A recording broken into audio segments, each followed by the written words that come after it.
Shabbos, Shneimar, Shabbat, Yilu, Kinetim, Bigalu, Bidorem, Venesim, Kizavios, Bekutalos, Tamis, Heichal. So which one is it? So another contradiction. We just said before that the entranceway is, now we're saying it's 200 Amos. So what's going on here? So the Gemara says, no, keep on the cover. We're not talking about the windows. They say in the entranceways, because they're going to be so tall, you want air circulation. The air ducts will, so to speak, be at a height of 20 Amos. But the gates themselves will actually be much taller because the mother right there. So my value of the trufa, going back to the stream coming out of the Kodesh HaKadoshim, what does it mean that the leaves that grow from the stream will be for medicinal purposes? But not this stuff. I don't know how to. One will say that consuming those leaves, the person is mute, will give them the ability to speak. Others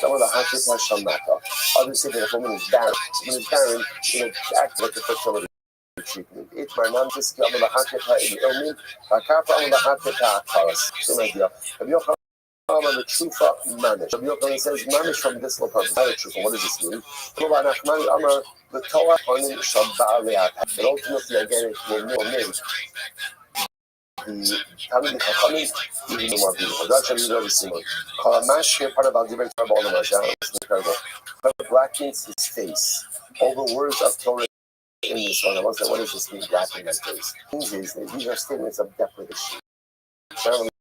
Again, a person doesn't eat they're supposed to eat, so their complexion becomes like a little bit of ashes. So the idea over here is a person who indulges a little bit less, prides himself a little bit more in order to put his focus on it. So therefore, again, I don't have the full measure of physical enjoyment in this world because I'm owning myself to go. So what happens? Becomes part of who not take the ziba of the Olam Haba. Rosh Hashanah gives him a radiant place in the world to come. Shnei. My air to the bottom of Bachon Kalas. Already kind of come back and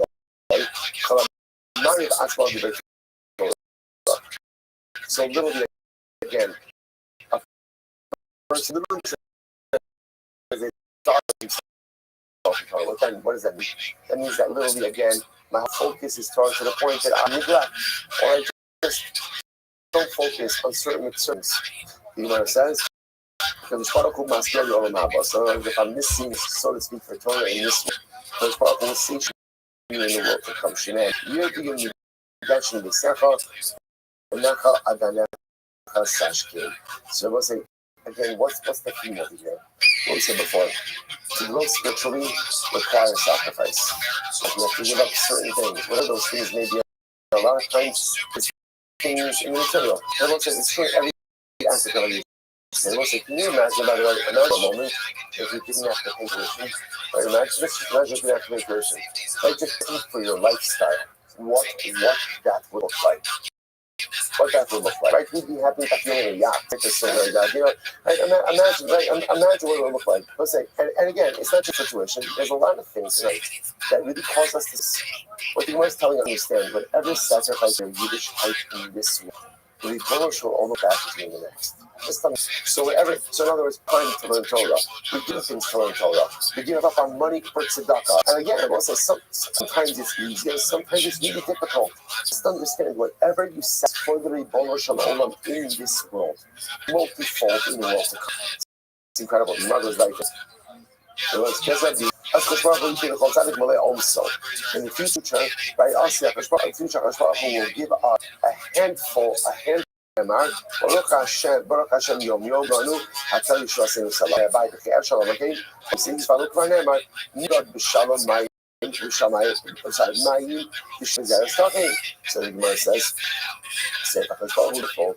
The Rosh Hashem's hand is massive. So how could the Rosh Hashem is going to give me a handful? Can't continue his handful. Amar, my time Rosh Hashem about Garata. Right? In Shir we learn to learn Garata. Can you hear me?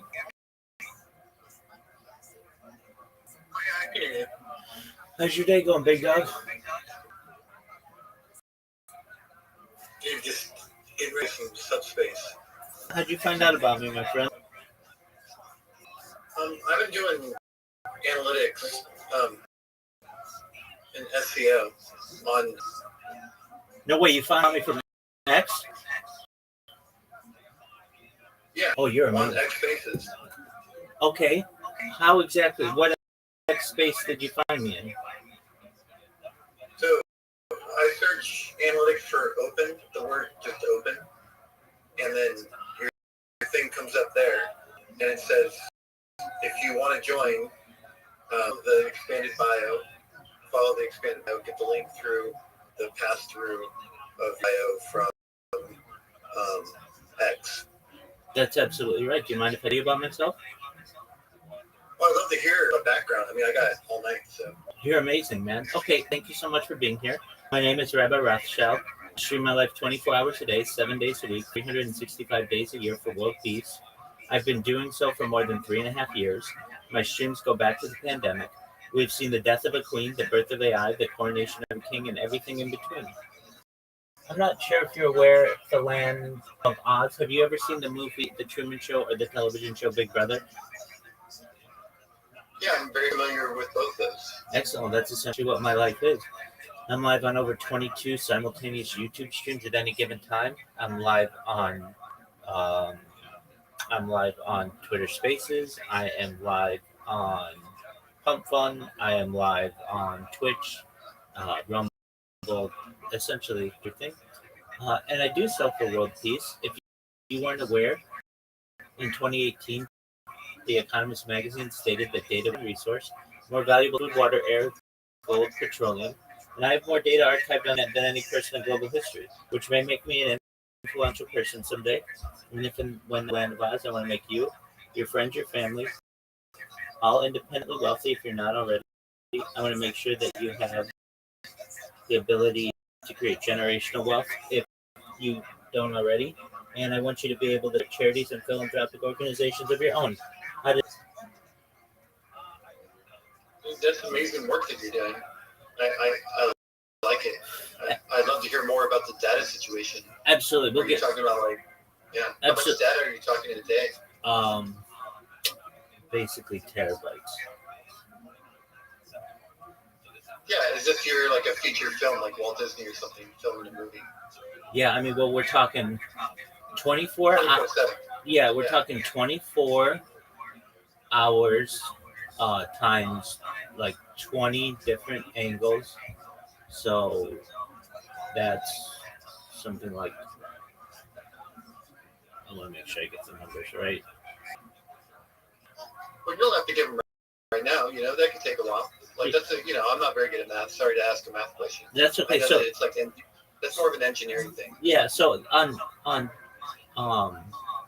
Twitter or on YouTube alone, approximately 480 hours per day, and then that doesn't include the other 32 or so platforms on which I'm streaming, many of which are also archived.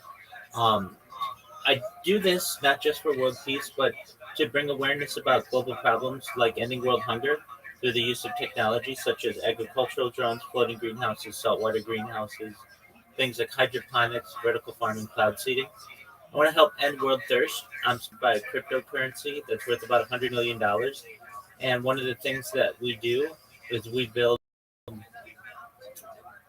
wells in developing nations like Nigeria for the benefit of the less fortunate.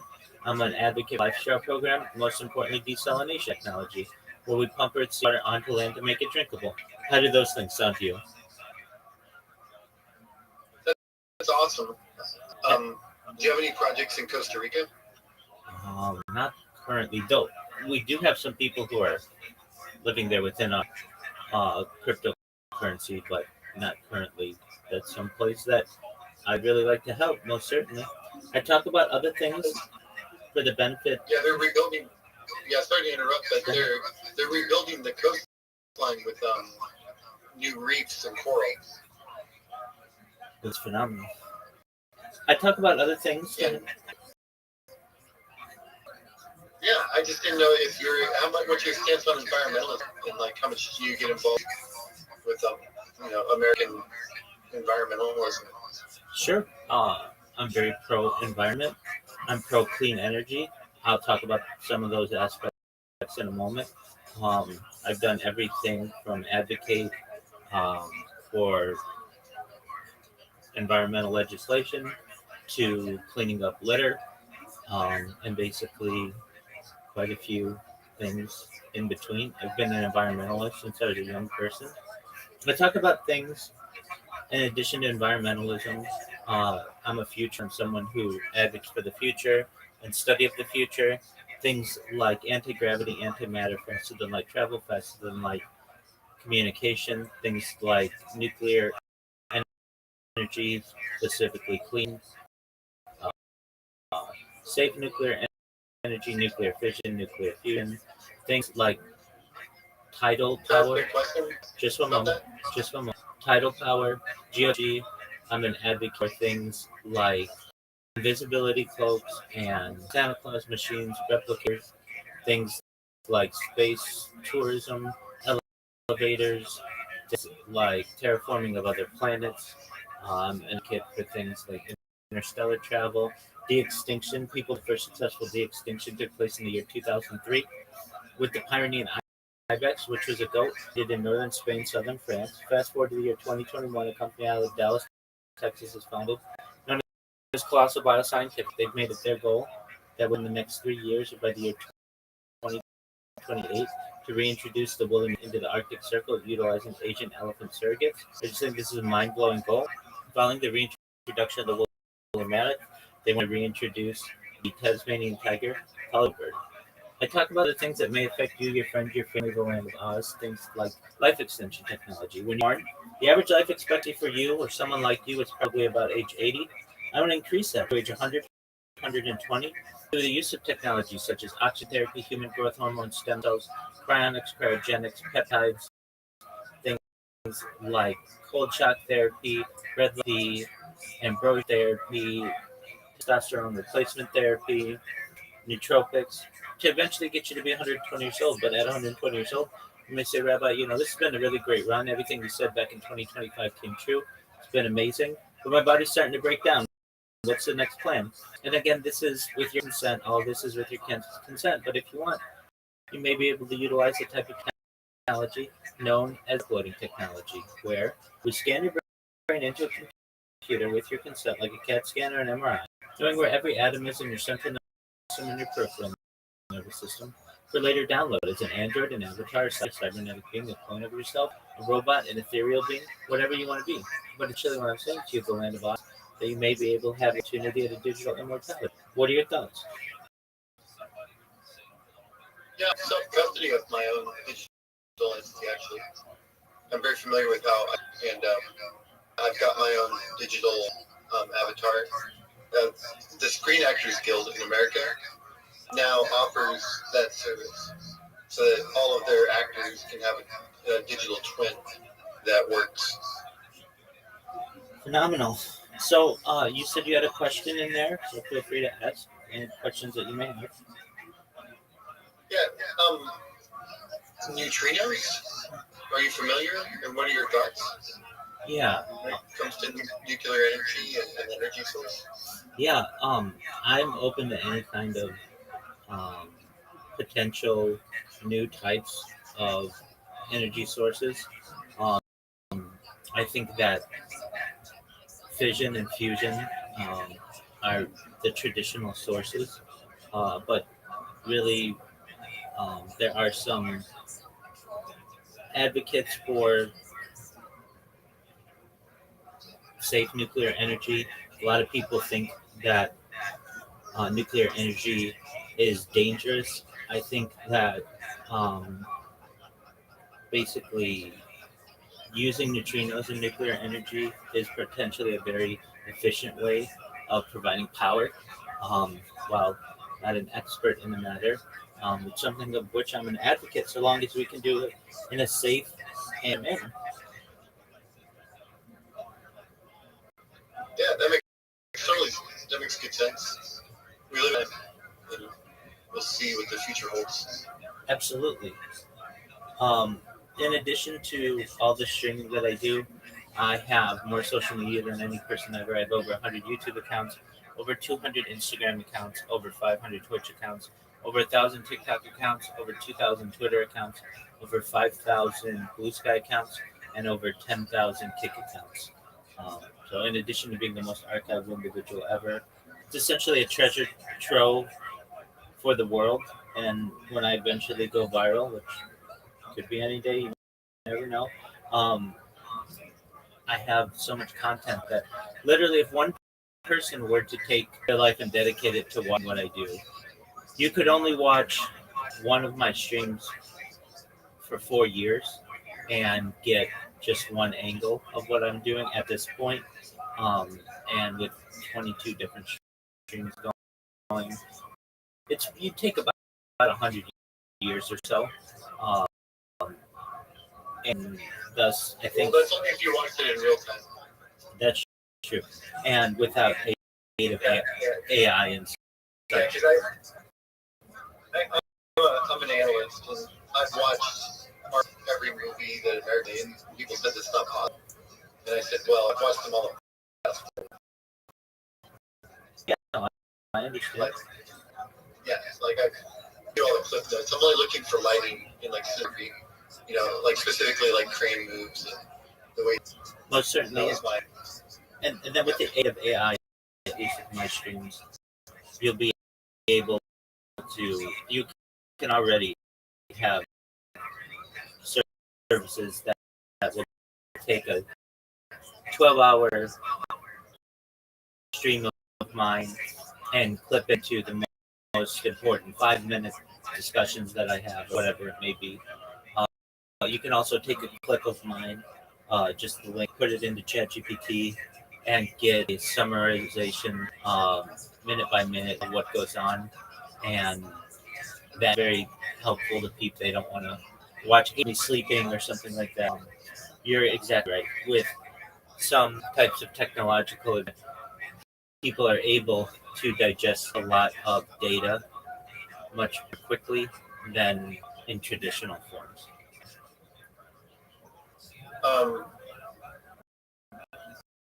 I draw pictures and then I put them into AI and have it for what I've drawn. That's excellent. Have you ever done that before? Okay, so you draw pictures and then you have AI. What do you have AI do? So specifically ChatGPT, I draw a picture and take a photograph of it, okay. And then I prompt in ChatGPT. I tell it what to do and what I want to look like for a novel that I've been writing. Oh, very cool. Okay, thank you for the elaboration. That's really neat. Have you considered using Sora for this as well? Yeah, my background is my very own workflow.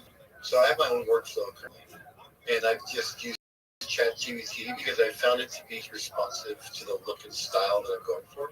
Okay. Are you familiar with Sora? It's part of ChatGPT. Yeah, the problem with Sora is it's video, correct? Correct. Yeah, so video isn't there yet, like at all. It's not close to what the photographs are. Like my photographs it's coming out almost exactly like it. It's just really helping with the speed of it. Whereas video from a photograph, it really doesn't know still, and it has a problem with people doing turns. Yeah. No. It doesn't really have it can't make you can't make a ballerina. That's for sure. Well, certainly not a ballerina that you want doing certain moves in a timed fashion, like you would. Well, in a movie or something, or like a knight in shining armor, like in a sword fight with a hobgoblin. Oh, like Moses, like partying the Red Sea. Have you tried Sora 2? What now? Have you tried Sora 2? I haven't tried Sora 2, no. Oh, it'll do that. Yeah, so we'll do it right now. So they have an app that has been released on iOS, and they're a they're a wait list for people. Okay, so give me you. We talked about so we want.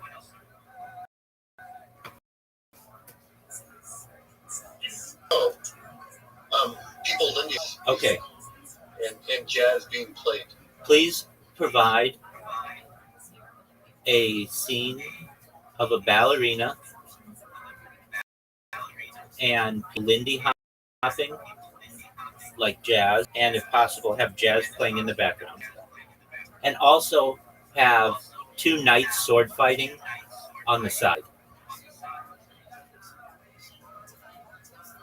Okay, so I just have to say generating. And in about 3 minutes, we're going to get an excellent version of it. Sora 1 wasn't nearly as good as Sora. Isn't nearly as good as Sora 2 is. And so those things that you're describing, I think you're going to be surprised just at how accurate and quickly this is going to be able to create the requested picture. What's the price point for it? It's free. You get 30 free videos a day. Yeah, it's amazing. Do you have an iOS device? Yeah, I've been Apple life. Okay, excellent. It's available on iOS, like the app. Then also, what you should do, whatever I don't know if you have the ability, if you haven't already, the Atlas browser from ChatGPT, it's going to take over Google Chrome today. They just launched it. AI browser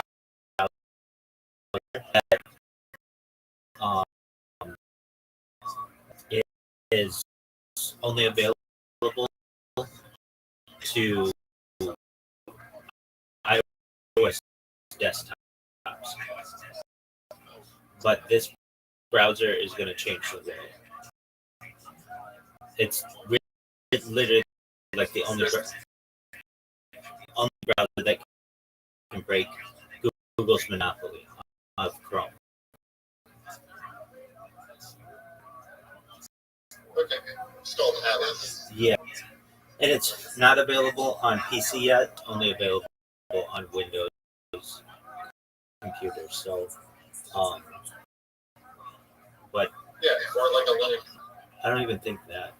I think it's just for Apple computers at this point. Apple desktop. So you can't even get it on the phone yet. Okay, so we are generating here. It looks like it's about done. So here we are. Okay.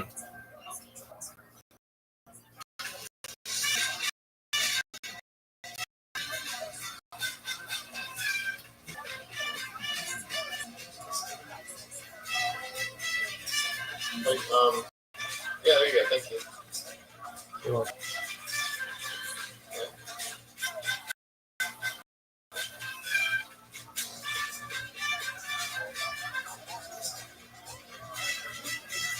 Yeah, that's cool.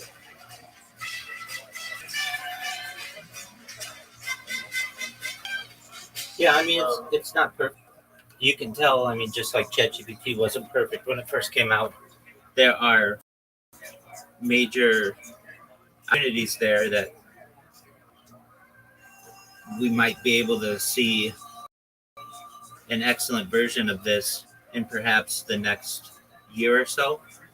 And right now it only puts out 10-second videos, but I'm sure that'll be expanded to the point where there are arguments to be made. Do we really need movie studios anymore in the traditional sense? Because we could just have AI essentially create everything that we need. And I know this was a major debate like last year and the year before, with Fran Drescher and such, and who owns to those types of things. And you seem to be very knowledgeable, at least on your own image and likeness and such. But like at least with Sora, it will, or it can scan your face and then put you in any of the environments they want. And it's very accurate. The one thing isn't that accurate is the voice. It'll say what you want generally, but I find these things to be really funny.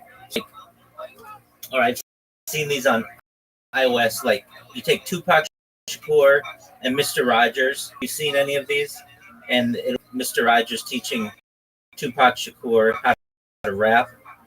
I don't know if you've seen any of this, but they're very funny. Yeah, absolutely. I keep track of the expensive Twitter that costs $300 a month. Do you have that one? No, I don't, because I don't see the use of it. I was a Twitter. Oh, no, but it's got to do with the reason is the AI. Okay, so Grok is that much better? Oh yeah. Yeah, absolutely. Especially for managing things, because it bypasses all the problems of like Hootsuite and translations between Meta and Instagram and all the 30,000 other social medias. All I right. don't know. Do I rent China everything as well? Yeah, like do you have China YouTube? Billy's the closest that I get to that. Yeah, it's a really big market now. Like that's all the newest stuff says. Make sure you go to China because you can pick up like 100,000 followers pretty easily there quickly. I like what you're doing. Thanks for having me. I was just like searching for open mics. Come back and Absolutely, always welcome here. More than anything that I do, just please know that I'm here to be a positive person. I'm here to have an optimistic view on society. I'm here to give people hope. So if there's anything you ever need from me, let me know, okay? yeah, we'll do. Just do you play any video games or anything, or do you do that? Yeah, so we've got a group of people who come here to play. We'll play one night. We play mini games. We play Discord games, some app games, just like easy games to play. But I also play Grand Theft Auto. It's 250 days until Grand Theft Auto 6 launches May 26th, 2026. If they stick to that date, so that's a neat countdown. Then I play some Fortnite, some Age of Empires, Civilization, those kind of games. Total Wars, I like those kind of games. So yeah. Do you play any role playing games like Dungeons and Dragons or any of those types of tabletop RPGs? Limited, but some, yeah. Cool. Yeah, that's mainly my background is filmmaking. I've been a filmmaker my whole life, and yeah, I like doing stuff online. And I just released a book you can download. All right, how do I get this book? It's in my links in my bio. Okay, just a moment. Yeah, on X, or I don't know how would I do that on here. I'll send you a message. Cool. Yeah, it's all the AI artwork that I've been drawing and taking the photos of and whatnot. I worked on it for the last about a year and a half.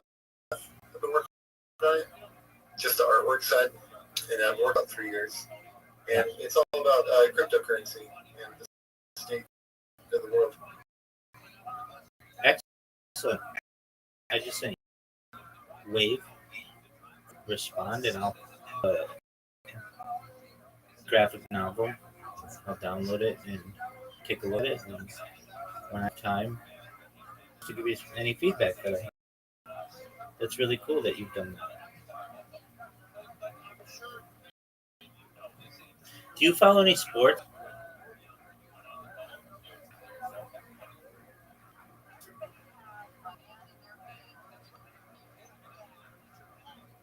The land. Do you follow any sports?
second. I think I'm struggling.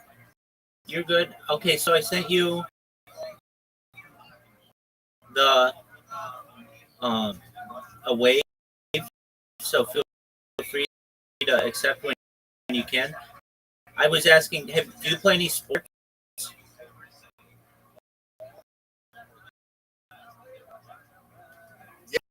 I play a lot of sports. Excellent. What do you play? Baseball, basketball. Or do you follow sports? Yep. Who do you want to? Watch a lot of basketball. Oh, okay. Watch baseball. That's nice. World Series. Exactly. It's 2-2. Nice. You have the Blue Jays up? Are they? It's 2-2. So they're. Like that. Yo, who's batting? Oh, Who's I don't. batting? I'm not sure. It's all good. All right. Cool. Are you a Blue? I'm a base. You know, the Blue Jays haven't been to World Series. Yes. Like Canada's got that. You know, 92 when they went back to back, something like that. Oh yeah, back in the day they bought a team and it just went all the way. It was a great World Series. I remember it well. Excellent. Yep. You know, I usually probably go to a bar, have a drink with some friends. What now? If there is a game 5, Oh, they're winning for us World Series. They got to make that money. You got to go at least game 6 or 7. Every game is worth so much at that point. I get you. I know how it works, and especially with the recent numbers scandal that came out of the NBA. You know, everybody's got extending series on their mind. Yeah, everyone's got. They need to be too busy to take any phone calls. They're focused on. And also, Okay. Why those? because it's a poker. It's so stupid. It's like, who cares about a poker game to people? You know, I think it's stupid. People allegations, everything. You know, it's poker, man. It's some men sitting around with cigars playing poker. You're gonna bust that up? Whatever. Yeah, it seems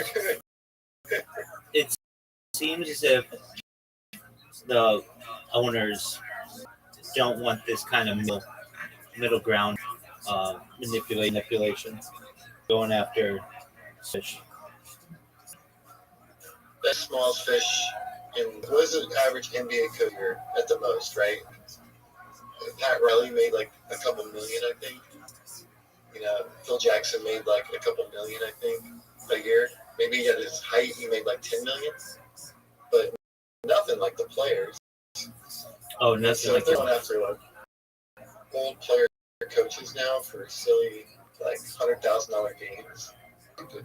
Nothing like the, but even they make even more than the referees, and that's where the issue comes in. When you have a referee who's making a few hundred thousand dollars a year, next to a player tens of millions of dollars a year, many times the referees get jealous. Yeah, but you understand, you're Joe, man. Like the referees are the game. Like in the NFL, those referees are calling that game because of where they stand on the field and how they can block vision. They can, they decide. NFL has way too much control referees. The NBA referees can't control the game that much because the player really play. Like it's just a different thing that can happen. They can get into their head though. Like certain referees will just mess with players, and you see that in the NBA a lot. Recently, Yang Hansen, the kid from China, he in his game against Utah, all of a sudden fouls out 5 fouls. And they're all like the worst fouls ever because NBA changed the rules this year with hand touching the oven rule. Are you familiar with that? Please elaborate. So if the shooter's shooting the ball, right, and you touch him before the act of shooting or after now, then it counts as a foul. Whereas before, it was never like that. So it's pretty lame. Like, if I hit the person after they shoot, then it's back to those rules. Remember when NBA, they would like try and get them to land on them all the time? Yeah, I do remember that. Wrong. Right.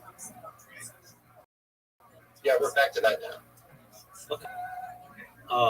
I mean, so long as they call it both ways, that's usually the important part. By the way, I sent you a wave in Discord. I don't know if you see it in your direct messages, so I can see your graphic novel. Okay, something Discord. Oh, there you are. Oh, cool. I've never gotten a message on you before. Everything, my friend.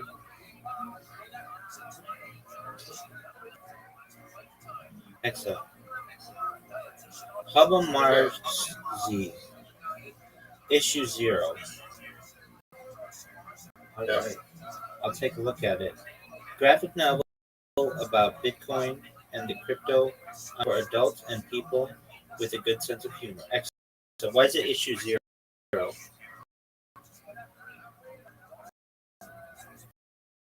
I was gonna say, so I monetized issue 1 through 4, but for you or anybody else, like,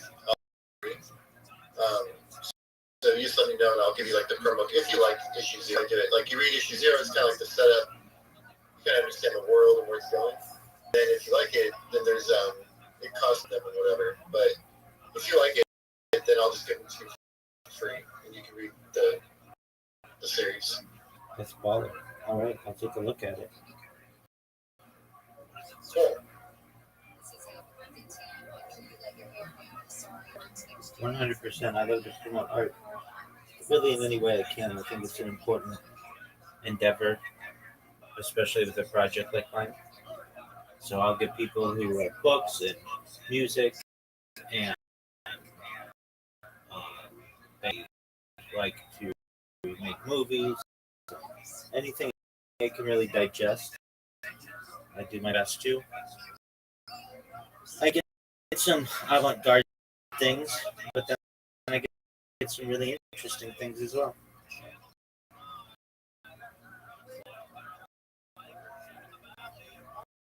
Or do you watch sports though?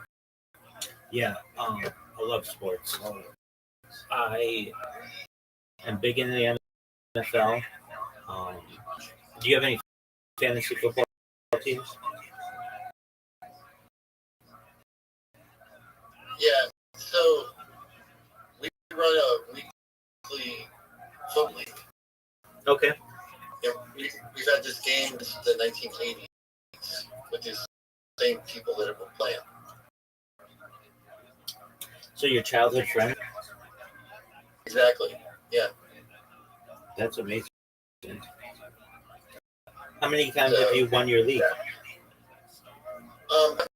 Never won. Wow, in 30 plus years you've never won? Never won first. No.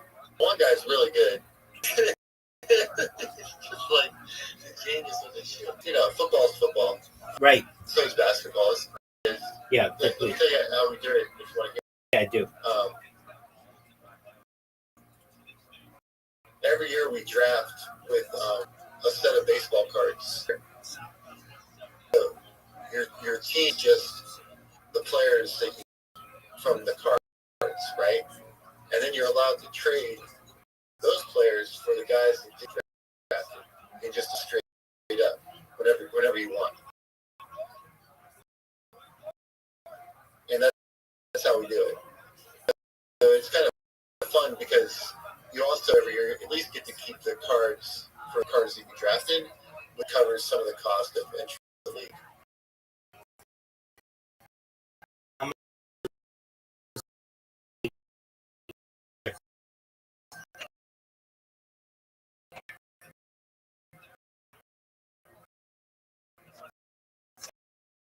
Like 1,500. Okay. That's for all of them. Yeah, but we do that's for all the sports. okay. So you don't do hockey? No, one watches hockey. Right. Okay. We're in a place where no one plays hockey. Like, it's all because we have like ties to the sports. Like Aaron Rodgers went to my high school from the Green Bay Packers. Oh, very well. Are you from NorCal? Yeah, exactly. Okay, very, very well. Do you? Okay, so you guys play. You've been playing since when? How old were you when you started this league? 1992. Okay, how old were you guys? 12? Yeah, exactly. Wow, that's so cool that you have kept your childhood friendships and been able to do this every and then have a good time with it, and then at the end, you guys get the cards. That's really neat. It stinks that the one guy's so good, but you know it is what it is. All right, so you are like sports, yeah. I'm in like 20, 29 fantasy football league. Like, why that many? I have one primary one for money essentially, and then I just do a bunch of ESPN ones that I just really babysit throughout the year. But then when playoff time comes, I usually have about half those teams that are pretty decent, and then it kind of guarantees me that I'm going to at least win a few fantasy football leagues every year. So I do that. I'm in like 25 fantasy hockey leagues, though I don't follow hockey. I'm in 25 NBA leagues. I just finished my 25 WNBA leagues. Those were I don't normally follow the WNBA, but it keeps me interested a little bit more than normal.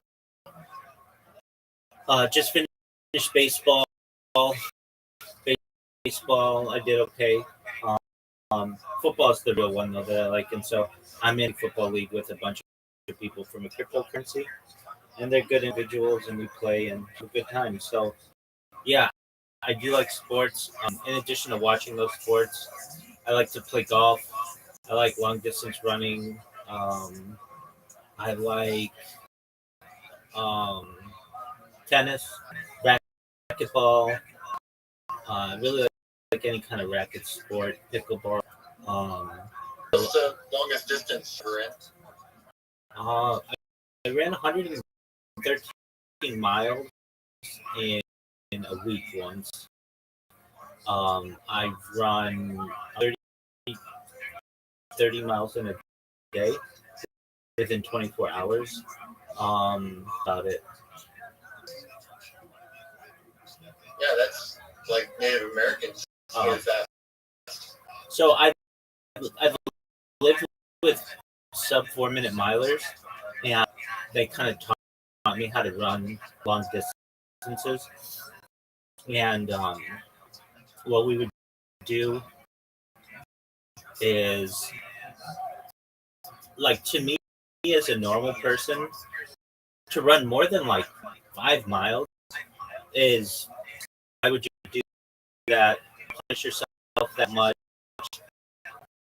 But if you're doing it with someone and you have someone with whom to speak and like enjoy their company, the hour or two that you spend running kind of flies by. And so I started doing that. This was a few years ago, but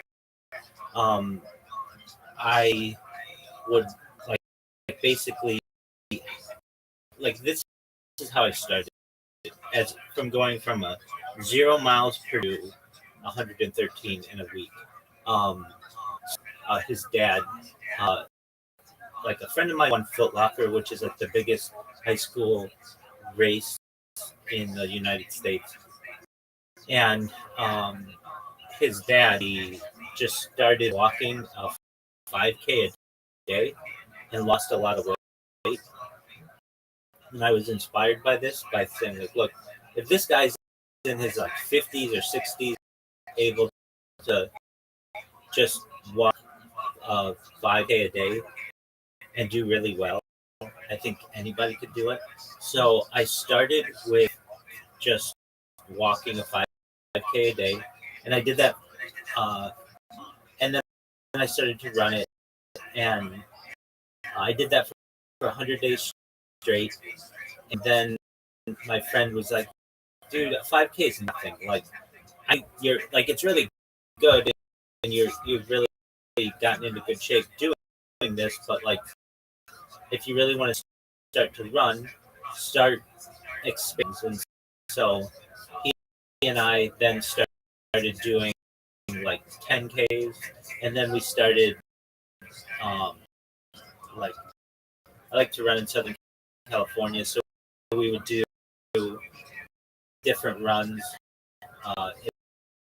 like parks. We'd run at like the beach, and then we started expanding that to long runs and up in the mountains and such.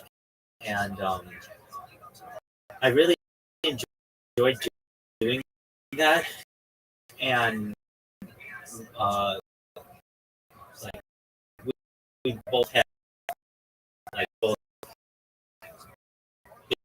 busy during the day, but I found that if I ran before my day, I could run like 13 miles in the morning, and then do what I needed during the day, and then when he would come home about 5 o'clock or so, we would go running again, and then I would run another 15 to 15, sometimes more in the evening, and then over the course of the day, that turns out to be like a marathon.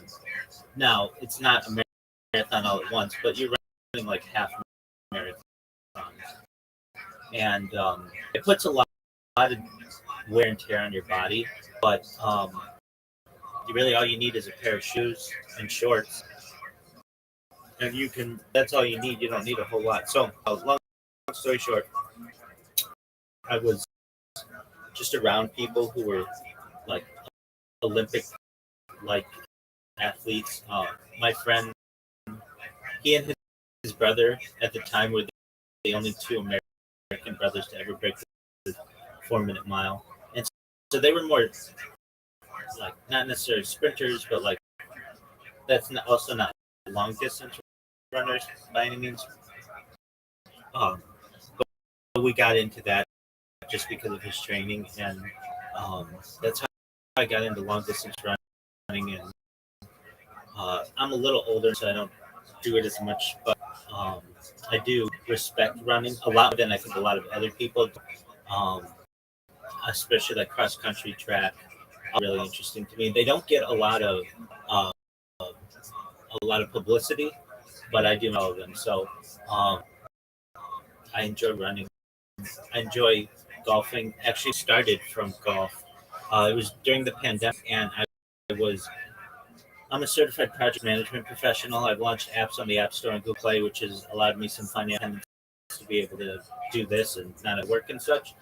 And I, after at the time during the pandemic, had a uh, career working um, for a Fortune 100 company, and I decided after work, since there wasn't anything really to do, people in person, you had to stay 6 feet away and everything, that I would go and hit balls at the driving range at Tiger Woods' golf course in Anaheim. After every I would go there. I joined his club. Um, they're just it's like a public course, but at least they have something called the Players Club, and that allows you like a certain amount of balls every night, and so I would go and hit golf balls, and I wanted to view my swing. I'd never had the opportunity to see what my swing looked like on camera, so I started taking my iPhone out and recording my swing, and then I would just forget to stop the stream sometimes, or the video, I should say. It was just a video. I would make jokes to myself whether I slice the ball or hook the ball, and I thought, you know what, in the future, if I ever had like to someday, they might think funny that I have video of myself before they were even in my eye. And so I started taking that video at night after work and uploading it to like Google Drive, and did that for a few months. And then I started to get GoPros to do it. But once you start getting into that, start really running into upload speed and getting throttled by your speed because uploads are just, timely and such. And I thought, you know what? I'm at the point now where I'm comfortable enough on camera, enough done the golf ball and mistakes that I doing this live.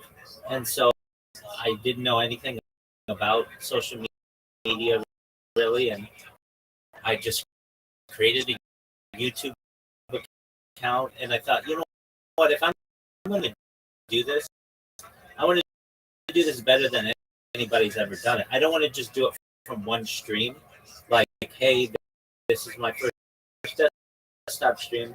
I'm going to buy a bunch of computers and put them all around me so that I can see myself in 360 degrees and start really archiving myself like the Truman Show.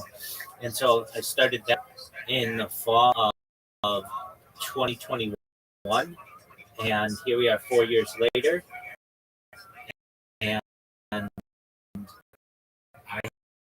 have a data set of individual history. That's awesome, man. I think that's an amazing Inception story. Isn't it? I think it's cool. So I think it's cool too that like basically the world's largest data set could be derived from such a small, almost unimportant set of videos that I did trying to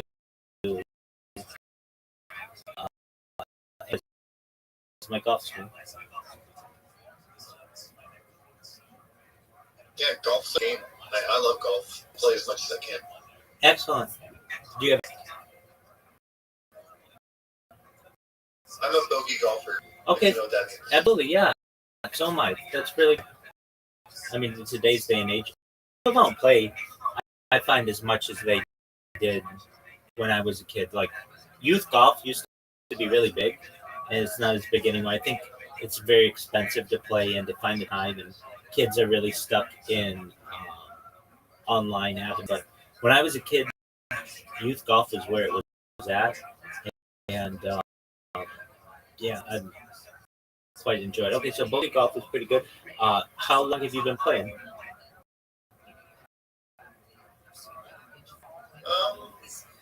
Since childhood. Okay. I mean, Yeah. I grew up in agriculture on a tree where we just hit golf all the time.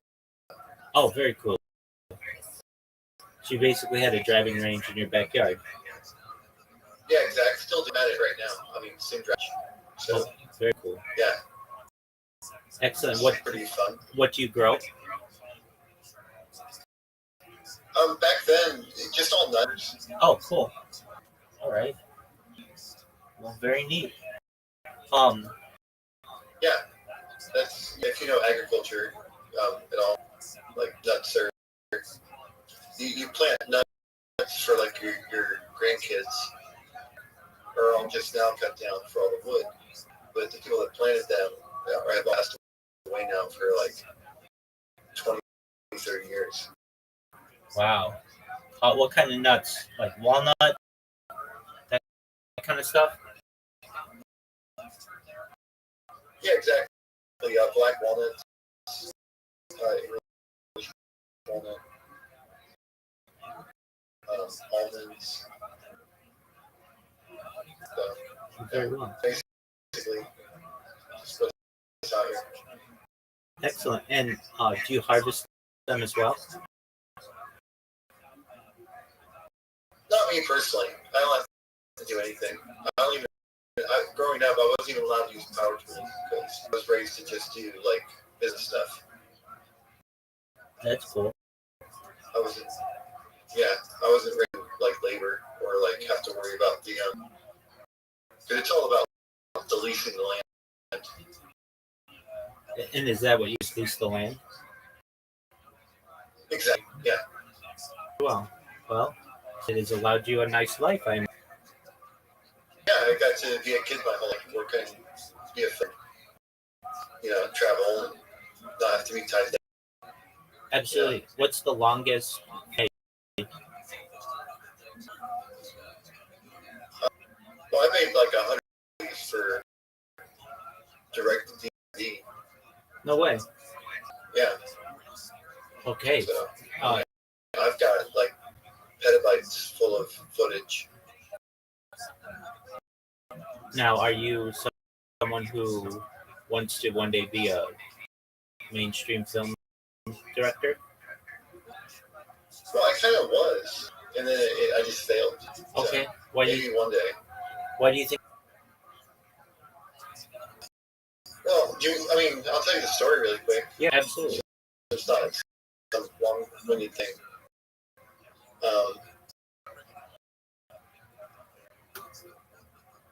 So I was living in California,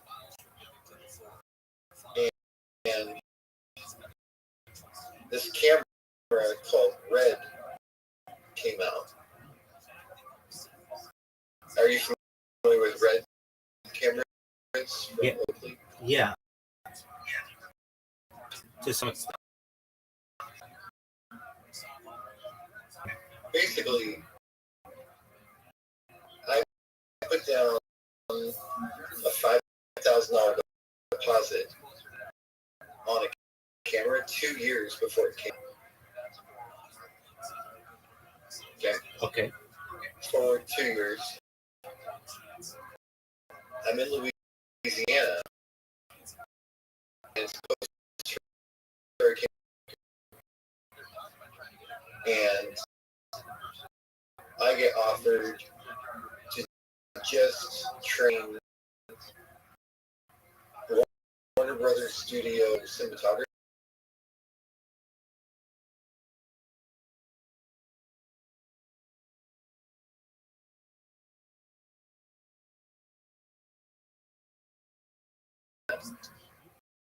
Be really good at doing that. Work with all the top studios for about 3 years. Get in with Willis of all people and direct my first film. And that's by really bad producers. As a direct, I can only do so much at that point. But made my first film, and just still today, just very difficult to watch. So it's a real release. It was at a few other places, but it basically just got suppressed. That's impressive. So, well, the problem with all that becomes I don't want to go to jail, it's got Rose McGowan in it. It's got all these Hollywood stars, Peter Bogdanovich. It's just for me, everyone that's involved in it is so corrupt, and there's some problems that it's just it's better to just go forward maybe with something new. So that's why that comic book that you see is totally outside of my film career. Okay, so you say you don't want to go to jail, which is totally understandable. understandable. So if you were to take these 100 videos and just publish them on to a torrent or something like that, these actors could have their lawyers cease and desist you, basically, because you're using their likeness, or you're using actually that they had, and they're not making any um, revenue on it to some extent. Is that right? Residuals. Yeah, that's what I understand it as in this one like that. The big one that I did with property. So I could probably get like 30 out of 100 of them that could just have open rights. Because not all of my films are tied up. Thought of publishing those? Yeah, absolutely. So I started with this graphic novel, and then maybe I'll move it back, so kind of step backwards. I mean, I was really excited about AI. Definitely. You have a fascinating story, and you have a giant amount of data that is unseen, which is, for anyone who loves data, in a lot of ways, it's heartbreaking because you want to share the data with people. But if you were to take that 20 or 30 to which you have the rights and publish those on YouTube, you might find some people who really enjoy your work and say, where can I get more of this? I'm with the CEO. I'd like to re-release this. And you may say, hey, I've got another 70 of these, but they're tied up with property issues. You want to help through that? And if they do, you may be able to release them. And it's not about money, I understand from your perspective, but it's about the hard work and the art for any film, like one of your highest goals. Being portrayed in a proper way. I had the opportunity when in 2012 turn the film into just open. Anyone could edit the film. They would have everything however they wanted. At that point, and then the other people all said, no, that won't be a good idea. If you just do that, you'll be rewarding the data with the world, right? And letting people, or like learn from it. You don't have to keep all secrets for yourself. You can show edit file and show them the different stages of filmmaking. Right. And is it something that you're still considering? Absolutely. Yeah. I'm a big, a good Jubilee year. I don't know if you're familiar with the Jubilee year in the Kid. Because it's like a 25th or 50th or 100th or something. Yeah, every 25 years they have a Jubilee year where from all faiths kind of visit each other. And so I've been having a good Jubilee year, and I think that maybe the film stuff is going to be something that I pursue in 2026. Okay. Well, if I were you, I think you've got a huge amount of data to be able to share with the world. I would have my production company create, or whatever I am, upload the 20 to 30 those movies that you can, and you'll get enough people who have interest in what you've done to be able to network and work through the other issues and create new movies. But I know you're just with a graphic novel. I get that. And I also get that AI has an opportunity to really enhance some of your projects. But if people can't view the videos that you have, your eyes, and I think that as someone who's of art, never wants that to happen. The revelation I've had this year is that my artwork is ready to live because it'll now translate performances of the voice correctly to all the other languages of the world. Before, we could never do that. So my audience now is the world for real. And it's not going to cost me a ton of money to do that. Before, the big cost was and it never was correct. It was horrible. whenever it was in other languages. Right.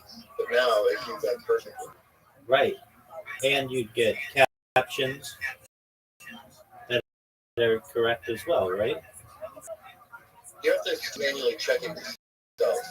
See, that's what I just ran into. It had an 85% correct right. I had to do 15% in most languages, and it took me about 100 hours. I had to do it in Mandarin and Cantonese. Let me explain. Sorry. I had to do a quality check for a film just to do a test in Cantonese, and it only got 5% of it correct.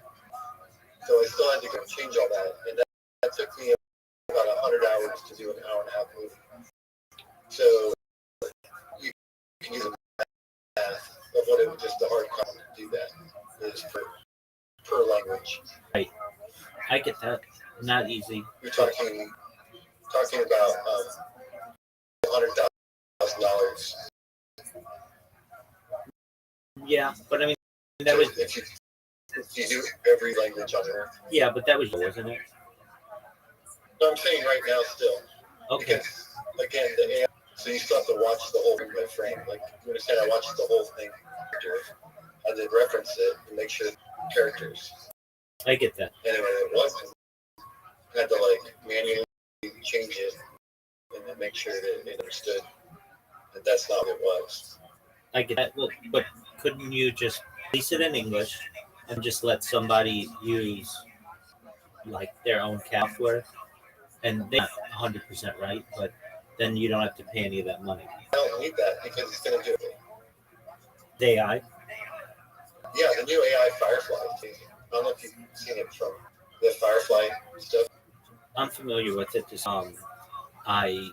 That's what I was thinking as well. That's what I was saying that now isn't possible to be able to do it flawlessly, and it does seem to be that way. So if you have, let's say, 30 movies to release, and I don't know how many popular languages, 10 maybe? How many would you release it in? Oh, just start with 4.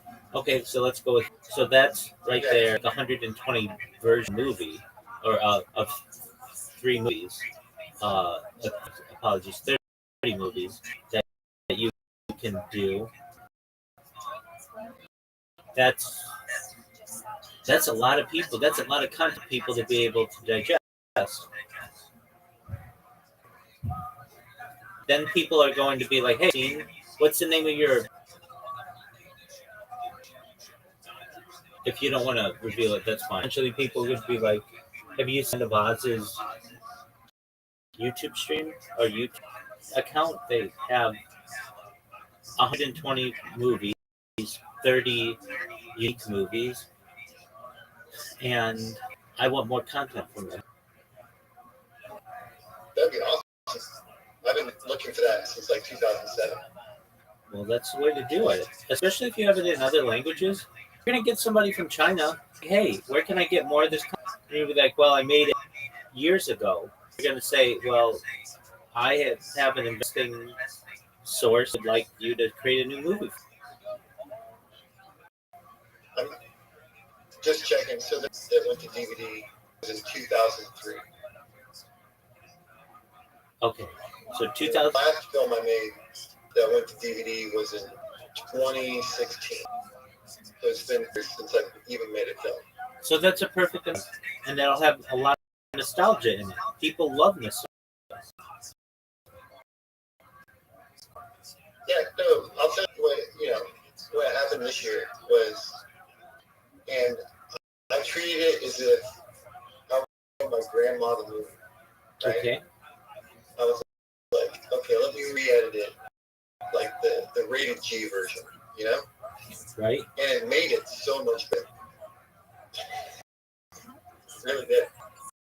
Okay. By just making it sweet and just not having it as gratuitous. Because when I was in my 20s and I made these movies, you really are being bold and going for it. Absolutely. Now in my 40s, when I look at it, I'm like, oh, well, I just need to tone it back a little bit, and you still get the point across because I went so extreme with made it. Just edit it and put out the family friendly versions or whatever you consider it to be. And then you have any restrictions on your YouTube account. And if given enough time, somebody's going to see this and want more. Contact you. That would be awesome. That's what I'm looking for. I mean, basically sitting on a library and not letting anybody see it. And that's cool if that's what you want to do. But the beauty of art is to share it with people. And YouTube's the which anyone in the world can view your art. And if I were you, I would share my. I've got a YouTube account. Had it for a long time. Okay. And Vimeo. Vimeo was tough. Why do you say tough? The cost was really expensive. With you, when it was like $800 a year, and no more expensive than that now. Yeah, I had zero. Whereas with YouTube, at least I have organic traffic. Right. And it was also when I met people, hey, check this out. It's on. I know I downloaded an app on their TV, like look at it. Right. Whereas YouTube, I think, was just more indoctrinated in everyone's phone, and people have YouTube accounts, and like that's just right. Like it's like part of their monthly bills. Exactly. Whereas Vimeo just never caught on. No, it didn't, and it's very expensive for a user. So take your content and put it up on YouTube. You basically have your own streaming site. Yeah, and then I've been using X to like talk about. That's how I found you tonight. Was I'm doing the SEO searching and just a lot of research this last year. Absolutely. Do you ever use X video space? I personally never used any video space or like any video. What you should have seen when you viewed my X space is that it's video, which is different than other videos. Just about any other Twitter space. Well, not me. I've got like right now I can see like. But there are thousand Twitter space going. Well, that you can see. I mean, did you ever use Periscope? It was purchased by Twitter. It was badass. Man. Right. And Periscope was like tons of video streams everywhere all day. Do you know what Spaces board is? Spaces dashboard? Yeah. Spaces dashboard. You know what I'm talking about? Spaces dashboard.com. Sure. Yeah. I mean, I get it. Have you been there? It's okay if you, yeah. What are you trying to tell me? It's like how you find anybody's space going on in the world. And as you, someone like finding open mics and such, right now.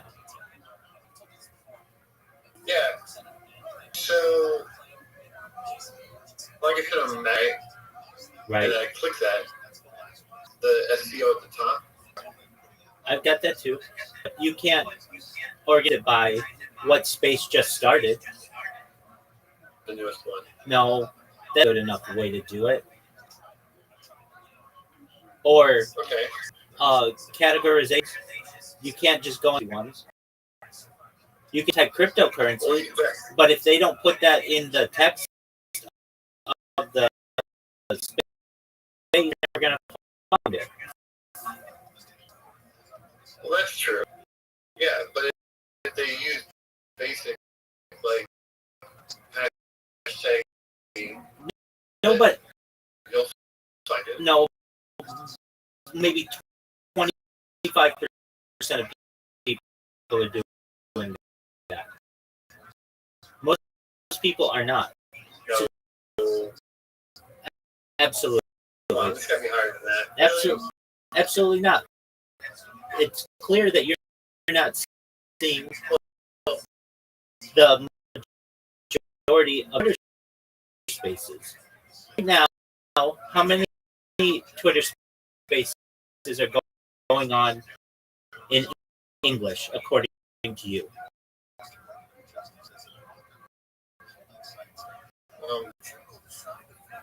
I can tell you right now there are 500.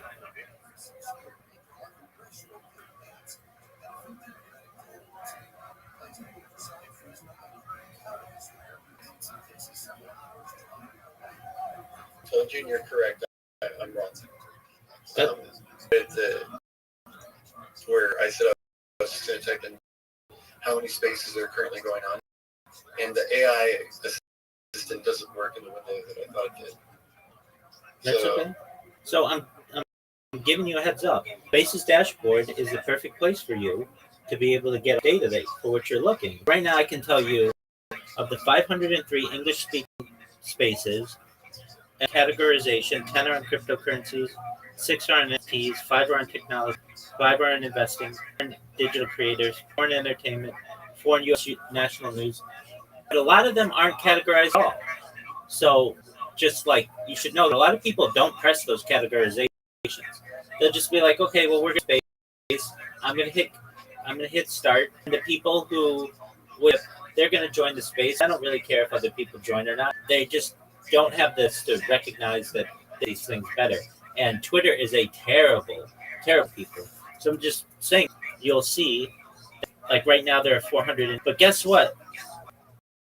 It's in the middle of the night in Japan right now, or it's gonna be, or absolutely during the week. At least when I checked this morning, the United States had 700 and Japan had 33. Japan uses Twitter more than any other country. And giving you a heads up, like there's an untapped Japanese. How you get into it if you don't know Japanese.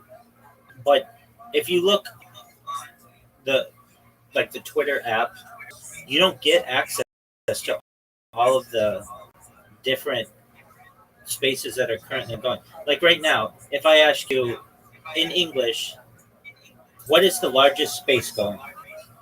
How many people?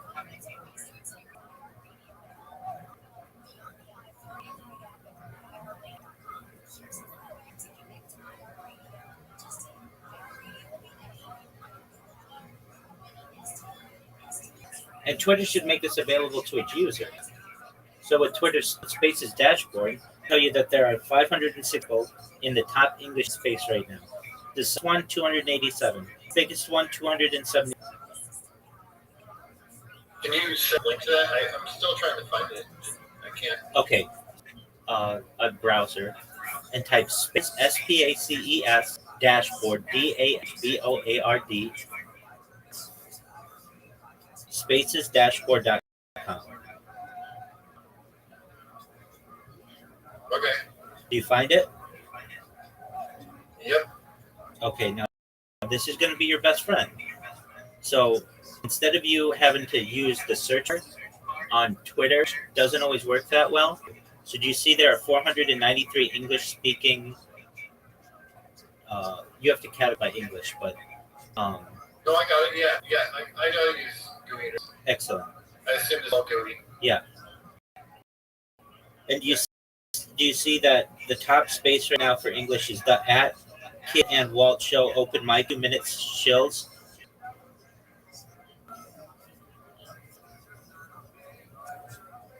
That's the on mine. Okay. What? The Kid and Walt Show open mic 2 minute shows. Yeah, that's what I just said. Yeah, exactly. Like, retweet, and follow, and you'll be able to talk about whatever you want. Oh, cool. Exactly. And then does it direct link from? So you can, if you press live, take you there. Yeah, there's a little up and whoa to join and work so. There you go. And then, I like it because it doesn't make me auto join. It says do I listen or not. Yeah, there's. Because it didn't kick me out of this. Because I think that'll just and drop me from this and rug me. Nice stuff. Yeah, no worries there. But, that's what you were looking for is open mics. Well, the biggest English speaking. Well, that's way easier. Thank you. You're welcome, big dog. That's why I was so aggressive. Like, do you know about it? Are you using it? Because it's phenomenal. Now, not only that, but it also tells you if you combine all the speakers at once, how many people uh, those people combined to have. So in that Kid and Walt, there are 10,000. The number two is a Chrome of Context. EDG Sarah, she's 27,000. That Trash Discourse, they have at six. They have six get from Twitter. I've said it before. You should buy this website, but they don't. I don't understand. It's an amazing website.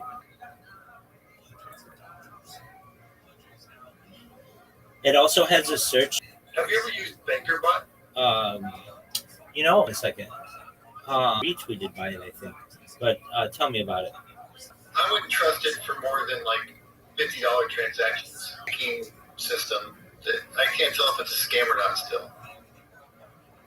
Okay. It's weird. I mean, that's all I can say about it. But it works with your X account. It comes with it. And there's a website similar to this that gives you information and whatnot. And it'll make transactions back and forth from your crypto wallet to other X accounts through like automation. I automate Twitter myself. I've created. I have right now that automatically repost anything that somebody says on the topic of cryptocurrency, Bitcoin, Discord, NFTs. Basically, um, um, focus on any keyword that I want, and then what it does is it knows where to click the repo, and it reposts any people, and then they that reposted them that says to join my Discord, and it might be something that you might want to use as well if you are interested in self promotion. I just use macros basically. It's pretty easy to program. It's basically drag and drop. What you see is what you get programming. It's not, you don't need any languages, but it gets a lot of interesting people in here. So if you're looking for bots, that's one as well that you may be able to use. Okay, so the banker bot, it comes with Twitter, you say? Well, it's like a separate website. It doesn't come with Twitter. It just uses X to communicate back and forth. It's no big deal. It's not like a hot topic or anything. I was just wondering if you're familiar or not. Okay. I just checked the one that retweeted me. It's actually called Blinkbot. So apologies, it's not BankerBot. So where would I find this? So bankerbot.com? Yeah, exactly. Or maybe it's .net or something. It comes right up. Okay.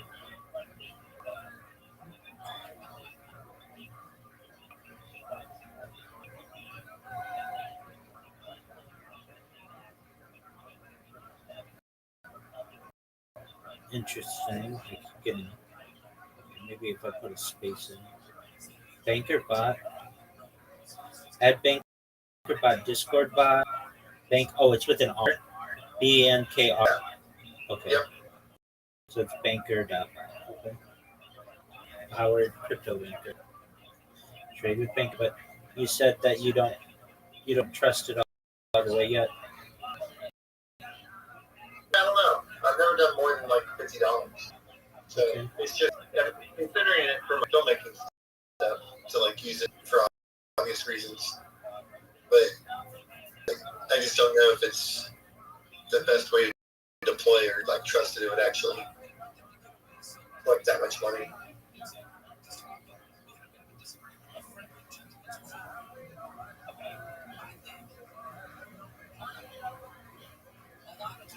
Very cool. I'll check this out.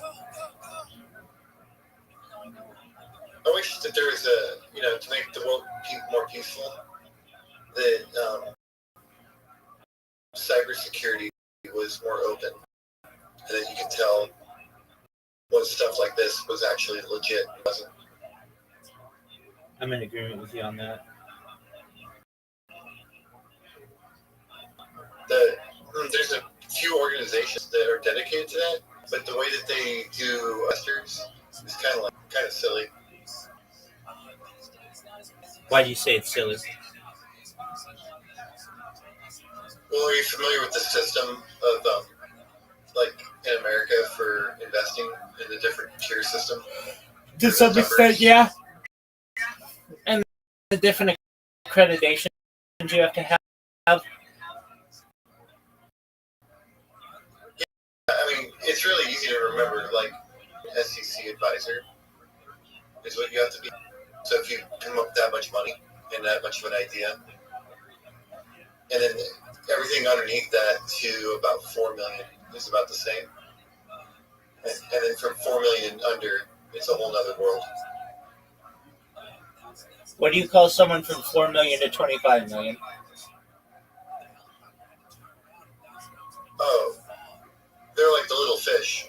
I know, but you said above 25 million is called an SEC investor or an SEC advisor. Apologies. What do you call someone from 4 to 25? They're learning their lessons, trying to get to 25. Okay, don't have a name. Yeah, it's just there's a lot of failure there. But at 25 and above, it's not much failure. Right. But 4 to 25 million, there's a lot of failure. I'd imagine. Yep. So, and then 4 million and under kind of doesn't matter. Like, the laws don't really apply. Right. It could be anything. Exactly. It's like, come on, like, they all know they made. This is why the Chauncey Billups thing with the NBA is pissing me off. I'm like, oh no, what they find? We found one handgun, some Cuban cigars, and $3 million total. Like, to ruin like a bunch of guys' lives. It's stupid. Right, and as I understand, this goes back like 4 years, right? Probably, who knows, man? I mean, it sucks. They're just raiding everybody. Diddy, you got NBA coaches now can't even have a legit poker game. Like, come on, that's like Al Capone days. Did you see the technology they were using? Oh, it's all global technology. I've been on it since the year 2000.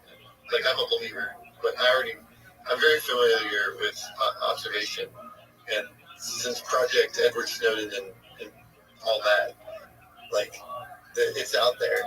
And anyone that doesn't think that you can easily just be targeted in America, you're silly. Well, what I'm talking about are like the cameras that see through felt.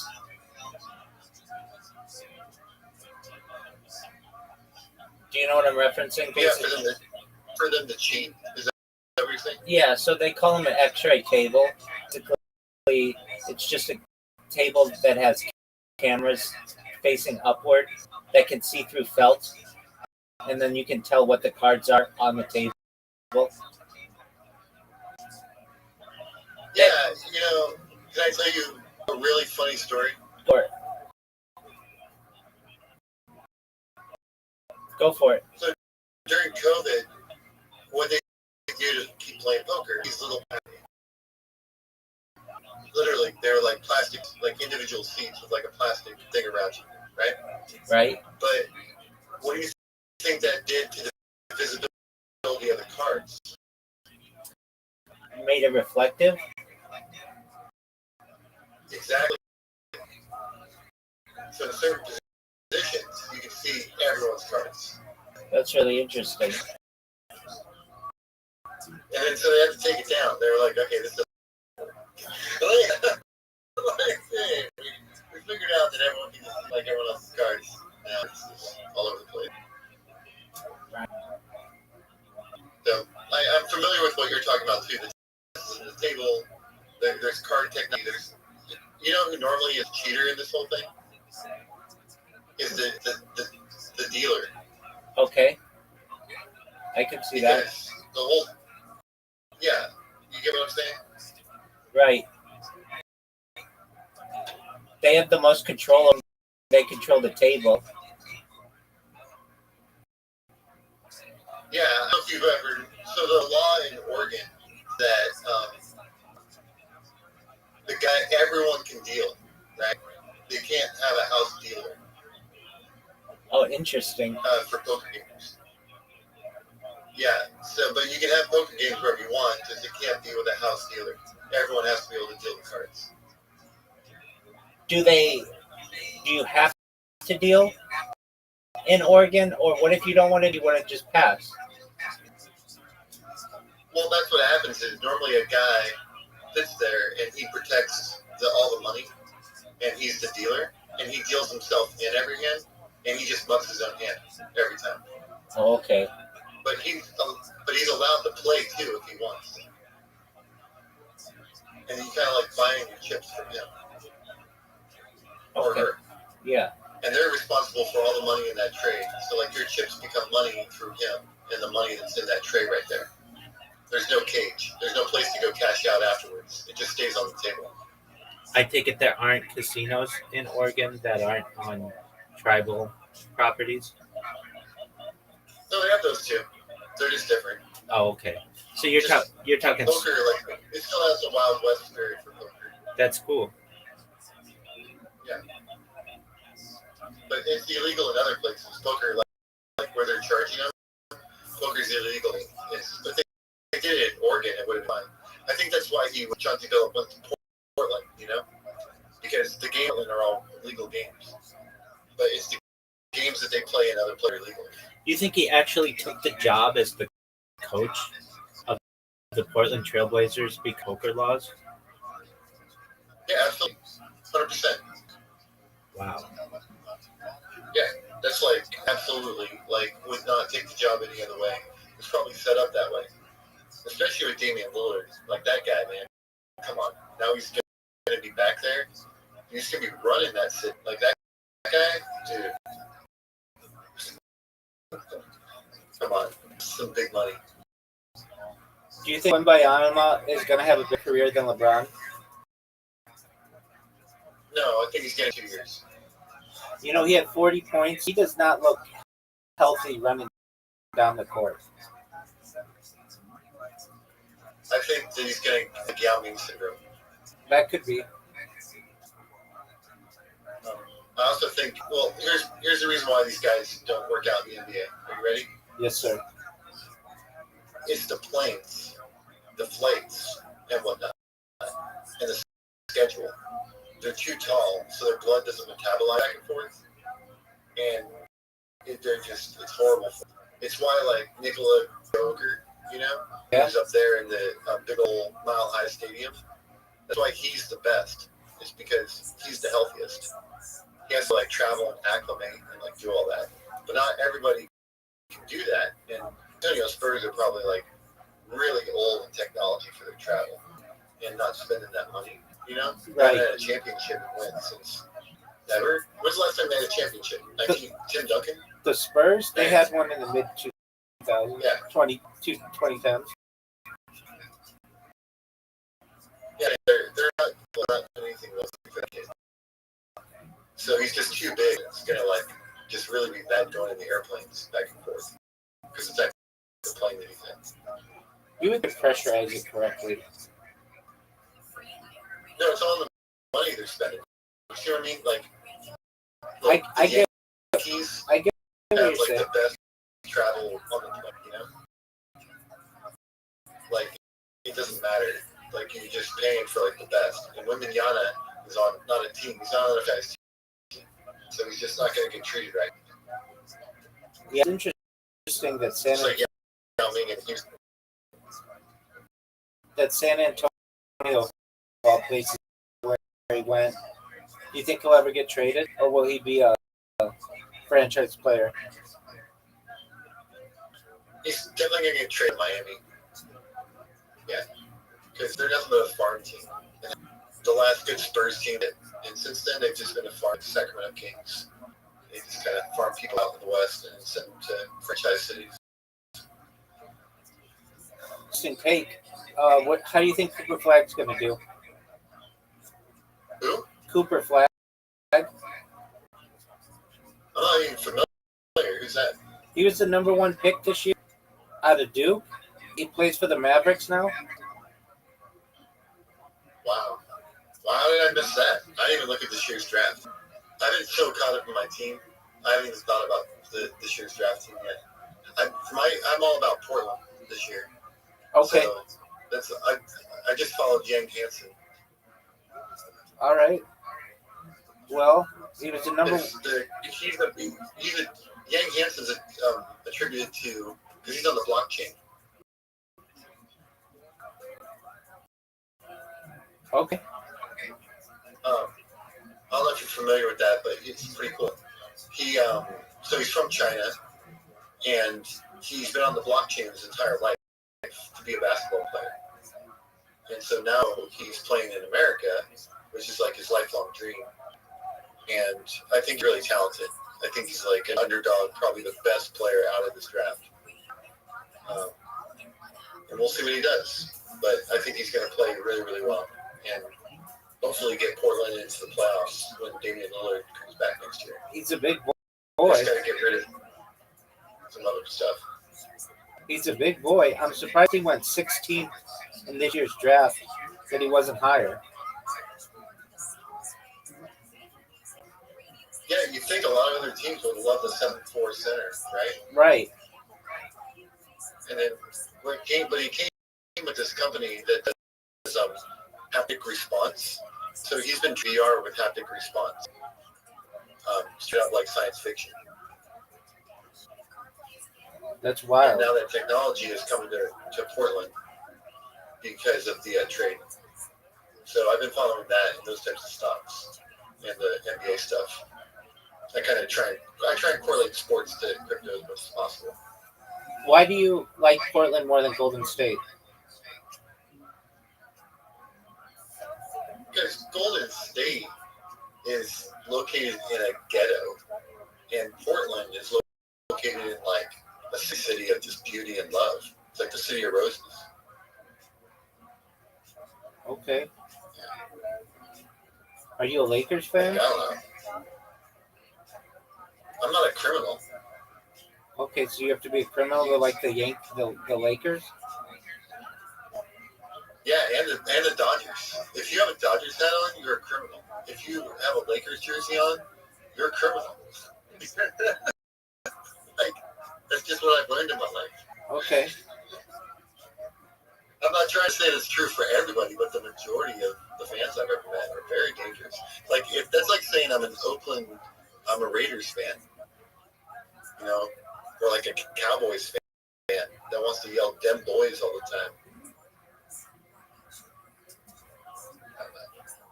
I've gotcha. All right. Maybe don't necessarily judge books by the cover, but I get what you're saying. Yeah, it's just very indicative of culture too. Like, aren't the Lakers like the most like the rich crypto arena like thing? Yeah. They're the first one that did the crossover, I think, to crypto and tried to really sell out. Well, I mean, Staples Center has become Crypto.com arena. Yeah, and it's like a dystopia there. They've got like graffiti buildings all next door, like just abandoned, like everything. That's true. Just like in the middle of a dystopic wasteland now, from all the photographs I've seen. Yeah, I mean, it's not that bad, but I get what you're saying. Well, I'm sure it's been worse in history. Like, my mom says it's right now is the time like in the 1970s. All right. Yeah. It was, I don't know if you were alive during the 70s because I wasn't, but they had like gas rationing and like lots of unemployment. Right. No, I was not alive, but I do recognize that. There was an interesting thing.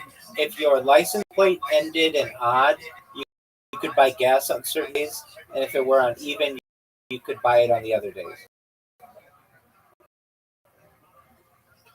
Yeah, there you go. Yeah, I think we might just go back to like a time of that for a little while. Like communities having to come and like during the jazz times, someone's house and different, and then all come together and eat food and play music and do stuff. I think that we might see more of that, more like microeconomics. That could be. communities come together, especially in the winter, like seasonally, when it's so cold and people can't afford to heat their house or power grids go down or whatever. I follow you. And most of the people I talk to, they say rent just needs to keep the lights and the water clean, and we're going to be okay. And I have to keep remembering that like whenever people talk about apocalypse situations, I don't think at this 2025, I really believe that our government figured out how to keep the lights on and make sure that it's going to be all right, electricity-wise. Time will tell. Are you in California? Yeah, a bit. Irvine. Awesome. I'm going down there in December. All right, very well. What do you like to do down here?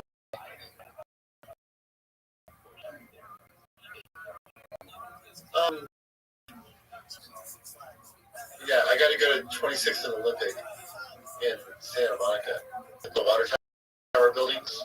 Right. Yeah, that's normally where all the business is all done. Yeah, that can be an interesting for the world as well. Santa Monica. I own a limo, so I just drive. Yeah, I can do all the meetings in the limo. No way. It's really easy, and then it's classy. Yeah. Old Hollywood too. You feel like okay, cool. Like, all right, we got to go pick up like the producer, okay, the actor, the cool. We're on the limo, they're having a drink or just saying hello.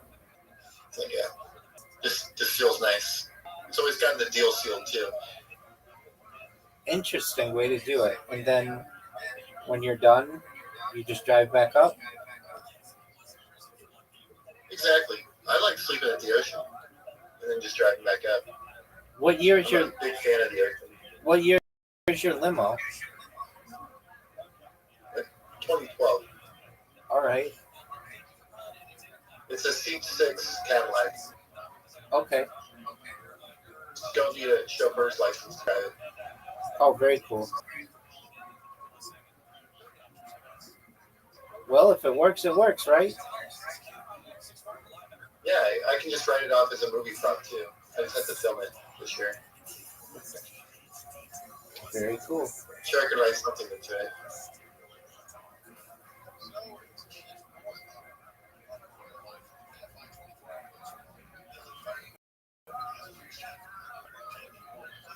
Do you still golf and practice, or have you ever been to those virtual golf things in Vegas?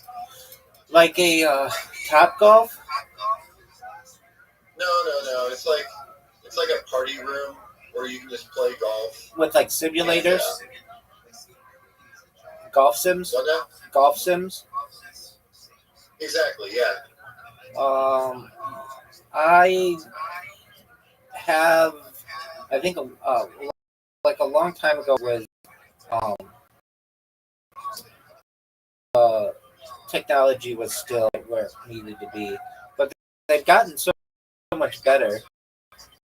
I've considered it, but then again, to play there is as expensive as playing in the great outdoors, and I'd rather be outside and do that. But I've talked to some friends about perhaps going out and renting one for a couple hours.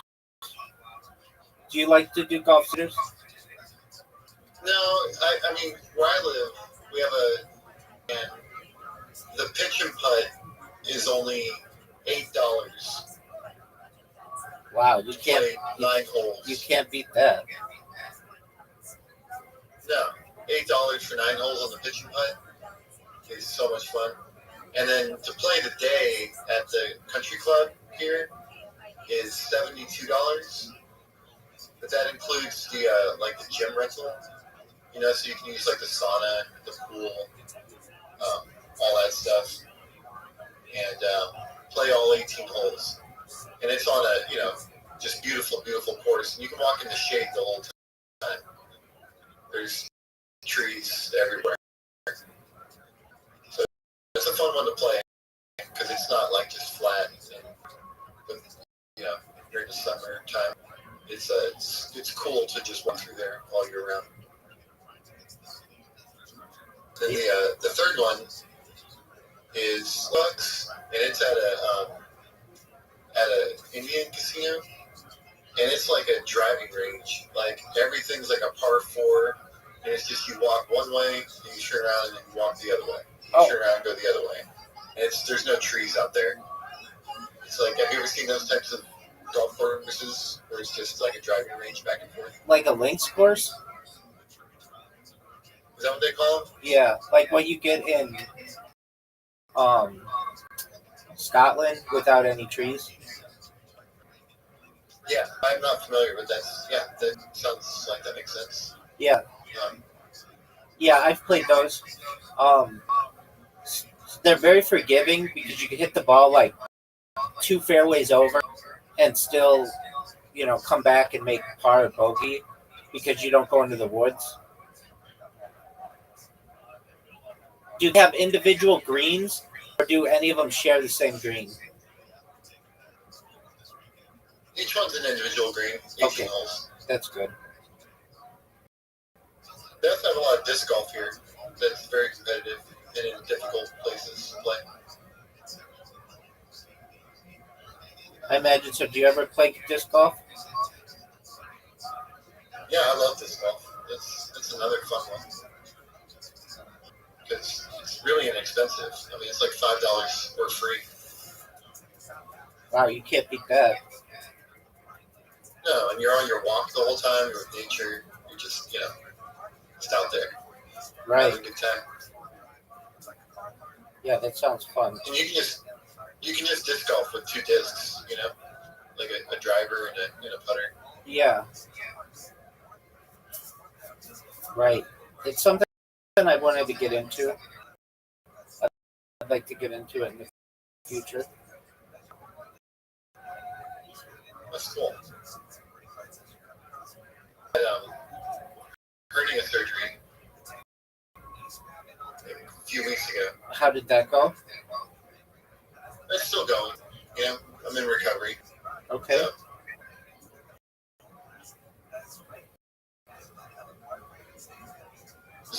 And stay healthy.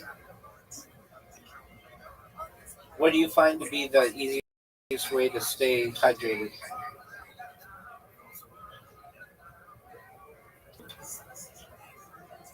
I fill up a gallon jug of water, and I make myself drink it every other day. Okay. I have to drink at least 1 gallon of water every 2 days. All right.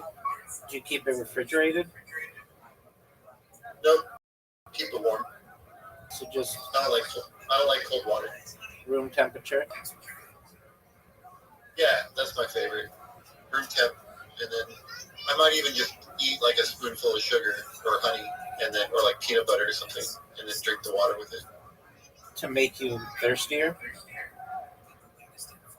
No, just add some protein because I'm trying to just slowly like build my stomach back up.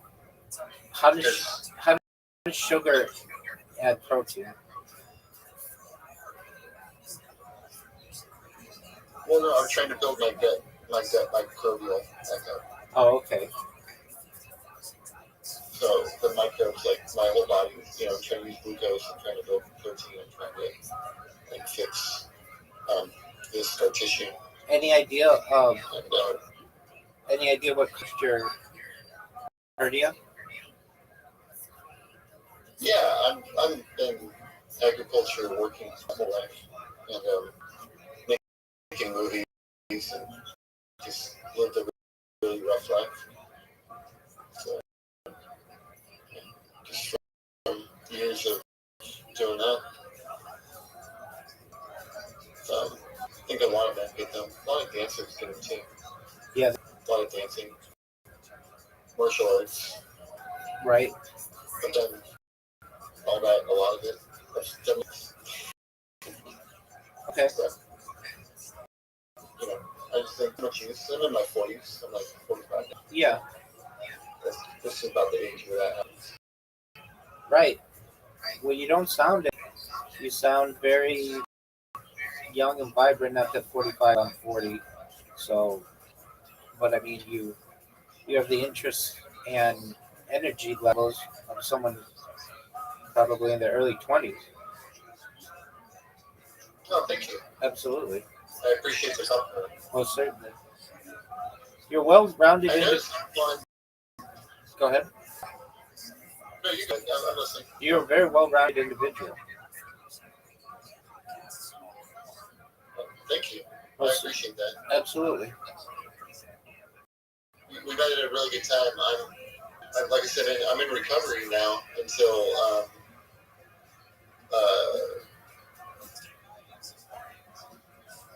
January 6th. Okay. Yeah, and the hardest part was I just got off Soda like 3 or 4 days ago. So recovering from that has been tough. Everything else feels good. The pain and all that.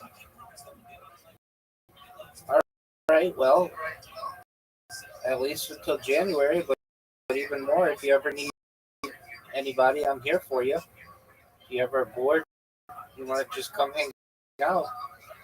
I'm a man. Yeah. No, this is awesome. I was wondering, room in X Spaces. It's hard to get people to come to your space. I get people today, but I don't really pay too much attention to it. It's just one of the devices I have, and it's just an old iPhone, so it's not like a No, big. I awesome what you're doing. I was wondering, that I was working with on Spaces, averaged like 7,000 listeners a week. Oh yeah, nothing like that. I mean, like I've had. It's easy to get those numbers like on Spaces. There's like a trick to it. Okay, what's the trick? Well, I mean, I don't know. Like, it depends on what the content is, right? And in this specific group, it's all about angel investing. It's the group that runs the space. So it basically is a seminar on like teaching people how to pitch and how to actually shill and what people are looking for. And then a deep dive into like all the nuts and bolts, how to set yourself up and like really protect yourself as if you're gonna create IP, intellectual property, seed money, or seek actual investment for venture capital. Okay. And then you have the people on there that are actually investing and making those moves like instantly when they hear the right things. I think that's why the audience is there, because the people that are listening or talking are actually making the investments on the show. I can see that. So, I don't. yeah. I mean, if I want to go and show someone, or I want a bunch of people to listen to me, I just go to someone else's space, and they usually give me the opportunity to speak. Mine, really, the reason why I do Twitter Spaces is because it archives my footage. So that's why I do it. Data that I'm creating. Well, that's awesome. Do you personal camera for fun? Do you take Polaroid? Do you do like social media for yourself? Yeah, Polaroid. Let's see. Like this, I can't tell you the last time I've taken a disposable picture. Um, I use pros, so digital. The last physical picture I probably of myself was from I had some friends who bought a bunch of Polaroids at a party and put them all around the room. Polaroid cameras. They're just like disposable Polaroid cameras, and you just take pictures. Or have people take pictures of you. And a few Super Bowls ago, we did that, and then just put them up around their house.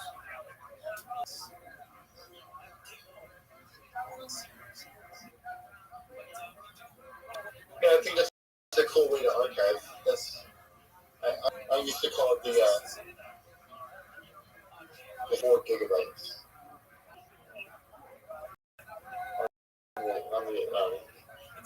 Polaroid. I mean, it's like the conversion to digital. Right. If you want it to be the same resolution. Right. It's changed now. I could see the nostalgia of Polaroids becoming popular again, especially with its pretty inexpensive technology. Well, I think physical. That's what. There's a book I just read from one of the founders of Apple. He believes that physical is going to become popular again and be worth a watch. So we're going to have a turn to physicals. And he was pretty correct. He wrote the Bitcoin Supercycle by Michael Turpin. I have not. Are you familiar with Michael Turpin? They call him the godfather of crypto. Right, yeah. Yeah, I'm familiar with him. Yeah. I've been, I saw them at Tokenize last year in Vegas and been following along with their angel investment companies for some years. Would you say that? Interesting. Would you say that the primary place that you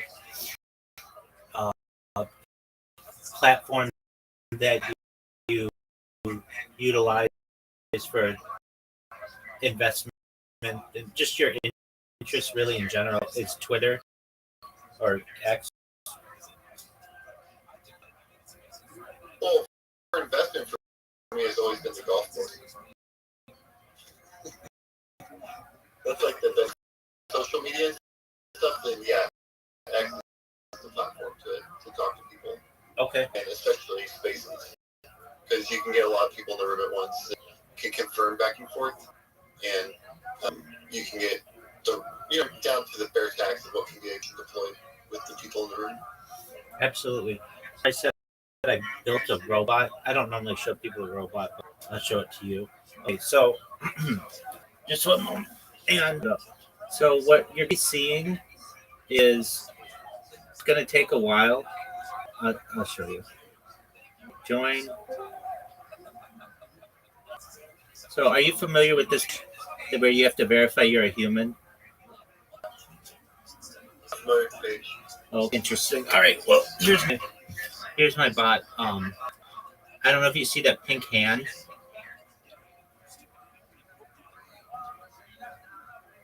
Do you see the pink cursor? No, I made you full screen tonight.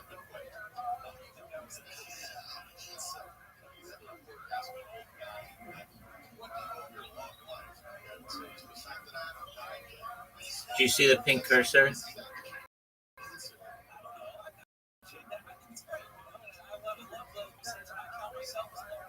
And down. Okay. Do you see? There's a device that I just pulled up. Not one like. Hold on. Do you see me right now? Do you see my face? Yeah. On the new device that I just have, finger pointing at it. Do you see it? Yep. Okay. So I'm going to flip it. Do you see a pink cursor? Yeah. Okay, do you see it's pressing the repost button? Yep. What it does is just wherever there's a repost, it clicks it.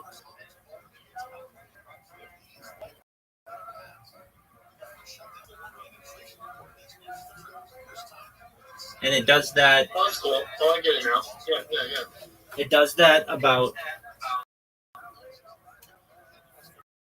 2,000 times before I just create another one. Usually I create them every 12 hours or so. And then what it does is it sends a notification of the person's profile, and my Discord link's in there. Then I just get random individuals that come in over the course of a day. Or they come to my YouTube streams and comment or whatever. And it's just a really efficient way to promote. It's absolutely free. Very few services will give you 2,000 impressions for free. After on YouTube. Sure, in the upper left corner of Discord, you're going to see a red circle that says 24/7 YouTube streams. Okay. Put that into your browser, and you'll see I have more live social media, more live YouTube streams than any person you've ever seen. What's your name on YouTube? I've got a bunch of them. So put that one.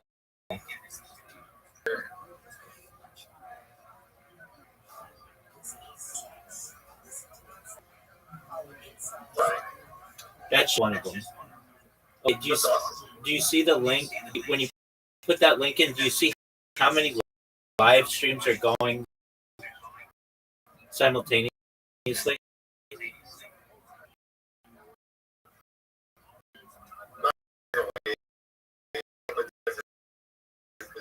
Okay, that's not what I want you to do. Okay, if you're going to do it that way in YouTube, type in YouTube Rabbi Rothschild and filter by live. Okay.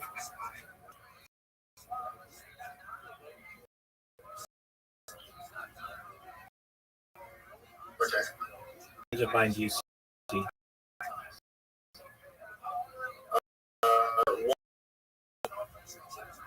I didn't talk to you from 3 months ago. Type in Rabbi Rothschild into the YouTube search.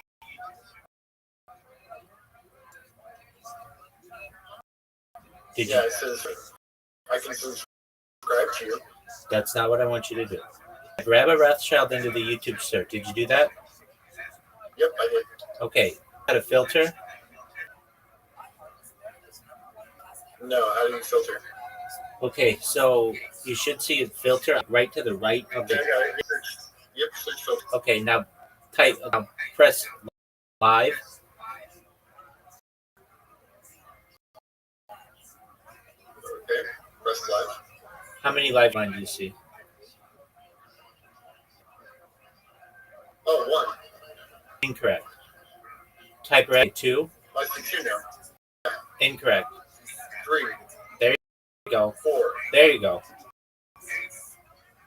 5, 6. There you go. 7. There you go. There you go. 9. There you go. 10. There you go. 11. There you go. 12. There you go. Oh, that's a cool view. The ceiling?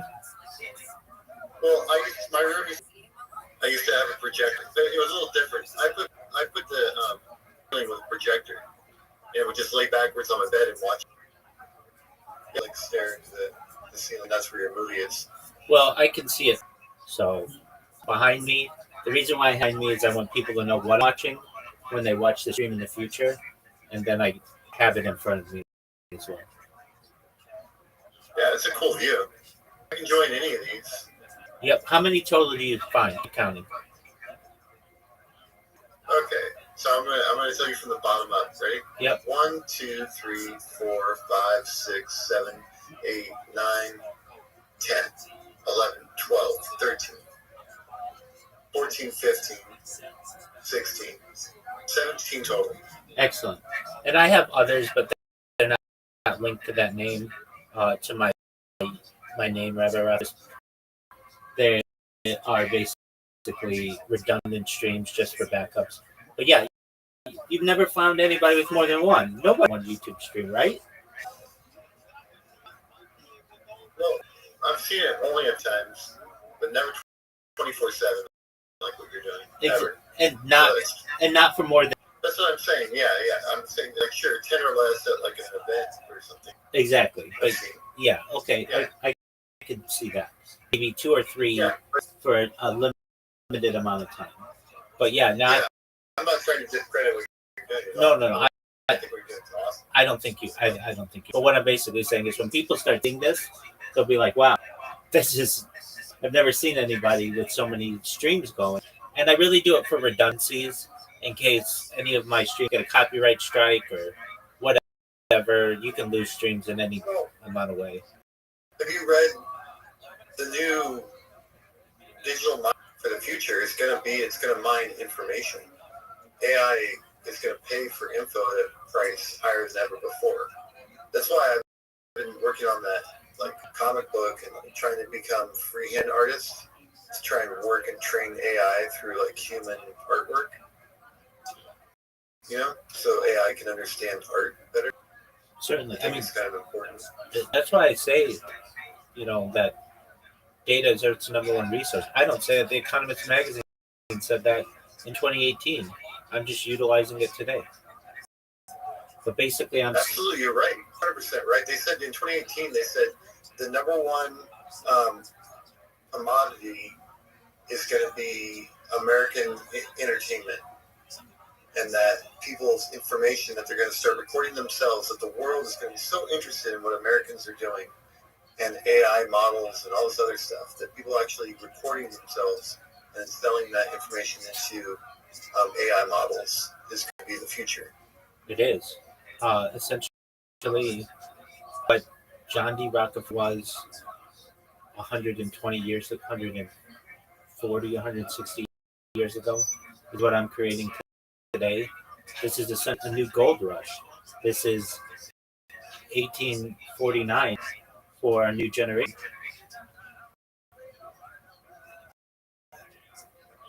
You're absolutely right. Yeah, I think you're in that era, man. It's gonna be a fun ride. I'm glad that good on you to get into this, and what you're doing is amazing. I love that you have 17 different. Oh, more than I'm that. trying to click. Some work better than others. Some are darker than others. Do you see my ceiling cam? I went in and clicked one randomly. Okay, so I do have one that shows me from straight on, but also the ceiling at the same time. So some of those cameras actually have multiple cameras within them. Nevertheless, I mean, they all are basically just documenting this conversation and what I'm doing. But in addition to that, to documenting what I do, I keep the radio on 24, so that literally from any hour of day over the course of the last 4 years, you can know what's going on in world politics, world of, and I think that's a really neat aspect of it as well. So you can basically use this as a timeline or a time capsule of human history. Yeah, you've got timestamps. That's awesome. Exactly. Yeah, that's why I was wondering about the Polaroids, because a lot of times maybe taking your photograph like with a physical newspaper or something, like getting a physical newspaper delivered still, if that's possible. It's possible. It's just rare. Apologies for interrupting. It's possible. It's just rare. But yeah, I mean, that's how you used to prove certain things, where you were on a given date. You take a version of the newspaper and take a photo on a given date. Yeah, and then put it in an envelope. That's true. Like it's like a poor person. Like if you didn't have a notary or something, you had to just like make sure that they knew that here's a picture of me with a document in a newspaper. So it's when you said that it needed to be done by. Here you go. That's right. Yeah, America's awesome. It's got a cool history. It's an amazing place to live. I really like it here. Yeah, I mean, It's fun talking with you. You're a really interesting person. excellent. Well, fun talking with you as well. You should know that I was here for you. So, as you recover from your hernia, the land of Oz, come back, update me with what's going on, and if you ever come on in here, we're always doing something fun. Yeah, hopefully we'll play some video games or something at some point. And you check out the issue 0 whenever you get a chance. Most You're certainly. on the 24/7 thing. So. Most certainly. Yeah. Cool, man. I have it in my inbox, and once we bid adieu, I'm going to check it out. It's HooverPress.myshopify.com. Yeah, that's it. Have a beautiful day. You too, my friend. Take care. Bye. Bye. Shout outs at the land of Oz.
CNN or Fox series, the celebrity endorsements didn't work. Anyone with a few brain cells knows these people are completely full of shit. Any comments on that line?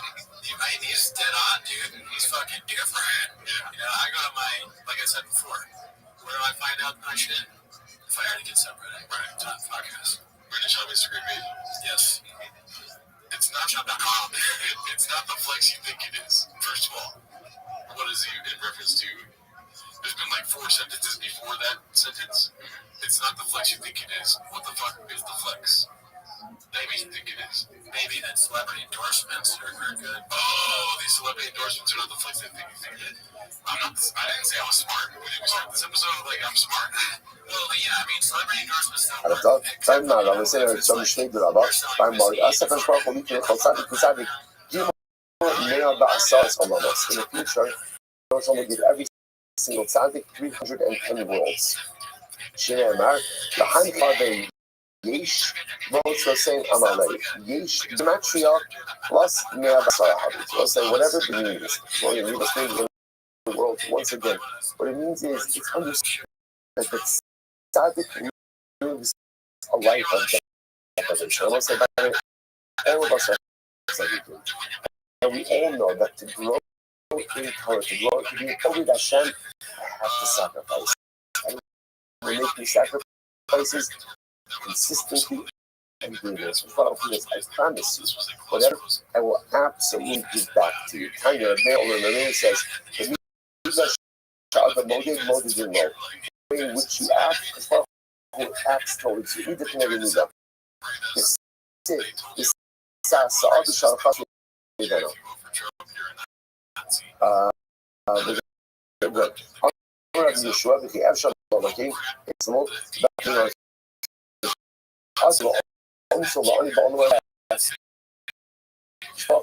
no single also all of my boss. So if I give a handful to a pauper in this world, Hashem gives me a handful back to come back. Shemaim is our talking. The handful comes back with so much more than money.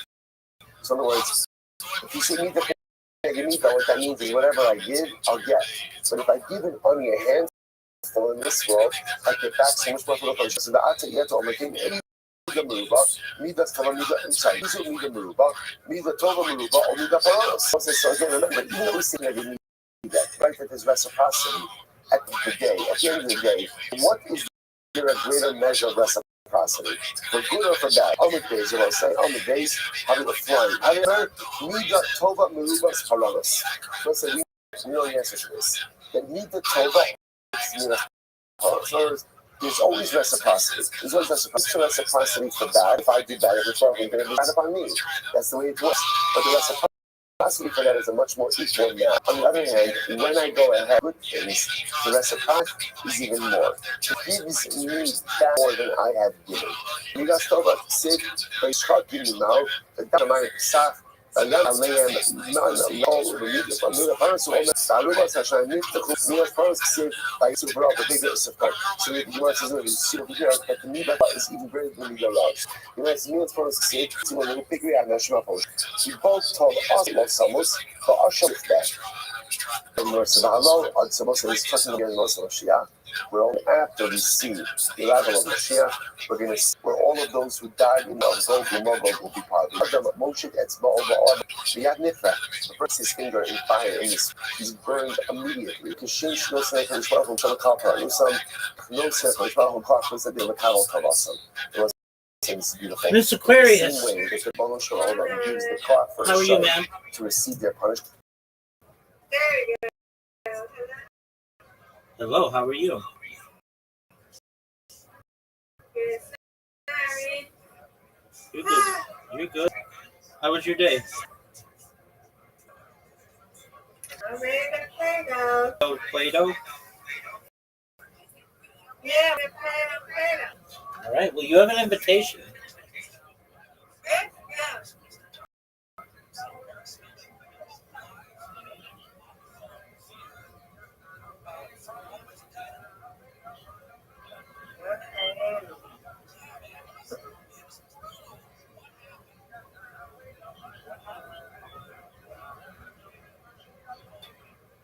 Nice spare.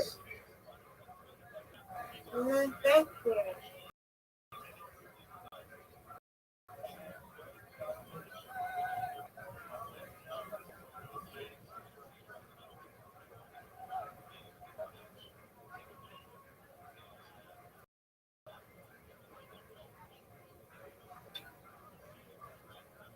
you.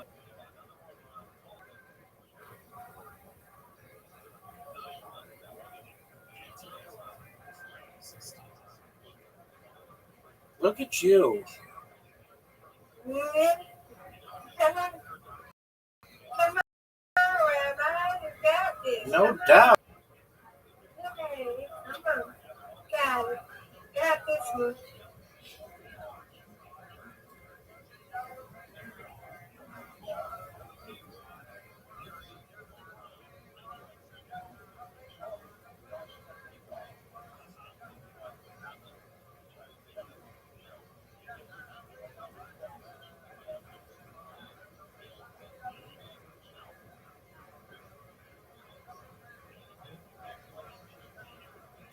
Miss Aquarius, that was an amazing spare.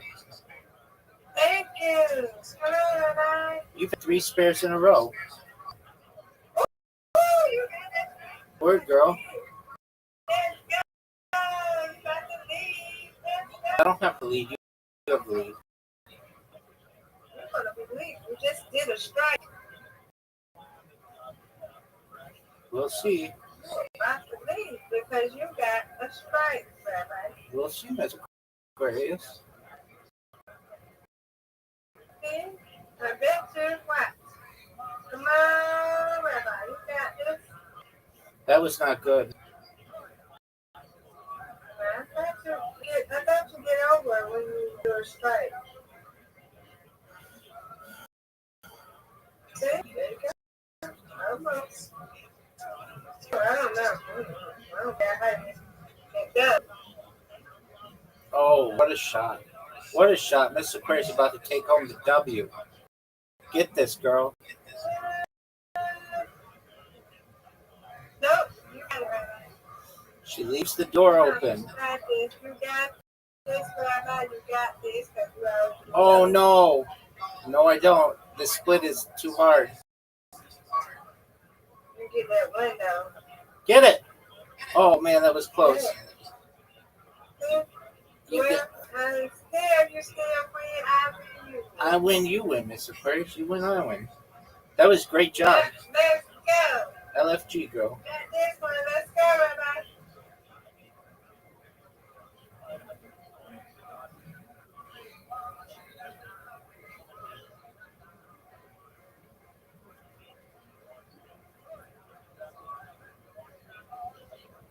Rabbi, you got this. You got this, Rabbi. It's you, girl.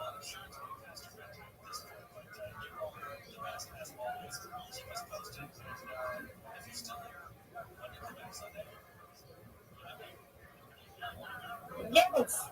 Let's read. Go. That's what I'm talking about. That's what Let's I'm go. talking about.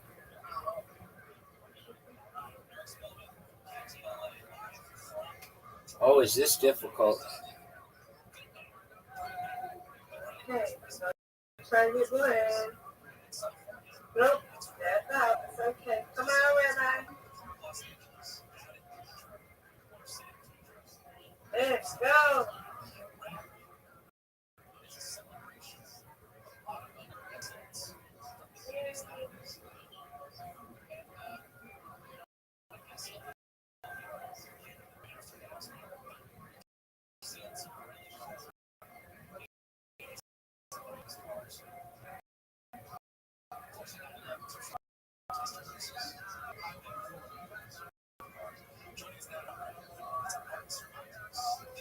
Come on, Rabbi.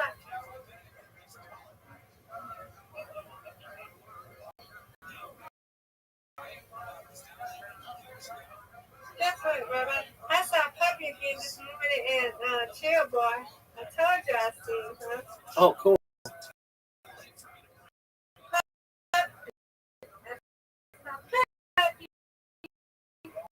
Yes.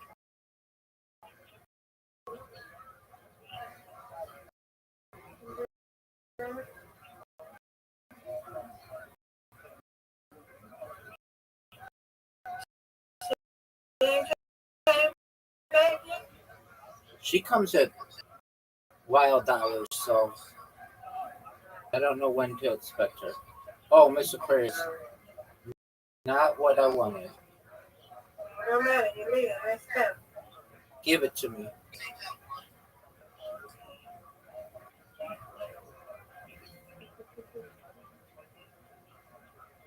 Let's go. Okay. Don't worry about it.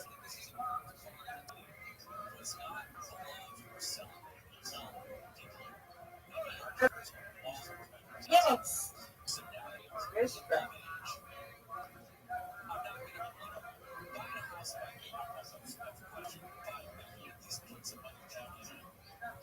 All right. Good, good. Good. Yeah. Yay, you win, I win. I win, Miss Aquarius. Undefeated bowling, undefeated in friendship. Good job. Okay. Alrighty, you. Take care, my friend. Excellent. Sweet Good dreams. to be here. Thank you. There is the constant fear for Punishment, punishment will gives cloth to the begin to receive their reward. But I will say that the incredible part of here is as follows: that even though we believe in a system of nida in every nida, reciprocity, right? The reciprocity for good is much greater than the measure of reciprocity for goods. I know that when I do averos, there's going to be punishment for those averos. So that's the way it works. And whatever I do in this world, there's going to be reciprocity for it in the world to come. So whatever I did wrong is going to be reciprocal punishment for my misdeeds, assuming that I didn't do tshuva. If I do tshuva, then I erase everything. But assuming I didn't do tshuva, there's reciprocity. But for good, I will say, it's not just simple like direct reciprocity. Whatever I do in this world, the Lord gives me the reward, and the reward, I guess, like the spark far out the good that I do in this world. Incredible. Let's go ahead. Rabbi Kiva Omer, I've acquired this one of so Rabbi Kiva says, even to read Svama Kitzonis cannot be chorus. What's the Svama Kitzonim? Tana B'Sifri, sorry, Sifri Tzedukim. And if some of this remember again, who is speaking? This speaking when people do not believe the Torah about that. But Yosef said Ben Sira Nami also in the thing. Again, what Yosef says is also to the book of Ben Sira. As we're going to see, the book of Ben Sira was a book of knowledge that was compiled by this guy Ben Sira. So the Gemara suggests to me that that's also called apikarsi. So I'm going to buy it. My timer. Now, what's the reason? Right, it's so bad about the blood. Right, what is it that it has in there that's so bad? The way the Shibik Sidbei, look, Pintosh is your done so maybe it means it says, do not skish. Right? Don't take the skin off of a fish. Rashi says, it's really right inside. But Sipshon Kildan or Nate, don't peel off the skin of the fish, because if you peel the fish, you're going to waste the skin. We'll stop over for today.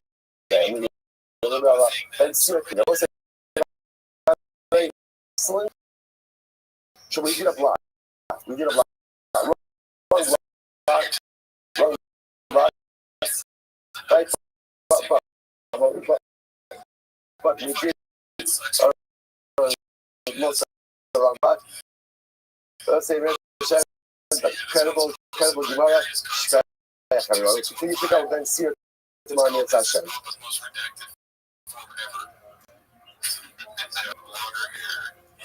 All right, have a great day, everyone.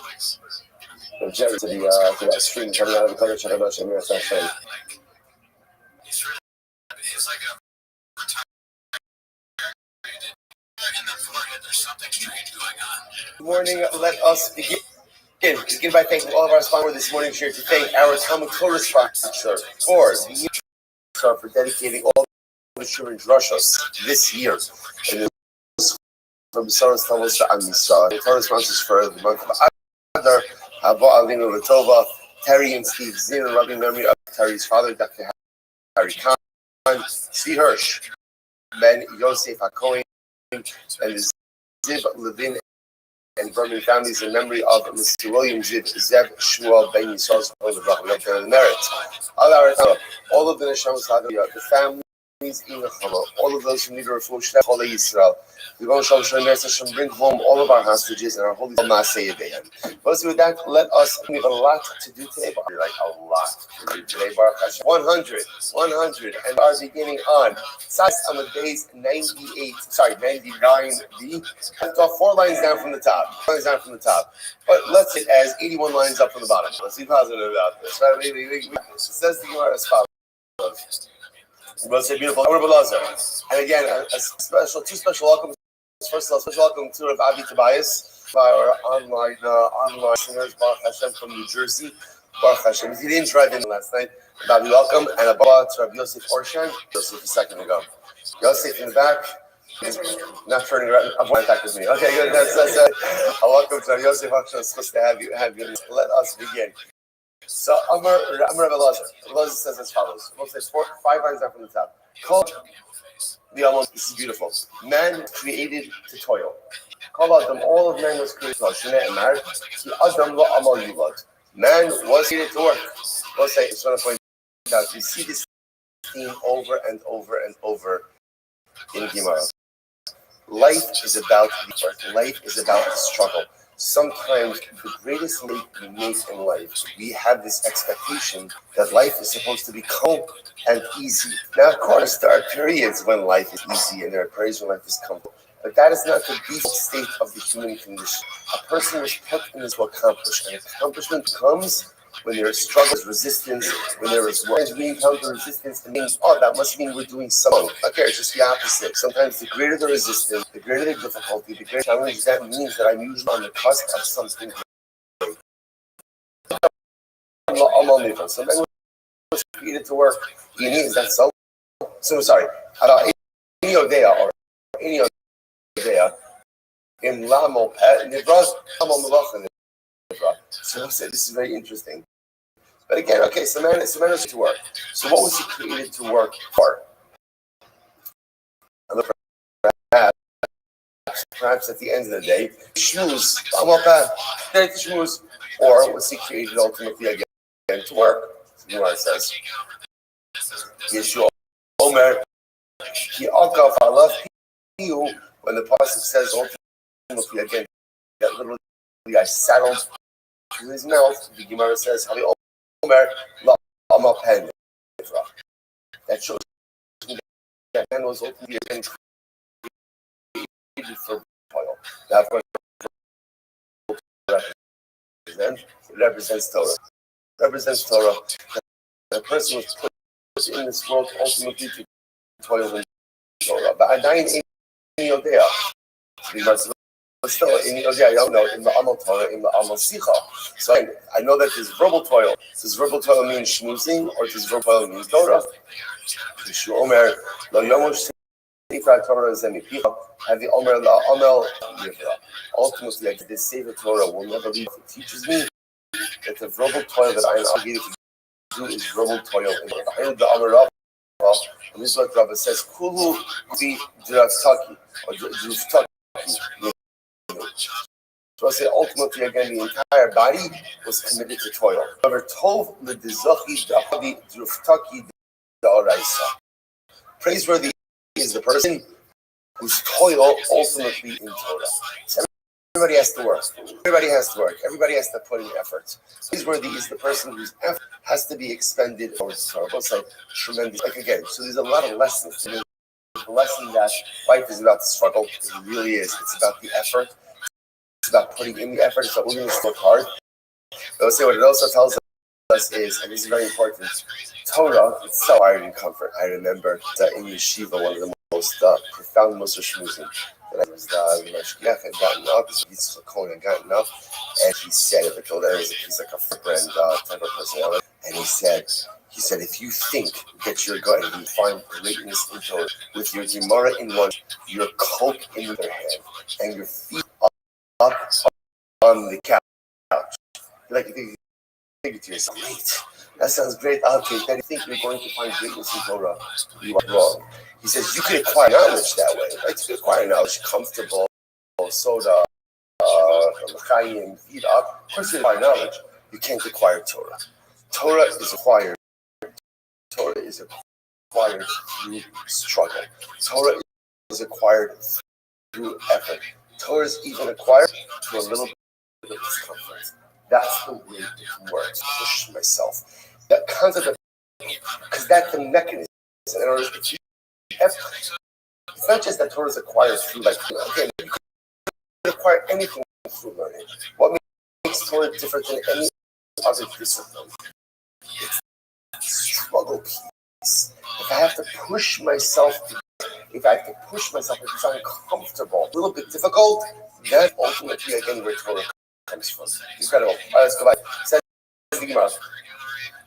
in Gemara, so literally again, the pasuk, a man who commits adultery, is missing heart. First of all, just in general, the profundity of that pasuk is pretty straight. That a person who engages in immoral and engages in any taiva, it's about taiva. Obviously, can't keep your desires. And Shlomo says that's not what it is. It's not taiva. It's chasar lev, a missing hearts. Right? I'm just of ourselves and go through like trying to fill it. This is what you fill it with. So it's easy to fill it with a misleading way. So someone who engages in immorality, not just that it's a problem, desires and lusts. He's missing his heart. He's missing his thought. He's missing his emotions. He doesn't understand that those things that he's filling void with are not going to make him happy. They're not going to give him what he wants. In fact, end of the day, it's just going to make me feel more empty. The Gemara goes back there. So, Reish Lakish, what does this refer to? It's incredible. Zehalomid Torah. It's wild. This refers to someone who learns Torah episodically. Today I learn, tomorrow I don't learn, next day I learn a little more, next a little bit less. If you're not consistent in your Torah study, the Gemara Reish Lakish says that is like a man who commits adultery. Now, what is that about?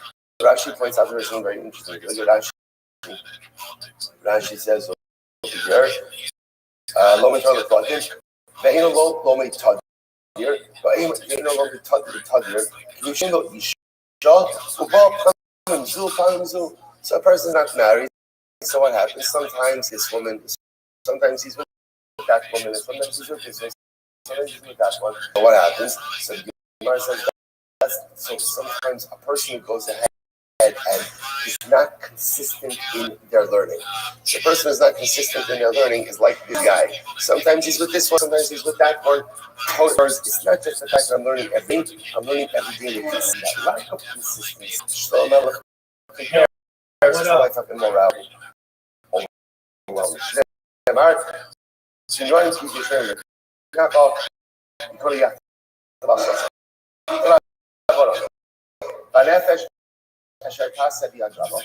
person will act like, impotently. Yad means like an outstretched hand, intentionally. This refers to Chizkiyahu. Who would expound, he would teach nonsensical drushes in Torah. Amar, Moshe Lichtov, Achas Lotan, Timno, Haisa, Prilegesh Lev. Because Vayilech Ruben Yitzchitim Vayisad Udaim Basader. So what Menashe used to do is he would quote these psukim in the Torah, and these psukim at first glance seems totally irrelevant. Like for example, why do I need to know that the sister of Tan was Timnah? Timnah was the concubine of Eliphaz was the son of Esau. Who cares? Like, what does it matter to us? Or that he went out into the field to collect Dorim. Who cares? So Menashe would say it's clear that the Torah is not authentic. The Torah maybe not is all, maybe it's not all for God, because after all, you have all fikim in there that don't seem to make type of logical sense. They don't seem to matter all that much. So the Gemara says as follows: Not Sabas Kava Amrlo, Sabas Kava Teisha Tasha Ba'Achika Tidaber, V'Beni Nefesh Dofi. Eila Asisa Becharashti, So it's like they came out and said, essentially, you don't know what you're rebelling against your brother, your sister, as we're going to see in just every passage in Torah found meaning. Furthermore, about just like mentioned with this it said, so this is actually very profound. Woe with the ropes of nothingness, and like literally again the rope. It also means like ropes. Yeah, ropes of the wagon. What is it? Reins. And the reins of the wagon. So the Gemara says, most of the pasuk is very interesting. The pasuk begins by speaking about Moshe Alam Bechevle pulls sin with ropes of nothingness. Chevel is like a rope. And then it begins to speak about reins. Reins are than ropes. The Gemara says, what does this mean? From Rabasi Yitzhara B'Tila Gomer L'Chot Shel Kuvya. Wow. So listen to this. You know the way it works with sin is that in the beginning it only holds on to me like a spider's web. Like just like a rope of spider's web, right? Of the spider's web. But at the end, it holds on to me like a rope with the reins of a wagon. I'll say what a profound Gemara. Like times again when we in the beginning when there's Yitzhara has a very limited hold on me. And its hold is like a spider's web. I can easily break free. But after a while of choosing not to break free, making the conscious choice not to break free, sin holds on me with the thickest of reins. Incredible. So the Gemara goes right there. Thus, I said I was rebuking but what is the purpose of these psukim? In other words, why does the Torah tell me about Timnah, the daughter of Lotan, who becomes the concubine of Eliphaz? Like, who cares? I was like, get ready for this Gemara. This is ridiculous. Timnah was a princess. The word aluf essentially a king without a crown, like assistant, like not quite, but it's also monarchy. So Timnah monarchy. So what happened? She wanted to convert. Timnah wanted to convert. Abraham Yaakov would not accept her as a best. She became a Pelagish of Eliphaz. Amra, she said to herself, it's better to be a maid of Israel than princess for another. Enough fuck me now, like the Saran Yisrael. Who was her son? Her most famous son. The most famous son of Timnah was Amalek. Amalek is the of Esau, the son of Eliphaz and Timnah. So the Gemara says, Yisrael to this very day.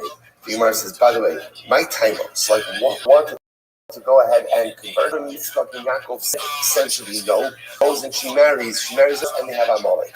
So she produces like what which the Gemara says is incredible. The Gemara says, Abraham, Yitzchak, and Yaakov should distance. Don't have distance. And I will say, the Chaim Shmuel piece about this, and he highlights this. Like what is going on over here? So the Chaim Shmuel says something beautiful. He says it's possible that they were right in not converting her. It's possible that maybe they saw something. See, look, let's go through. If she becomes the mother of Amalek, this is broken down.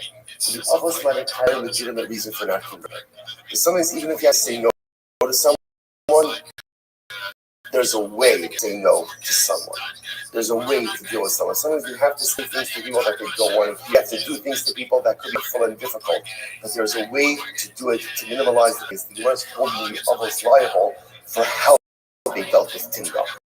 Not necessarily liable for telling her no and not converting her, but holding her liable for how they dealt with her. An incredible Yisrael saying. Sometimes again, what has to happen is going to be difficult and painful. But the way you deal with people in difficult situations, the way you make them feel, and the way they walk away from the interaction, for that is what I part of them. It's incredible. So now we'll say, so why is it? So now the story of Reuben. Why is Reuben was collecting flowers? Like what's the pshat over there? So very simple. Where was Reuben first from? Where was he collecting flowers from Hefker. So what's the whole story? What's the point of the story? It was like you're walking by someone's yard, you see a flower over there. Okay, it's just a flower, I just pick it. Reuben was not good. If he was going to bring home flowers for his mother, where was it going to come from? Hefker. Why? Because tzaddikim are careful with the property of other people. He found flowers in the field. Going Amarav Yavruchi, okay, type of flower. Maybe Amar Sigli, Dorasan Amar Sivsiki, okay, different types of flowers. So it turns out that again, even the pursuing that we say to ourselves, like there's no deeper meaning in that, there's deeper meaning in everything. So the story of Timna, because again she was rejected by the others, becomes the mother of Amalek. From here we see sometimes you have to reject people, sometimes you have to say no, but how you do it, the manner in which you interact is of key importance. Reuven, why is Rosh Hashanah to dime? Because what makes tzaddikim tzaddikim? It's not just about your Torah. It's not just the amount of Torah that they learn. What makes tzaddikim is their interpersonal actions as well. A tzaddik is careful not to hurt and not to harm the other, even in the smallest of ways. Incredible. It's like Kalos is crazy. Kalos Torah Mason Shalom B'Pamaya Shalmala B'Pamaya. Say person learns Torah Lishma. Person Torah Lishma. What does he do? It's shalom between the celestial sphere and the earth sphere. They will say, what's Torah Lishma? What's Torah Lishma?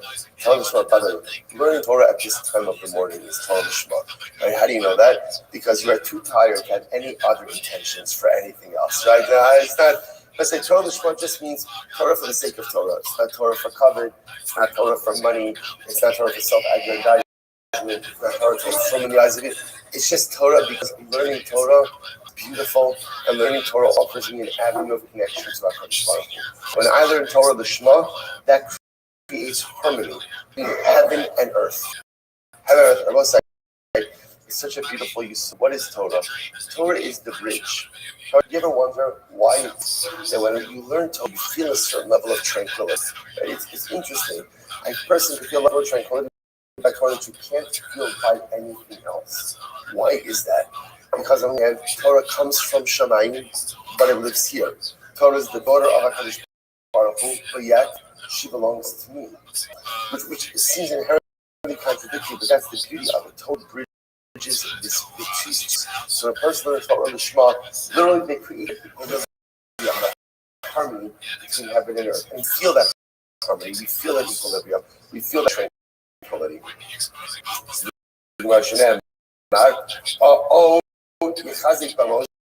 Shalom li, shalom yaseh.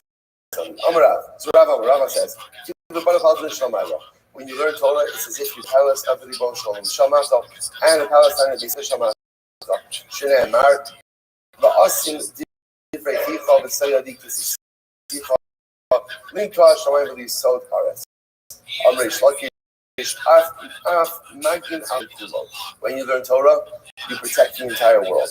Torah mikna u'matzla. Torah has the ability to protect. When I learn Torah, again, I'm creating some level of protection for the world. As Ne'emar, u'betzel yisisi. Levi says, carry the psyche. Wow. When you learn Torah, you're bringing good a little bit closer. What's that we all want to know? What we can do to do Mashiach. All I want more than anything else was Mashiach. So what could I? So I learn. Every time I learn, I bring Mashiach with ability. The definition is Bulosh Ne'emar. Velomar Yon Amiyat. Amish Lakish. Kalamani is Chavir Torah. Ma'ala Avakasa Kilu Asal. It's beautiful. If you teach your friend Torah, it's counted as if you've created him. You've created him. Shana Emar. Ve'as Hanefesh Asher Asu B'Chalam. Ma'av Navinu. Torah says, Adam made Neshamas in Chala. How do you taught them Torah? When you teach Torah, you are giving credit almost as if you birthed the individual. Which makes perfect sense. Because when I teach someone Torah, by definition, I'm giving them life. Torah's life. Torah's everything. So when I go ahead and I give them Torah, manage if they birth them. This is beautiful. The Lord just says that when you learn Torah, listen to this. It's as if you've created those very words of Torah. Now, at first glance, it seems a little bit strange, and even a little bit intense. Now, what does that mean? I've created Torah. What Rashi, what you are telling us, sorry. Rashi said, "Ki'ilu asa lo'osa d'var mitzvah." Let's say, in general, when a person engages in active spirituality, the important to understand is creating something new. Like when we're teaching Torah, so what I'm doing, there is spiritual energy created that wasn't here in this world. I do a mitzvah, I'm creating something new. I do a chesed, I'm creating something new.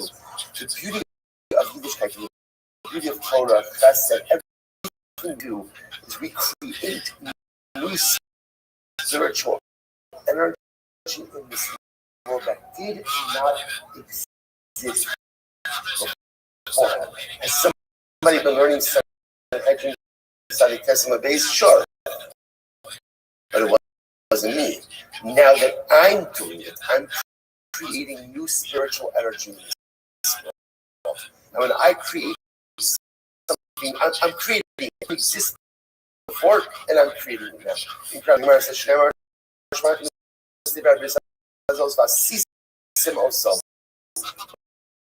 says, Kilo asa atzmo. Kilo asali atzmo. This is beautiful. When you learn Torah, when a person learns, it is as if a person is himself. Time I learn, I'm recreating me from new. Isn't that overwhelmingly beautiful? So as I think for many of us, right? If you had one wish in the world, what would it be? One wish. One wish. No one ever thinks about this. Right? One wish. Start again. Right? What I wouldn't give for a do-over. Now for a do-over with all the knowledge that I have now about all the incredible mistakes that I made over the course of life. I just a do-over. Like how that wouldn't that be good? Can you imagine that? Armed with all of that you have, the ability to start over again. And decisions of the Torah was every single time I learn the Gemara says, I am recreating myself with the very fabric of creation. In other words, remember, the world was created with Torah. Already created the world. So by definition, when I learn, I'm realizing the blueprints of creation. And the Gemara says, when I literally have the opportunity to remake myself. So that thing that we want, making a fresh start, is available to us with every single line that we learn. Incredible.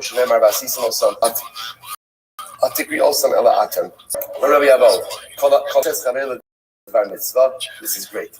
If you force your friend to do a mitzvah, you force your friend to do a mitzvah. Force your friend to do a mitzvah. There are many ways you can force your friend. Publicly is an excellent way, right? And publicly have ways to force people to do mitzvahs. And don't feel bad about it. Don't feel bad about it. It's okay to put people on the spot to do it, or make people uncomfortable and say like they have no choice but to do something. And guess what? If you see someone and back them into a corner to do something, you get it. The forcer. The forcer, right?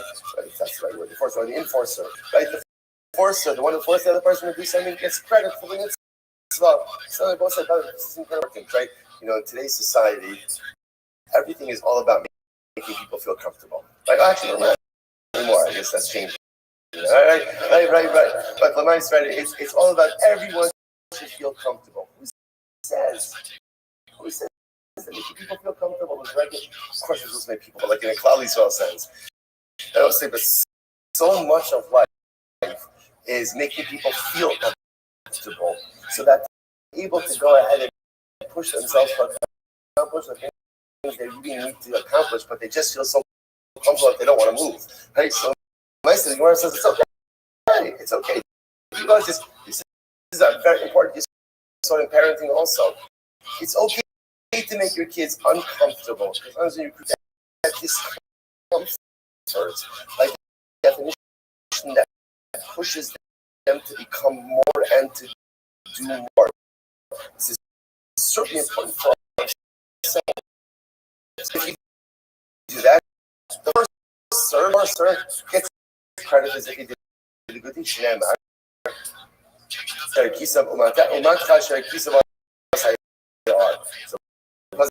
it's interesting.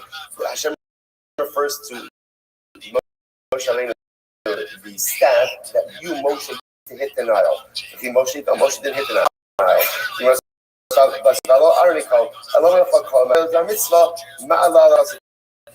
since Moshe told Aaron to do it, Aaron did it because of the force of Moshe. Therefore, Moshe gets credit if he did it. Incredible. Because also the Gemara said, remember again, these people don't have the long haba. So who are these people? So the Gemara, what's not up? Rabbi Chanina, what's not Koris? And Apikoris is going to embarrass a Tam Chacham. Or it's not really just embarrass, it's degrade. He's going to degrade, like to diminish the honor of a Tam Chacham. So the Rabbi Yochanan, Yoshua, and Levi Amar, Sam Avazir, B'fnei Tam Chacham. This refers to someone who embarrasses his friend in the presence of Chacham. Most of the I think this is fascinating. Right? It's never the way we ever thought about Apikoris. Right? Apikoris is much more like theological. It's interesting. The Gemara is describing it as someone who either degrades Talmidei Chachamim or degrades his friend in the presence of Talmidei Chachamim. Very interesting. So the Gemara says, I understand if you say that his Koris is one who embarrasses his friend in front of Chacham. So the Gemara says, then if you embarrass Tam Chacham himself, that's called Megala B'Tor Shelo B'Halacha. That literally reading Torah in an appropriate way. That's called Tam Chacham. Elman Dam Rabaz Atzmo Koris Savi Megala Pana B'Torah Kigun Mai. But if you say that embarrassing the Tam Chacham himself, that's not Koris. Then what's the category of Megala Panim B'Torah Shehalacha? Literally like expounding in an inappropriate way. What is that refer to? Kigon Menaskia. That goes as Menashe Fiske. What did he say? What did Menashe Fiske say? Fiske was one who said, "Come on, why is all of these nonsensical psukim? Like Reuben went to get to do that. Like Timna became the wife of Ali. Dikadam, Dikmaskila. I say for others, it's English differently. Metoda. What's the other Metoda? Rabbi Chanina, Amri, Zamavasa Tanit Chacham to someone to embarrass the Tanit Chacham. Rabbi Yochanan Shobel Levi, Amri Zamavasa es Chavero b'fnei Tanit Chacham. Okay, so Mishnah Rabban Damavaza Tanit Chacham Atzmo Megala Torah. So if you say that degrading a Tanit Chacham himself, that's called Megala Torah. So the Gemara says Mavaza Chavero b'fnei Tanit Chacham Apikoris. If you embarrass your friend, you're not Apikoris. Elman Gamra Vaz Chaver B'Fnei Tam Chacham Megala Pana B'Torah B'Havi Apikoris can go in by. But if you say that ultimately again, your friends in front of Tam Chacham, that's Megala Pana B'Torah. Then what's an Apikoris? What is that? What's the Apikoris? Rav Yosef keep going. Hani the Amri my Hanu Le'Rabbanon. So what's an Apikoris? This is interesting. Another interpretation of Apikoris is people who say, "What good are the rabbis?" Right? What exactly do the rabbis do? Right? What do you do all day? Right? What is it exactly that you do for us? So the Gemara says,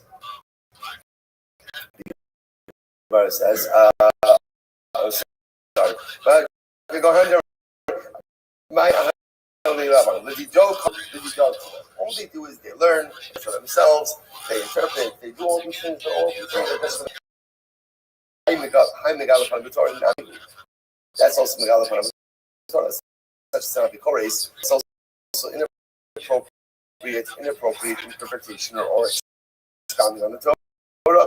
Yesiv in lo brisi yoma machalai lo chukos shmayim ba'aretz lo samti or Rav Nachman Yitzchak Mehani shmami ma'achanami shmami no shene'emar v'nasasi l'chol ha'makom ba'avuram.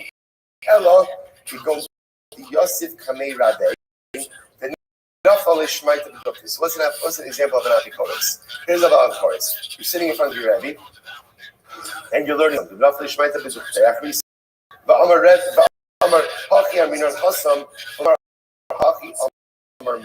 So an example of an Apikoris would be a person is learning with their Rebbe, they're learning a particular topic, and it's reminiscent of something else that the Rebbe says, and the Talmud quotes the other teaching, but doesn't quote the teaching in the Rebbe. Consider it to be insolent behavior. Which also says very dramatic. Not at all, I think, mention what an Apikoris would be. But you begin yet again, the Apikoris is this person who does not exhibit the appropriate behavior towards his Rebbe. So let's say, why all the emphasis on the behavior from one's Rebbe? So first of all, understand, let's say from the Gemara perspective, your Rebbe was the one who was your link in the chain of Torah about that. Like it's not like today. It's not like today, Baruch Hashem, a person really like we live in a time where a person, okay, this all Rebbe, but even without I could learn. It has the Torah about that. Mamish, like the Rebbe was my link in the chain. Disrespect of that link, by definition, tarnished the Torah. In fact, he gives us. Rava Amar Kibon Hani Dei Binyamin Asya. Listen to this. So what's the example of Abikaris? It's like the people of the house of Binyamin Asya. Asya is a doctor. Binyamin the third. What do they do, Binyamin the doctor? They're Omri, my Ahani le Rabbi. Why? How did the rabbis with us? Like, right? What do they do that's actually beneficial? After top of cup, let's say 100. Incredible. Go Charlotte or Asriel Yona. It's not like they ever did it. What do the rabbis do? The rabbis just simply tell us what we already know. It's not like the rabbis figured out a way to permit or to prohibit the. In other words, what they were saying is like figuring out anything new, anything all that different. They're just regurgitating information that we already know. So there was an incredible Rava, Kavamaisi tripped at the Binyamin. It's interesting. So when in the household, Binyamin the doctor, when they would have a shayla, and they would go ahead and bring it to Rava. Listen to this. When he would find a reason to permit the treifa, look, I'm permitting for you a raven. In other words, so Rava was saying, it's not so clear that this animal is kosher, right? So that the sheep is kosher. So look, or when there would be a reason for an look, I'm prohibiting to you a Yonah. Whereas Rava said a little tongue in cheek. So what's the reason about the story? Here, in the doctor's household, they disparaged the Rabbanim. Yeah, what? When they needed them, they showed up. Even when they showed up, it's such a profound, it's always easy. It's always easy to knock down leadership. This in general, this is for whatever reason. You have an overwhelming like preoccupation with knocking people off pedestals for whatever the reason that is. So again, especially when it comes to it's easy to not. Everybody can be knocked off a pedestal because everybody's a human being. Everybody has their faults and deficiencies. So maybe say, here you go, they're speaking about the Rabbanim, and then you Rabba, they have a Shiloh, and then a Shiloh, suddenly again they need it. Incredible. Where was Viper? The U.S. as follows. Rabba Amar Kigon the Amar Hani Rabbanai. Example of an Apikoris. Apikoris is an example of a person who says, those rabbis. Those rabbis. In other words, if you notice, by the way, the theme here is that Apikoris is someone who's disparaging me. About the Papa Ishtoi, but Amar Kigon Hani Rabbanai. A whole bunch of engaged in a discussion, and he forgot for a moment referred to the Rabbanon, and those rabbis. And he said it the Asib Batani stuff. He fasted because what he did was so profoundly disrespectful. Incredible. Lehi Bar Shmuel V'Rafuna Bar Chia, Matechos Sifrei Dilei Rabbi Yehuda. This is Bar Shmuel and Rafuna Bar Chia were changing like the kind of the scrolls in the yeshiva in the house of Rabbi Yehuda.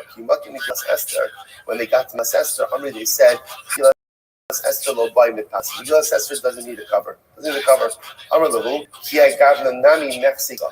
A statement like this, attribution to their Rebbe, also has the appearance of Abikarsos. Incredible. Rav Nachman Amar Zeri Rabbi B'Shmo. What's this? Calling your Rebbe by his name. That's Abikarsos. Was like the Gabbai. Was the Gabbai of Elisha. Why was he punished? Because he called Elisha by name. So therefore, introduced was Abikarsos. Just Rabbi Yirmiyah Kamei. Rabbi Yosef the Kalmar. This is beautiful. This is beautiful. Asadak Kodesh Baruch Hu Lahotzi Nachal Bibes Kachi Hakadosh. In the future, I will say, in the future, right? The Rebbe will bring a river, stream from the Kodesh Hashem. It's going to be a stream that's Kodesh Hashem. But I love all types of delicacies are going to be growing.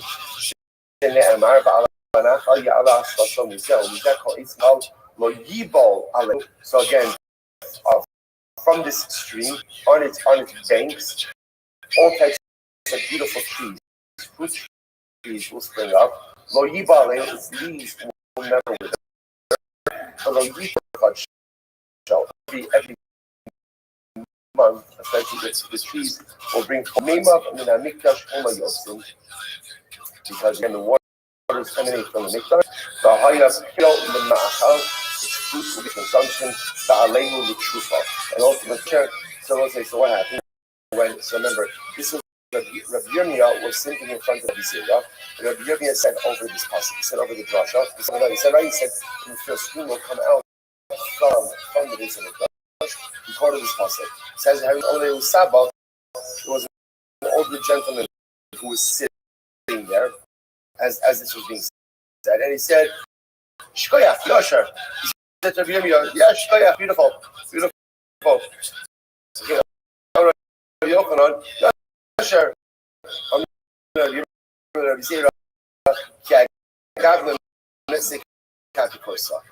This appears like apicorsis. So it's like we're really getting into a very strict definition over here. So in other words, I don't know anyone likes the shkoyach, right? But apparently, again, is given to shkoyach is given to the gadol. It has the, I guess it depends who you give the shkoyach to and what you give the shkoyach for. Yirmiyah says something, and I said shkoyach. That Rabbi Yirmiyah doesn't need the shkoyach, right? That's not the shkoyach. Amalei, hi, you come sayalacha. But again, no, the shkoyach is an affirmation over here. In other words, what the older man was affirming that which Rabbi Yirmiyah was saying. So what could be wrong with Eli Ishmael Lacha? Hashmad Yas Rabbi Yochanan the Kadari. Rabbi Yochanan Dash Nechai. I want to see an example about the curse. There's so much in that Gemara with this Shakadash. Like, what is that? What is a stream coming out of Kodesh Shakadash? Let's say so. Again, I want to point out something amazing. What does water represent? In general, water represents Tara. Right? Water represents everything. It's interesting. Water is one of those things with multiple different symbolisms, right? Again, it represents Torah.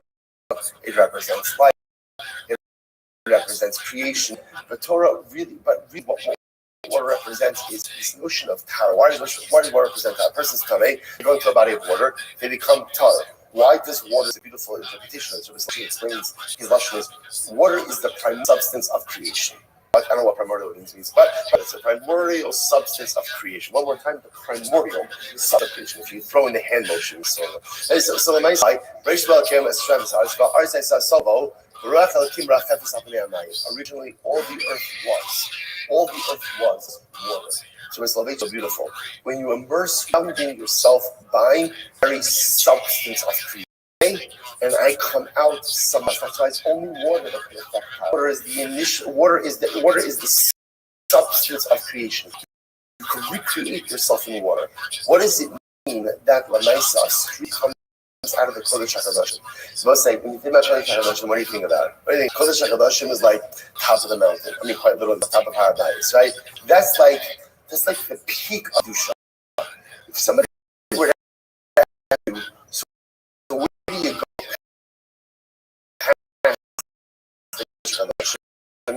There's nowhere, at least not in this world, but there is. There's no such thing as reaching the ceiling of Kedusha. Even if you're in the Kodesh HaKadoshim, there's a stream that comes out of the Kodesh. What does a stream represent? Torah. Stream is water. Stream is creation. Stream is recreation. Stream is building. Even from the Kodesh HaKadoshim itself, there's water to immerse yourself. There's no such thing as when it comes to our growth. We have all these There's still more to do. Incredible. So let's see a apikarsis. We've actually seen this story before. Listen to this.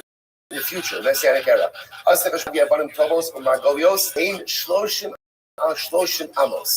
the future, devotion is going to bring precious stones that are 30 amos by 30 amos.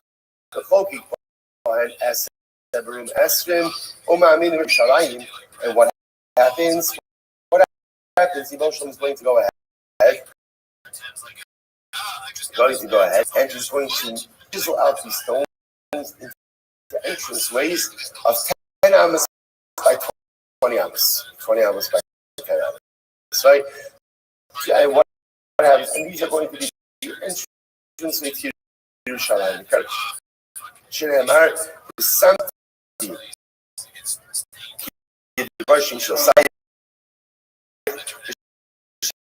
Okay, so Rabbi Yochanan is giving this over. Also Talmud. So it was a Talmud saying, and he chuckled. He chuckled at this. He said, essentially, like, that's ridiculous. Hashka kibi asa b'tziltzala, lo meshkachino, kule hamshkachino. So I don't understand. Today, you can't find precious stones that are the size of the eggs of small birds, or small eggs of small birds, right? Talmud say, come on, you're going to find precious stones that are 30 amos. That's big stones, right? It's very big stones, right? It's like 40 feet by 45 feet. Like, what? You're going to find stones that are that big? So you can't even find stones like this. Okay, that's the end of the story. What happened? First white line. One that was traveling by sea. What happened? Tries to come and ask you he saw in the middle of the ocean angels that were there chiseling out stones. So the Talmud said, no, who is this for? Amri asked that from Shbaruch. Says the Malachim said, that Shbaruch was creating for the entrance to Yerushalayim, which I was, by the way, is such a beautiful idea. You see this over and over and over. The devotion is preparing every day for the basic. Right? Let's be honest. How long would it take us to wash these stones? You could snap your fingers and we're done. The idea is the Ribono Shel Olam waits for us. We wait for, like we saw before. Everybody's waiting for Mashiach. All these is waiting. Everything is waiting. All the pieces are here. We just have to push ourselves a little bit more, just to do a bit more, just to grow a bit more, learn a bit more, a bit much stuff, a bit more, and we can bring this. But again, the Malachim are working on it. As we sit here, the Malachim are working on the gateway to Yerushalayim. So what happens? The kid comes back, Talmud comes back. So again, the Talmud comes back to this man. Yochanan is darshaning. Amalei drosh ulecha na'el lidrosh. That's right. Talmud comes in. Rabbi, preach. Right, preach. Continue to preach, and you're shkoyach to you. Right, you're doing a great job.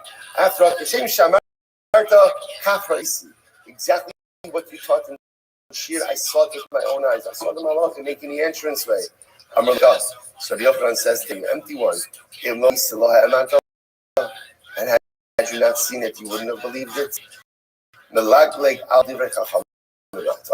are one who disparages the word Hazal. The Yochanan said his eyes upon him and he became a pile of. So again, first of all, we've seen before, in general, when the word talks about becoming a pile of bones, what does that mean? Does that mean death? Does that mean just the person, unfortunately, against the private of their holiness? If you're reading to take the Parsha Pshat here, I must say, what a profound Gemara. The whole essence of Yiddish is to believe what you can't see. If you can see it, then it's not belief. Then it's not belief. The beautiful, the hardest thing about Yiddishkeit, which ultimately again is the most beautiful, the ability to believe in things that you cannot see, but to believe no less than the things you can actually see. So Rabbi Yochanan says there's no great place in believing in Allah, preparing for Mashiach, if you see it with your own eyes. That's not spirituality. That's not Hashem. the entirety of all that, believe use all of my things that I cannot see, but to believe in them no less than the things that I actually see. Incredible. Let's go back to me. So now the more questions. So remember, according to one of the takeaways over here is that the entrance ways you should be 20 hours by 10. Now the Gemara is the cash and telling us, I'll bring you up right there. So Rabbi Meir Omer, Masai Kishtei. The entrance to Yerushalayim will be 200 amos high, twice the height of Adam Rishon. According to Mamar Chazal, Adam was 100 amos high, 100 amos tall. So I'll say, so by the way, just as an aside, what do you do with that? Adam was 100 amos tall. We'll say, so the Maral brings down and says, doesn't have to take it literally that was his height. Rather, again, we'll say often what height is metaphorical for is potential. Adam had 100 amos. What Adam could have been, we'll say, so the Gemara is about Adam and Cain with Shuvah. And what Adam could have done with all of that potential. But in the future, what does it mean that the entrance to Yerushalayim is going to be tight? This is beautiful. Also listen to this. That in the future, the entrance to Yerushalayim is going to be twice the height of Adam Rishon. It means that again, in the future, that we will be able to unlock within us is infinite and overwhelming. So the Gemara says, "Gomer, Kof Amad Keneged Heichal, 100 Amos, 100 Shnei Amar Sher Balinu Kinetim B'Galav B'Orayim, and Asenik Kizav." So which one is it? So I've never touched it before that the interest rate is 20 amos by 10 amos. Now we're saying it's 200 amos. What's going on over here? No. Keep coming. The cover Bezeka. Rabbi Yochanan was talking. I was going to say interest rate because they're going to be so tall. But air circulation. The air ducts will, so to speak, be at a height of 20 amos, but the themselves will actually be much taller. So my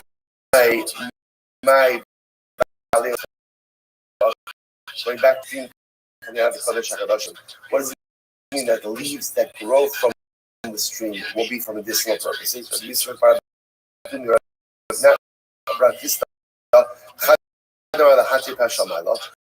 One will say that consuming those leaves, if the person is mute, will give them the ability to speak. The will say that if a woman is barren, it'll act as like fertility treatment. If my name is Ilmin, same idea. The truth of Mamish. Rabbi Yochanan says Mamish from this is my truth. What does this mean?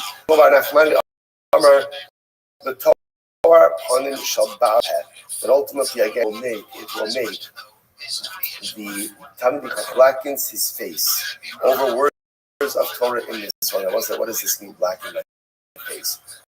What it means is these are statements of depredation. Generally, again, a person doesn't eat the way they're supposed to eat, so their complexion becomes like a little bit ashen.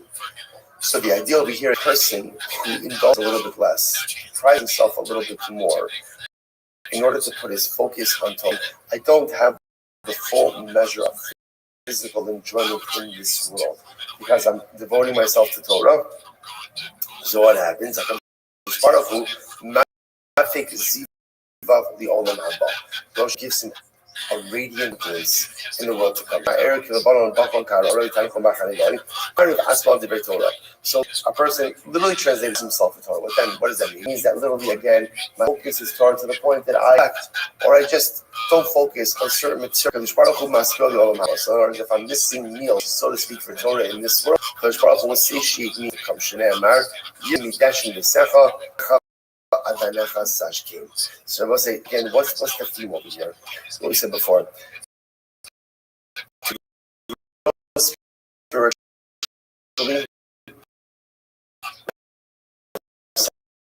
sacrifice. It does. We have certain things, whatever those things may be. A lot of times, it's things in the material. I will say it's true in every aspect of our use. I will say, can you imagine? By the way, imagine a moment if you didn't have to pay tuition. Or imagine just imagine if you didn't have to pay tuition. Like just imagine for your what that would look like. What that would look like, right? We'd be having a yacht, right? Something like that, you know. Right? Imagine what it would look like. Again, it's not just true for tuition. There's a lot of things in our Yiddishkeit that really cause us to sacrifice. But the telling us, just understand, whatever sacrifice you make for your Yiddishkeit, I'm sure all of them will give it back to you in the next. Just understand, right? So whatever, we give up time to learn Torah. We give up others to learn Torah. We give up our money for tzedakah. And again, I will say, sometimes it's easier, sometimes it's really difficult. Just understand, whatever you sacrifice for the Ribono Shel Olam in this world, He will give you back multifold in the world to come. It's incredible. The Gemara goes right there. It was also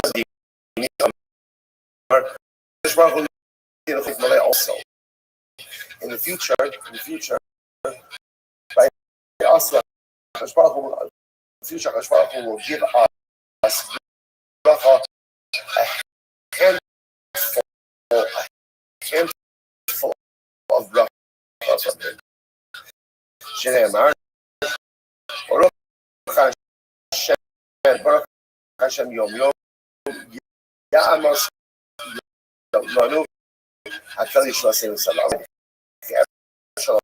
Okay, follow for Kisis, follow for Neymar. Mi Madad B'Shalom Mayim V'Shamayim Mayim V'Shamayim B'Zeres Tachim. The Gemara says, "Say Hakadosh Baruch Hu gives us a handful is massive." So how do you be that the Rosh Hashanah is going to give you a handful? I can't take a handful. I love Gemara says, "Amar my time lo shichas ba'agarata." Right? Why did you not show up for shir? In shir we learned about agarata. Learn marav. Send her some shmei durava. Learn marid. Asakadosh Baruch Hu litin chalzadik tzadik. Gimel mea va'asaz olamas. Rosh Hashanah will give every single 310 worlds. Shneimar lahanchil yesh vos amalei yesh because you. So we leave us 310 worlds once again. What it means is it's understood that the tzaddik lives a life of degradation. I must say, by the way, all of us are tzaddik, and we all know that to grow in Torah, to grow to be an Oved Hashem, I have to sacrifice, and we're making sacrifices consistently and daily. I promise you, whatever you sacrifice here, I will absolutely give back to you. Tanya over Meir says, "The midah sha'ada moded in law." The way in which you act, Baruch Hu acts towards you. Midah k'neged midah.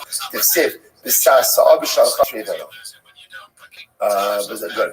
Amar Rav Yeshua v'chi'er shalom hakim is that so la'ani ba'olam hazeh who no sin lo mala'om solichol. So I must say, could it be this world? Hashem gives me a handful back in the world to come back. See it? Shemayim bizarre. The handful of Hakadosh Baruch Hu is in mine. So in other words, you say midah k'neged, what that means is whatever I give, I'll get. But if I give an only a handful in this world, I get back so much more from Hakadosh Baruch Hu. To which the Gemara says, "Va'atzim yeto making eda meruba midas tava midah ruba or midah paranos." So I'll say, so again, remember, even though we say midah k'neged midah, right, that there's reciprocity. At the end of the day, a measure of reciprocity, for good or for bad. Amud days, what I'll say, Amud days, having a flying. Having Omer midah tova meruba midas paranos. So I say, we know the answer to this. That midah tova always eclipses midas paranos. In other words, there's reciprocity. There's always reciprocity. Reciprocity for bad. In other words, if I do it's probably going to visit bad upon me. That's the way it works. But the reciprocity for that is a much more equal math. On the other hand, when I go ahead and I is even more. It gives me back more than I have given. The Gemara says, "You need us to sit, but you say, "Shchakim lima." But thou say, "Shamayim psach, vayantir alem nan lechol v'mituf aminos omer ta'aruvas ha'niftu minas paranos k'sid vayetzu v'ral v'tegre v'sufkan." So the Gemara says, "You see over here that the midah tova is even the midah ral." The Gemara says, "Minas paranos k'sid vayetzu v'ral v'tegre v'sufkan." Both told asam losamos, but asam los. Vayitiron l'chol basar. I think we're saying Allah. Is talking about yeah. We're ultimately again after we see the arrival of Mashiach, we're going to see in this going to be a valley of corpses for all of those who died in the war of Gog and Magog. be part. Adam Moshe takes his finger in fire. Ella Kishin no snake of Shwakal Clark or Shamakal some Kach no snake of Shwakal Clark was the Kaval of us. It was beautiful. In the same way that the Ribbon Shalom gives the kafir a shot to receive their punishment, Kadosh Baruch Hu gives koach to the tzaddik to receive their reward. But I must say that the incredible part of here is as follows: that even though we believe in the system of nida, reciprocity, right? The reciprocity for good is much greater than the measure of reciprocity for good. In other words, I know that when there's going to be a punishment for those averos. So that's the way it works. And whatever I do in this world, there's going to be reciprocity for it in the world to come. So whatever I did wrong, there's going to be reciprocal punishment for my misdeeds, assuming that I didn't do tshuva. If I do tshuva, then of course I erase everything. But assuming I didn't do tshuva, there's reciprocity. For tova, for good, I will say, there's not just simple like reciprocity. Whatever good I do in this world, the Moshe gives me schar, gives me reward. I get from HaKadosh Baruch Hu far outweighs the good that I've done in this world. Incredible. That's why Rabbi Kiva Omer, I've acquired the Svanach Hitzonim. So Rabbi Kiva says, even if we Svanach Hitzonim, Rabbi Kolis. What is the Svanach Hitzonim? Svanach refers to the books of Mitzvah. Remember, the people who do not believe the Torah about that. Rabbi Yosef Amar B'Seir. So again, Rabbi says it applies also to the Ben Sira. As one book of Ben Sira was a book of knowledge. The Gemara suggests over here that that's also called Hadithos. So the Gemara, I'm going to have my timeline. Now, what's the reason? Right? What's the book of Ben Sira? Right? What is it that is in there that's so bad? You know, today, Tintosh, maybe it means because it says, do not skin a fish. Don't take the skin off of a fish. Rashi says, don't Rashi on the right hand side.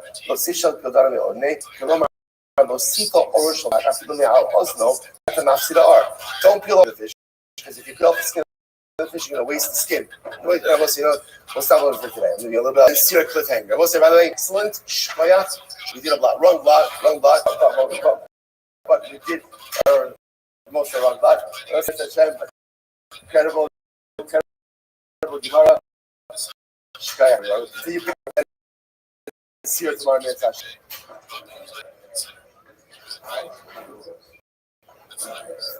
All right, have a great day, everyone. Jerry, you're the close to that stream coming out of the Shakadosh session. I'll be open to see you soon.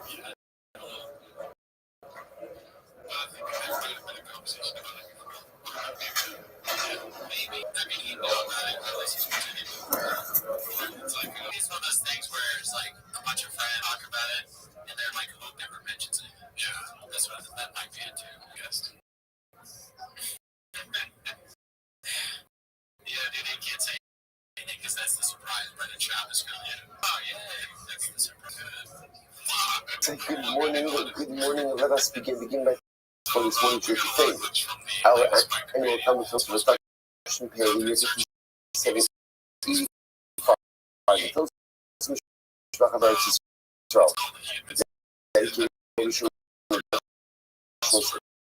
This year, host for the service to follow on. We saw when the Torah sponsors for the month of Adar, carrying speaks in, loving Maria, his father, Dr. Harry Khan, Tzvi Hirsch, Ben Yosef, Cohen, Ziv, Levin, and Berman families in memory of Zev Shmuel, Nathan, and after the memory of Judy Golden, with biggest answer Bas Alazar, and Gadi Shin Cohen, Dr. sponsors for today of the Arts Center. His grandfather Alvin Cohen, Avram Ben Reb Yaakov Cohen, from the Drach, we up there in America. Of our Talmud Torah, all of the Neshama Stav in Aliyah, families in the Chama, all to the Refush, and having to look for the Israel. Mishpach Shindir Tashem, bring home our hostages and our holy soldiers to be successful. The whole Maaseh Dehem. And let's do that. Let us give a lot to do. Pray Baruch Hashem. Incredible Gemara, like I said. I run out of adjectives. I have nothing even more. Just how enormous and how incredible this Gemara is. It's also fascinating. And I guess because like that Yomi just 7 a half-year cycle, you forget like cycle to cycle just how incredible she is. Anyways, today's daf is Sadik Tes 99. We are picking up the Meretz Hashem on Sadik Tes on the base, and we are picking up it's probably about 20 lines before it gets wide. Yes, Rabbi Yochanan says, I have authority in Meretz Hashem through the coming of Mashiach, but I don't want to see it. But this echoes the sentiment. Let him come, but I don't want to see it. This echoes the sentiment that we began to yesterday's daf of the scoop of Rabbanim. But of course, with all of their hearts about Mashiach, but also know all of the pain and difficulty and suffering that is going to proceed in us. I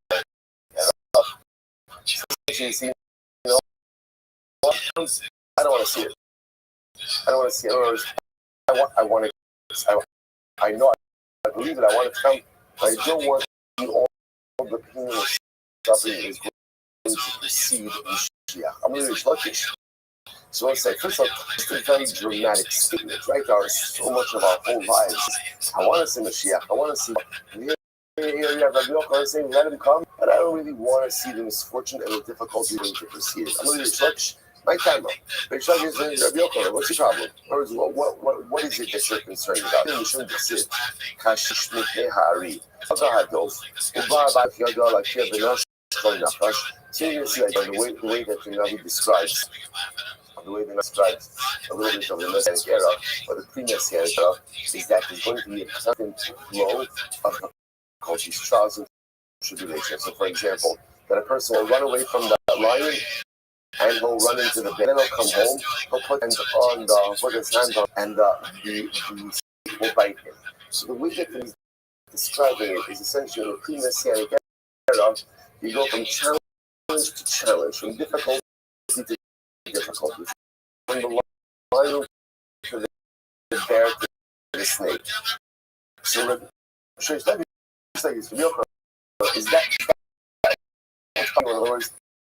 that overwhelming nature of challenge to challenge, difficulty to difficulty? Is that what's making you say, let Mashiach come, and I don't want to see it? So this is so perfect. Rish Lakish says pretty much characterizes our life in this world. For example,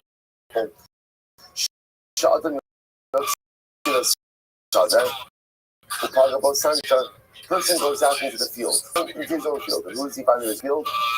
The surveyor.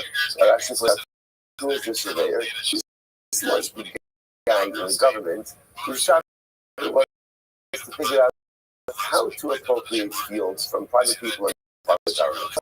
In other words, Teddy was there saying, you go out into your field, you're trying to take your stuff. Don't look shimmy to the body. It's just like a lion is a predator constantly trying to devour up. So you walk into your field, you see someone trying to devour your property. Here, then you come into the city. Pagabo Gabai. You run into the tax collector. And the tax collector, when he sees you, he's not interested in Shalom Aleichem, right? He's interested in taking your money. So once again, the Gemara says, it's like right there.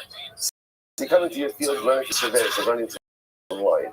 Then you come into town, right? And you run into the tax collector, and it's like running into the bear who wants it from you. Then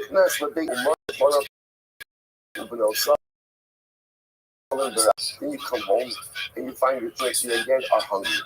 And you're about to say, well, what's this highlight? What is this highlight? But I can just, even now, forget about Moshe Mashiach, even now, everywhere I turn, challenges, there's difficulty. There's a surveyor, in the town there's a collector. And then I come home, family has its own set of problems. Don't make me shanash chonash. And it's just like being bitten by it. So let's say, so there's two things I think are coming out of Rish Lakish. One, what Rish Lakish is saying is, you're so concerned about the difficulties, the challenges, the goodness. Newsflash, there are difficulties and misfortunes and trials and tribulations in life. We have this, it's easier, the pre-Messianic era becomes difficult. Life is challenging right now. saw you saying to Yochanan, this, which is incredibly important. One of the most we go through life is the expectation that somehow life is supposed to be. And for some reason we have this notion. Like the pieces are supposed to drop into place and things are supposed to be okay. When they're not okay, that's the issue. That's the abnormal piece. I think we should don't walk around life with an expectation that it's easy. Life is not easy. Life is filled with constant challenges that come upon us one after the other. Are there moments of tranquility in the midst of a sea of challenges? Yes, there are. You go into the field, there's a challenge. You come to town, there's a challenge. You come home to me, there's a challenge. And that's what doesn't mean you're doing something wrong. It's just that is the reality of life. And I will say sometimes when we go through life, and we expect things to be tranquil, and we expect things to be easy, when they're not, they become solutions. We're so upset and so broken. What happened? Where did I go wrong? What? Everything was hard. You seem to Yochanan. Life is hard. It's hard now.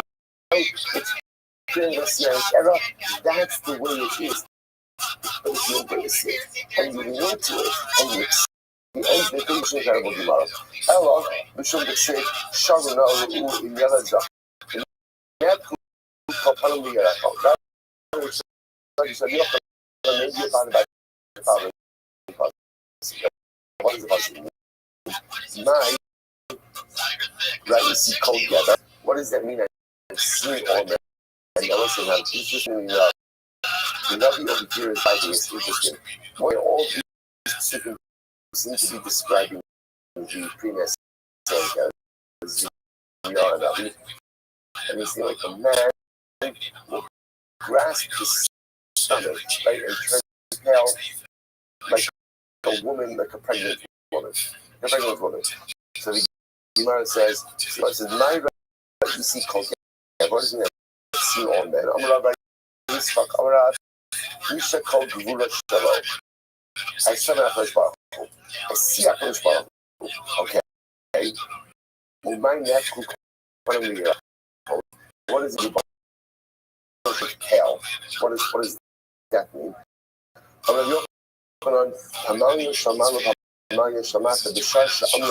is like this? The little again, means like the palace, the celestial room is incredible. The Shah Shamrat Kadosh Baruch Hu, Halu Masi Ladai, Halu Masi Ladai. Hey, Elu, Mitne Elu. So let's listen to this. The Moshe says like this. These are my creations and these are my creations. How can I destroy these before it's like this is an incredible Gemara. The Gemara is handling like this. And is incredible. Why? Because it represents the success of Israel and the downfall of other nations. It is important for us to understand that as much God wants to bring about our success, when the Moshe brings about the downfall of it, why is it painful for him? Because we are all Jews have not cornered the market on God. God, the devotion belongs to everyone. And everyone belongs to the Ribono Shalom. And he loves everyone. And he cares for everyone. And he wants the success of everyone. It's true. As a people, as a nation, we have a different and unique relationship with our Baruch. But the relationship is for all of humanity to have. Besides that, before, remember again, it's hard to make. I got to remember again, once upon a time when we learned like Gemara. So you remember again, you had the whole Shabbat. Like, how do you look at a country who loves everyone? If you also only love Israel, then you would have a mitzvah to proselytize, convert the world. Yet, amazingly enough, we don't. In fact, just the opposite. Don't convert. You got some mitzvahs. Do that. Hashem loves you. You don't need to do what we do. We don't need to do what you do. And everybody loves that. So Messianic comes and Klal Yisrael was lifted up and the other nations are punished, that is hard for Hashem. It's hard for the Rebbe Shalom to have to punish even if they're deserving of it. So the Gemara says, is this adage, look at this adage that when your horse is running and it becomes injured and it can no longer its trough, put your horse by that trough. What's the problem? Then when and it's ready to go back with its trough, the problem is you feel bad for taking the away from the trough. Okay? The metaphor, of course, is that Klal Yisrael had greatness. We lost our greatness because of a variety of different life mistakes. Gave our position to the nations of the world. And then when the Messianic era comes, he's taking that, giving that back to us. It's difficult for us. And let's say a really profound word for the Ribono Shel Olam to go ahead and do this. I'm not Klal Yisrael is going to benefit, going to reap the benefits of the years of Mashiach. Of course we're going to reap the benefits. In other words, if it's not Klal Yisrael, if we're not going to reap the benefits of it, let's say it's an expression. Like Shimon, who's if not Klal Yisrael. So they're giving very Hillel. Coming to a school position of Hillel, so we're going to see that the Hillel is not Hillel. Like we did the Hillel a number of times today. For Ein Mashiach Yisrael, not go ahead and reap the benefits of the future Messianic era. Why? Why mine? 98 AD. Because we have already reaped the benefits of it during the heyday of Chizkiyahu Melech Yehuda. This is Rabbi Hillel. We've already received the euphoric benefits of the Moshe Mashiach during the days of Chizkiyahu. Therefore, the people says in the name of God, that's not true. We reject that position. We reject Rabbi Hillel. In fact, we will reap the glorious benefits of the Messianic era.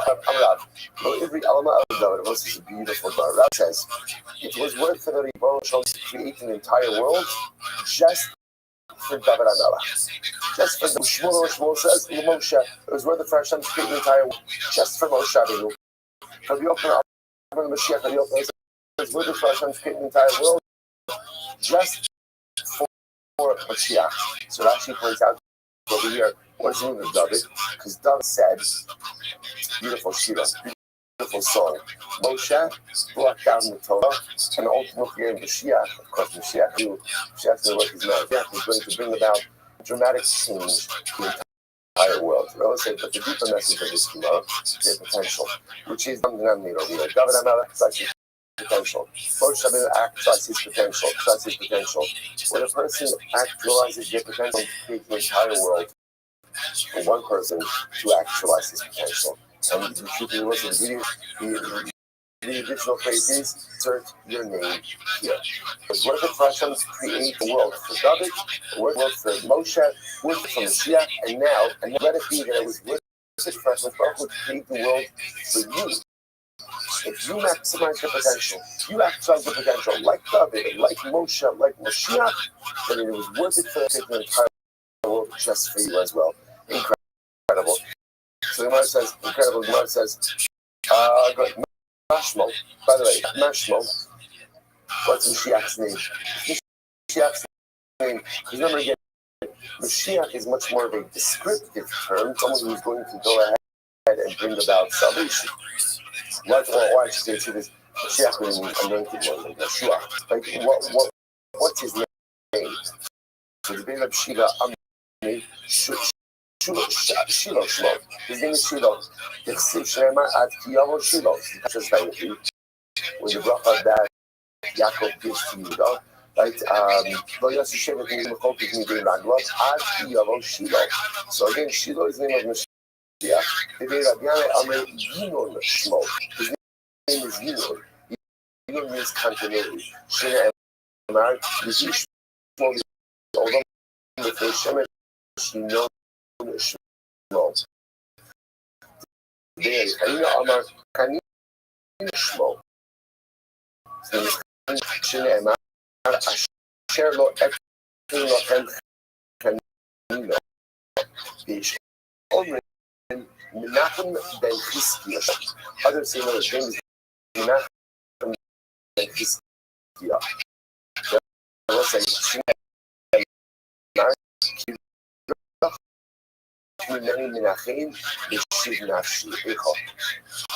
does Mashiach do?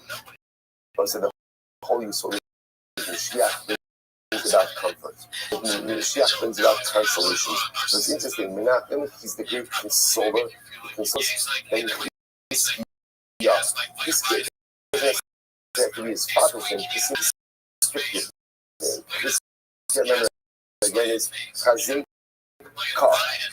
But ultimately, again, where does the power of Mashiach come from? The power of Mashiach comes from the Ribono Shalom. Incredible. So the Rabbi wants to point out there's Shani like this as well.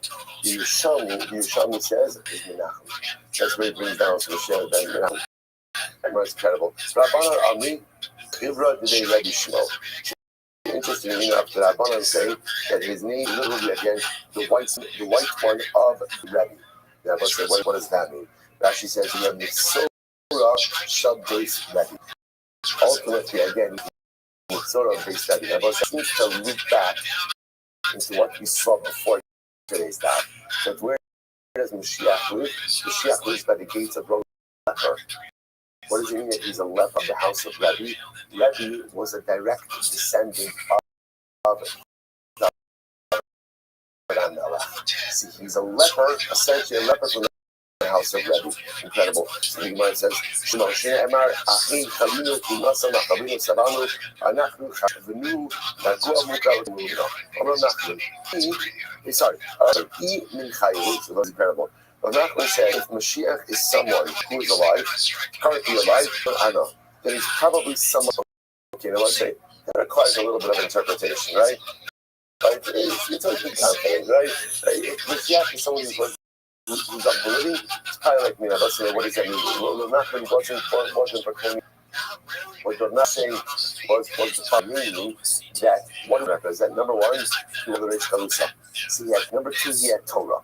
What he was saying was he was this notion of Mashiach being the leper by the gates of one coming. So let's say, it's interesting to think about this. I think what we think about Mashiach as being someone great, because after that, how this pattern will be very interesting to see. So it says, if Mashiach is alive, probably someone like me with connections and with Torah.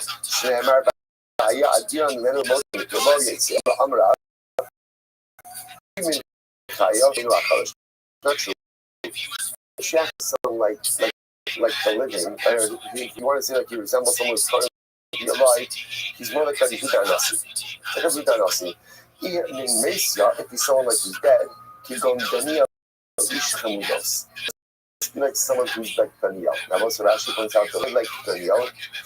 If you look at Rashi says over here, even Kimi Kigon Rabbeinu HaKadosh, also Shechaim Achshav, Chayu Rabbeinu HaKadosh, the Sovereign. Common denominator between Anasi and Daniel, they both suffered. Right? Even Anasi suffered from terrible illness. That ultimately claims his life. Suffered a lot in his life also. It's like being the trusted servant of Nebuchadnezzar. That was not easy. In front of a lion, then not easy. Right? So the idea of the Gemara says the sheep is someone who's battle test. This goes back before to the conversation between Rish Lakish and Rabbi Yochanan as well. Rabbi Yochanan says, let Mashiach come, I don't want to see him. Rish Lakish says, what's your problem? You think that because the Messianic era is going to be difficult, life is difficult. But you know what the secret, I think, that we become great not because of our difficulties. It's not, no one ever says, you know what, I really became who I am because of the brachos that I have. You have so many brachos, and because of all those brachos, brachos really pushed me to excellence. In fact, it's just the opposite. You know what the challenge with brachos is? The challenge with brachos is brachos sometimes have the danger of keeping us tethered to mediocrity. Because hey, life is good. Everything is good. People become great because of their challenges, not because of their blessings. So let's say, that's what Restream says to the Yochanan. Again, you are saying, understand Mashiach is someone who suffers. You can't become a Mashiach easy life. You cannot become a Mashiach if you always take the easy path. You can't take every single time things difficult, you run the other way. That's not how it works. Mashiach is someone who serves, battles through it, makes it run the other side, scarred, battled, and bruised, but stronger. Because it's incredible. It's absolutely incredible. We so often spend our lives running away from difficulty. Challenges. Let me find the other way. It's uncomfortable. Let me run the other way. I don't like it. Instead of saying, no, this is what makes me. The comfort doesn't make me great. The breakfast doesn't make me great. Challenge makes me great. And when it presents itself, it's like, I got this. I'm not running. I'll stare it down and I'll right through it. That comes from. That's where Mashiach comes from. That's where the mercy comes from. That's where Daniel comes from. Moshe, think about any single great person through the history of Klal Yisrael, and ask yourself one simple question: do they have an easy life? And you can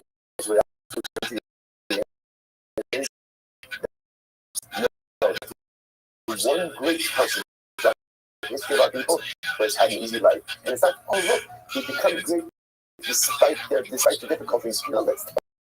That's a false statement.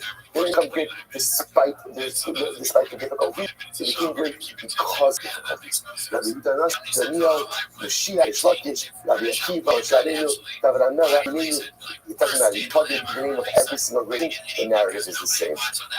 I think it's just some heads and maybe like Mesa. Just whatever. Maybe Yeshua's.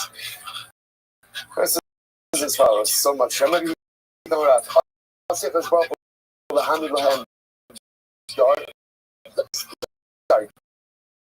So Moshe is going to be another David HaMelech, right?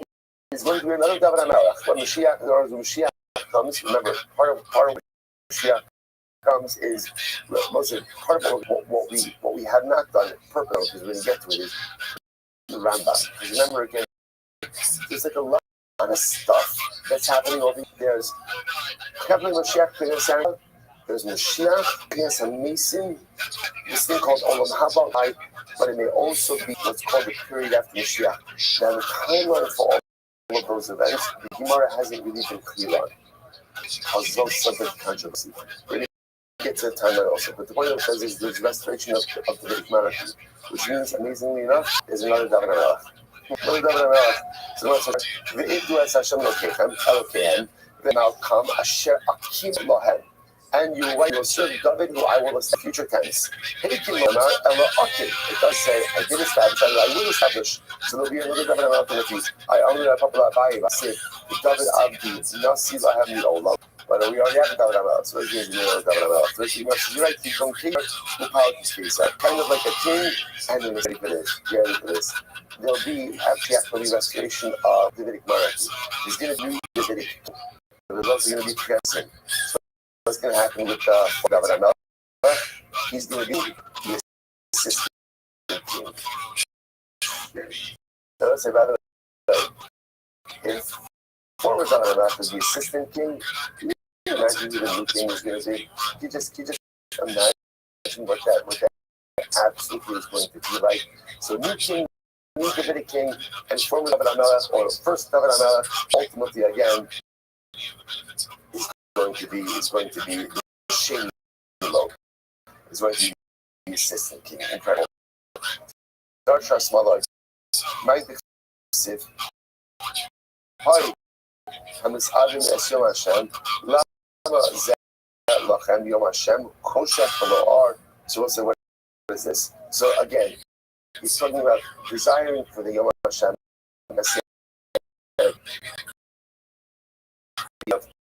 Life. What does this mean? Much like time ago, but at least it's after the art. Look at the story, right? It's like a marshal of a tentacle is a tree.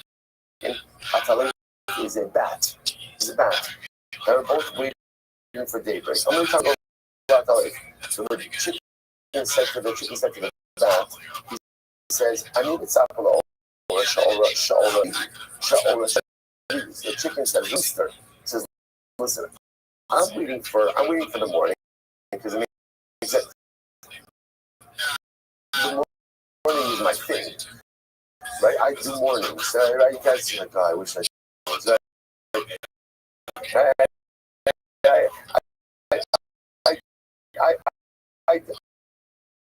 I do mornings. In other words, when the morning comes, I think, right? But bad. You don't use light. So what are you doing? What are you doing with the morning? So it's a couple of test 99. I'm gonna have Lumina.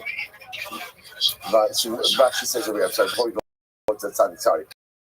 The last Rashi on 98B, Shaul Shaliu, Shish the name Ros and Antisi Nanis, but Kaki Shal the Tap on the Duma, Shiyoma Hashem Yeh Or, about all people Robin, Lama Mekhavin also, Shali Lo Shekala Or.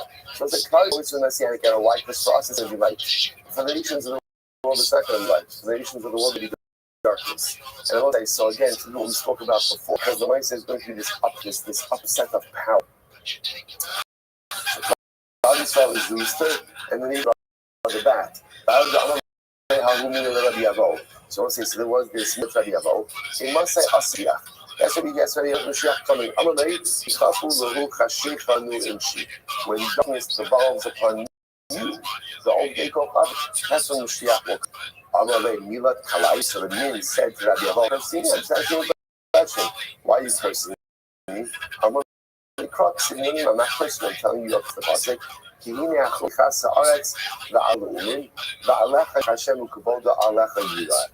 again, about the Israel, darkness for the world. Tanya, he wants to share a bunch of so now, interesting enough, you might use the second duration of the Moshe Mashiach. How long does the Messianic era on for? I was saying, it's interesting that Lumar seems to be operating right now that, like I said, there's Chevet Messianic era, you know, and then after Moshe Mashiach, that Olam Haba will come. So how long does it? So the Gemara says, Rabbi Eliezer Moshe Mashiach, I've been trying 40 years. Shnei Amar,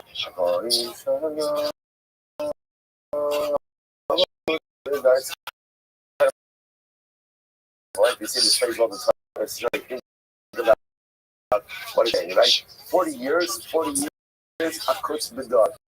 So again, that's what I was saying. And those guys are only Shivim Shana 70 years. Shnei Amar, Yaba Yamahu, Yishkak Sur Shana Kini Melech. Kini Melech. You want to say? Melech Miyukar. Okay, Rabbi Omer. Rabbi says, Shalosh Doros, 3 generations. Shlosha Doros. Man, Ucha Isha. Ne Yareach Dor Dorit. Hillel Omer, Hillel says, Ein Lahem Sheikh Nisa. I spoke to him before. And Hillel says, Chevra, enough. There's greatness waiting for us in the next era. Which is why Shekra we already enjoyed the benefits of this era. Here's a Chizkiah Hanavi. I'm going to say, sorry. I'm going to say something. This sorry, late Margaret Pillow. The sentence is the pillow God should forgive you. How can you even say such a fact to say that Mashiach, that we're not going to enjoy the benefits of Mashiach?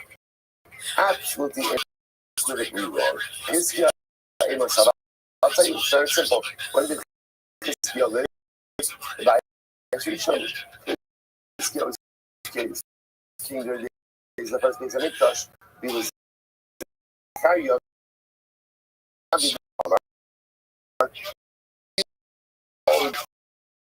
Ari Bas Yisrael. Ni Makech Yabon of Tzad Yitzchinosha. Who Ani Baroki Achamo Ba'asanasal. So the Gemara Shem Yosef says it's not. I'll tell you why. Chizkiah lived during the first days of Mikdash. And yet Shechariah is prophesizing during the days of the second days of Mikdash, and telling us that what? Mashiach is going to come. So you see from here again that even the Navi understood that Mashiach is going to come. And you want Mashiach, Rabbi Eliezer says, Messianic era lasts 40 years. Simcha says over Dayan Kavi Yari Vachadi Achnufa by the month. Shaddai says Hashem afflicted you, he deprived you, and he gave you money for 40 years. Simcha Samchinu Kimos Sanu Shos Make us give us joy corresponding to the number of years that you afflicted us. The same notion of affliction, affliction by month, which was consumed for 40 years, and Hashem will save us from the Messianic era 40 years. When we go to it says, David nails Shana. Ultimately, again, it's 400 years. Sifach, it says over here, Doom of the renewal of some Arba Mission. It's by Polish Messiah. Messiah will abuse us for 400 years. Sifach, Sanchinu Kimos in Sunny. That ultimately will have simcha like years of affliction. Affliction will not for 400 years. You must want Mashiach for 400 years. Rabbi says there's Gimel males in the Chamish Shana. Misachama. Messianic era was 365 years, corresponding to the number of the year. Shene Emar Nakam Balibi Ushnos Kula Bili Bar. What's actually quite beautiful. It's almost as if that Hashem will make up for all of the difficulties and suffering that we have endured over the years. We'll say first one line, what's interesting when it comes to the Messiah, so he keeps it chest. Right? Hashem says that ultimately again, but even the rest of my least to the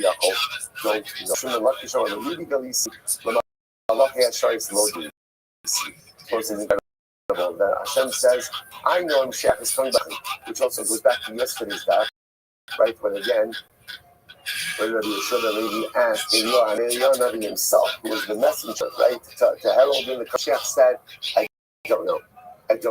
So he's like, I tell you, being ready of all. What's the second white line? You want these? So Shivas Alafim Shana. Incredible. You want that goes on 7,000 years. That sounds good. Let's go with that one, right? Hey, you see, again, 7,000. Where does it come from? Under these right? Then this is actually beautiful. Listen to this. Shene Emar. So Krasan. How beautiful is this outside? There's ultimately again. So Yosh sometimes. So Krasan Akala Yosish Allah Hashem Lokafa.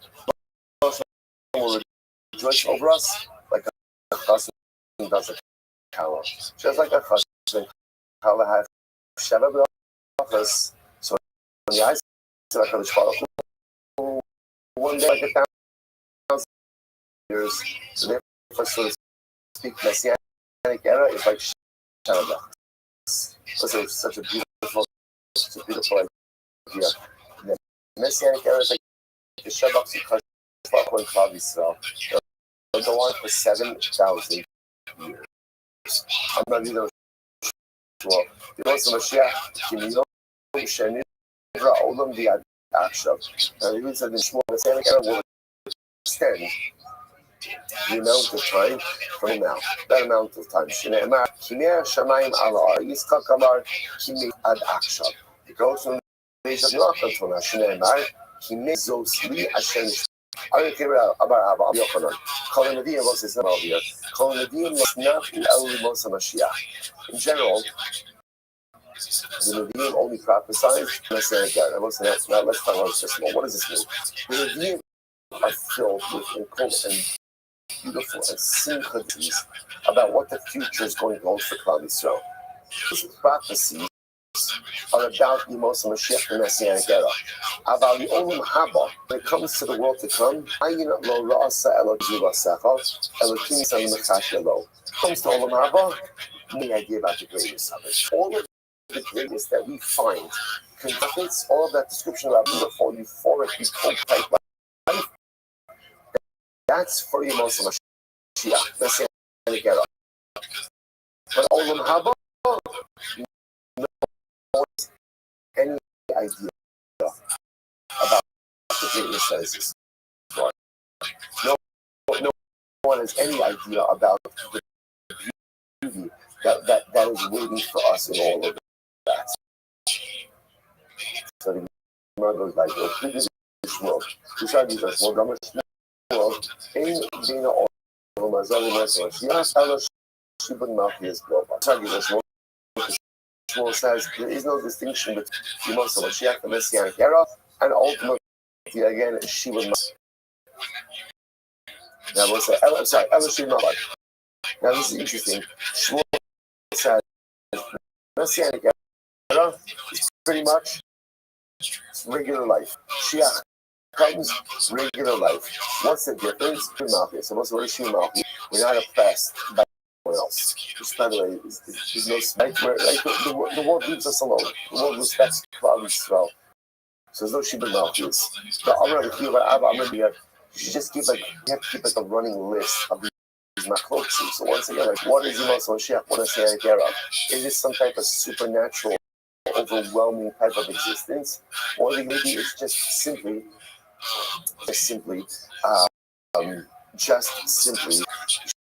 Malchus. It's regular life. Regular life. You gotta pay your bills, you gotta pay, and hopefully they'll be like full vouchers. You know, we can open like that out. Everybody, nice, so nice again. So nice. It's a regular world. It's a regular world. Everything goes on the way it's supposed to be going on. It's Shibud Malchus. Further about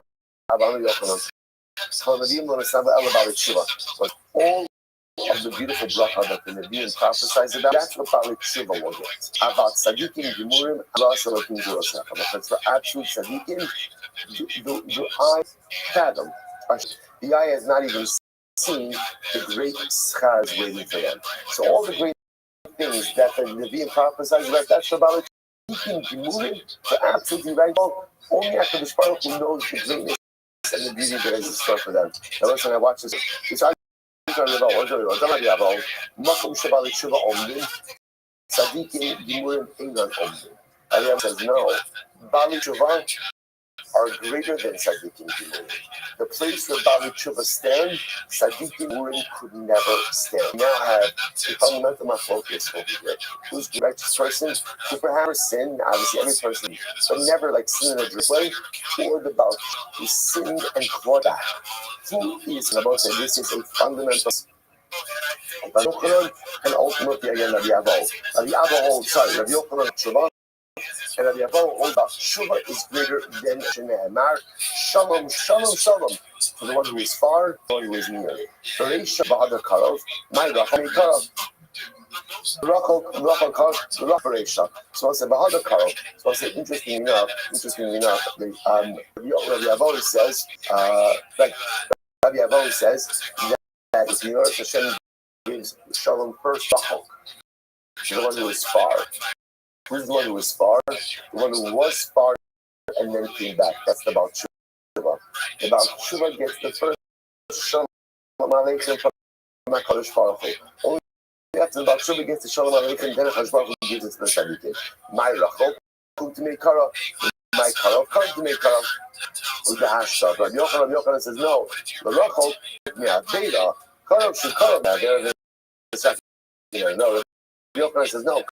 Kara, Rachel means the one who was always distant from Avera, i.e., the Tzaddik. The Kara. Close to Avera, but now changed it. So let's say the fundamental machlok is about who has greater standing in the eyes of HaKadosh Baruch Hu. Tzaddik and Damar, only about Tshuva. Incredible. As long as you're about Yochanan, Kolavim Kulam, Nabu elements, Sibika Tam. So it's the all the rock that the Nevi'im had, right? Is a reference ultimately again to someone, his daughter to a Tam Chacham, who also Tachmat the other Chacham, or one who goes and does business with a Tam Chacham, or Mahana Tam Chacham in the Chasa. And one of these benefits, there's reward for those who seek Torah, and for those who do Torah. Okay, and the overwhelming reward, Atzman, but it wasn't supporting Torah is what? Becoming a Tam Chacham yourself. And if a person becomes ultimately again, the reward is so great for the person that no one has seen that reward besides us on this Baruch. Incredible. My ayin Allah, so I'm going to be showing me. So I say, what is this reward? By the way, what is this reward for community? What is it? What is that? All the great things you see in it, that's for a person who helps support the Talmud Chacham, who helps support Torah. But the Talmud Chacham himself, gosh, the reward that is waiting for him. What is this great? Those are incredible. Zeh yayin hanushuma ba'anash generations. That is one age bottle of wine. Right? So this is wine that comes from that was created in the city of creation. That great reward waiting for Talmud Chachamim. It's incredible. There's much to say about this. Like, what does that mean? What does that mean? So let's say when you know this, that when a person learns Torah, and when a person devotes themselves to grow, and this applies to all of us. Then we'll say what they're doing is they're aligning their minds to the purpose of creation. The purpose of creation was the actualization of Torah, was to take the beauty to learn it and to live it in this world. When a person makes themselves into a Talmid Chacham, they're fulfilling the very purpose for which it was created. How is that manifest?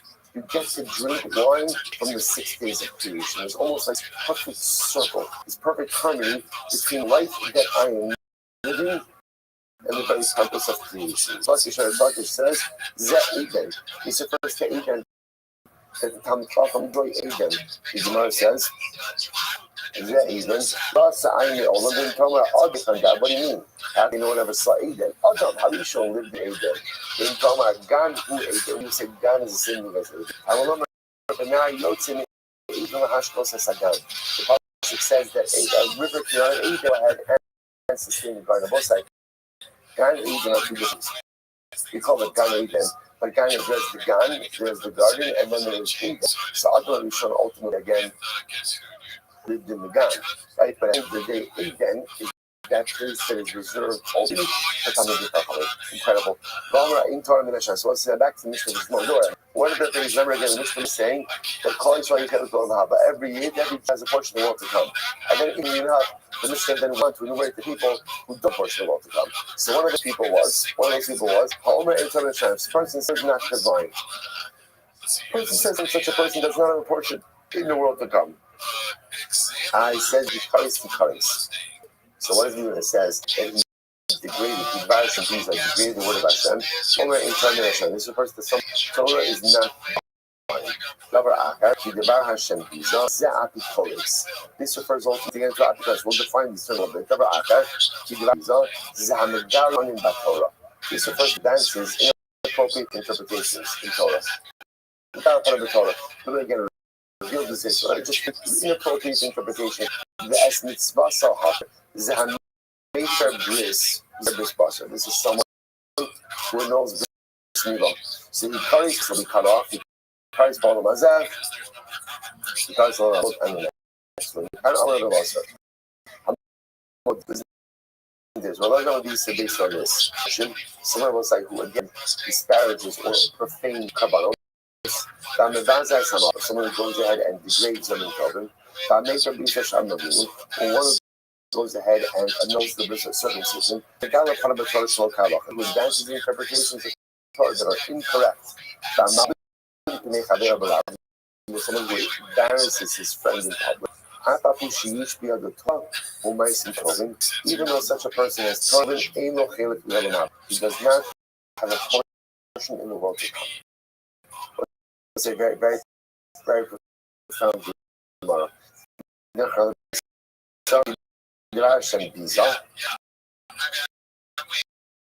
degraded the word of Hashem. The person who says the Torah is not divine. Not only that,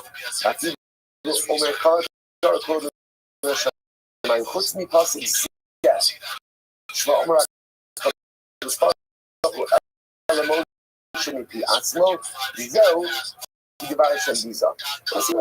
Person says the entire Torah is Hashem, but one pasuk. Oh, Hashem didn't say this.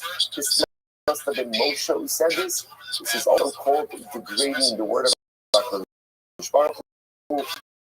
And ultimately, again, it doesn't divorce the world. Amar, חוץ מדיקטוק זה, קל וחומר זה, נגזר שווה זו.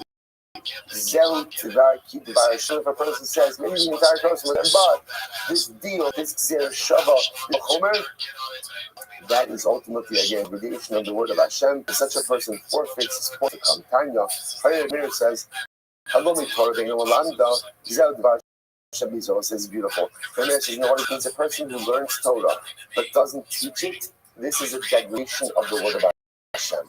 So let's say it's so beautiful. This Torah, the Torah we learn is not just for us.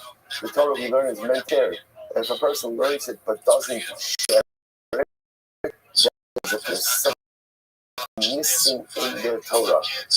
If you learn and you don't share, it means that Torah, when you hear something beautiful, you hear good news, you want to share it with whoever you can. How do you know that Torah makes a true impact on you? If you learn it and you want to share it, if you learn it to someone else, that means that Torah has not permeated your neshama. You hear it, you're like, oh, that's nice, and you have no desire for it, it means Torah does not have an effect on who and what. So Nelson says as follows. I'm sorry. Rabbi Nelson called me Shir Mashiach Al. And Meir says, what's the Bar Hashem? What does that refer to? That's someone who is not careful with the interpretations of Mishnah.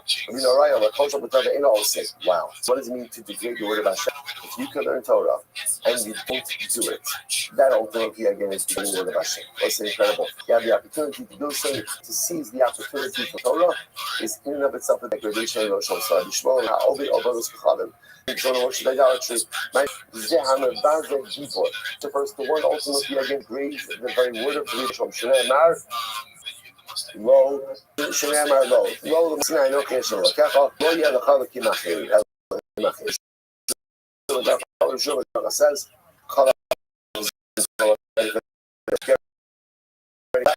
last two lines.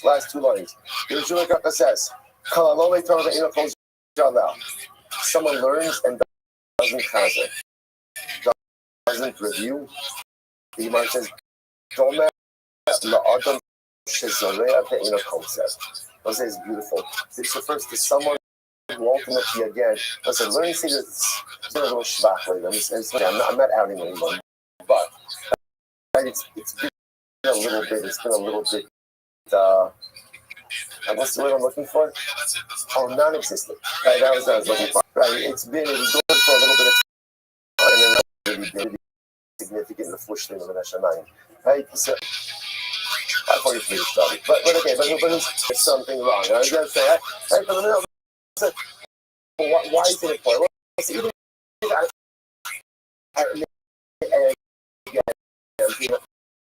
Well, maybe it's not 540 anymore. On the website. I want to put that together. I think this is something that we have to take into account a little bit. We live in such incredible times where we have such a proliferation of Torah. Such a Torah. So let's say, and like, there literally is like more yomim than a person could keep up with, which is beautiful and incredible. Now let's think balance between sons, more is less. And I was trying to figure out, should I be doing more things, or perhaps focusing, doing a little bit, seeing more things that I'm doing. And again, all of us are different. People learn differently, people absorb things differently. But I think a lot of times what ends up happening is I'm learning 15 things, and so there's a lot going on, really acquiring. So on a given day, I'm getting what's mine. And this is something that we contemplate for ourselves. So the German God says, it says if you learn and you don't know what it's like planting, but not harvesting. Planting, but not harvesting. So you plant something beautiful, it's incredible. And now it's like the produce, it's right there. It's sitting for you. But if I don't harvest it, I don't reap it, I don't reap what I was. It's so interesting. Just some, again, for us and learning and different things work for us and look news. Everybody's got to find the right balance.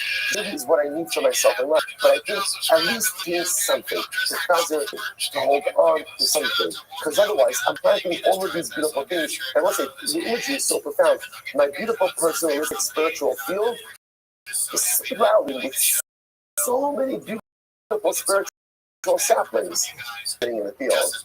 I'm not harvesting anything because I'm not ultimately something for myself to attain. Incredible. But you show all this is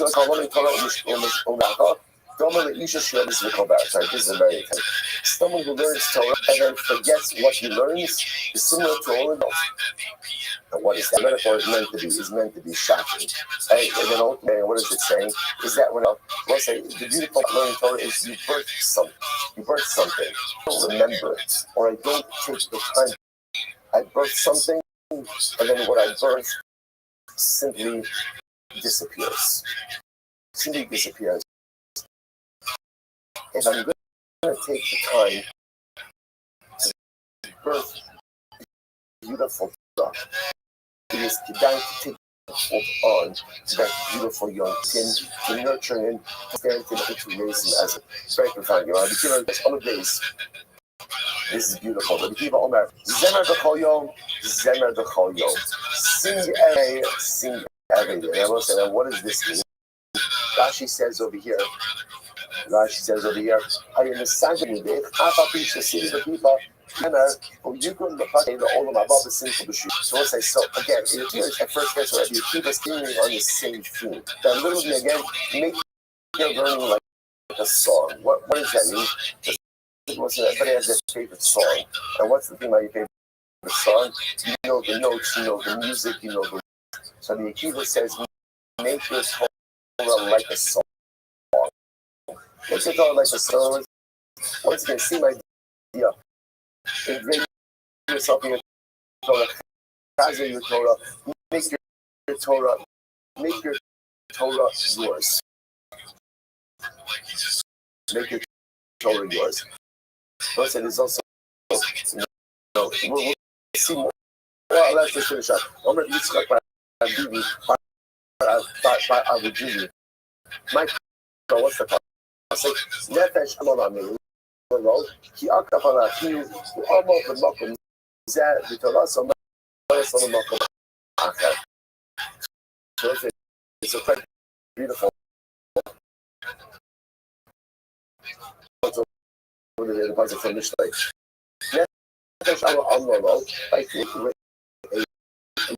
Literally again, if the soul toil for you, he akapala you. You have tethered your mouth. What does this mean? So the Gemara says, so akapala you, who amal the makom. If you work on your Torah in this world, your Torah will work for you in the world to come. What a beautiful and incredible idea. If you put in the effort, your Torah is here. So your Torah will work on your behalf in the world to come as well. She says over here, if you work for your Torah will for you. Next Rashi. Up all of you, if they see me, dvarim b'feit come to ukav shalach hamor. Nachmina zera koresik b'shem is milos tadir nasa zera. Okay, so quite beautiful the idea over here. If you put in the effort in your spirituality, in your Torah works on your behalf. When I create something to you, and that creation, as a child, parent takes care of the child. But one day, hopefully, what will happen? The child will take care of the parent. I create Torah. I birth Torah in my life. I understand now my job is to I learn it, I love it, I review it. And then what's happening is that Torah is such a beautiful idea. It takes care of me in this world, and ultimately, again, it takes care of me in the world to come as well. Rashi says over here, Rashi says, Torah Melas Lo, Shemech Hazar Salar, Bakeshes Meis Kona, Liso Tame Torah, Isidra, Kakwan, Mishuko, Adilo Shabosai. Incredible, incredible. So, in other words, when you learn, make sure to chazer. Because if I don't chazer in some way, to chazer something, I'm planting and I'm not part of it. Make Torah like a, in other words, again, which means yours should be pleasant, it should be beautiful. Understand, when you birth Torah, so you're going to take care of that Torah. If you take care of your Torah, ultimately, your Torah takes care of you, both in this world as well as. So also, there's also another beautiful initiative by Rabbi Akiva, which is really quite amazing. So Rabbi Akiva says, "Zemer b'chol yom, zemer b'chol yom." And what says this is Rabbi Akiva. How should you live life? Sing every day. And let's say any given day, you have a choice. Any given day, you have a choice. Every day is just wake up in the morning. What do you want to be? You want to be happy? You want to be sad? Let's say happiness. People make the mistake of thinking that happiness is the result of a variety of life factors. As you often find people say, "I'll be happy when," or "I'll be happy." Sentences begin with "I'll be happy when," or "I'll be happy if." You will never be happy. Because there's always something else I want, always something. One of the most important pieces in Yiddishkeit is happiness is a choice. I choose to be unhappy, I choose to be happy. I can't choose a lot of my circumstances, but I choose emotional disposition. And what I think Rabbi Akiva is saying is, choose happiness. Because again, alternative. You can choose to be happy or you can choose to be unhappy. Choosing to be unhappy is a miserable, horrific existence. Choosing happiness does not fix all of my problems, but at least it gives appreciate everything that Rabbi Akiva went through life. Everything he went through. From the time he was young, a little bit, from the moment he died, difficulty, adversity, derision, all these different kinds. And Rabbi Akiva is saying the life of Simcha. How profound and overwhelming that really is. I was at the top of doing great, incredible, ridiculous. I'll say, look, continue to Hashem. Zara, we'll continue to Hashem. Singing all more tomorrow, everyone.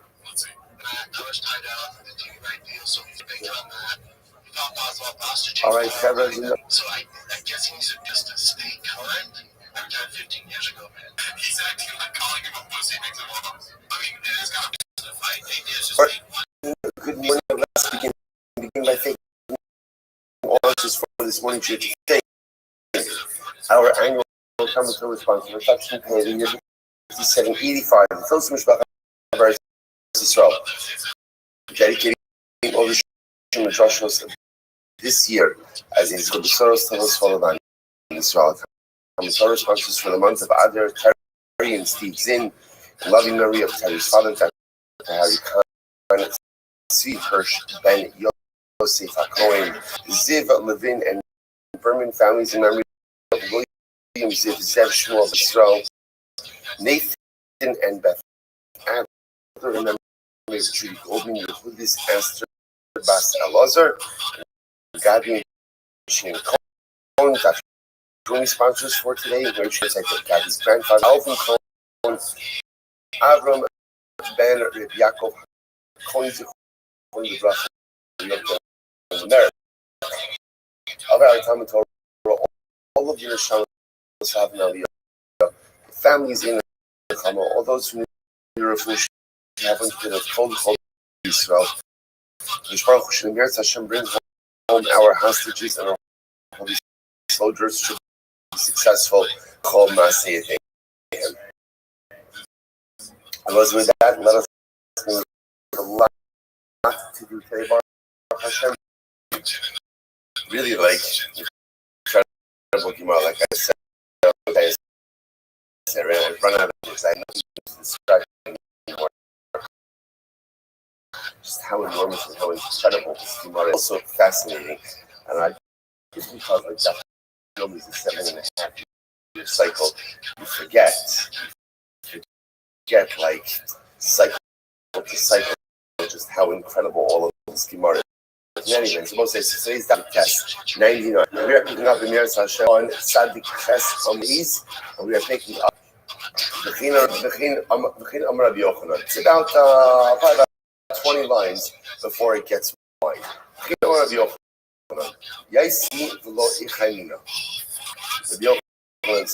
Says, I believe 40 minutes Hashem to the coming of Mashiach, but I don't want to see it. Sentiment. Let him come, but I don't want to see it. This was the sentiment that we began to see yesterday. Of course, believe all of their hearts about Mashiach, but also know all of the pain and difficulty and suffering that is going to precede the Messianic era. So, you know what? Let Mashiach come. I don't want to see it. I don't want to see it. I believe it. I want it to come, but I don't want to see all the pain and suffering that is going to precede Mashiach. I'm going to reach Lakish. So I'll say, first of all, it's a very dramatic state, right? So much of our hopes is, I want to see Mashiach. I want to see God. Rabbi Yochanan come, and I don't really want to see the misfortune and the difficulty that is going to precede it. I'm going to reach Lakish. My time now. Reach Lakish says, Rabbi Yochanan, what's the problem? Or what is it that you're concerned about? Even we shouldn't see Kashayanos Ishari, Upaga Hado, by Samak Yadala Kirchon Nachash. So you're going to see like the way that the Navi described, the way they describe a little bit of the Messianic era or the pre-Messianic era, is that there's going to be a constant flow of difficulties, trials, and tribulations. That a person will run away from that lion and he'll run into the bear. And then he'll come home, he'll put his hand on the wall, and the soul bite him. So the way that the Navi is described is essentially the pre-Messianic era. You go from challenge to challenge, from difficulty to difficulty, from the lion to the bear to the snake. So like you said, is that what's bothering you? Is that overwhelmingly difficulty to difficulty? Is that what's making you say, let Mashiach come, but I don't want to see it? So because this is so profound. All the most of all of us that Rish Lakish says this pretty much characterizes our life. For example,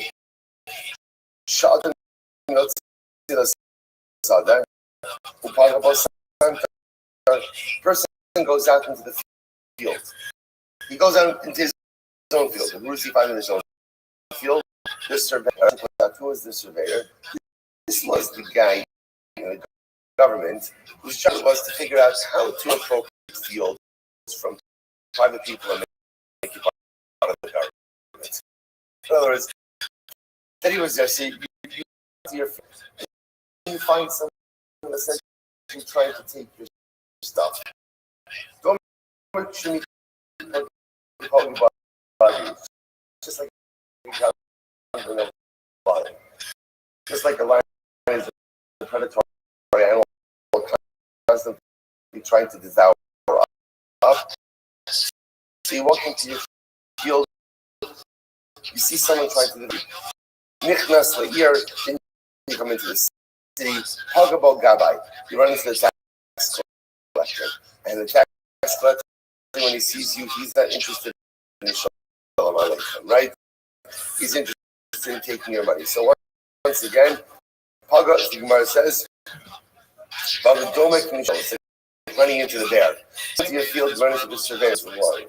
Then you come into the, right, and you run into the tax collector, and it's like running into the bear who wants to devour from you. Then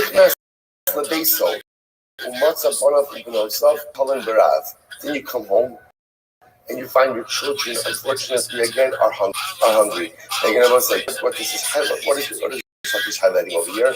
But I can just eat about, forget about emotion Mashiach. Even now, everywhere I turn, there's challenges, there's difficulty. In the field, this is in the town, there's the tax collector. And then I come home, and the family has its own set of problems. And it's just like being bitten by a snake. So there's two things that are coming out of Rish Lakish. Number one, Rish Lakish is saying is you're so concerned about your Yochanan. You're so concerned about the misfortunes of the difficulties, the challenges of the pre-Messianic era. Newsflash: there's plenty of difficulties and misfortunes and trials and tribulations in day-to-day life. We have this stuff now. It's not like now, easy in the pre-Messianic era becomes difficult. Life is challenging right now. So that's the one I shall you sing for the Yochanan. What's the first another thing from this, which is incredibly important. One of the most potential mindsets that a person, as they go through life, is the expectation that somehow life is supposed to be easy. And for some reason, we have this notion, right, that life is supposed to be easy. Life and pieces are supposed to drop into place, and things are supposed to be okay. And when they're not okay, that's like that's the abnormal piece. I think what Rishon is highlighting is that is not true. Don't walk around life with the notion that it's easy. Life is not easy. We're constant changes that come up one after the other. Are there moments of tranquility in the midst of a sea of challenges?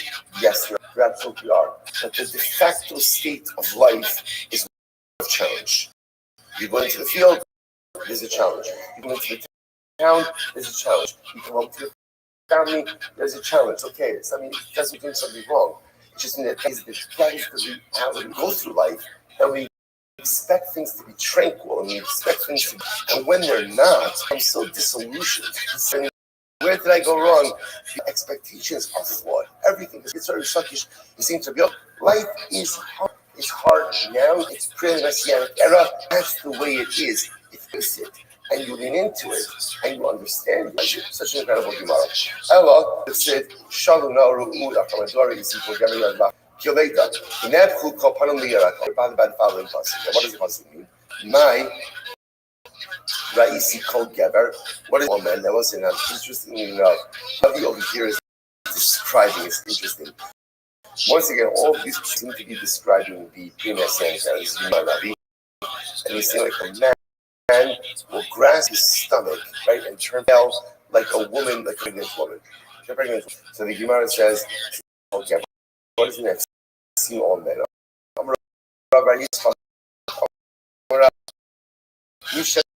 Called Gvura Shalom. Okay. My next miracle. And what does it mean if the Baruch's face turns pale?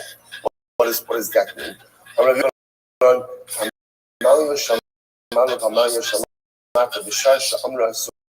refers to is like this. Literally again, Maya means like the palace. The celestial palace, the earthly palace, what is this?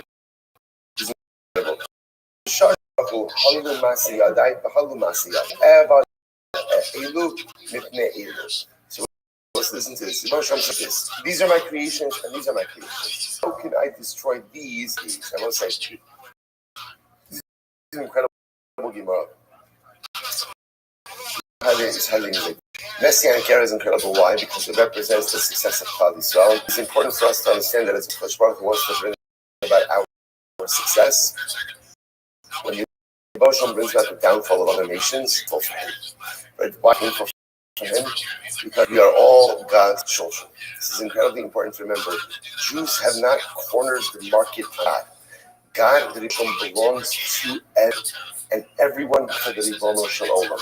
Al Kol Ma'asav. And he loves everyone, and he cares for everyone, and he wants to see everyone. It's true. As a people, as a nation, we have a different and unique relationship with HaKadosh Baruch Hu. But the relationship is for all of humanity to have. This is why I was saying again earlier in Sanhedrin. It's hard to remember anything but Agadata in Daf Yomi right now. Remember again once upon a time when we learned like Gemara. So you remember again, we had the whole sugya of Shemus and Noah. Like, how do you, if the Rosham only loved Klal Yisrael, then we would have a mitzvah to convert the world. Yet, amazing enough, we don't. In fact, just to fuck out, we say, don't convert. You got 7 mitzvahs, that and Hashem loves you. You don't need to do what we do. You don't need to do what you do. And everybody's about Baruch. So when the comes and Klal Yisrael is lifted up, and the other nations punished, that is hard for Hashem. It's hard for the Ribono Shel Olam to have to punish any of his children, even if they're deserving of it. So the Gemara says, it is the famous adage, right?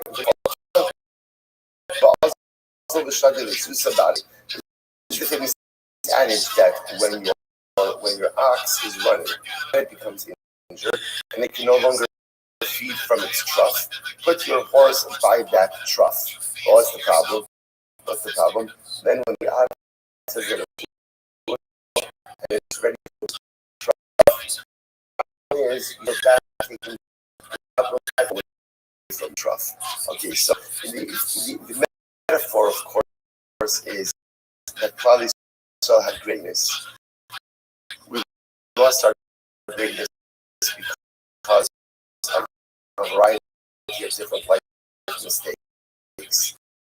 Because Baruch Hu gave our position to the nations of the world. And then when the Messianic era comes, he's taking that back and giving that back to us. But it's difficult for us. I must say, a really profound thing. It's difficult for the Ribono Shel Olam to go ahead and do this. I'm going to give I see each other of Shnei Mashiach. Klal Yisrael is going to benefit. We're going to benefit of the years of Mashiach. Rav Yossi is great. Rav Yossi is Pshita. Of course, we're going to benefit. Who else is going to get it? In other words, if it's not Klal Yisrael, if we're not going to reap the benefits of it, who's going to get the benefits of it? What's the expression? Like, Joe Schmo. Who else is going to get it if not Klal Yisrael? So we must about coming to school. We're going to see a number of times. Rabbi Hillel, by two different people. So we're going to see the position of Rabbi Hillel a number of times today.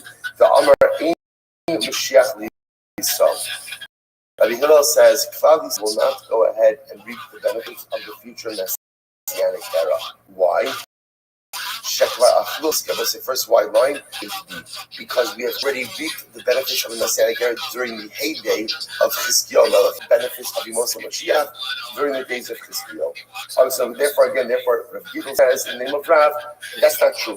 We reject that position. We reject Rabbi Hillel. In fact, we will reap every element of the Let's look at Rav says it was worth it for the Ribono Shel Olam to create an entire world just for David HaMelech. Just for David, the Moshe, it was worth it for Hashem to create an entire world just for Moshe Rabbeinu. Rabbi Yochanan says, "With the entire world, just for Mashiach." So Rashi over here, what does it mean with David? Because David went ahead and sang Yeshira, beautiful song. Moshe brought down the Torah, and ultimately, Mashiach, of course, Mashiach is that's going to work his magic, right? Mashiach is dramatic for the entire world. We always say, but the deeper message is when a person actualizes their potential, which is the coming over here. David HaMelech actualizes his soul. Moshe Rabbeinu actualizes his soul. Mashiach will actualize soul. When a person actualizes their potential to create the entire world, for one person actualizes his potential. And the truth is, the beauty of that Gemara is one more phrase. The additional phrase is insert here. It was Hashem to create a world. Worth to create a world of Moshe, worth to create for Mashiach, and now. Let it be that it was worth it to create the world for you.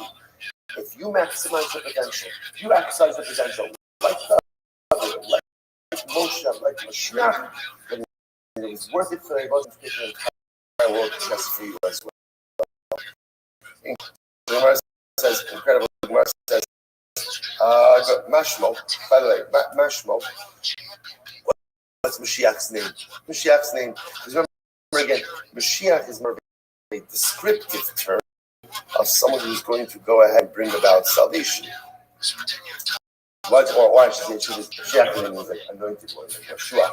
Like, what's his name? Shiloh Shmo. His name is Shiloh. Shiloh, Parshas Vayechi, when the bracha that Yaakov gives to Yehuda, right?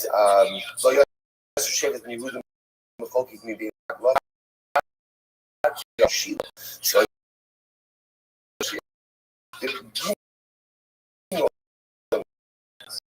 his name was Dino. Dino means continuity. Emar, Yihi Shmo Olam B'Fnei Shemesh known Shmo. Be'er Chanina Amar Chanina Shmo. His name is Chanina. Shnei Asher Lo Etim Lachem Chanina. Yish Omer Menachem Ben Chizkiah Shmo. Others say no, his name is Menachem Ben Chizkiah.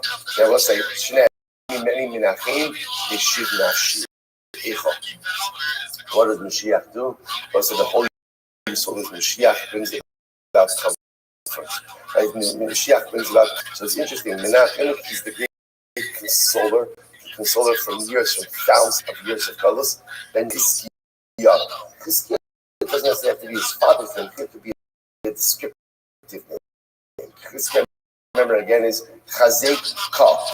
Again, where does the power of Mashiach from? The power of Mashiach Bono Shalom.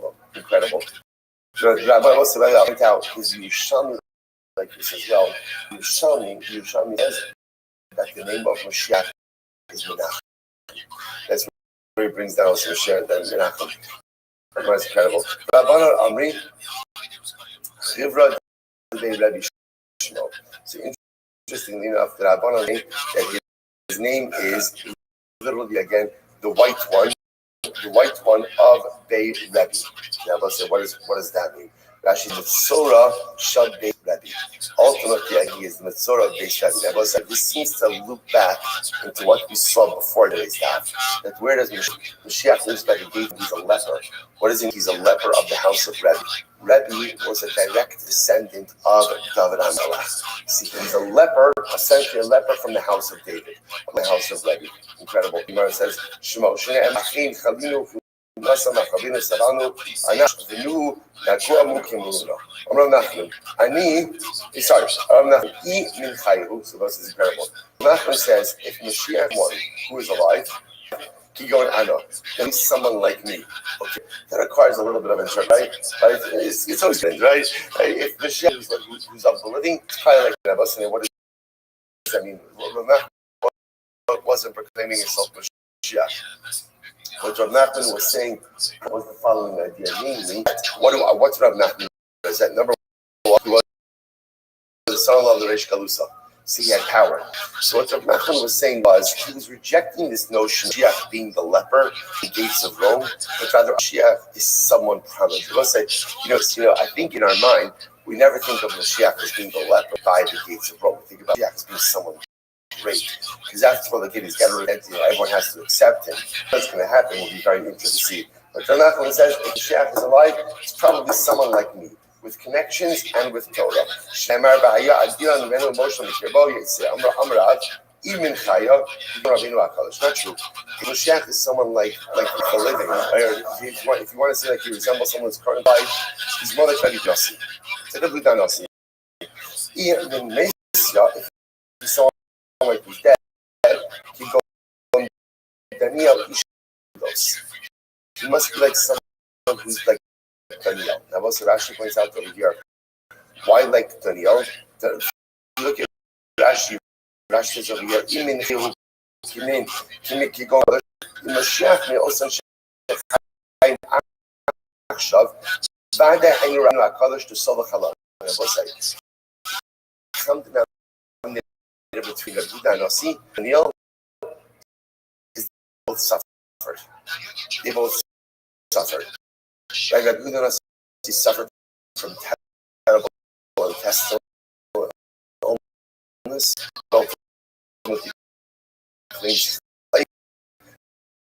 and Daniel suffered a lot in his life also by being the trusted servant of Nebuchadnezzar. It was not easy. Being thrown into a lion then not easy, right? So the idea over here, the Gemara saying over here is Mashiach is someone who is battle tested. And I both say this goes back before the conversation between Rish Lakish and Rabbi Yochanan as well. Rabbi Yochanan says, let Mashiach come out and see him What's your problem? You think that because the Messianic era is going to be difficult. Life is difficult. But I will say, but you know what the secret I think that we've learned as we go on in life is we become great not despite our difficulties. We become great because of it. If you think about it, by the way, it's no one ever says, you know what, I really became who I am because of the brachos that I have. You have so many brachos, and because of all those brachos really push excellence. In fact, it's just the opposite. You know what the challenge with brachos is? The challenge with brachos is brachos sometimes have the danger of either to mediocrity. If it's good, everything is good. Become great because of the challenge, because of the blessings. So I'll say that's what Yisrael is saying to Rabbi Yochanan. I think that's what's happening over there. Understand Mashiach is someone who suffers. You can't become a Mashiach with an easy life. You cannot become a Mashiach, always take the easy path. You can't take Mashiach if every single time things get difficult, you run the other way. That's not how it works. Mashiach battles through it, makes it to the other side, scarred and bruised, but strong. Let's say it's absolutely incredible. We so often spend our lives running away from difficulty. Let me find the other way. It's uncomfortable. Let me run the other way. I don't like it. Let me run the other way. Instead of saying, no, it makes me great. The comfort makes me great.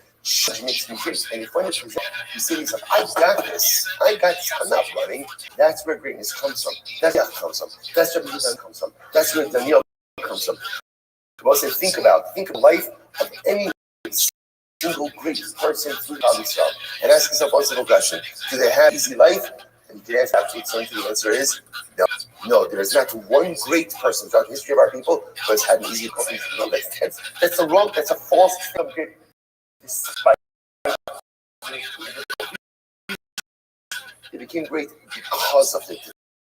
Rabbi Yehuda Nasi, Daniel, Mashiach, Reish Lakish, Rabbi Akiva, Moshe Rabbeinu, David HaMelech, Sarinenu, plug in the name of every single great person in narrative. Already Rabbi Yehuda Rav. I think we're just going to do some hedging, maybe like through Pesach. No, just whatever. Well, maybe 2 shuas.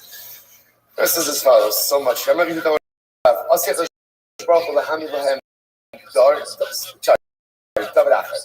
say it's going to be another David HaMelech.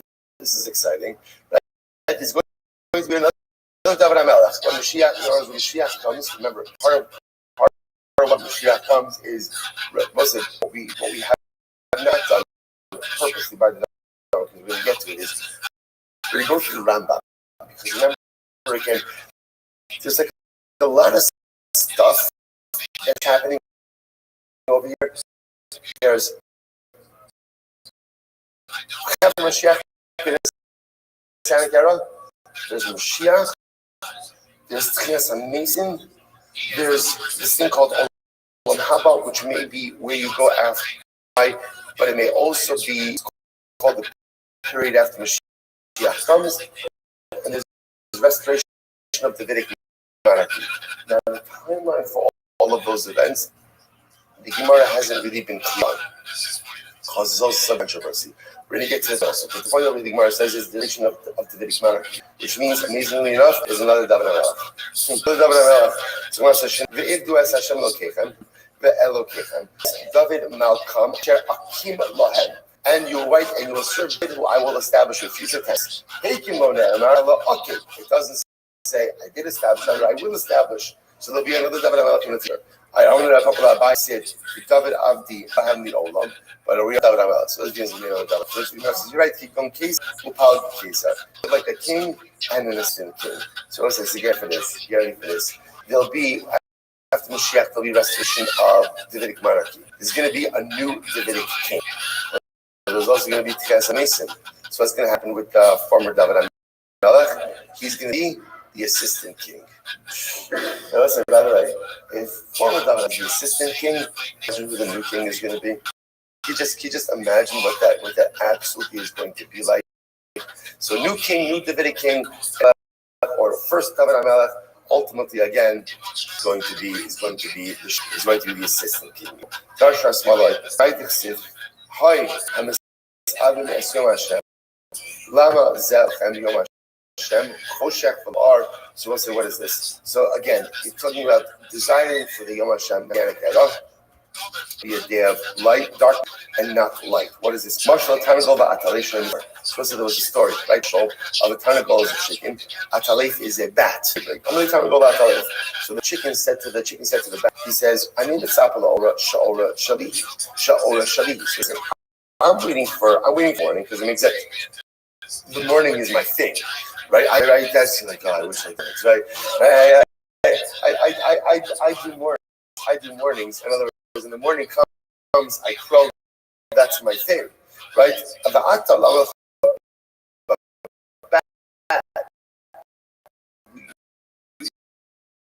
You don't use light. So what are you doing? What are you doing with the morning? It's the top of test 99. Behind the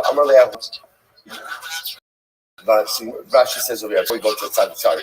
The last Rashi on 98b, Sha'or Shalu, Shish the name Yos, the Antisi name is Bakaki, something happened in the Gula, Shiyom Hashem Ya'or, Vala Opiko Fabim, Lama Mekazim Osh, Sharulam Hoshevaloar. So as a Klali always going to say, us is going to be light. For the nations of the world, it's not going to be light. For the nations of the world, it's going to be darkness. And I will say so again because the light is going to be this upset of power. So Klal Yisrael is the rooster, and the nations of the world are the bat. So let's say so there was this this non-believer who said Rabbi Yavo. Say us in Mashiach. Yes, Rabbi Yavo, what is Mashiach coming? When darkness devolves on you. The old they called him, that's when Mashiach was. So the men said to Rabbi, cursing me? I'm just asking a question. Why are you cursing me? No, I'm not cursing. I'm telling you opposite. What's the pasuk? Because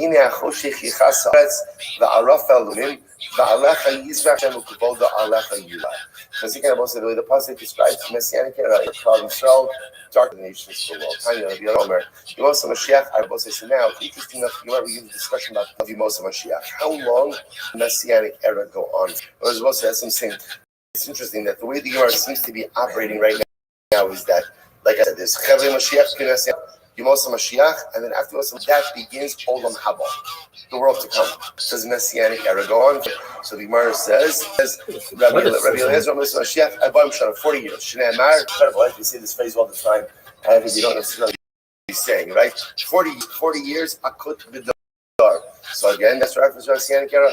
Rabbi Eliezer is how you Omer, Shivim Shana, 70 years, Shnei Amar, Hayaba Yavahu, Vinishkachas, Sur, Shivim Shana, Kini Melech. So the Gemara says, Egu Melech Miyuchad, Havi Omer is Mashiach. Okay, Rabbi says, Shalosh Doros, 3 generations. 3 generations, Shalosh Doros. Shnei Amar, Ucha Imshem, V'lifnei Dar Dorim. Hillel says, Ein Lahem Shech L'Yisrael. So Rabbi Hillel as we saw before. Rabbi Hillel says, Chevra, enough. There's no greatness waiting for us in the Messianic era. The Gemara says, why? We already enjoyed the benefits of the Messianic era from the days of Chizkiah and Navi. Sorry. Yossi listen to this. Shari Le Mar Hillel. So essentially, Hillel, God should forgive you. You even say such a thing like that. To say that Mashiach, you're not going to enjoy the benefits of Mashiach, absolutely unequivocally wrong. I'll tell you, it's very simple. When did Chizkiah live? Chizkiah was king during the first days of Mikdash. Because Zechariah, Kamisnavi B'Bayishini V'Amar, Gili Ma'od Bas Sion, Hari Bas Yushan. So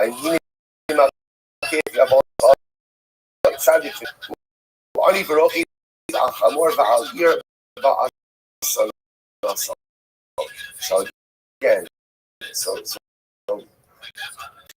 the Gemara says, Yosef says it's not true. I'll tell you why. The first base of Mikdash, and yet Zechariah is prophesizing during the days of the second base of Mikdash and telling them what? The Mashiach is going to come.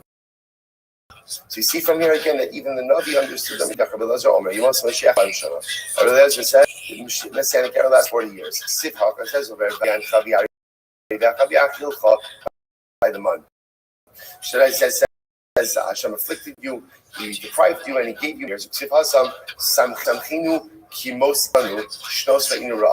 give us joy for the number of years that you afflicted us of affliction. Affliction which was consumed for 4 years. Hashem will save us from the Messianic era 40 years. The Lord says Daled Meos. Ultimately, again, it's 400 years. Sifhak it says over here, Ve'ivdum v'inu osam arba meos shana. By Mitzrayim will use us for 400 years. That ultimately we'll have simple like years of our affliction. Affliction went on for 400 years. You must want to for 400 years. Rabbi says, this is this. Gimos v'shishin v'chamesh shana. Messianic era will extend corresponding to the number of days in a year. Shnei Amar Nakam Balibi Most Gula Guli Bar. It's actually quite beautiful. It's almost as if that Hashem will make up for all of the difficulties and suffering that we have endured over the years. My Yom Nakam Balibi. Yochanan will say first by line. Libi Galisi Le'Bar Lagir. Will say it's interesting when it comes to messianic secret, so to speak. Hashem keeps it close to the chest. Right? Hashem says again, my heart knows, and the rest of my limbs kiviyachol don't know. Shimon Lucky on the Libi Galisi, Lamalachesh Lo Galisi. Hashem says, I know Mashiach is coming, but don't even reveal it to the Malach again. When Rabbi Yeshua ben Levi asked Eliyahu Hanavi, when is Mashiach coming? Eliyahu Hanavi himself, who was the messenger, right, to herald in the coming of Mashiach, said, I don't know. So one goes, I tell you, great Rabbi Abel. What's the second wide line? You want some Mashiach Yisrael? Shivas Alafim Shana. Incredible. You want some Mashiach goes on 7,000 years. That sounds good. Let's go with that one, right? Messianic era 7,000. Right? This is actually beautiful. Listen to this. Shnei Amar u'misos chas is ultimately again. So I'm sorry. Misos chas al kalsis alayich Hashem elokecha. The Hashem will rejoice over us like a chassan does a kala. The chassan and kala have sheva plus. So in the eyes of Baruch Hu, one day is like 1,000 years. So therefore, so to speak, Messianic era is like sheva plus. So such a beautiful idea. And the Messianic era is like the Shabbat cloud. So it'll go on for 7,000 years. I'm not either sure. You want some Mashiach? Give me Olam v'Yad Akshav. Even said in the Shmuel, Messianic era will extend the amount of time that the world was created up until now. That amount of time. Kimei Shamar Kimei Noach Ad Akshav. It goes from the days of Noach until now. Shnei Amar Kimei Noach Zosli Hashem Shvati. I don't care about Rabbi Yochanan. Chol Nevi'im is another beautiful thing over here. Chol Nevi'im is not to Eli Moshe Mashiach. In general, the Nevi'im only prophesied for the Messianic era. Let's talk about this just a moment. What does this mean? The Nevi'im are incredible and beautiful and sympathetic prophecies about what the future is going to hold for Klal Yisrael. Rabbi Yochanan says those prophecies are about the most Mashiach, the Messianic era. Avali Olaba, when it comes to the world to come, Ayin lo ra'asa Elokim zulasecha, Elokim yasa l'mechat lo. When it comes to Olam Haba, no one has any idea about the greatness of it. So in other words, all of the greatness that we find contained in the scripture, a beautiful, euphoric, utopian type life, that's for Yemos Mashiach, Messiah.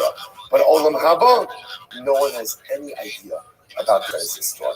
No idea about the beauty that is waiting for all of that. So the Gemara goes like, please, these arguments are Shmuel Damashal, Ein Bina Olam Mashiach, Ela Shibun Malchus. This argument, Shmuel said, there is no distinction between Yemos Mashiach and Messiah. era, and ultimately again, Shuvah Malchus. Now we'll say, sorry, Shuvah Malchus go by. Now this is interesting because Messiah is pretty much it's regular life. Shiach comes regular life. What's the difference? Shuvah Malchus. So what is Shuvah Malchus? We're not oppressed by anyone else. Which, by the way, is no small thing. Right? Where, like, the world gives us a love. The world respects Klal Yisrael. So there's no Shuvah Malchus. So I'm going to be here, but I'm going to be open. I'm supposed to say, so just one head over here. You just keep, like, you have to keep, like, a running list of these malchus. Once again, like, what's the most Mashiach? What is the Messianic? Is this some type of supernatural, overwhelming type of things? Or the Gemara says, no, it's just simply Shuvah Malchus. It's regular life. Regular life. You gotta pay your bills, you gotta pay, and hopefully they'll be like day school vouchers. You know, if we look at, we'll get that out. Nice. So nice again. So nice. It's a regular world. It's a regular world. Everything on the way it's supposed to be going on. Just Shuvah Malchus. I'm going to think about Abraham Yochanan. Let's say it's beautiful. All of the beautiful bracha that the Nevi'im prophesied out, that's what Balit Tshuva will get.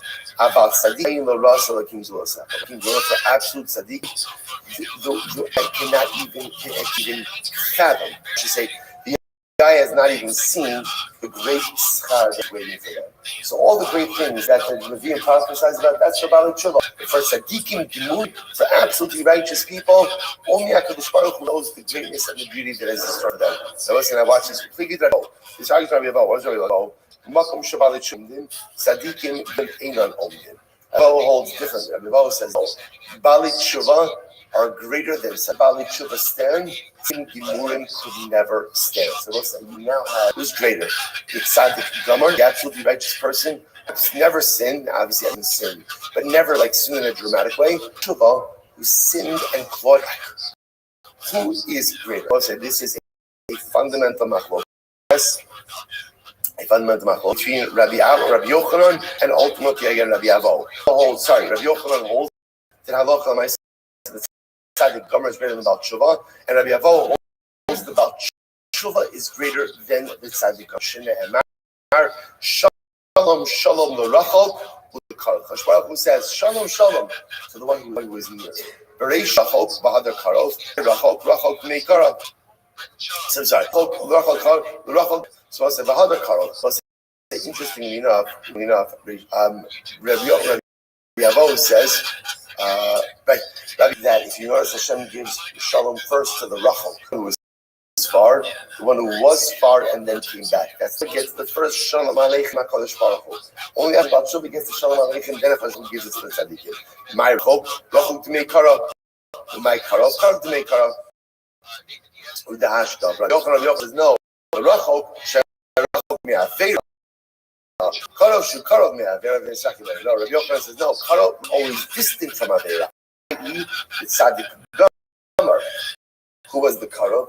Karov was close to Avera, and now changed his place. So I will say, so fundamental machlok is about who has greater standing in the eyes of HaKadosh Baruch Hu.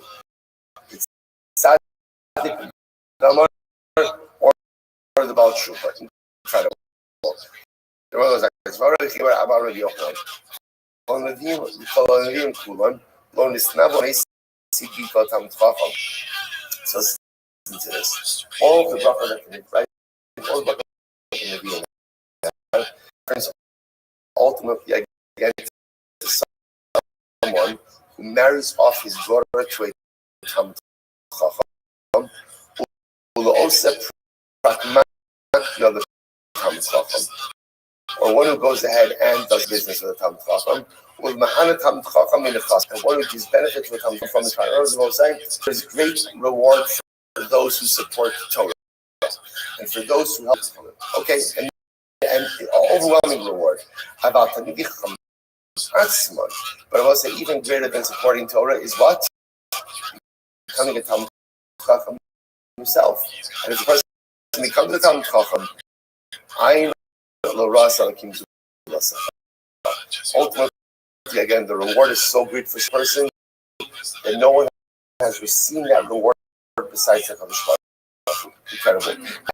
I am lo rasa. I'm going to show. Then maybe so I'll say, what is this reward?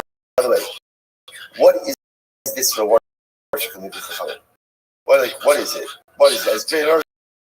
All of the great things you see in the Nevi'im, that's for a person who helps support the Talmid Chacham, to support Torah. But the Talmid Chacham is, my gosh, the reward that is waiting for him. What is this great reward? So this is incredible.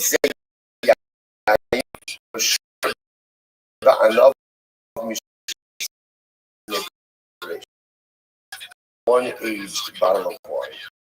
Right, so this is wine that comes from the grapes that were created during the 6 days of creation. That is the great reward waiting for Talmidei Chacham. The Gemara is incredible. I will say, there's much to say about this. What does that mean? What does that mean? So let's say we notice that when a person learns Torah, and when a person devotes themselves to becoming a Talmid Chacham, wanting to grow, and this applies to all of us. So let's say what they're doing is they're aligning their lives with the very purpose of creation. The purpose of creation, the purpose of creation in this world was the actualization of Torah, was to take the beauty of Torah, to learn it, and to live it in this world. When a person makes themselves into a Talmid Chacham, the very purpose for which this world was, how is that manifest? You get to drink wine for 6 days of creation. It's almost like this perfect circle, this perfect harmony between the life that I am living and the very purpose of creation. Reish Lakish says, Zeh Eden. This refers to Eden, that the Talmid Chacham gets to enjoy Eden. The Gemara says, Zeh Eden. What do you mean? How can you say no one ever saw Eden? Adam Harishon lived in Eden. Gan who Eden. Well, maybe you said Gan is sin. Tamalomar Benar Yotzin Eden Hashkos Gan. The pasuk says that a river came out of Eden to go ahead and sustain the garden. Both sides, Gan and Eden are two different things.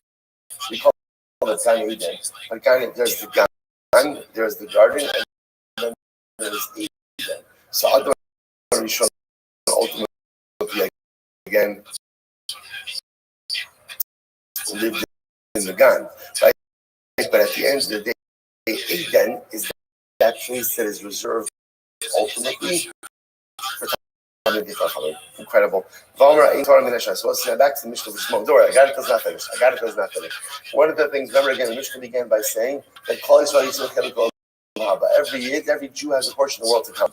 And then, interestingly enough, then went on to enumerate the people who don't have a portion of the world to come. So one of those people was,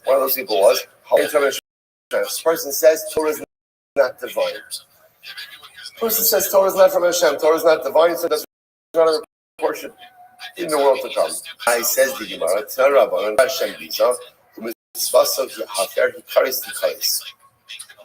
what does it mean? It says that he degraded, degraded the word of Hashem. This refers to someone who said Torah is not divine. This refers ultimately to Apicus. We'll define these terms just a little bit.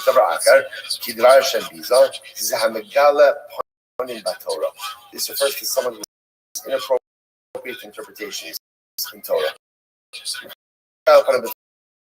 But again, revealed to say just inappropriate interpretations of Torah. Ve'es mitzvah sahafer zehamefer bris. Zehamefer bris basar. This is someone who knows. So he carries, he'll be cut off. He carries Baal Mazeh.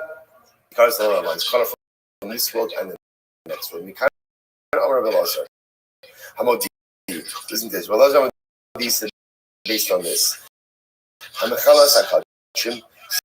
Someone who again disparages or profanes. Those someone who goes ahead and degrades them. Or one who goes ahead and annuls the circumcision. Someone who advances the interpretation are incorrect. Someone who embarrasses his friend in public. The Torah, even though such a person as Torah Maisim Tovim, he does not in the world to come. I'll say very, very, very Gemara. He degraded the word of Hashem. This is the person who says Torah is not divine. Not only that, let's see,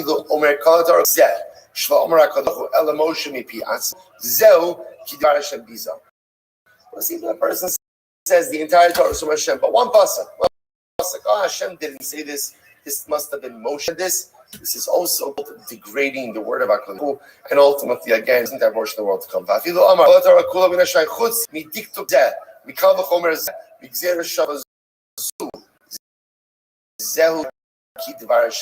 say even if a person says the entire Torah is from Hashem, but this deal, this Shava, this Kavachomer, that again, degradation of the word of God. And such a person forfeits in the world to come. Tanya, Ramir says, Hello, means a person who learns Torah but doesn't shit. This is a degradation of the word of Hashem. So what's beautiful, and we know this. Torah we learn is not just for us. The Torah we learn is meant to be shared. If a person learns it but doesn't share it, that there's a gam, there's something missing. It's also, by the way, if you learn and you don't share, it means that Torah didn't really feel the full excitement. When you hear something, you hear good news or something wonderful, by definition, you want to share it with whoever you can. You know, if Torah makes a true impact on you, if you learn it and you want to share it, you learn it and you want to give it over to someone else, that means that Torah has permeated you. If you hear it, you're like, oh, that's nice. No, that's nice. And you have no desire. It means Torah is not a full effect on who you are. Rabbi Nassim says as follows. Nassim says, so I'm sorry. Rabbi Nassim Omer, call me she'en mashkiach ala Mishnah. Rabbi says, what's the Hashem Giza? What does that refer to?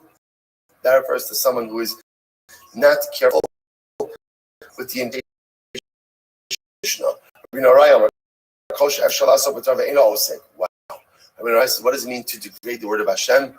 If you can learn Torah and you don't do it, that ultimately again is degrading the word of Hashem. What's incredible? You have the opportunity to do so. Failure to seize the opportunity to learn Torah is in and of itself a degradation of the Rosh Hashanah. This refers ultimately to worship idolatry.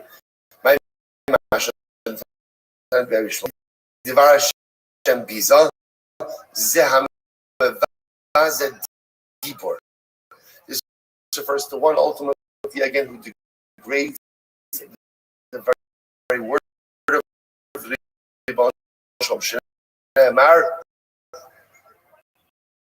Lo, Shnei Lo, Lo, Moshe Sinai Nochi Hashem Elokecha, Lo Yeh Lecha Elokim Acher, Elohim Acher.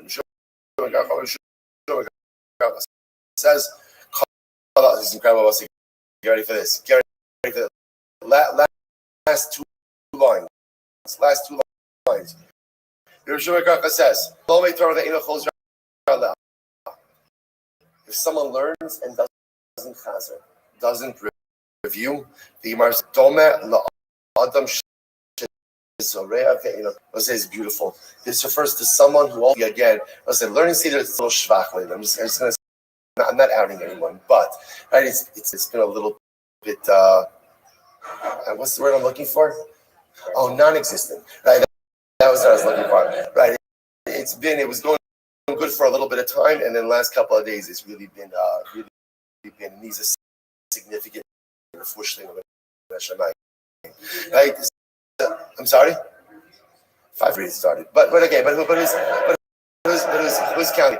If a 10 minute say there's 7 minutes, there's something wrong. I was just right from the middle, but I was like, but why is it important? Well, so even if again, I'm kidding, but maybe it's not 5 in the morning. I want to put out something very interesting, and I think this is something that we have to take into account a little bit. We live in such incredible times where there's such a proliferation of Torah, such a like the website, and like there literally is more yomis a person could keep up with, which is beautiful and incredible. But there is this interesting balance between sometimes more is less. And a person sometimes has to just figure out, should I be doing more things, or perhaps focusing a little bit less, but focusing more on the things that I'm doing. And again, people learn differently, people absorb things differently, but I think a lot of times what ends up happening, I'm learning 50 things, and so a lot going on, I'm not really acquiring anything. So on a given day, I'm getting through like a whole bunch of different stuff, but like, what's mine? What's mine? And so Rabbi Joba says, and this is so proud of us, it says, if you learn, and you know what it's like? It's like planting, but not harvesting. Planting, but not harvesting. So you planted something beautiful, it's incredible. And man, like the produce, it's right there. It's sitting for you. But if I don't chazer, I don't harvest it, I don't reap it, I don't get what I don't reap what I sow. So it's so interesting. Just some, again, different things work for us in learning, and different things work for us in ruchnis. Everybody's got to find the right balance. For some of us, it's good. The energy of constantly moving forward on multiple fronts, even if I'm not retaining everything, maybe is what I need for myself. But I think at least to retain something, to chazer something, to hold on to something, because otherwise I'm planting all of these beautiful things. The imagery is so profound. My beautiful personalistic spiritual is sprouted with so many beautiful spiritual saplings, but everything is sitting in the field. I'm not anything because I'm not chazering, because I'm not ultimately taking some omish gaf. Very intense line. Someone who learns Torah, he learns, is similar to a woman who gives birth and then buries her child. And what is that? So metaphor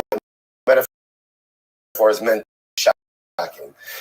What is it saying? Is that when I learn Torah, well, say the beautiful part about learning Torah is you birth something. You birth something. But if I don't remember it, or take the time to try to remember it, I birth something, and then what I birth simply disappears. If I'm going to take the time to birth beautiful Torah, it is to take the time to try to hold on to that beautiful young child, to appreciate him, to nurture him, to understand him, and to raise him as my own. Very profound. Rabbi Kiva says, Omer Beis. This is beautiful. Rabbi Kiva Omer, Zemer b'chol yom, Zemer b'chol yom. Sing every day, sing every day. And what does this mean? Rashi says over here, so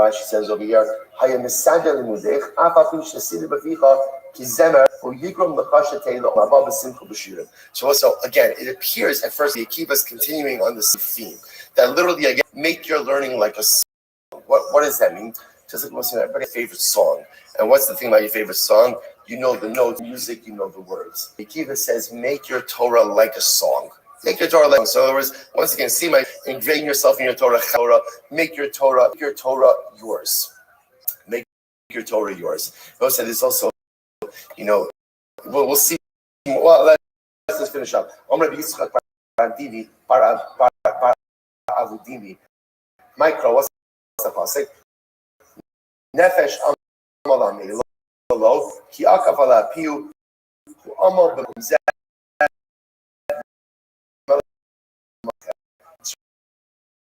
So quite beautiful. The quotes over there, the pasuk from Mishlei. Nefesh amalalo, right? With a literally again, if the soul toils, it will toil for you. Ki akaf alav piu, for you have tethered your mouth to it. What does this mean? So the Gemara says, so of ki akaf alav piu, hu am b'makom zeh, v'trasam makom acher. If you work on your Torah in this world, your Torah will work for you in the world. What a beautiful and incredible idea. If you put in the effort for your Torah here, so your Torah will work on your behalf in the world to come as well. Rashi says over here, Nefesh Amal Amlabo, Mipnei Sha'amal B'Torah, Torah Omel Eslo. If you work for your Torah works for you. Next Rashi, Ki Agav Alapiu, Mipnei She Mason Dvan the Faith coming to Ukav Shalach Hamor. Lishtachmina Zemak Shosik Mishim is Miros Tadir Nas Zemak Kachos Torah Nasos Terrific. Okay, so I'll say so quite beautiful. The idea over here is if you put in the effort in your spirituality, your Torah works on your behalf. I create something new. And that creation, just like the mother and the child, that creation takes care of it. Just like the parent has a child, the parent takes care of the child. But one day, hopefully, will happen. The child of the parent. I create life and understand now my job is to nurture it. How do I nurture it? I love it. I review it. And then what ends up happening is Torah ends up taking care of me. It takes care of me in this world, and ultimately, again, it takes care of me in the world to come as well. Rashi's here. Rashi Malaslo Chazeres Alav Umevakeshes Meis Konet Limsolo Tami Torah B'Sidra V'Kol Kalam Nishu Ukov Piyu Al Divrei Rabosai. Incredible. So in other words, when you learn, make sure to chazer. Because if I don't chazer in some way, to chazer something, I'm planting and I'm not harvesting. Make Torah like the swords again, which should be beautiful. Understand, when you birth Torah, that Torah, if you take care of your Torah, ultimately, the Torah takes care of you, both in this world as well as next. So there's also another beautiful idea by Rabbi Akiva, which is really quite amazing. Saying the verse, Rabbi says, Zemer b'chol yom, Zemer b'chol yom. This is Rabbi Akiva. Because how should you live life? I'm not saying any given day, you have a choice. Any given day, you have a choice. Every day is the same choice. You wake up in the morning, what do you want to do? You want to be happy, you want to be sad. I'm not saying people make the mistake of thinking that happiness is the result of other life factors. As you often find people say, I'll be happy if. If your sentences begin with I'll be happy when I'm happy, you will never be happy. Because there's always something else I need. The most important yisodos in Mishkeit is happiness is a choice. I choose to be unhappy. I choose to be happy. I can't choose a lot of my circumstances, but I choose my emotional disposition. And what the saying is choose happiness. Zamer b'chol yom. Zamer b'chol yom. Just saying. Because what's the alternative? You can choose to be happy, or you can choose to be unhappy. Choosing to be unhappy is a miserable, horrific existence. Choosing happiness does not fix all of my problems. But at least it gives me positive disposition. When you appreciate everything that Akiva went through life. Went through. From the time he was young until the moment he died. Difficulty, adversity, poverty, division, all these, and that the Akiva is saying, choose a life of song, choose a life of simcha. How profound and overwhelming that really is. Right, we'll have to stop over for today. We're doing great. Incredible. Ridiculous. Ridiculous. We'll continue Rest Hashem. We'll continue Rest Hashem. We'll sing it all more. All right. Have a great day, everyone.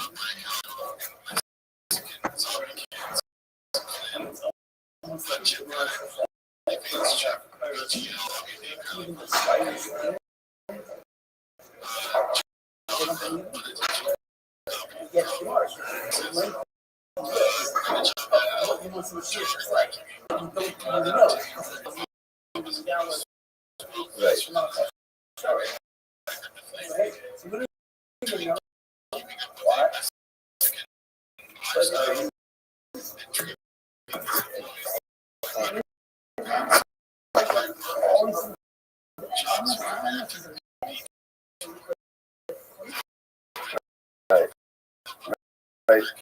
Sure.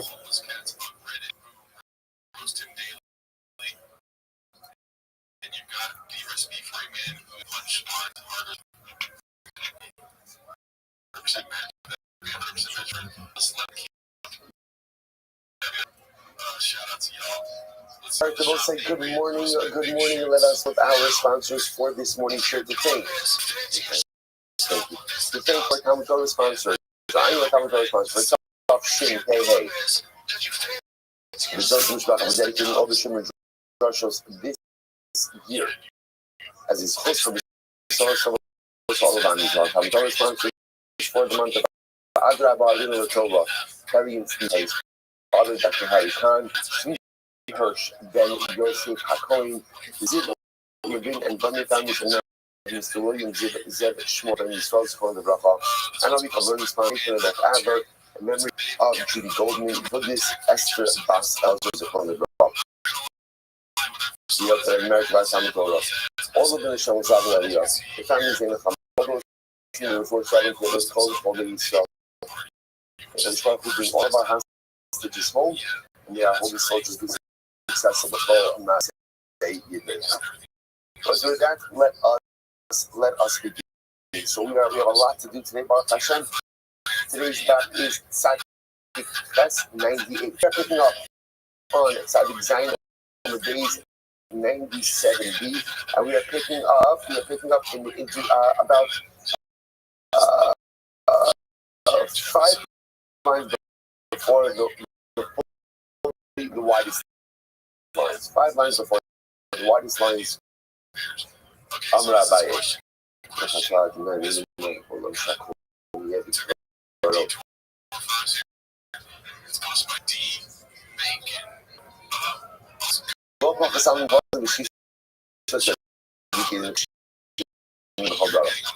Nevertheless, 36 people who are able to receive the fish and shira in every generation. So this is the mark. Inside, we all know this.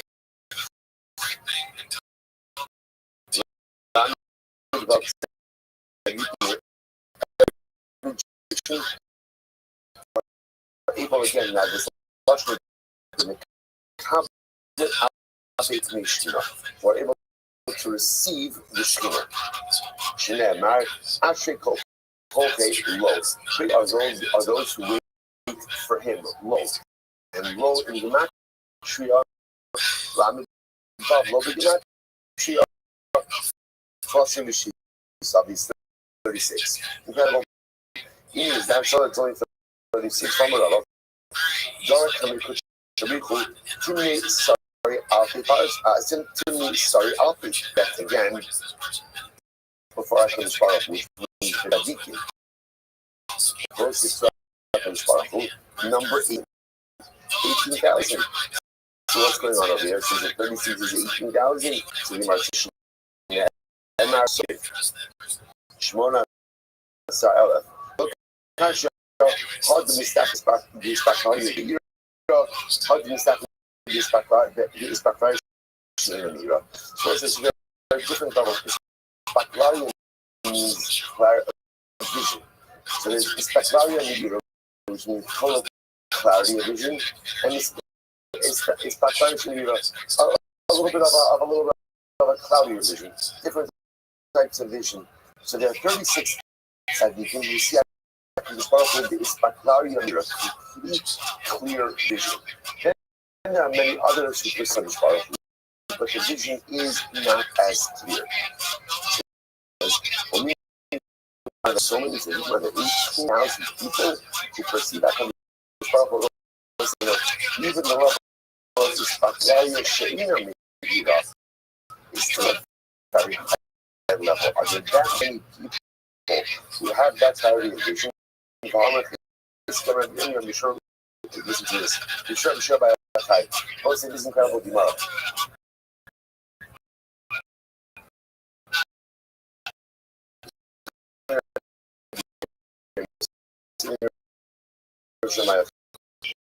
Mehain Mu'atim, Aliyah, and you are amongst them. Even the Aliyah.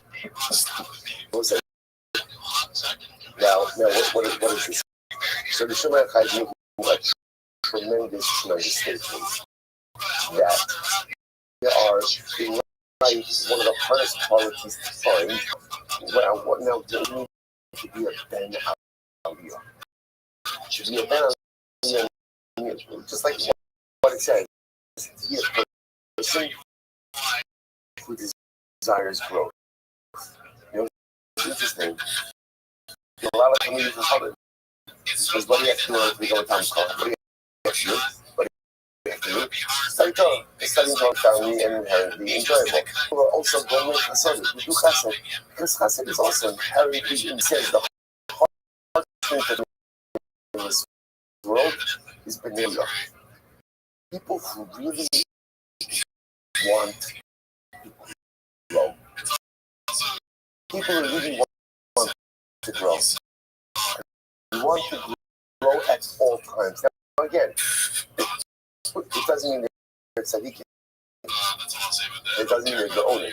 It means that you're never happy. So, in LF, if there are thousands,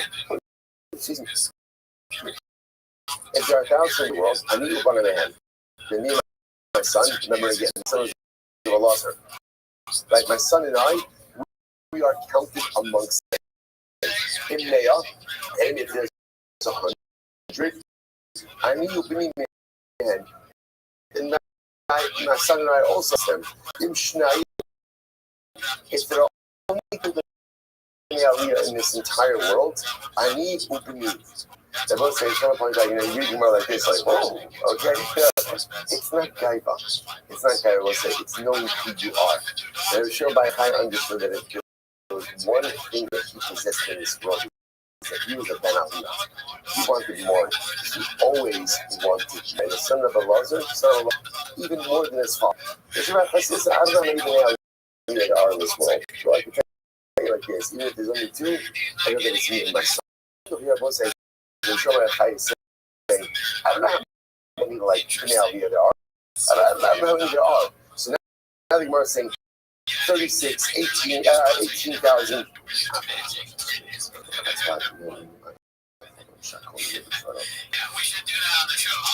So much. The Gemara says it says once the Gemara gives plenty of Bnei Aliyah. What it's saying is like this: plenty of people are plenty of believers. There are some types of tzaddikim or Bnei Aliyah who are able to enter into HaKadosh Baruch Hu without permission, and others who require permission. So there are many who can enter with now. What that is, there are many who can enter with permission. There's a select few who can enter even without permission. Now, of course, we know these is incredibly high spiritual level. So you find that there are certain people that's HaKadosh Baruch Hu whenever they want. Look at Rashi for just a moment. Rashi is how I read the back. He said, "Nechnasim back this back value and no locating the person. Ava also nechnasim below the shush below tzitron." So now the Gemara is suggesting is as follows. There are 36 tzaddikim and enter into HaKadosh with permission. And when they enter in with permission, they're able to see Hashem with clarity of vision. And then there is some unknown number of people who are able to enter into HaKadosh whatever this means. And it's like have that clarity of this. So 36 people is Baklaria Medina, but need permission to enter. And then some group afterwards that don't need permission, but also have this Baklaria Medina. Incredible. So the Gemara goes back to it. So this is really incredible. An entirely exhaustive discussion about Mashiach. So what ends up happening? So Rav comes on and says as follows: you know, so many people make calculations when Mashiach is coming. Times. Excuse me. All of those times have already come and gone. Point in a if we want Mashiach, Rav says, stop with the dates. Stop and figure out any dates that any beforehand historically dates have come and gone. Mashiach is still going to come, but bring him. And how do we bring him? Ultimately, again, Tshuva Ma'asim. Shmuel says, ultimately, again, it is enough. For the stays is evidence. So what is it? Shmuel says no. Just like an suffering, what happens? Shiva ends. Shmuel says it was a fundamental focus between Rav and Shmuel. What Shmuel holds, the date by which Mashiach will come, a defined date. We deserve it, we don't deserve it, matter. Mashiach will come. What Rav's saying, that's not true. All of the dates, at this point, at this point, Mashiach only through our Tshuva and our nice and tov. Incredible. The Gemara goes back to this. Machlokes I really saw also Tshuva and Nigal. They're not a Nigal. The Rebbe says, Mashiach will come. If we don't do Tshuva, I'm going to be Yeshua. And there is Tshuva in Nigal. If we don't mind Nigal HaMelech, Sheikh Kashas Kahamin, he saw Osin Tshuva Machshir. It's not true. If we don't do Tshuva, then what happens? What happens?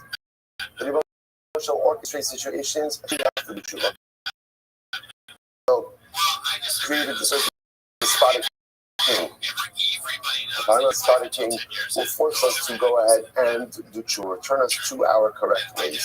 Tanya Idach, Rabbi Eliezer Omer, we saw also in Tshuva Nigal. The Lord says, if we do Tshuva, we'll be redeemed. Shnei Amar Tshuva, Vin Epam Mishmos Sechem, Amar Rav Yeshua, Halok Bar Ne'emar, Kedina Mini Karta, V'lo Tzef to go.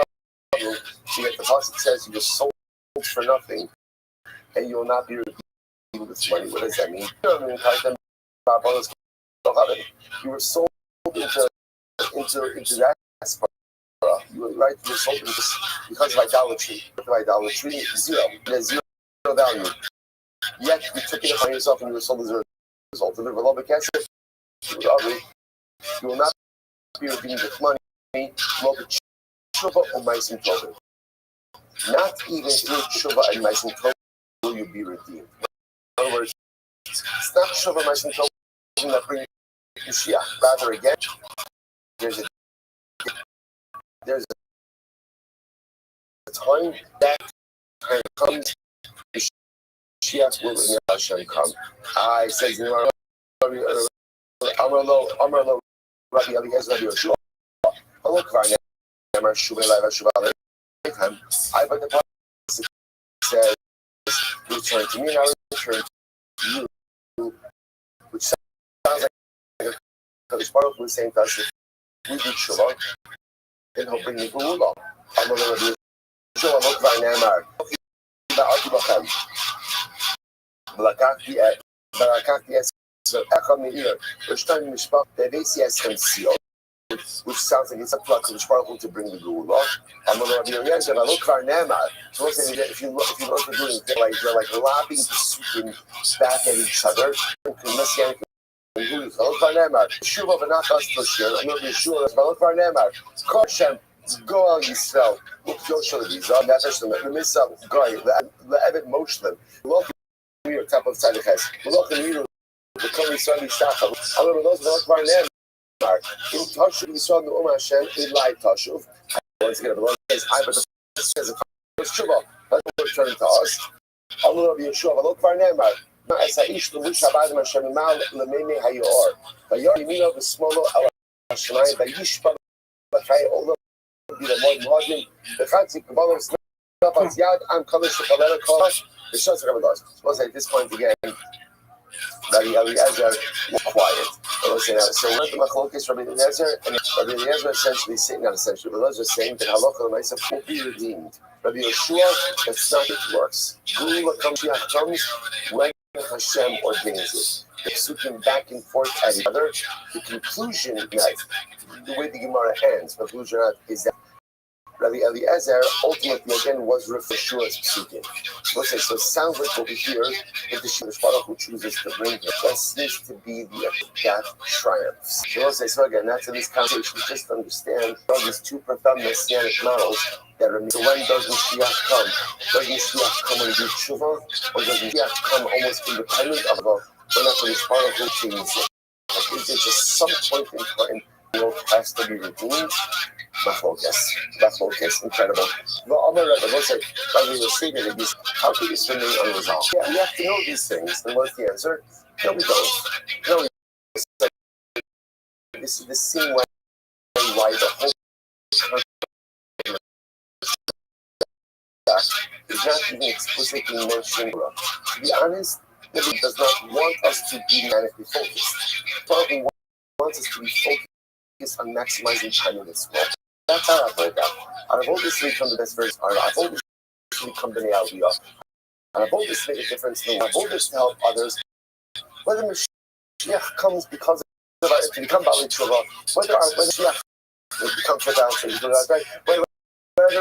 whether our Tshuva ultimately again, whether Mashiach is coming because of Tshuva, or whether Mashiach is coming ultimately again because of some type of envy to a certain degree is irrelevant. I believe he's going to come. Son yesterday is that I know that I'm going to wait for him every single day, but not passively wait for him.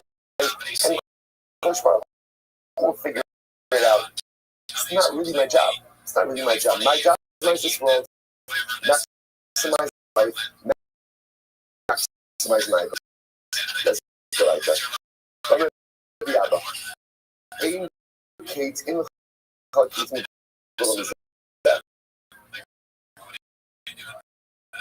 so again, so Rabbi says there is no more revealed taste than this. That Rashi says over here.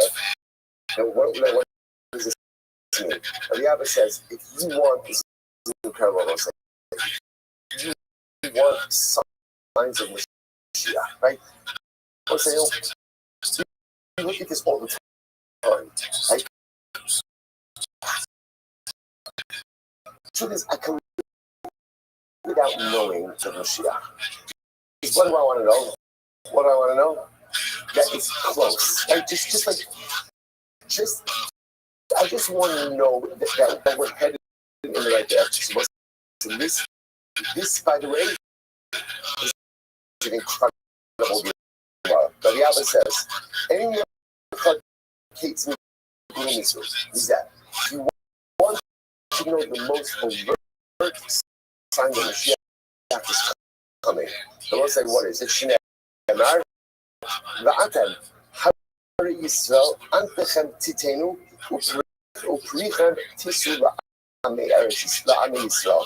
So the Gemara quotes the pasuk in Yecheskel. Yecheskel says, when the land comes back to life, trees produce their fruit, when the vines produce their fruit, that's how you know that the Mashiach is coming. So it's not the marriage, it's all the land. When Klal Yisrael married the land, and the more the land produces, the closer you know Geula. As Rashi says, he says, in the Geula Mizur, the first short line, you should teach your Yas the Ayin.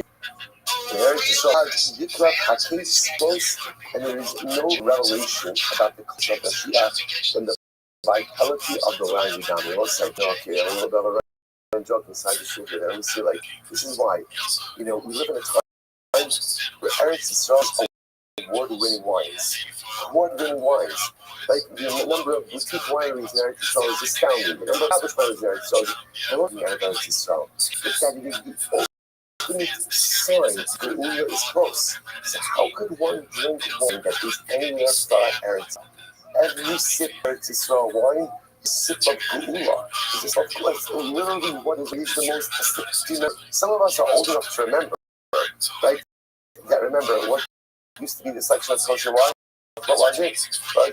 It was manufactured like in the square, like the square bottom bottle, right? Right, or some blood, like the big thing with a little handle on the top. That was it. Such a long ago. I don't know what it's not so long ago. And I will say now, it's incredible. Now, you couldn't drink all the wine if you wanted. I guess you could drink all the wine if you wanted, right? Yeah, so you're scared to hug up. But it's incredible. And it's not just something, it's so nice. It's of Mashiach. So that, just as an aside, because it's a sign of Mashiach, it's so important to support that industry as well. Pour money there as well. Because at the end of the day, that's facilitating messianic advancement as well. Incredible. Some more goes back there. Rabbi says,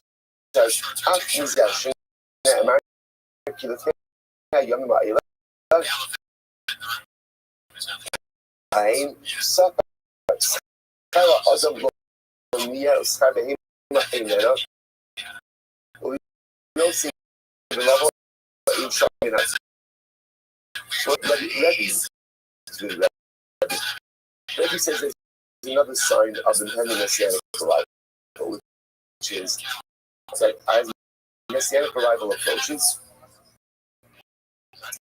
there will not be money to pay the wages of people, not be money to pay the wages of animals, right? Well, the save a level, a shalom minatzar to those who are going and coming, there is no respite from the enemy. What is that? Rav Amar Aftam Chachamim Shekasam Hem Shalom. Even Talmidei Chachamim, who are known for possessing tranquility, say Shalom Rav.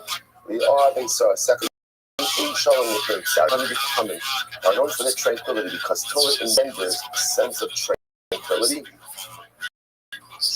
Shalom Rav. There is great peace for those who are from our own lives.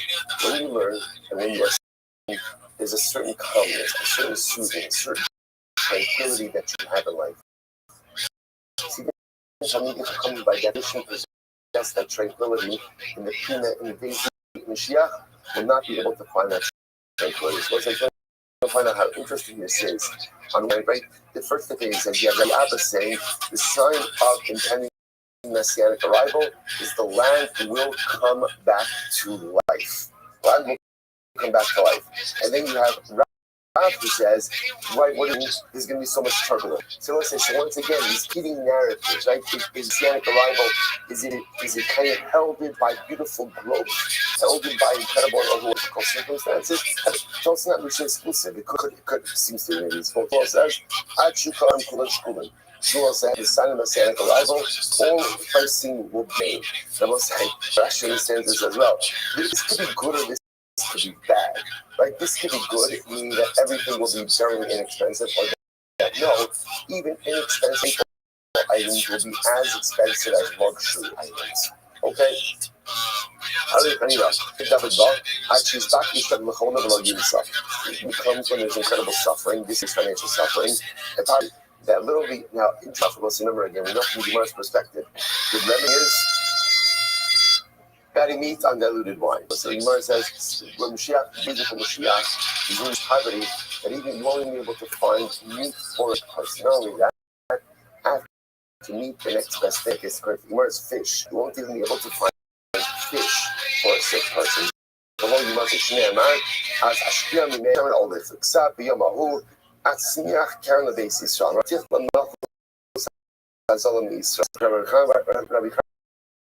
says, Mashiach only comes when there's a total loss of economy for Klal Yisrael. Now, Malchus Hazala means even a little bit of autonomy, right? So, in other words, and even when Klal Yisrael is ruled by other people, there's usually some element of autonomy that's there. When Mashiach comes, there's a loss of any level of autonomy. Shenemar, the Karas Hazal Mizmaro. So see that's right. Va'isahu Yoval Shai Hashem Takos in Mimshach Umor. Mimshach Umor. Or is he? I'm Rabbi Chanina. Ein Bein Davin Ba.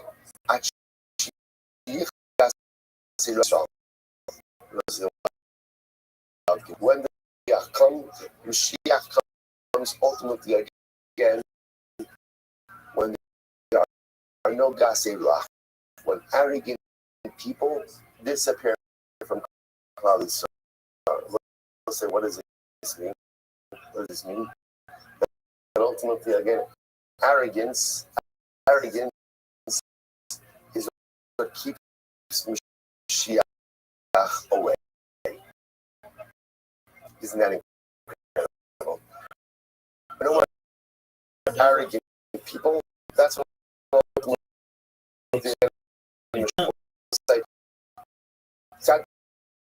like 98a, about four lines up from before it gets wide. כי אז אוסבך עליך גאווסך, השארתי בקרבך אני ודל, וחסם בשמאלי משום this is going to start another motif, that it's arrogance that kiyach away. It's arrogance shech away. There wasn't a logic behind that, right? The logic behind that is because remember again, well, let's see inside there. So I'm Rabbi Shimon. And David Ba, Mashiach comes when the judges and enforcers no longer exist with Klal Yisrael. Now, this is talking about corrupt judges and corrupt people who exploit their power for self-gain.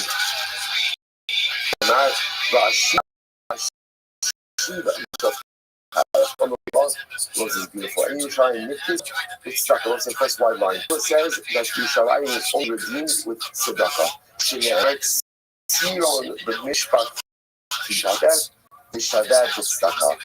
Like Sion will be redeemed with mishpat, with justice. Tishadet tzedakah will return to it with tzedakah. Now let's say this is important. So whenever we read this Gemara, what a beautiful Gemara. What do you see from there? That tzedakah is the key to Gula. What did that teach about? This is very beautiful. Not in this Gemara, but just in a general sense. He says one of the most mistranslated words in all of Yiddishkeit is tzedakah. He says we translate as charity. He says that's not what it said that. What said that mean? Justice. The first he says like this: in life, there are people who have and people who don't have. And the way it works is, if you don't have, you must share those who don't have. It's not charitable. It's not something nice. It's not something beautiful. It's the way HaKadosh Baruch Hu programs the world to work. So in other words, just like those who don't have need to receive, those who have need to give. Those say, and this is incredibly important because a lot of times we look at our tzedakah activities, we look at our chesed activities as like voluntary, like this is like my charity work. It's beautiful. It's not. It's not. It is the moral obligation that we have, that if you have more than you need for Hashem, then by definition there is the moral obligation. It's tzedakah. It's tzedek. It's justice to give, do for the other. It's not just with your money. It's with your money. It's with your time. It's with your resources. It's with your abilities. There is a moral obligation to give and to share with the other. So what is the Gemara? I think the Gemara is like this. So I will say, interestingly enough, when does Mashiach come? Mashiach comes when we realize that helping each other is not something that's nice, but helping each other is something that is an absolute requirement and obligation. So the moment that we realize that tzedakah is not charity, but tzedek is justice, and suddenly I feel I have moral clarity and a moral obligation to help. Of course I have to give. Of course I have to do. Of course I have to be there for the other, not because it's nice, not because it's chesed, not because it's this. And most of it's in chesed and tzedakah. But chesed represents things that maybe you're not obligated to do, but you go above and beyond. Tzedakah represents you do that you're obligated to do. The moment those nice things become obligatory things in our hearts, that's the moment that the Mashiach comes. It's incredible. So it's like this. Arrogant people would no longer exist. The Amagushis would no longer exist as well. The Amagushis actually points out that they are Persian sorcerers. So the idea over here is as long as there's going to be sorcerers, but these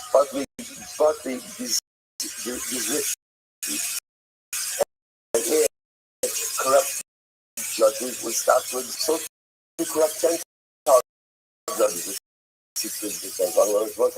The idea is we bring about a lot of the negative forces in the world. If we're arrogant, then we bring about these sorts of negative.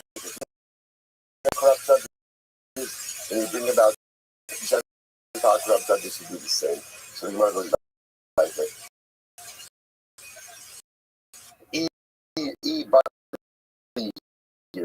Amagushi, יחסד הדבר סיגה, פסיר קובלי לאיה, בי בטלי דייני, בטלי גזירפתי, יחסד עשר השם משפטך, פנה אויבך. But say third wide line, I'm going to be open on it. It's incredible. In Ra'isa Darshan Ismail, we'll say if you see, we open it says if you see a generation that is suffering from general poverty, wait for Mashiach. Means again, poverty is the cursor for Mashiach.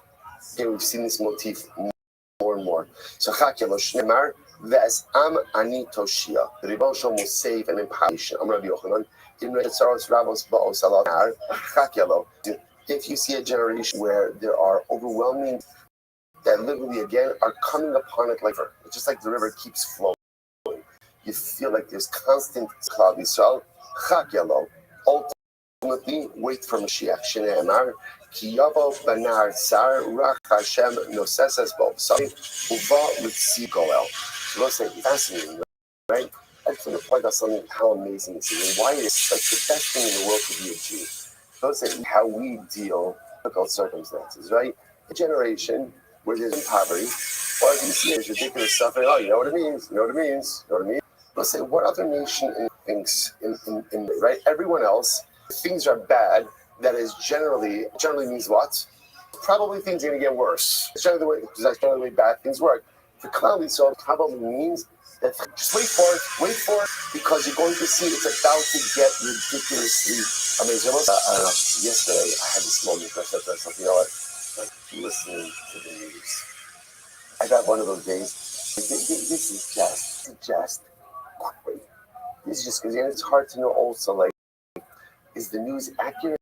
And it sounds like a little bit crazy. Is it accurate? Is it slanted? And it's really going to refer to the news that I've ever saw, right? It's so disheartening. Disheartening. Everything is disheartening. About Prime Minister doing this and the Shinbei is doing this, and ministers dancing to the Maturi cartons. What the heck is going on over here? It is like the Ganenet, it's like the nursery school church went out of the room and no one is paying attention to the Kinderlach, right? And they're eating crayons. That's what it's like, right? Right. So the speech runner and the kinderlach are eating crayons. They're colored walls, right? They're doing everything. Anyway, what is this? Like, what is this? These are adults. They're responsible for millions of people. They're responsible for the future and continuity of Klal Yisrael. And to call them children is an insult for children. It's an insult to children.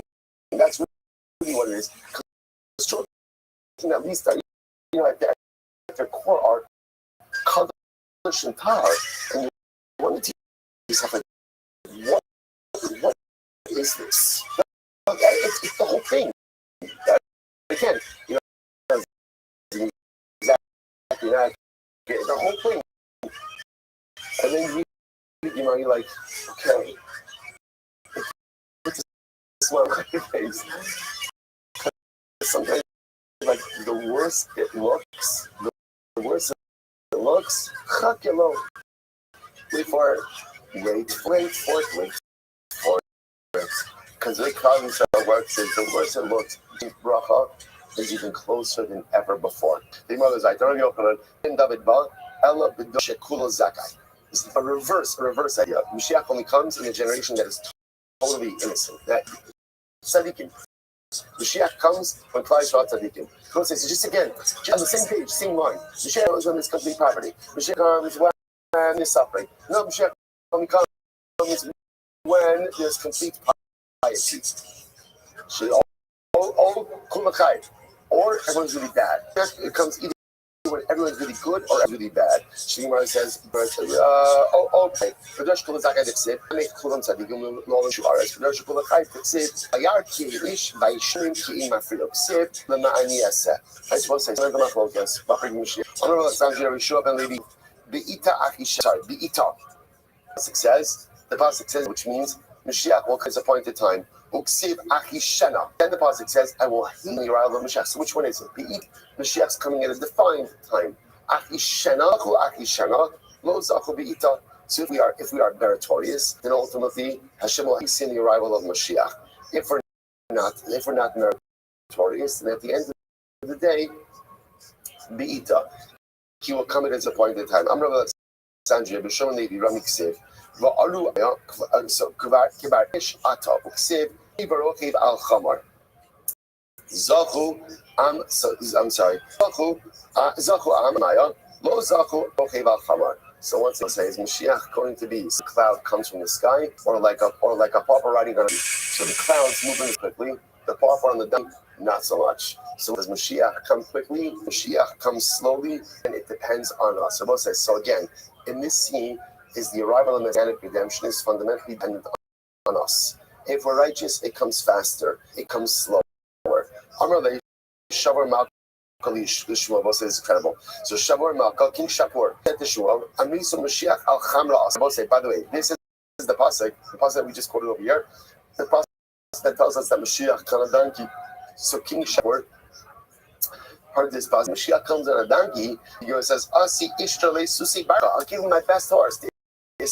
Why should Mashiach come on a donkey? I'm making a donation to the Mashiach fund, right? I hereby donate my best. Why should he come on a donkey? Right? I'm going to give him my best horse.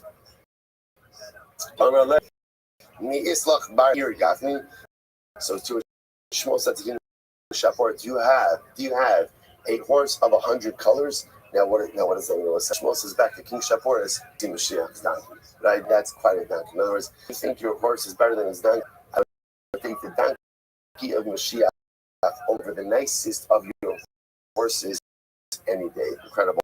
But I mean, Shabbat will say, get ready for this. Get ready for this.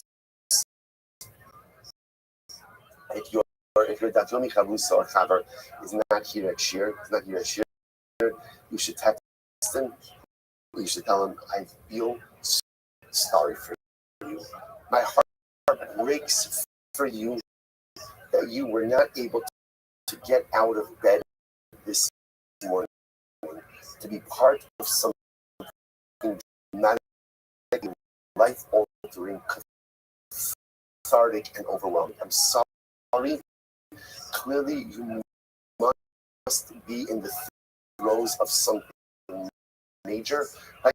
Refuah Shalema, right? Refuah Krabalava, Hashta Bagala Bizman Karev, will say capital of Tehillim for you, and hopefully you'll be back later. This is some things you miss in life.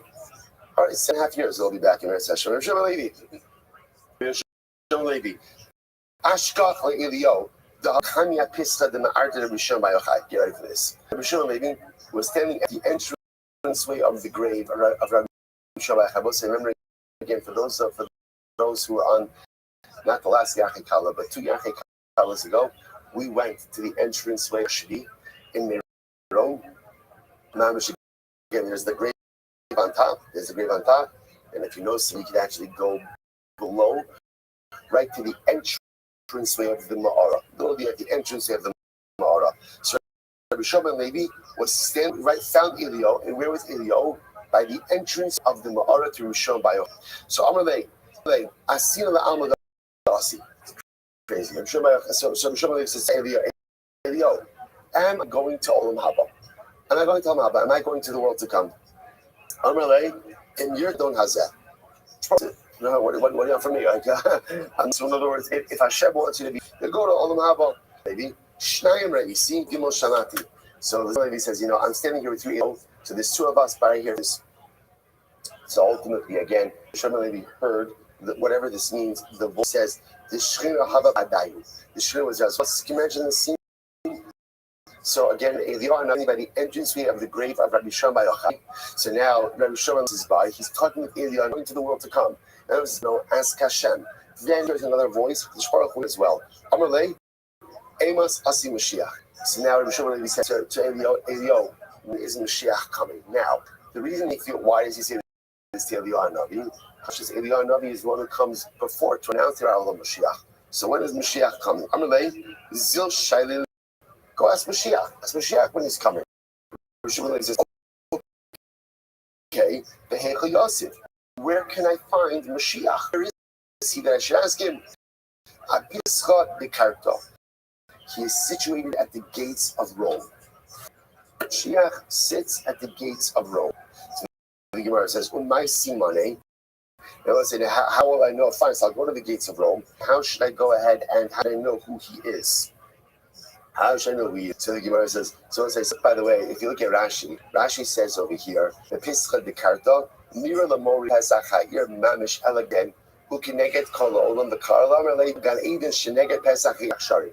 I was saying that's a quote from his teacher who says, Pesachir doesn't mean the entrance to the city, rather than the entrance to the Kanegan. I will say that is not the way that everyone else learns the Gemara. Everyone else learns the Gemara, they know Pesachir literally means the way to Rome. And out Mashiach resides at the entrance way to Rome. So fine, he says, okay, yeah, go find him. But he is. See, there's a lot of people at the entrance way to the city of Rome. So how will I know who he is? With my simone, Yosef Bene Anye Sovli Chaloy. Let's say, get ready for this. Who would stay at the entrance way of Rome? The lepers. The lepers, those with saras, they were not allowed inside of the city. Mashiach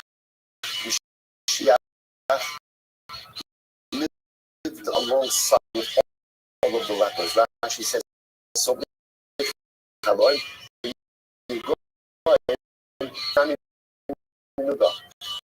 ultimately Mashiach lived with all the lepers. Himself was also a leper.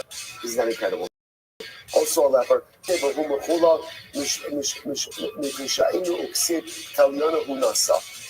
Mashiach is also a leper. He stands with all the lepers. So now Rishon says, okay, go to Mashiach. Mashiach is a leper. Mashiach is a leper. He said, by the way, just before you go forward, I just got something absolutely amazing.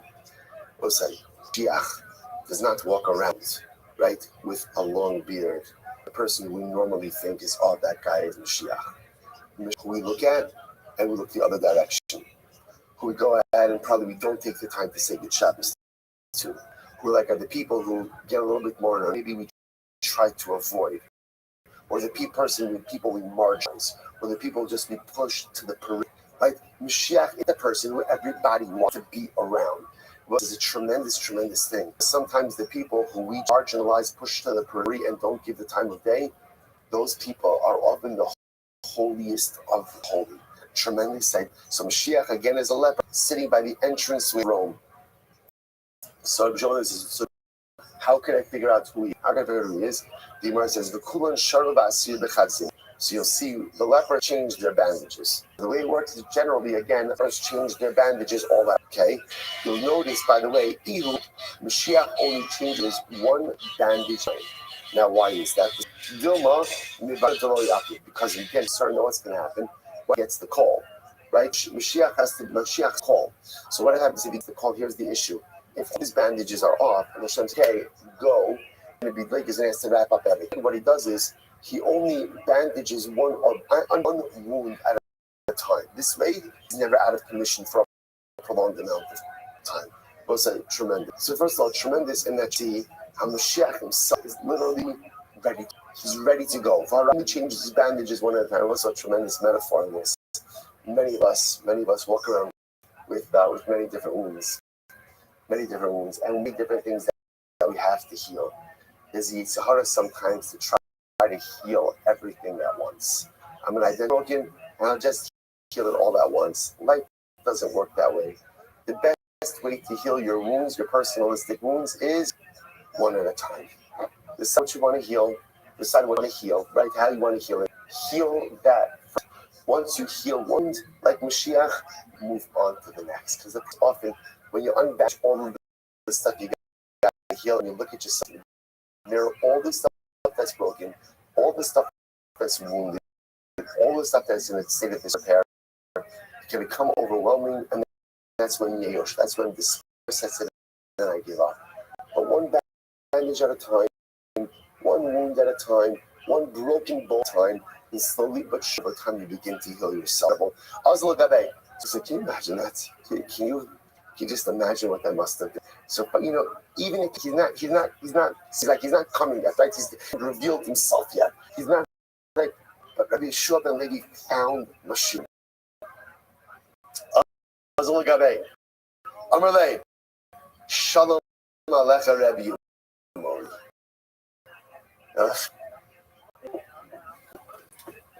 So that the What up, day's Zoo? gonna come. The day will come. And Mashiach wants.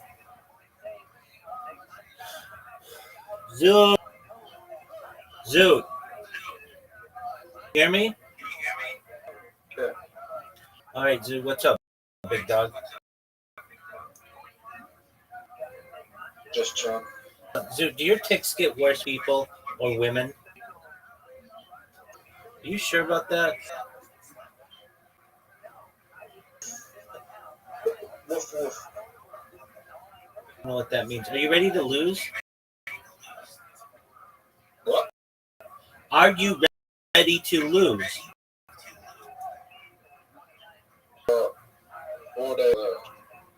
Dude, I'm not here to be a calendar. All I want to know is, are you ready to lose? So don't talk that. Are you ready to lose? Yeah. All right.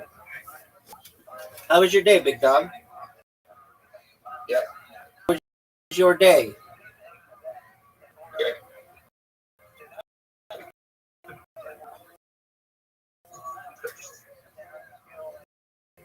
Wow, let's go. Dog, you're gonna lose. Can you hear me? I hate this level.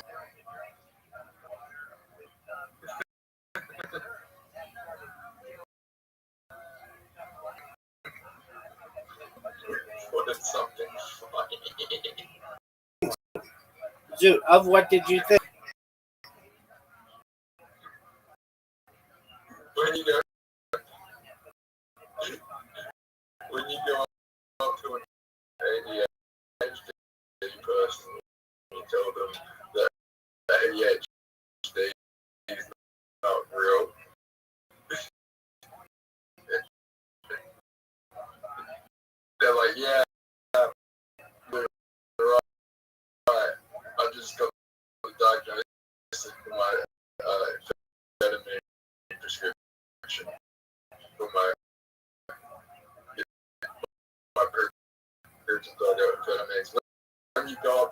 artistic person and tell them one is not real, they lose their whole identity. Fucking have a meltdown. Okay, I don't really find that funny, but okay. It's funny. Go, baby, go, go, baby. Go, baby, go, baby. Are you, Zoot, are you fucking serious? Are you fucking serious? Zoot, are you fucking serious? Zoot. Zoot. Are you fucking serious? How the fuck did that not go in the black? Zoot. Oh, Zoot, that was some major league bullshit. Did you know that the Dodgers lost to the Blue Jays tonight?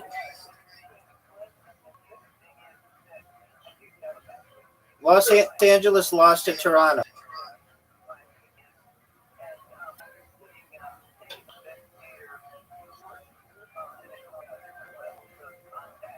Do you like Toronto?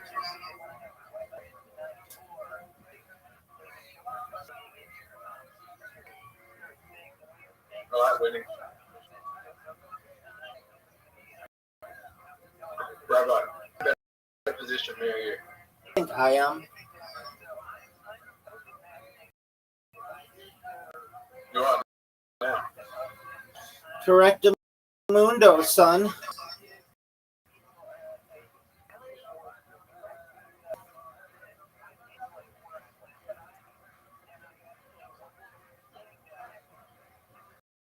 Look at that shot. Zoot. Rabbi, how far away are you from Disney? Less than 10 minutes. On the freeway. How long would it take to walk there?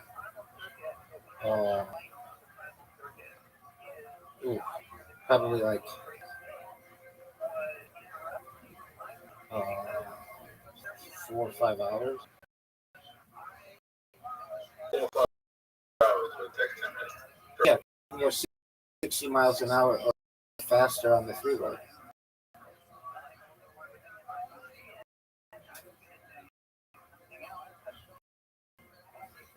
You take the 405 to. Actually, probably the easiest way is just take a 5, and Disneyland's located on the 5. So, but I could take You the. drive? Yeah, I drive. I take the 405 to the. Perhaps the. So how many people drive? Dog, what the fuck kind of question is that? So like, there's a song even nobody walks in California, or nobody This is gonna be a hard show. Los Angeles. So, Yeah. Yeah. Fuck, that sucks. dog, I need to make this fuck. Darkness of the board causes. Get in. No. Rabbi, we are playing this terribly. I agree with you. All right, Zoot. That was a good show. I don't think it's as good as this show.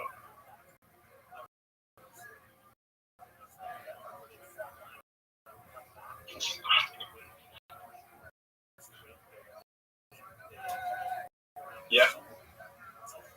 Yeah.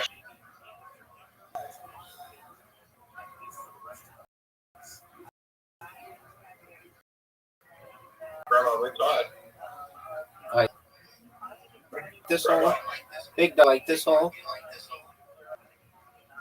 You go that way. because I'm sexy with a big dick. I don't know why you go that way.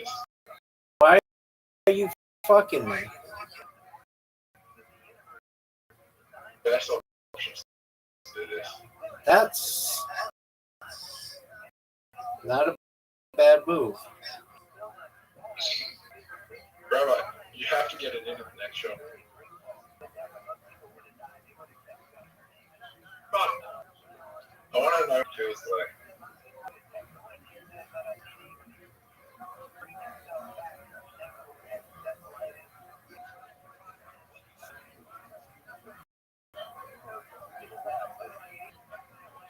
It's fun. What the fuck are you talking about? Zoot, Monday not come fast enough for me. Monday's 2 days. I know. What time's your appointment, Zoot? What time do they cure my Tourette's? What time's your appointment? 1 o'clock. There you go, big dog.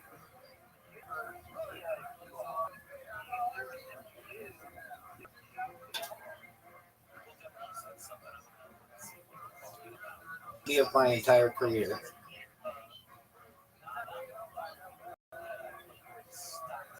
Get there, baby.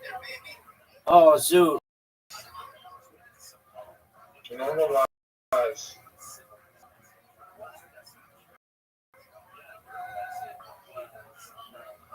Zoot. You ain't beaten. And I got you.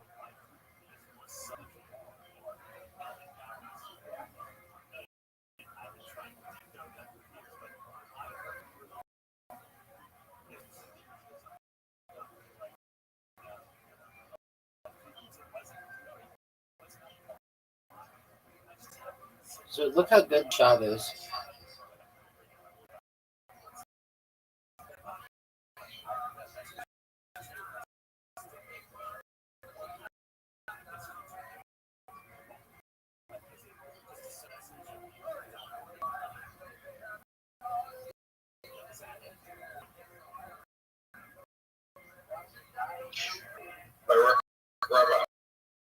What up, baby?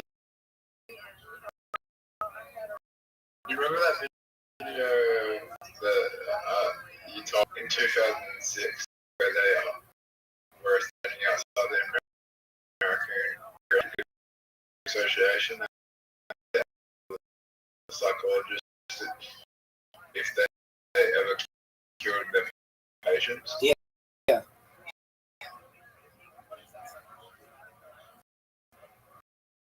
You know why they can't be cured?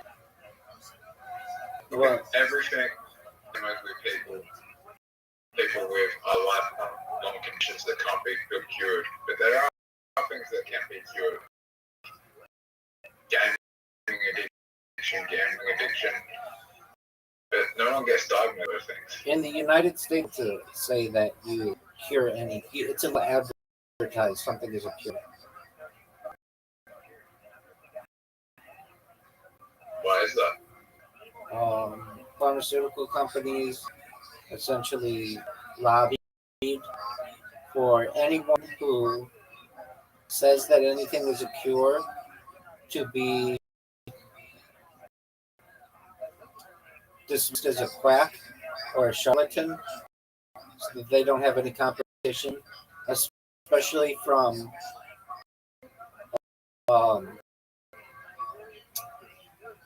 homeopathic remedies.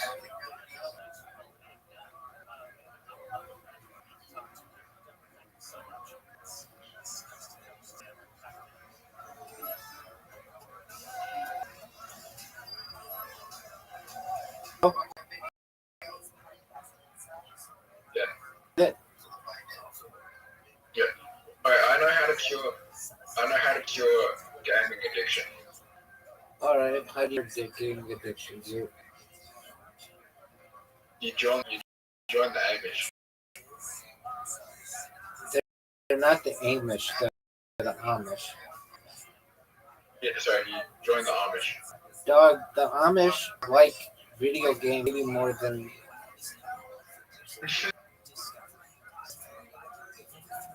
What are you talking about? The Amish kids, I've seen in a couple. Well, I've seen a podcast and like a few documentaries. Those kids fucking love gaming.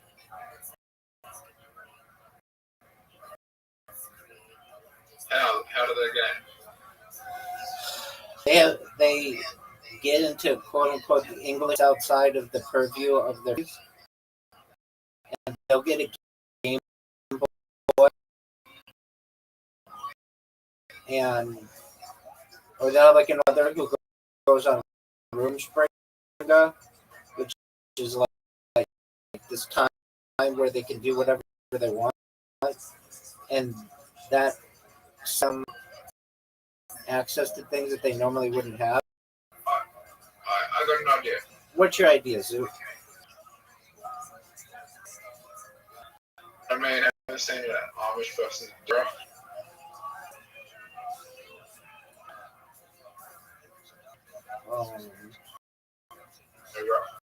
Robert, we should all just chill. Zoo, this is what I'm talking about. No one would hang out with anybody who talks that.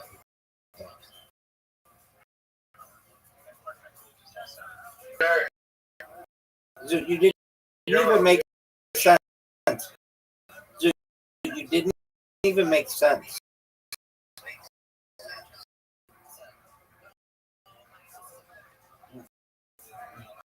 Kill what? What do you want to kill? I wish that the world would just get Thanos. Thanos? Where 50% of the people die.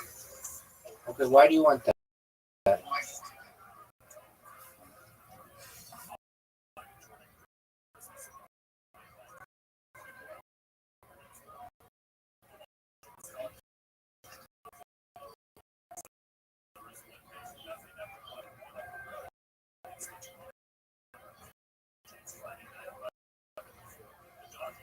What? That's what I asked like 5 minutes ago. Yeah. No, it's cool concept. Just to say 50% of the people die. That's not a cool concept at all. That idea sucks.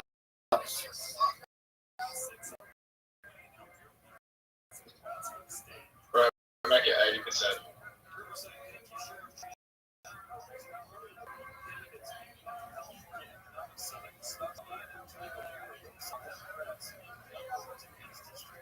You should go. What a shot. What a shot, Zoo. Did you see that shot?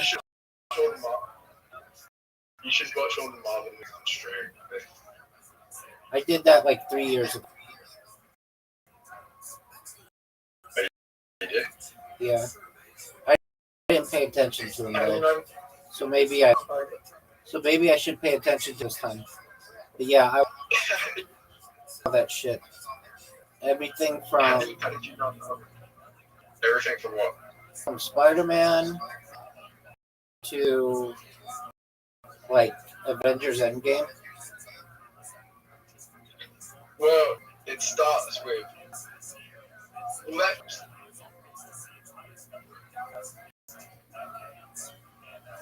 What'd you say, big dog? Thanos stand.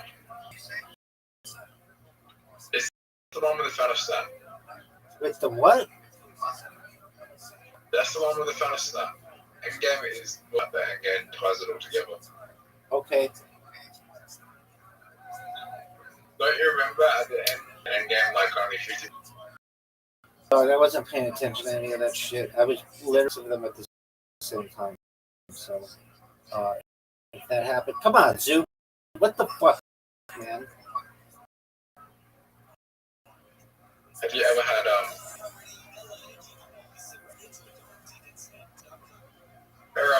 Zoo, have I ever had what? What is off the chain? Right, has this ever happened to you? Whatever happened to me? When you were a teenager, right? I had a growth and my dick was like abnormally growing. It never been that size again. Did that ever happen to you? No, but I just woke up one morning, right. That happened like 3 or 4 times, right? I woke up from that when I was like 14, 15. I can't remember my age, right? And I swear to God, it was like the size of half my arm.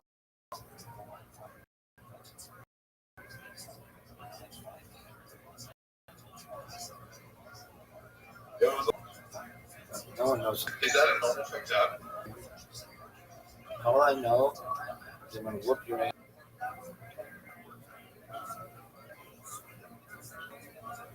Oh, this is a big move, Zoot.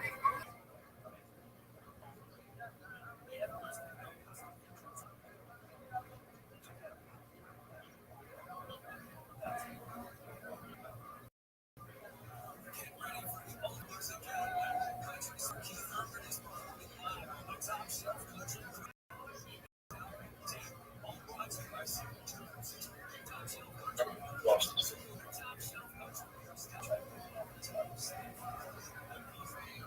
Dog.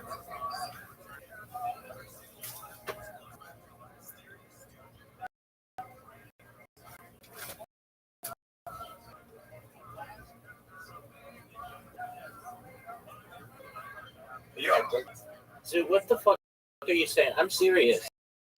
If you don't get your shit taken care of, not that I don't like you, not that I don't want the best, not that I don't, not that I don't want the best for you, but Where am I? Yes, Mayor. and I just made it.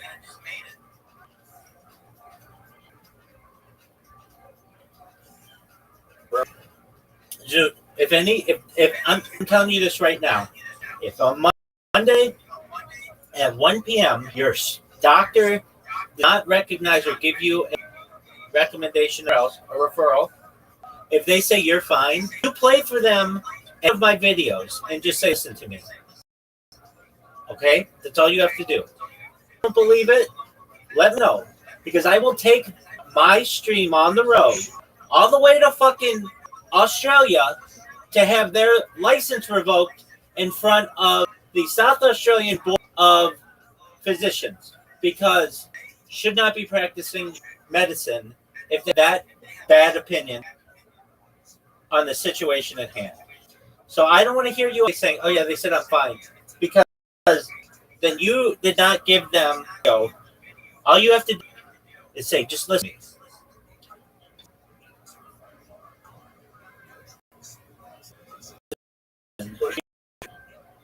But you came in here, I was asleep, and you said the N word. You understand though, that's something that people think is okay. I would never say that. You did. And you and I both know that you can't control it. And that's the hard to do. If you could control it, well, then I would have just run you out a long time ago. But you can't control it. And so it's very difficult. I've never did the word intentionally in my life. Right, it was unintentional.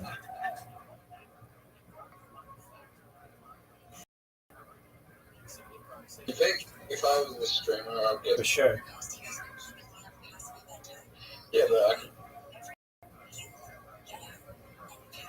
Bye-bye. Yo, Big Dog, I have to tell them that have... Just for a moment. Syndrome Do you think that you're... that makes you trust. Do you think that anyone will ever try to cancel you? Probably. Okay, so it's called caprolalia. It's a neurological disorder, and you have it. It is the involuntary swearing or the involuntary utterance of obscene words or socially inappropriate and derogatory remarks. That's what you have. See, inappropriate and derogatory remarks. And you tell your on Monday that losing friendships over this, and you don't want to have to deal with it anymore.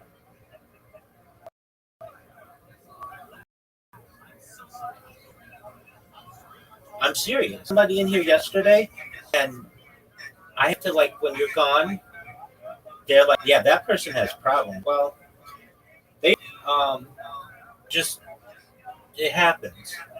And I don't want to have to. It's not so much that we're alone together, I can put up with your shit. But when other people are, it causes me anxiety because, and you're not like overly, but you say weird shit. And I know you don't, but like yesterday, we were playing and you're like, what are you talking about? You're like, I'm going to kill you in this game. Oh, you typed that to me. And it's like, dude, I explain to every single person who encounters you, hey, this is my friend. He's got an issue. That's something that's on, or you get it fixed. You're a lovely person. Okay. You're a lovely person. Okay. Okay. I'm going to Kanye West. So did you know you have an invitation?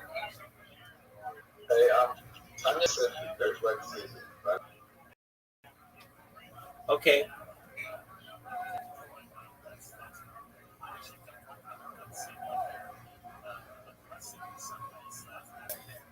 You're like college dropout, then late. Bowie? I'm not familiar with songs on it. Do you like the one? Do you like how? Not a huge fan.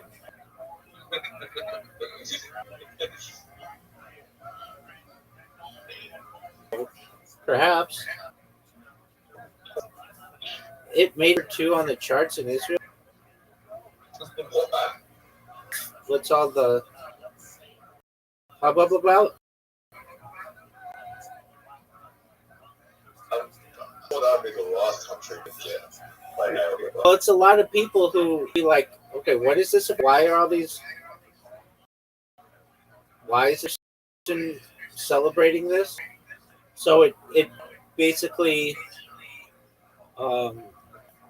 just created not. It's not that a lot of people really liked it, but they wanted to hear what it was all about. Would you ever live? Yep. When I was a kid,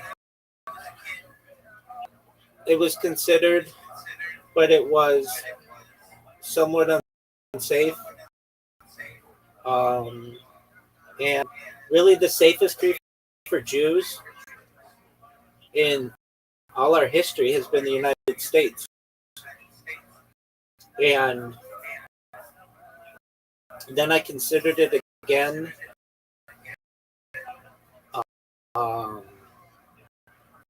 in right before the pick. I made some plans to visit, and then the pandemic occurred, and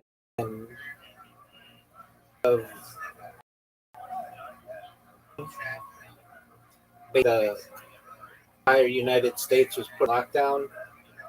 And then I started shooting life and recognized I really enjoyed doing this. And I may travel to Israel in the future and may live higher there.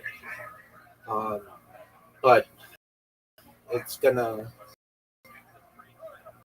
probably be at least 20 years until I do that. But there's a city in which I'd like to.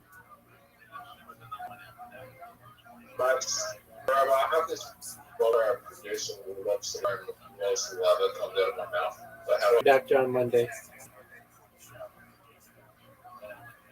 oh my. So your ticks are really bad today, aren't they? I had 30 in January. How long to this that? Oh, that's a major mistake, Zoo.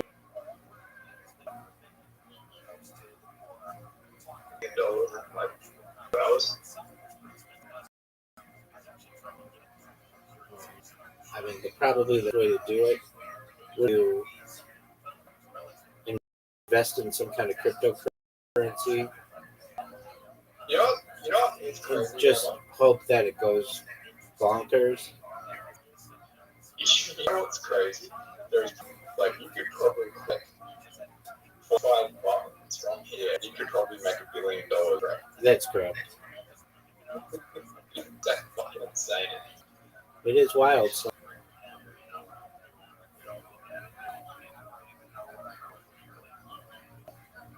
I mean, all you had to do was all you have to do is know the password of the dead bracelet for $1 billion.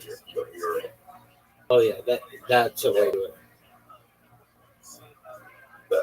That would do it. Word.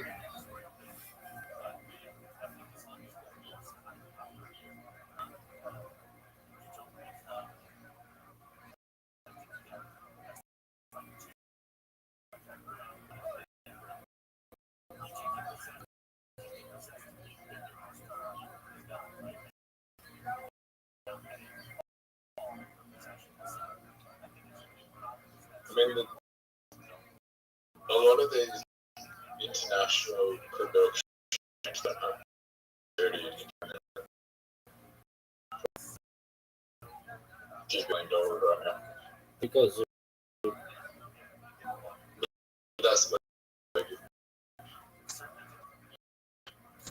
there you go.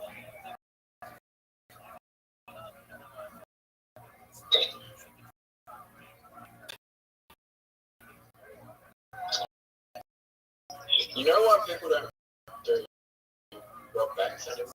Because they don't rock.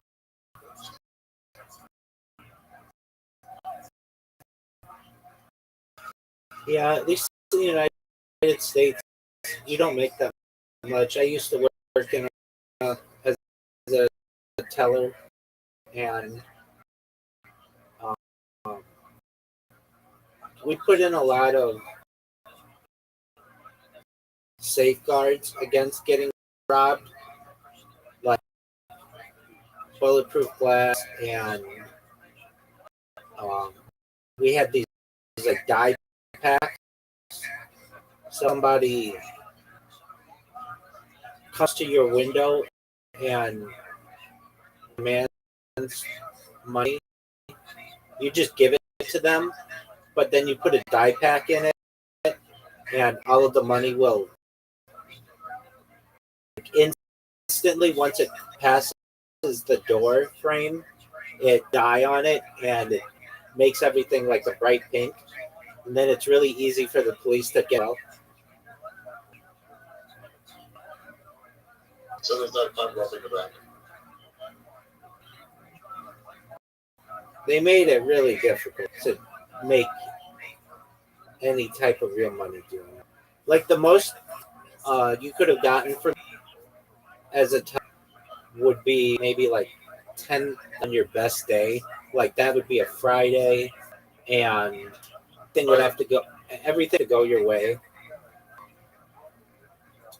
The best way, if you're the guy who delivers the money, so I had in my hand about over $1 million, just comes in like a big bag for it. And be honest with you, I think everybody has thought like I could run right and have $1 million in my hands, but you wouldn't. Okay, with the dye pack, tell her to put it into another bag. The dye pack is So the dye pack is actually in a stack of bills. So, like, let's say you come up to the window and you're like, "Give me all your money." I say, "Okay." Take all the money and put it in a bag for you, and then you take that bag and you run out, and then once you pass the front door, there's a sensor, and then one of the packs of 20s actually turns out to be dye pack, and so you don't know the difference between and the dye pack.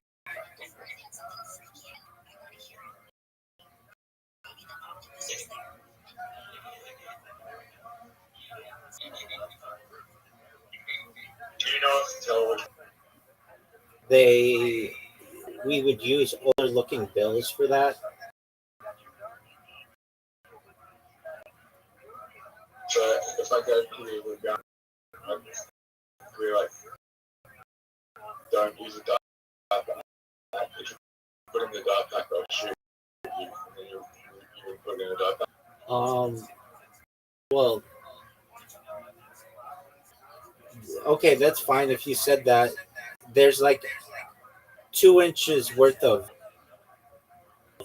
bulletproof glass between us, so you can't shoot. So what are you gonna do if you can't? You know, you could hit that glass all day long, and you asked me really, and I was like, okay, I won't put. There's a silent alarm, like right below transacting business, and so all I have to do is push the silent alarm, and the police would come within like seconds. Let me ask you something. Not all.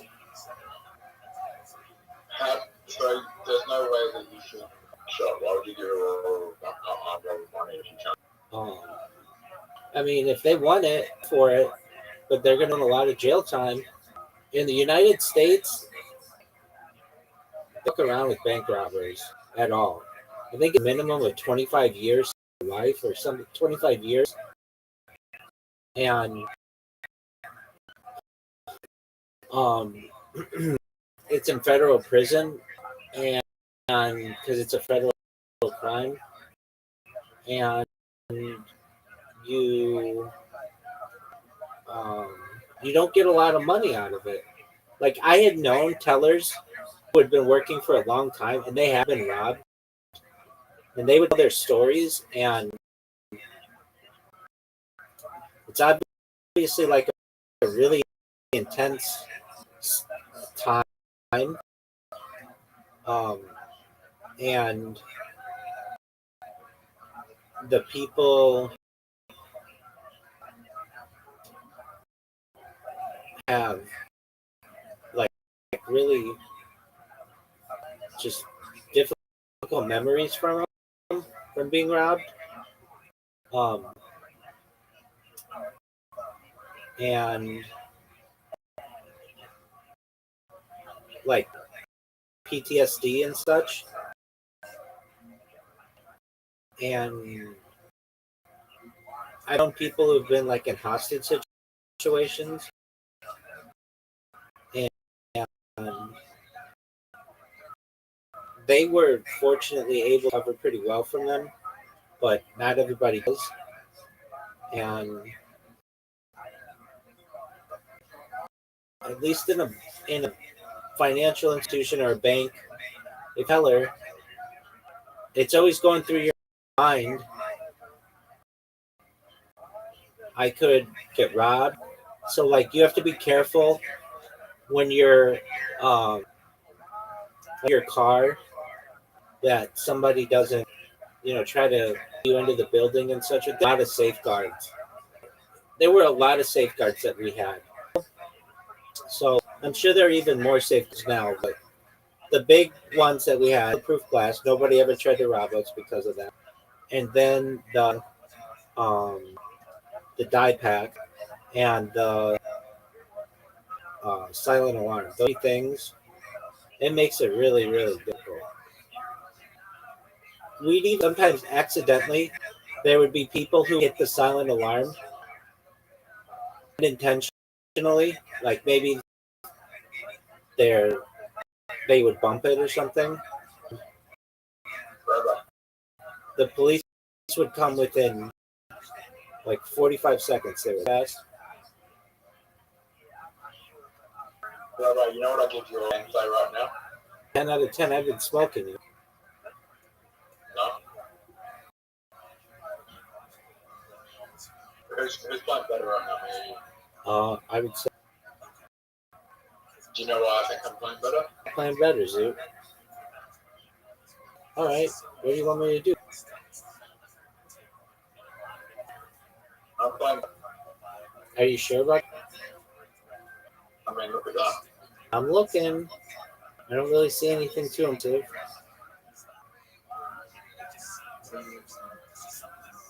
Oh, this is gonna be one of the best I say. Your child.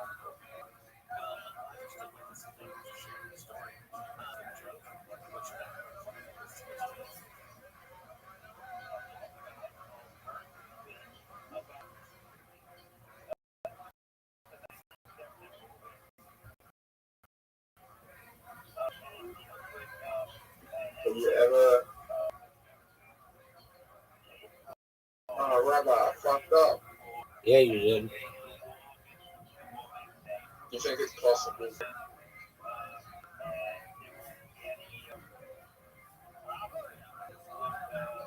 No, you fucking. I think you win. No, it was a good move. Oh, no. You just won. Yes, sir. Zoom, remember you were saying that like you didn't think I was playing, but I haven't won today. Rabbi. What up, baby? It's an Does an individual can it be a band? yeah, it could be bad. Arguably the Beatles.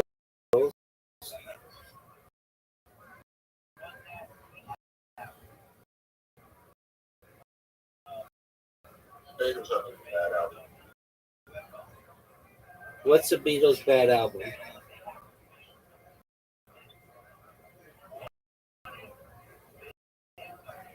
But maybe Beatles. Don't worry about it.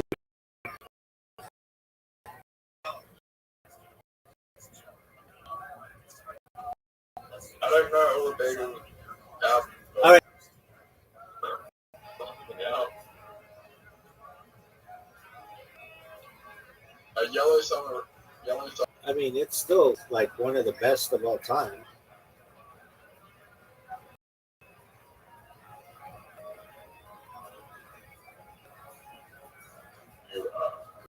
Zoo, you are just gonna Bad. Zoo, have your doctor listen to these comments.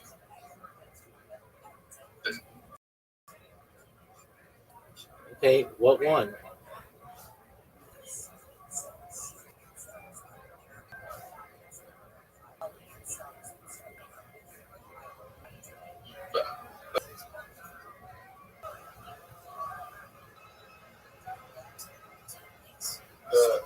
The group.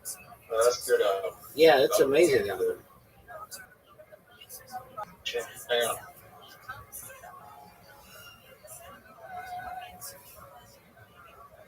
The 12 shooter album was favorites.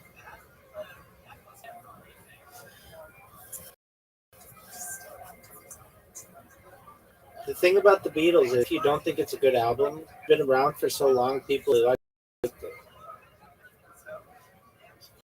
Help is not a good album. Shut the fuck up. Help's an amazing album. Everyone Help? Anybody help? You know I need someone help. When I was lonely, so much lonely, and today ain't anybody in any way. And now it's all around my soul. And then I find changing mind up the door. Help me if you can, but I do appreciate you being out. Get up off the ground. Won't you please help me? That's a condensed version. So did you know you have an invitation? I thought yesterday work for another year. So this year until December 31st. I thought that 2025 was going to be my Hawk Tour year, but instead it looks like 2026 is going to be my Bonnie Blue year, and then next year you say, I thought 2025 was going to be my Hawk Tua year, but it turned out to be my Bonnie Blue year.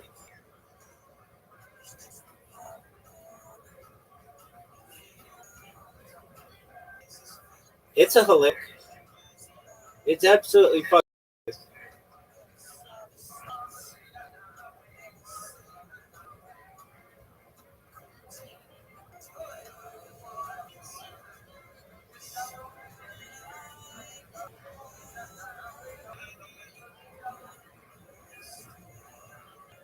Zoo, you're done. Nah, maybe not. You might have an amazing comeback here.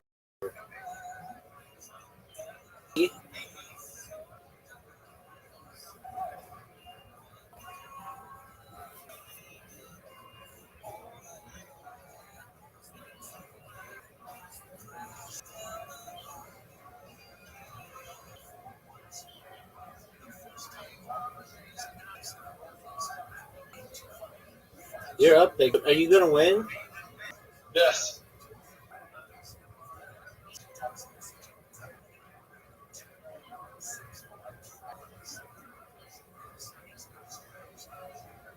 You lost. Over for you, big dog. Done, son.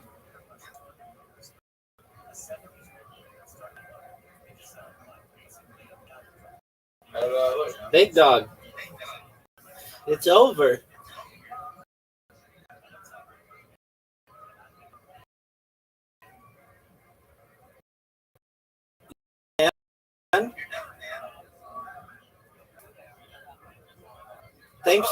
Thanks, baby.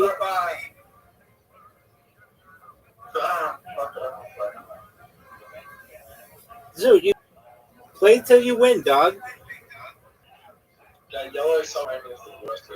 All right, it's still a great album.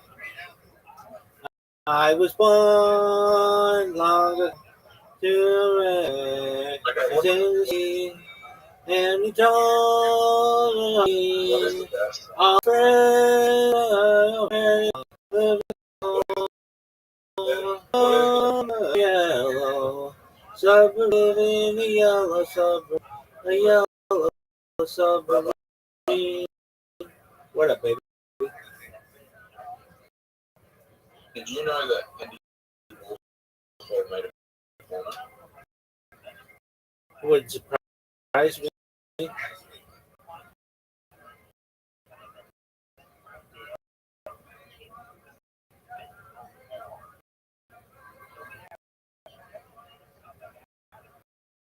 you think Andy?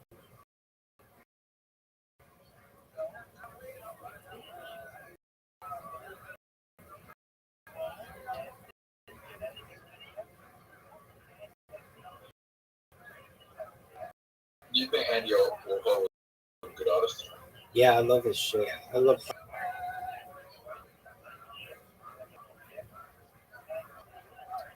That's like my favorite kind of art.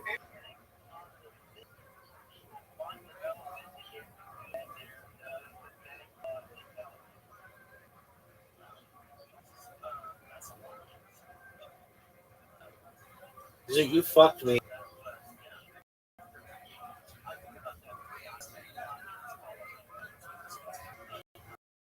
Finish the game, son, and beat After the game. That's unlike you. That's unlike you. You really play until you win. I know, I was tired. All right, so sweet dreams, baby. That's right. And that.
Yes, that is some snow.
Hear me?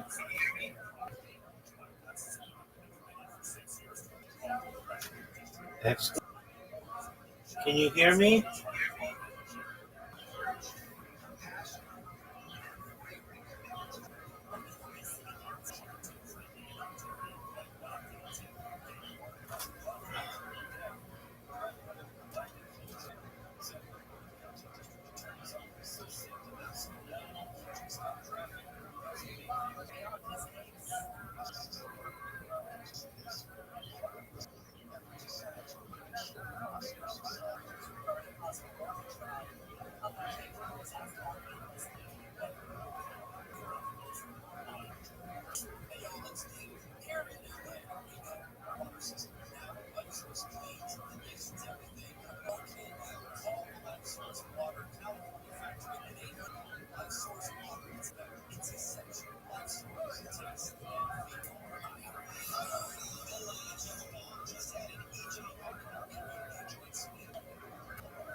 stand before us.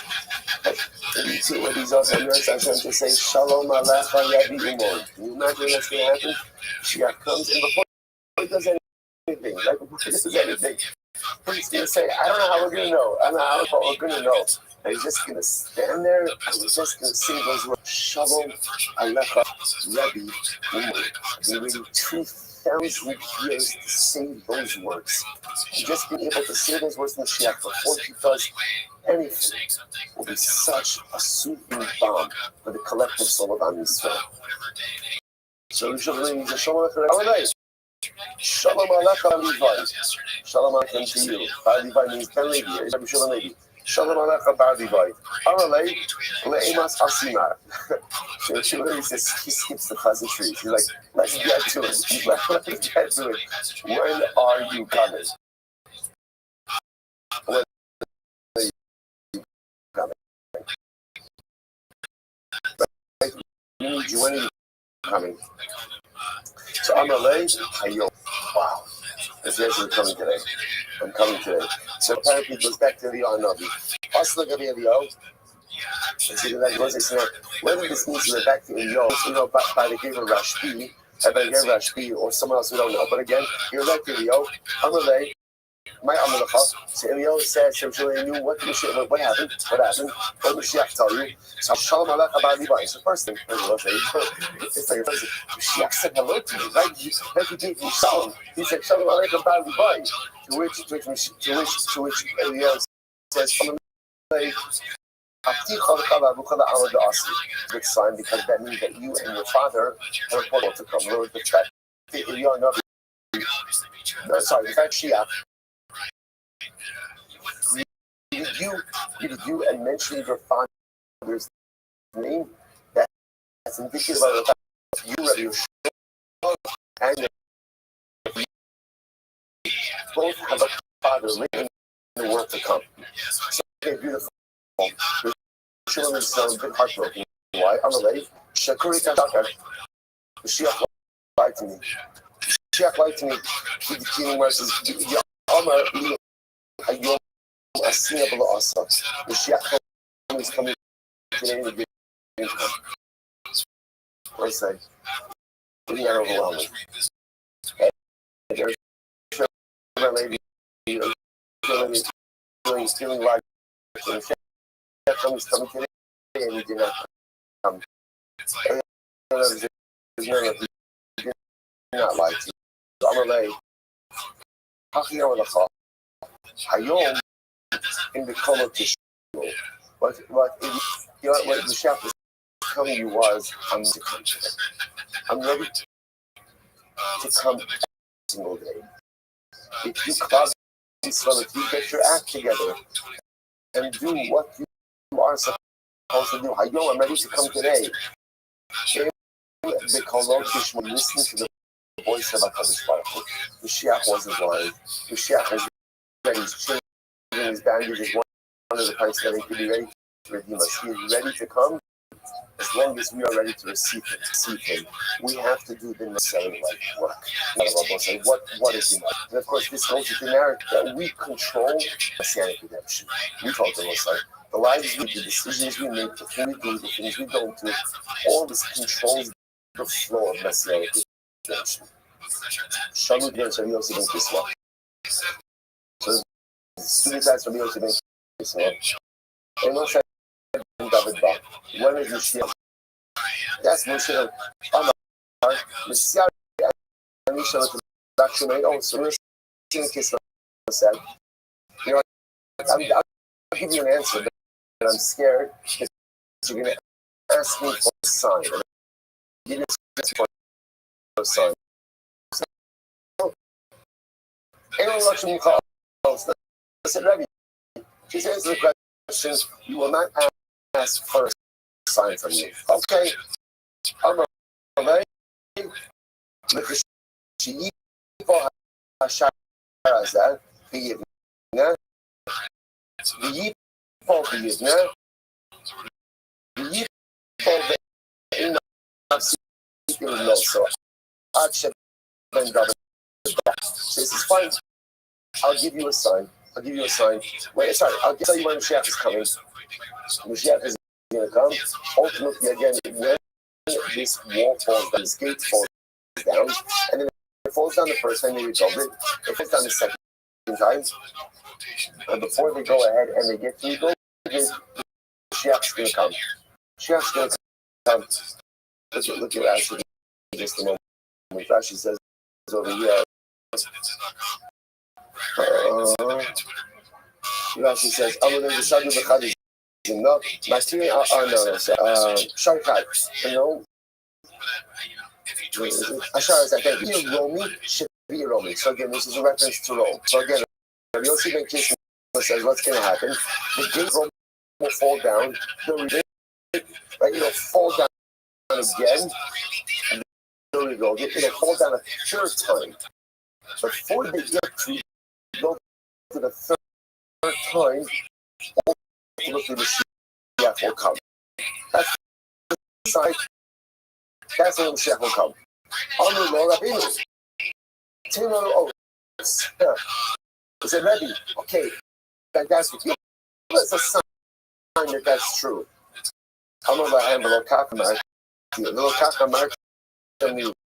Shenzhen Medakshim. The thing is that I told you, I really because I was like, what's the shotgun? Yeah. See, let's say, what ends up happening is you have discussions that people very excited. So when people hear something, all they want is this one focus.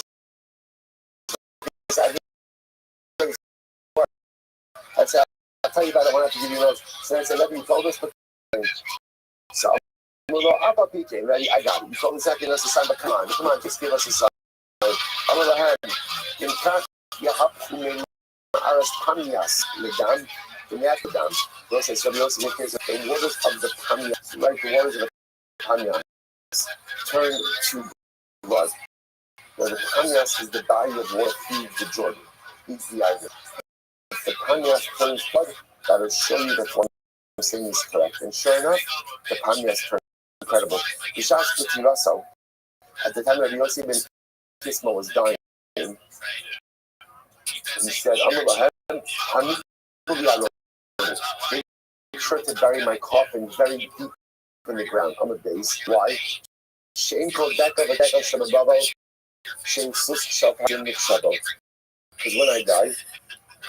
when I die, so Yossi ben Kisma said our enemies are going to overrun the land.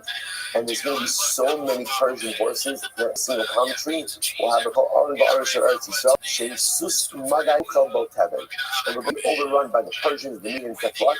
They're going to dump our caskets and our caskets as food troughs for their horses. So Kisma said, bury me very deep in the earth so they won't my casket. When Rome, the monarchy of Rome, extends itself over time. So, by the way, I want to point out when we talk about Rome means Edom. Rome means Edom. Rome doesn't have to be historical Rome, right? Anything that is a derivative of Mashiach comes only after comes oppressed by the Mount of Rome or for Naman, Shinem Alachim. You came out East Yoga, Yossi, it is incredible. Now we come to the Torah. Ulla said, yes, I hope so much. Let Mashiach come, that I want to see it. Now, what does it say? What Ulla is saying is, I let the amount of suffering that is going to precede Messianic redemption. So, I hope that I dive into Mashiach all the time, but I want to see it. I don't want to be here to experience all of the suffering that's going to be Messianic. I don't want to see it. It says, Yaisi, the Aski, the peace in the family. And Yosef says, let Mashiach come, and I'll be happy to sit literally again in the shade of the exponent reaction. What is that? So what that means is like this. Yosef essentially bring it. I know that the things that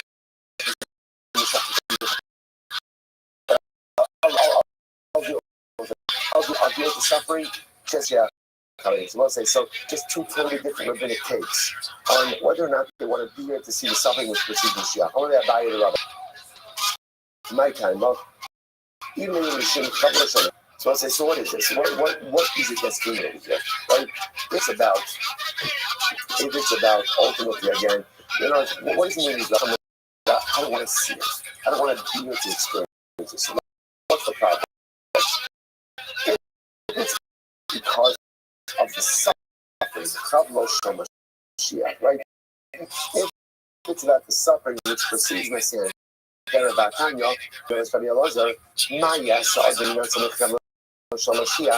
what should a person do from the trial travails of Mashiach? What should a person do to save himself from the suffering which precedes man's redemption?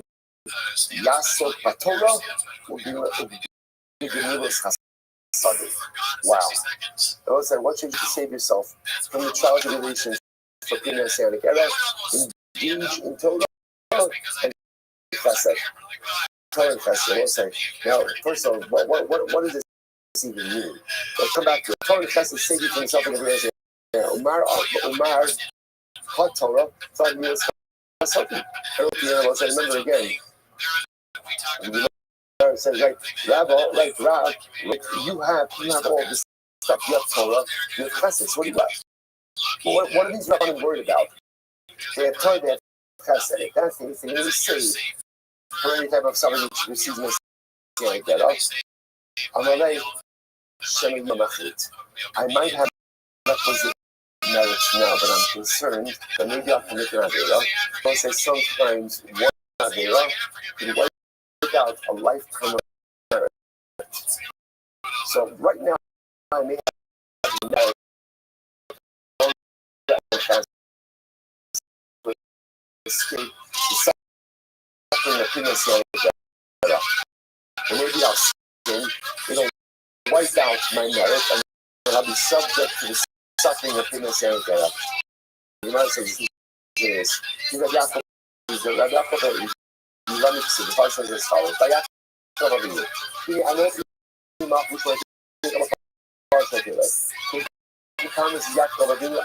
back. I got you back. I will keep love you everywhere you go. And then it also says, when Yaakov was about to encounter Esau, Vayira Yaakov Ma'od Vayisar Lo.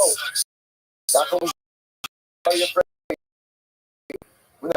What's the shot? If I said Yaakov, I got you. You have nothing to worry about. I had you back. I had you back. You have nothing to worry about. Then why is Yaakov so afraid? To which my answer is,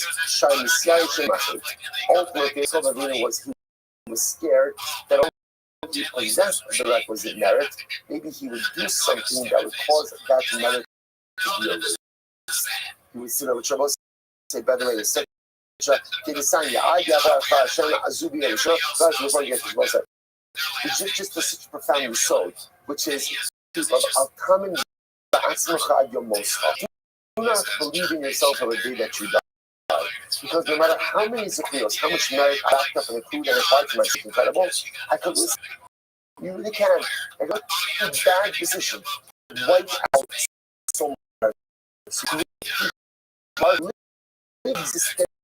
Of fear that I may wipe food and acquired merit. As the Gemara says, this is the first when you first came to Eretz Yisrael with Yoshua. This is with the second coming, but that's the story to write.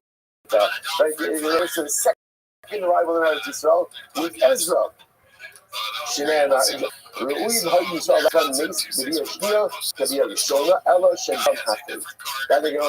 The same way the Christ came into Israel with incredible miracles with Yoshua, so incredible miracles with Ezra as well, but because of the sinful behavior of Jewish people, we did not get that miraculous section. We'll stop over here for today. We're going to touch overwhelming Gemara today. Overwhelming Gemara. Mashiach continues tomorrow. I will say, by the way, how incredible Sugyas of Mashiach, because Mashiach is not yet here. Mashiach Gemaras, we have the opportunity to experience a little bit of Mashiach. But he did make some of the finest dishes that Chin Kitchen has ever seen. Alright, so here we go. This is a long information ignorant person. Long and heated argument ensues. Okay. the ship. He's something like that.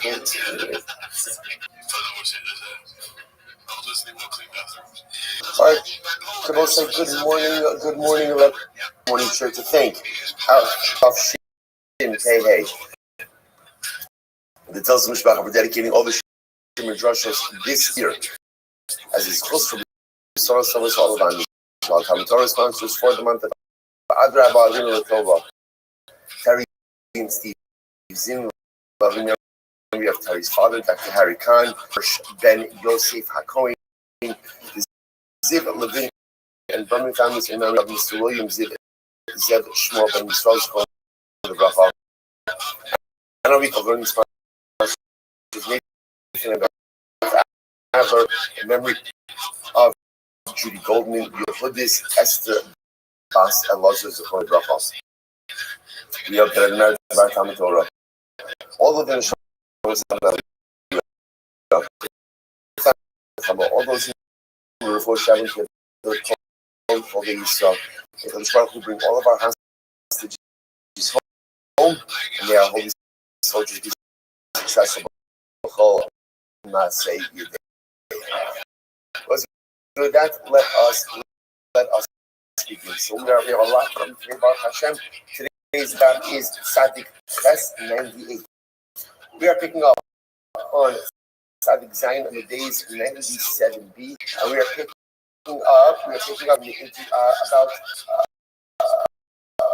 5 lines before the widest lines. 5 lines before the widest lines. Amra Abaye.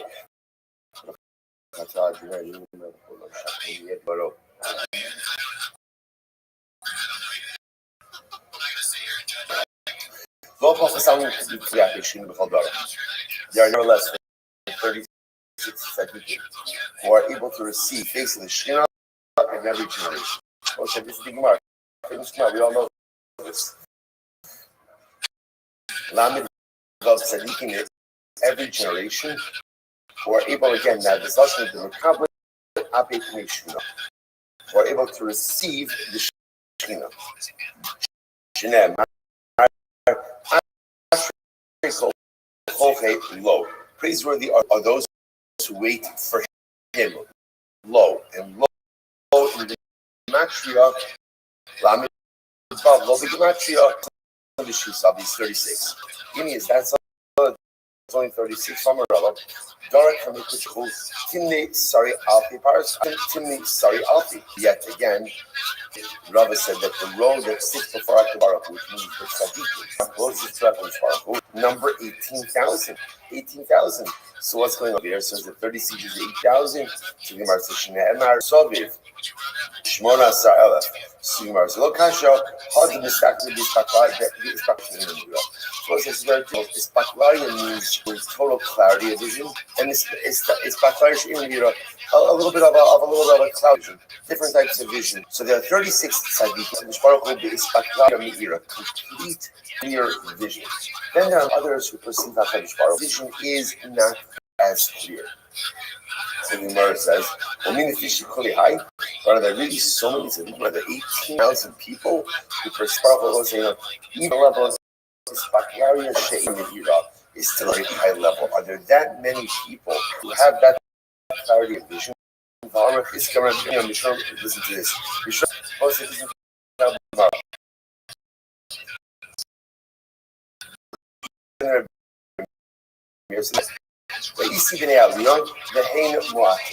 I have seen Bnei Aliyah, and there are few amongst them. Few Bnei Aliyah. That was like now what is this mean? So Rishon is making a tremendous statement that there are in life one of the hardest qualities to find. Well, what does it mean to be a Ben Aliyah? To be a Ben Aliyah, just like what it says, to be a person who desires growth. You know, it's interesting. There's a lot of Talmudim Chachamim. What do you have to do in order to become a Talmud Chacham? What do you have to do? Study So, studying Torah is profoundly and inherently enjoyable. Chassadim, to do chesed. This chesed is also inherently enjoyable to do it. Rashi says the hardest to find in this world is bnei aliyah. People who really want to grow. People who really want to grow at times. Now again, it doesn't mean they're tzaddikim, and it doesn't mean they're gaonim. It just means it says it's very difficult to find them. In Aleph, if there are 1,000, excuse me, if there are, I need Uban man. They're none, remember again, sons of Allah said, right? My son and I, we are counted amongst them. In Mea, there's 100. I need Uban. In myself amongst them. In Shayim, if there are only 2 Bnei Aliyah in this entire world, Ani Ubni, it's me and my son. They both say, I just want to point out this, like, oh, okay. It's not Gaiva. It's not Gaiva, we'll say. It's knowing who you are. And Rishon Bachai understood that if there's one thing that he possessed in this world, is that he was Aliyah. He wanted more. He always wanted more. And his son Rabbi Lazar, even more than his father. Rishon Bachai, listen, I don't know how many Bnei Aliyah there are. Well, I can tell you like this, even me too, I know that's me and my son. The point of Rabbi is when Rishon Bachai is saying, I don't know how many like Bnei Aliyah there are, but I don't know how many there are. So now the Gemara is saying 36, 18,000. Thank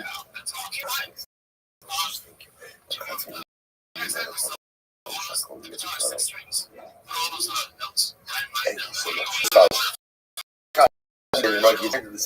Like this, but plenty of people said sometimes some tzaddikim or Bnei Aliyah who are able to argue without permission, and others who require permission. So there are many who can enter, but now, so whatever this means, there are many who can enter with permission. There's a select few who can enter even without permission. Now, of course, the notion of entering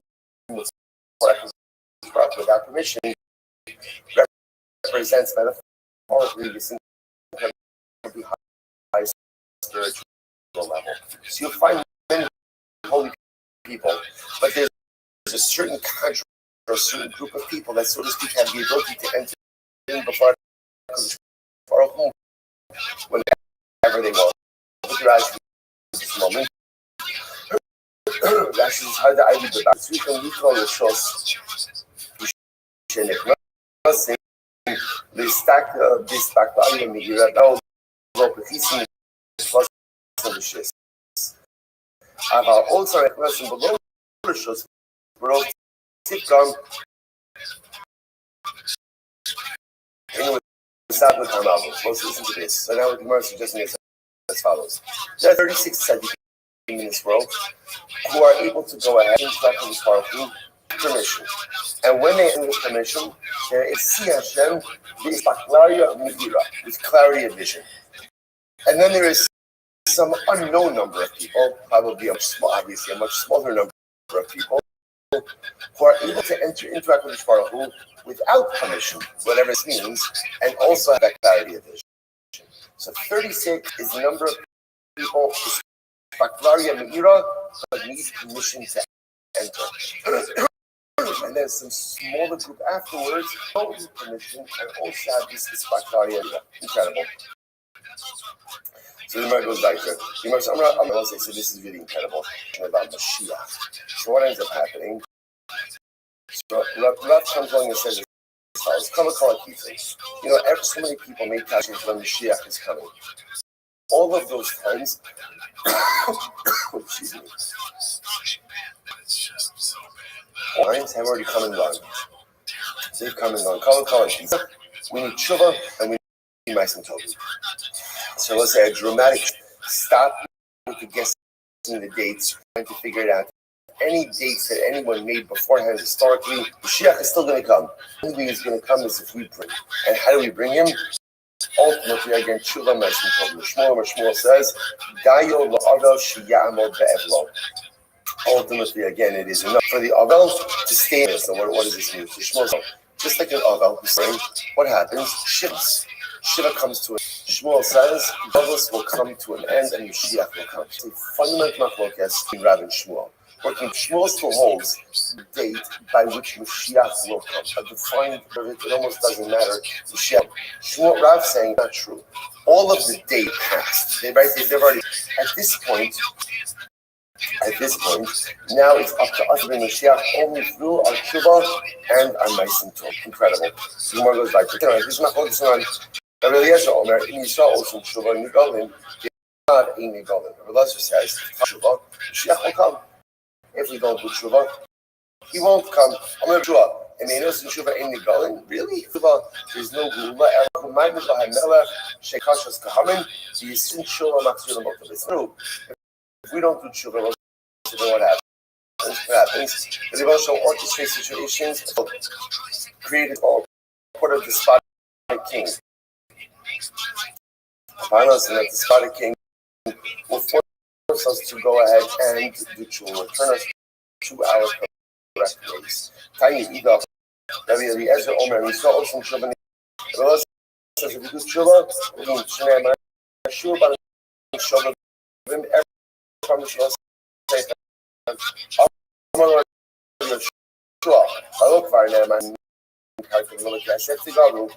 pasuk says for nothing, and you will not be redeemed with money. What does that mean? You were sold into diaspora. You were sold into Kabbalah because of idolatry. What's the word idolatry? Zero. It has zero value. Yet you took it upon yourself and you were sold as a result. If there's a low kesef to the other, you will not be redeemed with money. Lo tshuva or ma'asim tovim. Not even through tshuva and ma'asim tovim will you be redeemed. In other words, it's not tshuva and ma'asim tovim that bring Mashiach. Rather, again, there's a date. And when that time comes, Mashiach will the near Hashem come. I says, you know, I'm Rabbi Eliezer, Rabbi Yoshua. And return to me, and I return to you. Which sounds like a Kodesh Baruch Hu saying to us, if we do tshuva, then he'll bring the Geulah. I'm Rabbi Yoshua. Look for Ne'emar. Kanochi ba'alti b'chem. V'lakachti eschem echa me'ir. V'shtayim mishpacha. Ve'vesi eschem sil. Sounds like it's up to Kodesh Baruch Hu to bring the Geulah. I'm Rabbi Eliezer. So we'll say that if you know what they're doing, they're like lobbing psukim back at each other. That in different messianic rules. Yeshua v'nachas to Yeshua v'Ne'emar Hashem Goal Yisrael Yisrael Never Misa Goy Le'Eved Moshe Malach Mir Tazakes Malach Miru V'Nusam Yishtachavu Amar V'Ne'emar in Pashal Yisrael Hashem in Lai Pashal. I saw it there. Lord says, I, but the Pasuk says, I for this tshuva. Hashbach will return to us. Rabbi Yeshua, v'lo kvar ne'emar. Eshma es ha'ish levush habad hamimal l'meinei hayo. V'yorem yimino v'smolo. V'chatzi k'volo k'nafas yad an cholera k'volo. V'shaz ha'chavadot. Was like this. Rabbi Eliezer was quiet. So what you see over here, and again, the psukim backwards, this fundamental machlokes from Rabbi and Rabbi Yeshua. That means that halacha l'maisa klal Yisrael will be redeemed. Rabbi Yeshua, that's not the works. Gula comes when Hashem, they throw psukim forth at each other. The conclusion that the way the Gemara ends, but they're ultimately refuted by Rabbi Yeshua's psukim. So it sounds like over here that the shut of Rabbi Yeshua, which is that Mashiach comes, Baruch Hu chooses to bring him, that seems to be the opinion triumphs. So I'll say, so I get to this conversation, just again, there are these people with messianic models that are misunderstanding. So when does it come? Does Mashiach lead the tshuva? Or does Mashiach come almost independent of our tshuva when HaKadosh Baruch Hu ordains it? Like, is there just some point by which the world has to be redeemed? Machlokes, incredible.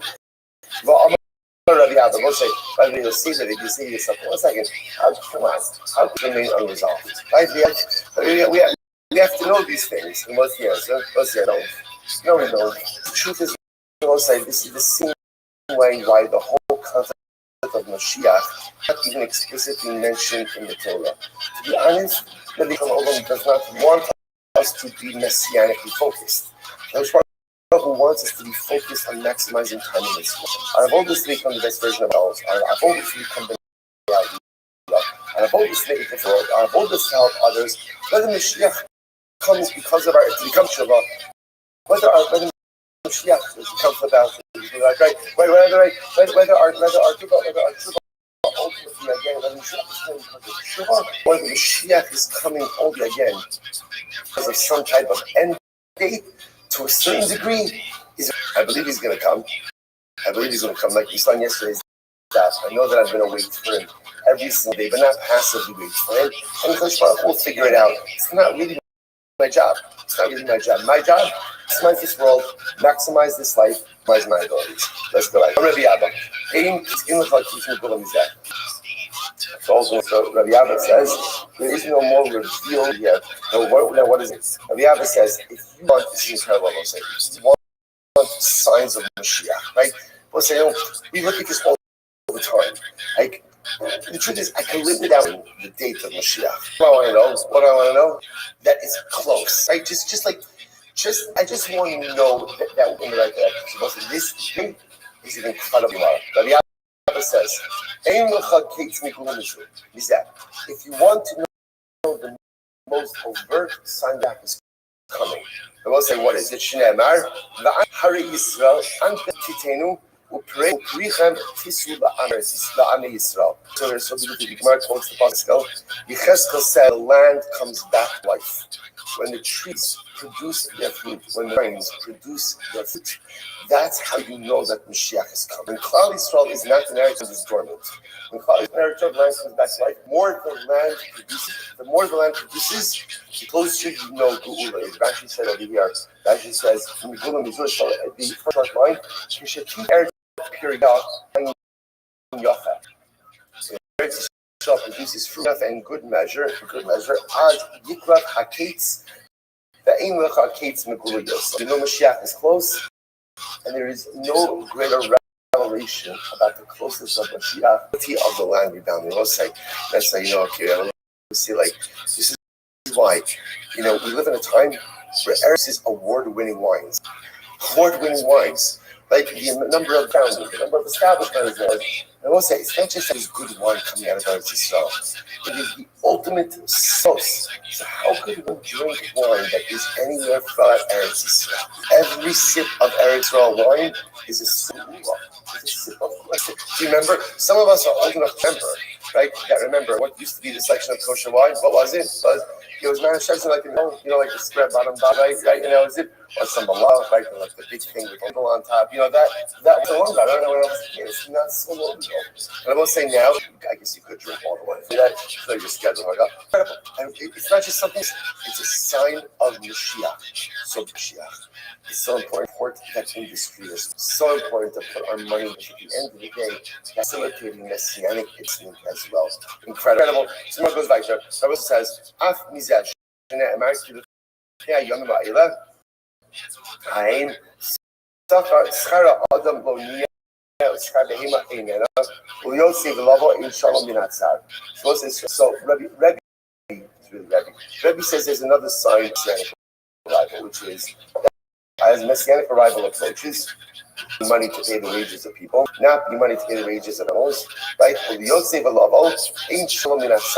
who are going and coming, there is no respite from the enemy. What does that mean? Even Talmidei Chachamim, who are known for possessing tranquility,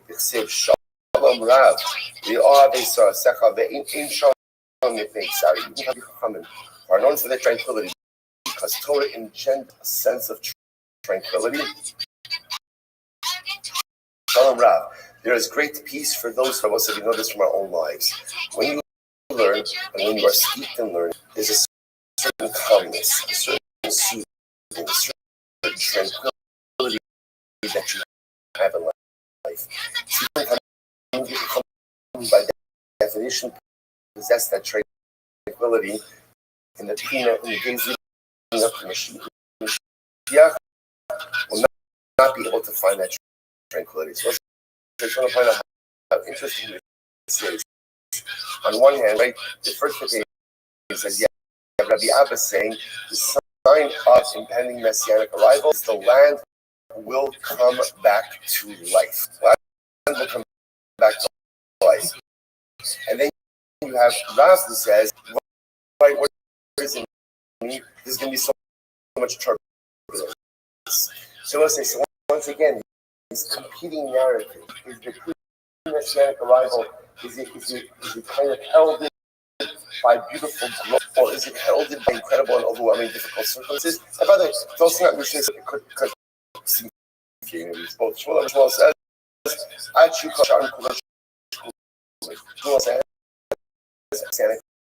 is that all Christ's will be the same." That was like, and Rashi understands this as well. This could be good or this could be bad. Right? This could be good, meaning that everything will be just expensive, or that no, even inexpensive statements will be as expensive as items. Okay? How do you know? Ben David Bach, she's back in the phone of Lodi. Mashiach only comes also again. This is part of the suffering work here. Mashiach only comes when there's incredible suffering, in this case financial suffering and poverty. That will be now interestingly enough, from the Gemara's perspective, the remedy for everything is fatty meat undiluted wine. Right? It works for everything, right? So the Gemara don't knock it to the Gemara says as follows. So the Gemara says when Mashiach there's going to be such poverty, you won't even be able to find meat for a sick person. Not only that, after meat, the next best thing is fish. You won't even be able to find fish. As Ashkia Mimesam, Shaman Olif, Sab, Asmiach, Karamade, Samabar Hanina, in Ben David Baptist, and Malchus Hazalam Israel. First, you can when there's a total loss of autonomy for Klal Yisrael. Now, Malchus Hazalam means even a little bit of autonomy. Right? So, in other words, even when Klal Yisrael is ruled by other people, is usually an element of autonomy that when Mashiach comes, there's any level of autonomy. And the current Zalaman is Maros, you see, that's right.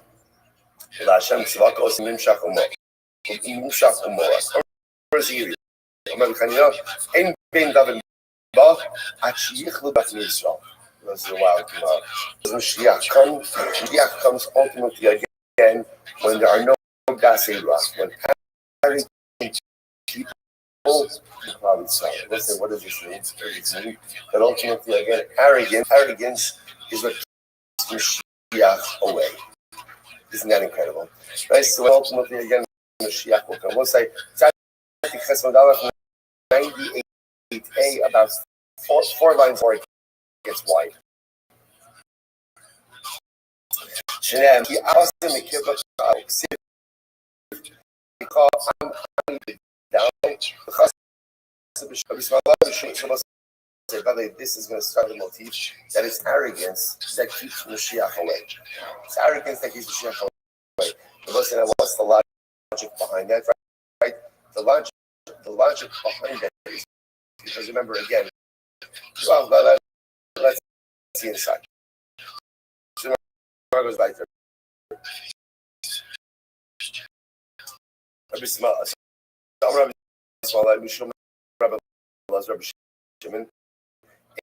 in Ben David Bar,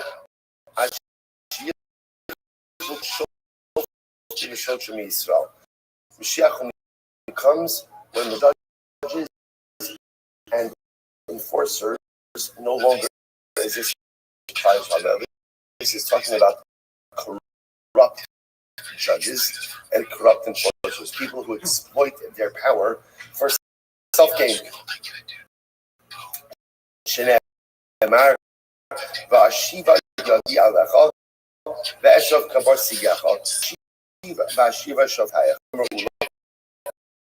This is beautiful. Ella, it's the we'll say first wide line. Ula says that Yerushalayim is only redeemed with tzedakah. Shneimar Tzion with mishpat tibakeh v'shaveh b'tzedakah. Right? Tzion will be redeemed with mishpat, with justice. V'shaveh b'tzedakah will return to tzedakah. And we'll say this is very important. So this Gemara, we say, wow, what a beautiful Gemara. Where that tzedakah, that chesed is the key to Gula. Rabbi Dr. Abraham Tversky is something very beautiful. Not in this Gemara, but just in a general sense. He says one of the mistranslated words in all of these is tzedakah. He says we translate tzedakah as charity. That's charity. He says that's not what tzedakah means. What's the shorish of tzedakah? Is it tzedek? What does tzedek mean? Justice. The Tversky says like this: in life, there are people who have and there are people who don't have. And the way it works is, if you don't share with those who don't, it's something less. It's the way HaKadosh Baruch Hu programmed the world to work. So in other words, just like those who don't have need to receive, and this is incredibly important because a lot of times we look at our tzedakah activities, we look at our chesed activities as like voluntary. Like, this is like my charity work. It's beautiful. It's not. It's not. It is the moral obligation that we have.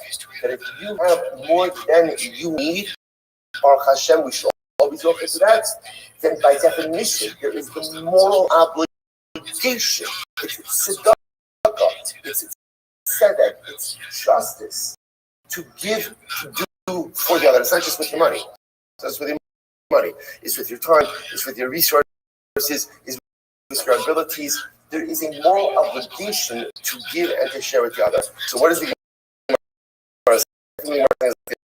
so it will usually a little bit stuck up.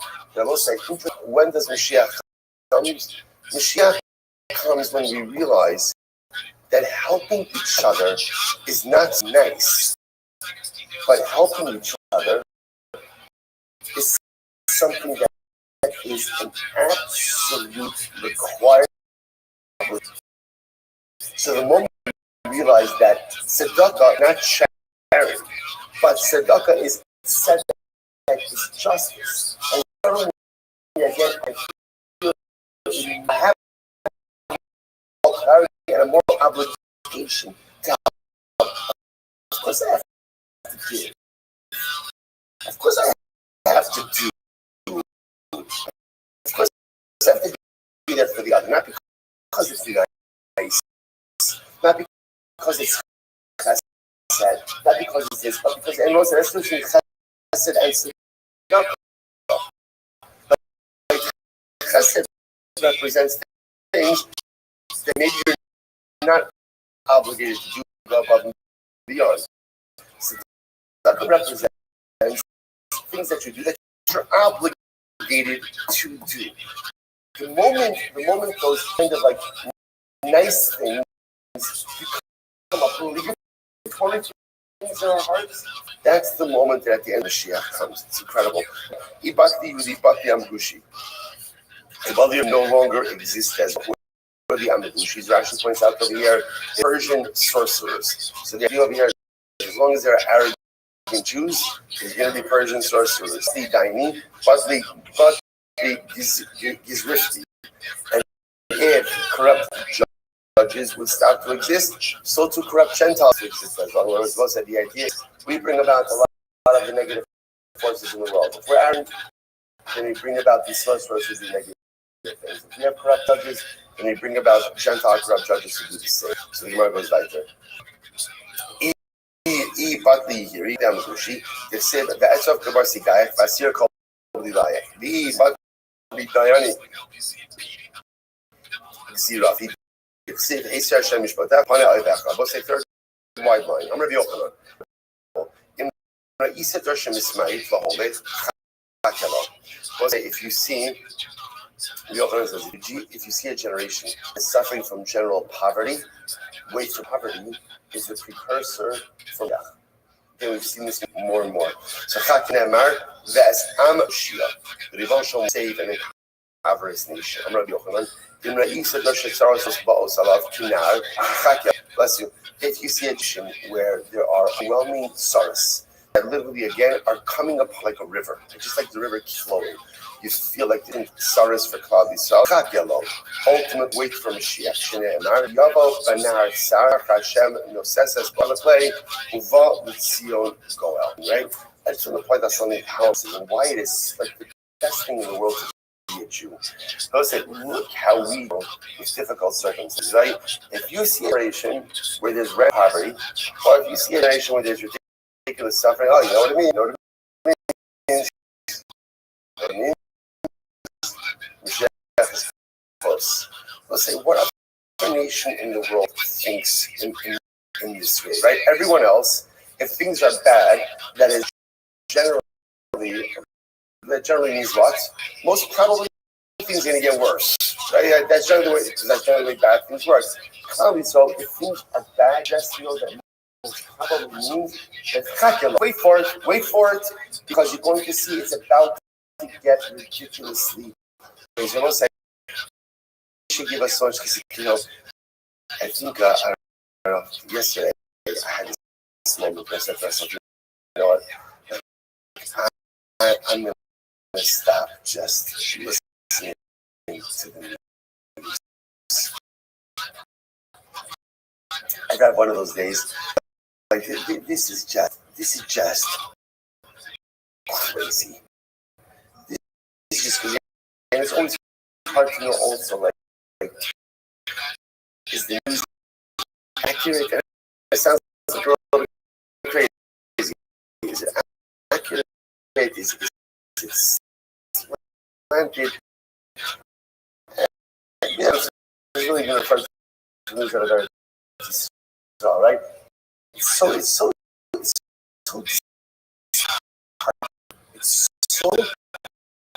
heartening. Everything is just heartening. All about prime minister is this, and this one's doing this, and the other doing this, and the minister is dancing to the two cartoon songs. Like, what the heck is going on over here? What is this? It is like the banana, like the nursery school teacher out of the room. No one is paying attention to the Kindle, right? And they're eating crayons. That's what it's right. So the school teacher and the Kindle are eating crayons. They're on the walls, right? They're doing everything. Anyone like, what is this? What is this? These are adults. They're responsible for millions of people.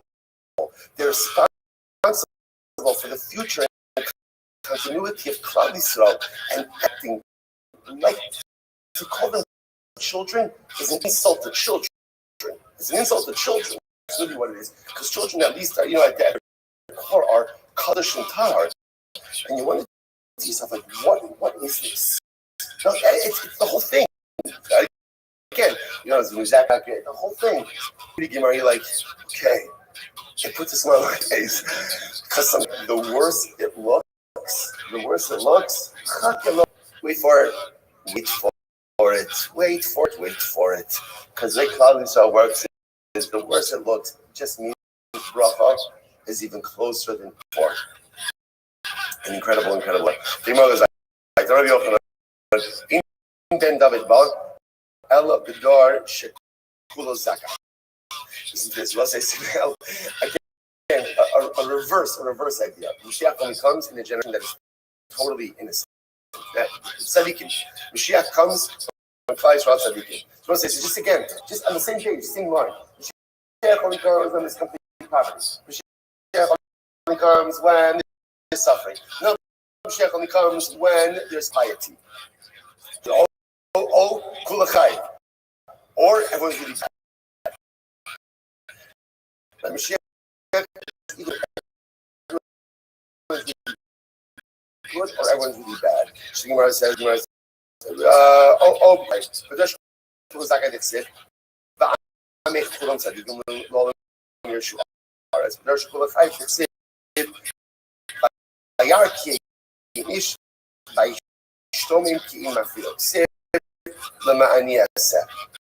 I just want to say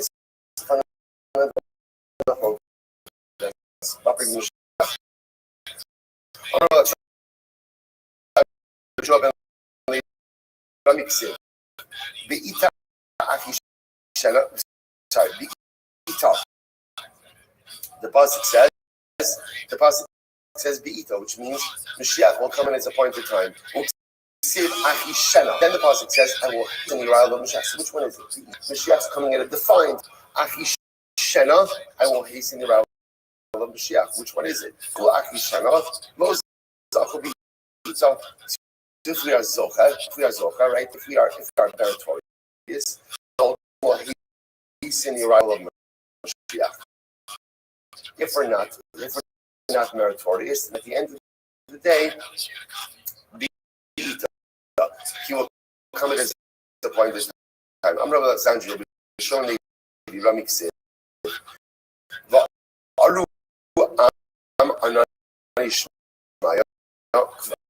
so Kvar Inish Ato Ksiv Ani Baroch Al Khamar Zachu I'm sorry. Zachu Am Ani Shmaya Lo Zachu Ani Ro Khamar. So once again, I will say, is Mashiach going to be someone who's like a cloud comes from the sky, or like a pauper riding on a donkey? So the clouds move in the sky directly. The pauper on the donkey, not so much. So which one is it? Does Mashiach come quickly? Does Mashiach come slowly? Once again, it depends on us. So again, in this approach, and what you begin to see is the arrival of the Messianic redemption is fundamentally dependent on us. If we're righteous, it comes faster. If we're wicked, it comes slower. Amarle, Shavar Malka Lishma, this is incredible. The Shavar Malka, King Shapur, said to Shmuel, Amiso Mashiach al Chamra Asin. I will say, by the way, this is the pasuk we just quoted over here. This is the pasuk that tells us that Mashiach comes on a donkey. So King Shapur heard this pasuk. Mashiach comes on a donkey. He goes and says, Asi Ishtar Susi Barka. I'll give him my best horse, basically. Why should Mashiach come on a donkey? I'm making a donation to the Mashiach fund. Right? I hereby donate my best. Why should he come on a donkey? Right? I'm going to give him best horse. So Shmuel said to him, a horse of 100 colors. So essentially, what Shmuel says back before is, you should see Mashiach. That's quite a donkey. In other words, you think your horse, I would take the donkey or over the nicest of the horses any day. Incredible. Rabbi Yeshua goes like, get ready for this. Get ready for this. If your Atoni Chavrusa or Chaver is not here at Cheers, you should text him. You should tell him, I feel so sorry for you. My heart breaks for you that you were not able to get out of bed this morning to be punching dramatically life cathartic and overwhelming. Clearly, you must be in the throes of something major. Right? Refuah Shalema, right? Refuah Kravalava, Hashka Badal Bizman Karev, right? We'll take a bit of Tehillim for you, and hopefully you'll be back later. This is some things you miss in life. All right, 7.5 years you'll be back in Eretz. Levi. Ashka Le'ilio, the Havukani Apis Rishon Bayochad. Rishon Levi was standing at the entranceway of the grave of Rabbi Shobach.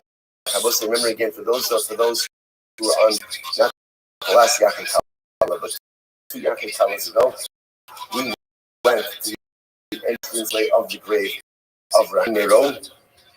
Now we should get grave on top. There's a grave on top. And if you know some people, you can actually go below, right to the entrance of the Ma'at. Below the entrance of Rabbi Shimon found Ilio. Where was Ilio? By the entrance of the Ma'ara to Rishon Bayo. So Amalei, Asin La'amud Asi. So Shimon says to Ilio, am I going to Olam Haba? Am I going to Olam Haba? Am I going to come? Amalei, and Yirtza Adon Hazeh. Who wants it? No, what do you want from me? Like, I'm not in charge, right? So in other words, if Hashem wants to be Olam Haba, then go to Olam Haba. I'm Rishon Levi. Shnayim ready. You see the Kol Gimel Shamati. So the Shomalevi says, I'm standing with you, and there's two of us, but I hear three voices. I hear three voices. So ultimately, again, the Restream heard what means the voice of life. The Shema was as well. So imagine the scene. So again, the Yohan is standing by the entranceway of the grave of Rabbi Shammai. So now Rabbi Shammai passes by. He's talking to him. Going to the world to come. I don't know. Ask Hashem. Then Rabbi Shammai hears another. The Baruch Hu is there as well. Amos Asiyah. So now Rabbi Shammai said, "Yo, when is Mashiach coming?" No. The reason he why does he say this to Eliyahu Navi? Because the Pasuk Eliyahu Navi is one who comes forth to announce the hour of Mashiach. So when is Mashiach coming? Amalei Zil Shailin L'Didei. Go ask him. Go ask Mashiach coming. Rosh Hashanah says, "Okay, Heichel Yosef. Where can I find Mashiach? Where is he? That I should ask him." Apischa Bekarta. He is situated at the gates of Rome. Mashiach said gates of Rome. So the Gemara says, "Umay Simone." And how should I know who he is? So if you look, by the way, look at Rashi. Rashi's over here. The Pischa de Kash Alagan Eden. Neget Kol Olam B'Karlam Relation Neget Pesach Year Mashiach Shar. Rashi quotes him and says, Pesach Year, the entrance of the city. That means the end of Gan Eden. So that's not the way that everyone else learns the Gemara. Everyone else learns the Gemara, but no, Pesach Year Rome. Mashiach hangs out right at the entrance way to Rome. So finally, how do I know who he is? We're going to see there's a lot of people who are at the entrance way to the city. How will I know who he is? Yosef Bene Sovi Chaloi. Let's get ready for this. Who would stay at the entrance way of Rome? The lepers. The lepers, those with saras. They were not allowed inside of the city. Mashiach lived alongside with all of the lepers. Sovi Chaloi, meaning Goyim, who were not in Menuba. So also a leper. Okay, Jack is also a leper. He stands with all the lepers.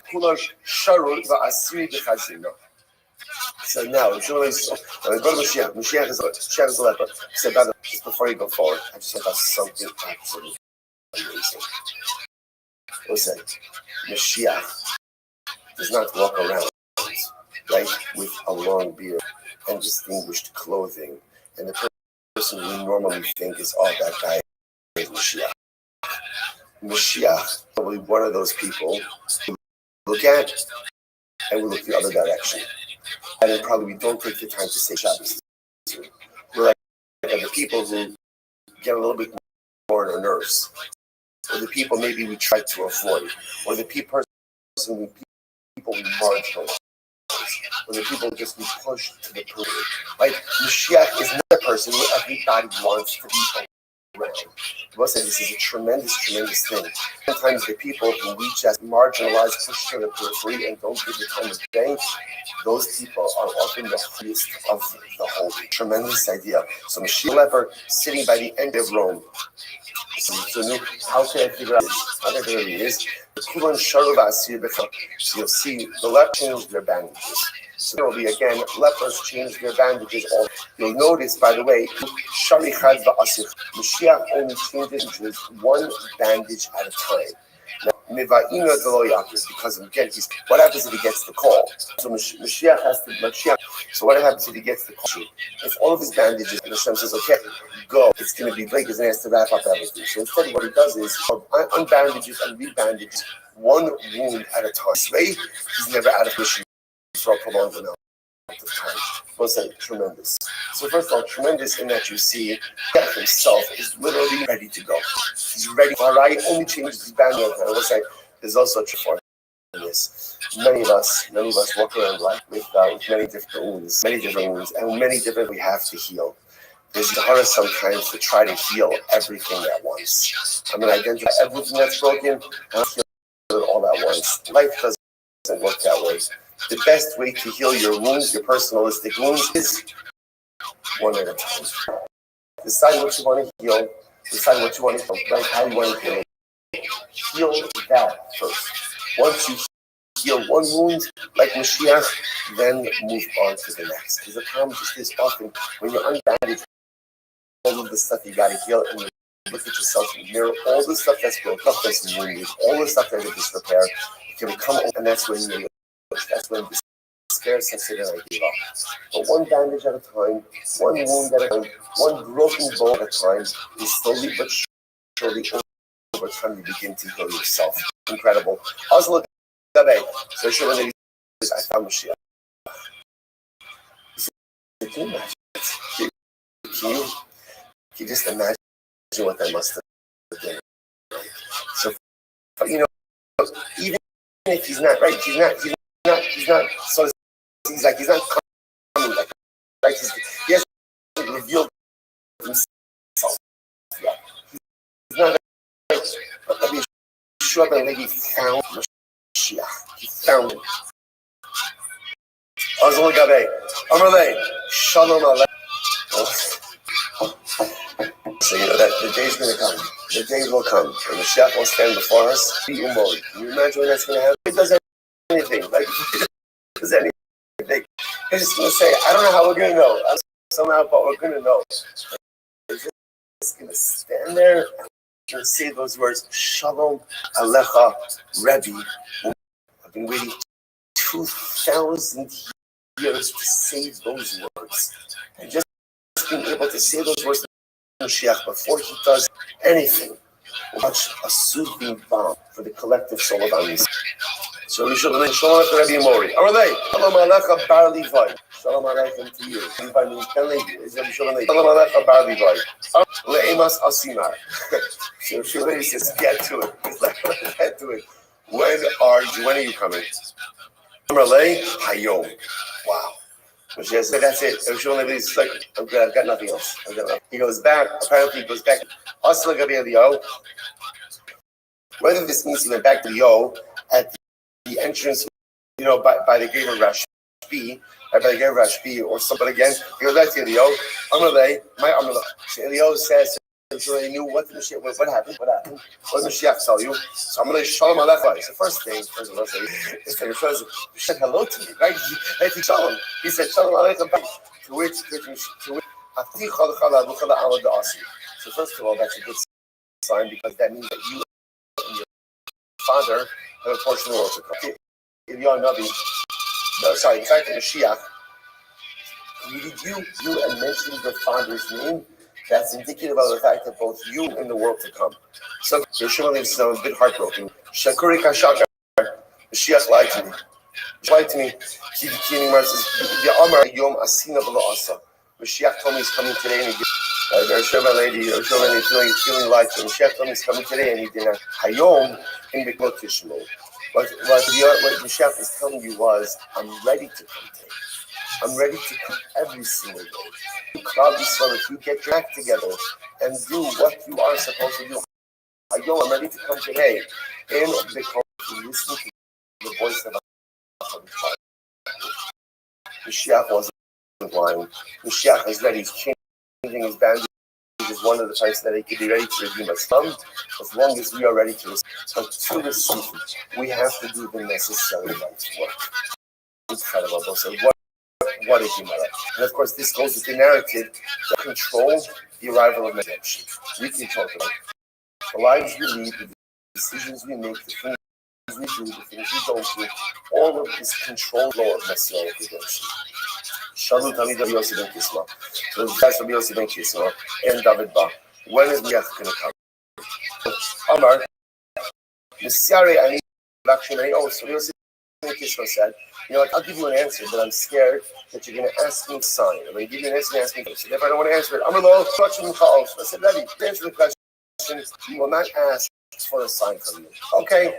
Amarlei, L'chashiyipo Hasharazah, V'yipo V'yivna, V'yipo V'ema V'da. So he says, fine, I'll give you a sign.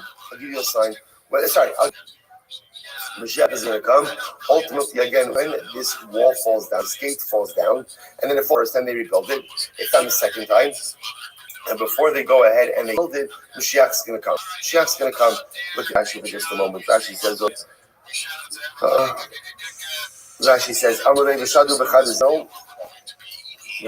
Ashar, I thank you. Here, Romi, Shabi Romi. So it's to Rome. So again, Rabbi Yisma says, what's going to happen? Fall down, they'll rebuild it. It'll fall down again.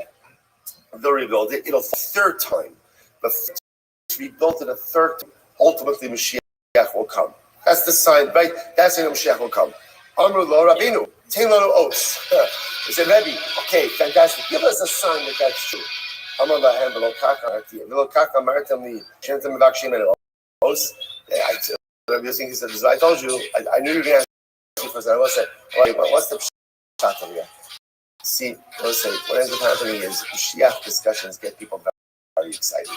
So when people hear something, all they want is they want the confirmation. This is Rabbi Yossi, because I know this is going to work. As I said, I'll tell you about it. So I said, Rabbi, you told us, but give us a sign. Ready? I got he's not giving us a sign, but come on, just give us a sign.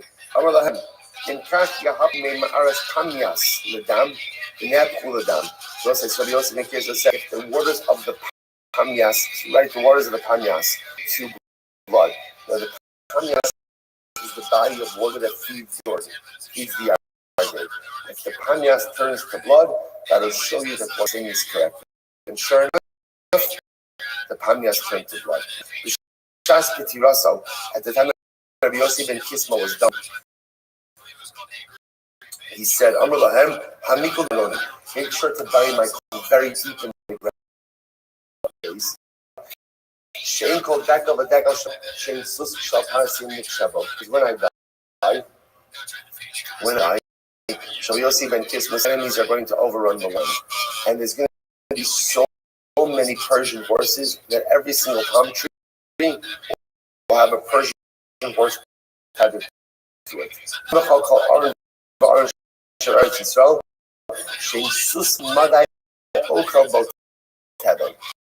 and we're going to be overrun by the Persians, the Medians. That's what they're going to dig up our caskets and use our caskets as food troughs for their horse. The Muslim Kisma said, bury me very deep in the earth so that they won't dig up my casket. In Ben David Ba'ash, his Ba'ash al Yisrael, Tisha Hadashim. Ben David only comes when Rome, the monarchy of Rome, extends itself. Brother, I want to point out, when we talk about Rome means Edom. Rome means Edom. Rome doesn't have to be historical Rome, right? It can be anything that is a bit of Rome. So Mashiach is only after Klal Yisrael is blessed by the Malchus of Rome for 9 months. Shneimar Rakim, Yoda V'yita Echad, Yeshua B'nei Yisrael, Ula Yossi. So this is incredible. Now we come for so much. I hope so much. Mashiach come, but I don't want to see it. What Ula is saying is, I recognize the amount of suffering that is going to precede Messianic redemption. So I hope and I dive into Mashiach all the time, but I don't want to see it. Suffering that is going to precede Messianic redemption. Let Mashiach come, I don't want to see it. Rav Yosef says, Yaisi, Maskid Yosef. Rav Yossi come, and I'll be happy literally again in the excrement of Mashiach. Now, what does that say? So what that means is like this: you essentially bring it. I know that the days that precede Mashiach, but I'll deal with it. I'll deal with the suffering just Mashiach. So just two totally different rabbinic takes on whether or not they want to be here to suffering with Mashiach. Only Abaye the Rabbah. My time, no, even right. If it's about ultimately again, then I don't want to be here to it. So what's the problem? If it's of the suffering, chavlo shel Mashiach, right? If it's about the shalotani the Rabbi Elazar, ma'yasa adonina to shel Mashiach, what should a to save himself the trials and travails from the suffering which precedes redemption? Yaso katorah. Wow. What should you do to save yourself from the trials and tribulations for Messianic era? Engage in Torah and Chesed. Torah and Chesed. We'll say, first of all, what does it mean? Torah, we'll come back to it. Torah and Chesed save you from the suffering of Messianic era. Umar, ha-Torah, ha-Milas Chesedim. And ultimately, remember again, the Gemara says, right, Rav, right, you have all this stuff. You have Torah, you have Chesed. So what are you worried about? Well, what are these rabbis worried about? They have Torah, they have Chesed, so you need to save from any type of suffering which is Messianic era. I might have the requisite merits now, but I'm concerned then maybe I'll commit an Avera. I will say sometimes one Avera could wipe out a lifetime of merit. So right now I make merit of Torah and Chesed in order to escape the suffering of Pinas Yanagera. And maybe I'll sin. It'll wipe out my merit, be subject to the suffering of Pinas Yanagera. The Gemara says, listen to this. He says as follows. I know His Baruch promises Yaakov Avinu, I will guard you everywhere you go. And yet it also says, as you see, when Yaakov was about to encounter Esau, Yaakov was very afraid. Now, what's the pshat?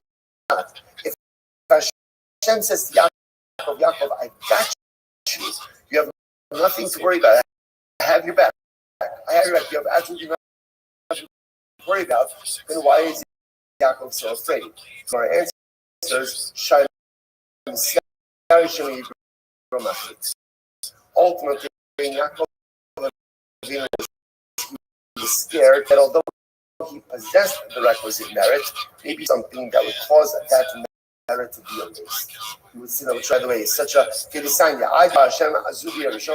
Before you get to this last episode, which is this is part of Chazal's motif of coming ba'atznucha ad yom mota. Do not believe in until the day that you die. No matter how many zuchiyos, how much I have racked up and accrued and acquired for myself, which is incredible, I can lose it. You really can. Like one bad decision could wipe out so much. So you see people as great as they are live with this state of existential fear that I'm making out all of my food and acquired.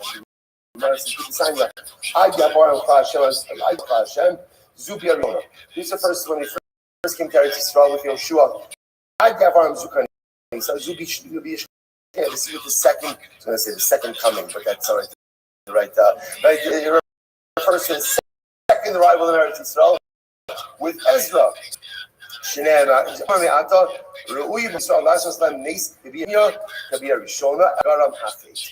is the same as the Klal Yisrael came into with incredible miracles. We're supposed to come into Israel with incredible Ezra as well. But the behavior of the Jewish people not get that miraculous picture. Also, we'll stop over here for today. Meshach continues tomorrow. I will say, by the way, how incredible is it is not yet here. When we learn Meshach Gemaras, we have the opportunity to explain a little bit of Meshach. Shkayach, everyone.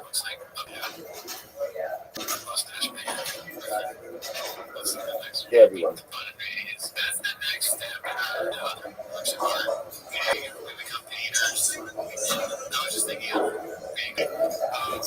We saw some microphone. We could adjust the things that are only in shul. It's funny. I didn't realize last week I was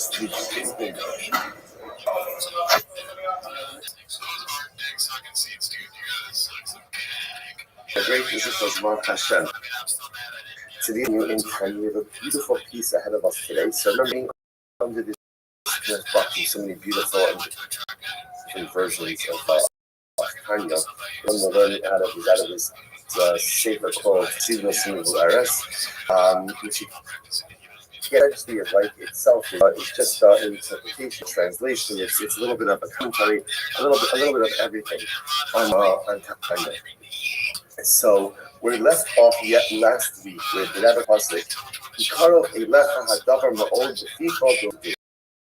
So remember again, if you asked the fundamental question, you said, I understand. Because you told me FIFA, that's something easy for me to do it right now. If I got it, right? Tell me to say something, and I can say it. Even behavioral. Tell me to do something, and I'll do it. But you tell me to feel something. That's much more difficult. Okay, in general, we have this idea about this. You could legislate a lot of things, like you could legislate behaviors, but you really can't legislate emotions and feelings. So what does it mean when we say that it's Karove Lecha Love Kalasos? So that says on page 9. Harehi Kasha Ma'od. So the ability to go ahead, and literally regulate emotion is something that is exceptionally difficult. talking ממש שגם זהו בהישג יד וקרוב מאוד לכל אדם, הלא לכאורה הוא נגד השלום. So again, the Rebbe says again, top of page 9. So once again, you want to tell me something, you say something is easy to do, something is easy to feel, it's not true. It's not true. One of the hardest things that we have is to control the way we feel. So it tells us, those sacral covered. One of the hardest things, because sometimes it's just like instinctive to feel a certain way. And to have to, how it is that I'm feeling is such a tremendous and overwhelming thing. So the Rebbe goes on and he says as follows. Omar, shekol mo'achol adam la'as olam hazeh, yavas Hashem be'emes. K'mo shekasa b'gemara, fine. Va'al zeh, tishtis v'ayel ha'sechol, levar ha'it. Ketzad ha'davar ma'od l'chol adam la'avodas Hashem. The entire avodah, was very last week we spoke about the idea of that really the name that the Rebbe gave this was the Kute Amor, which means action of sayings. We call it Tanya, but it's called the Kute Amor, as we already said.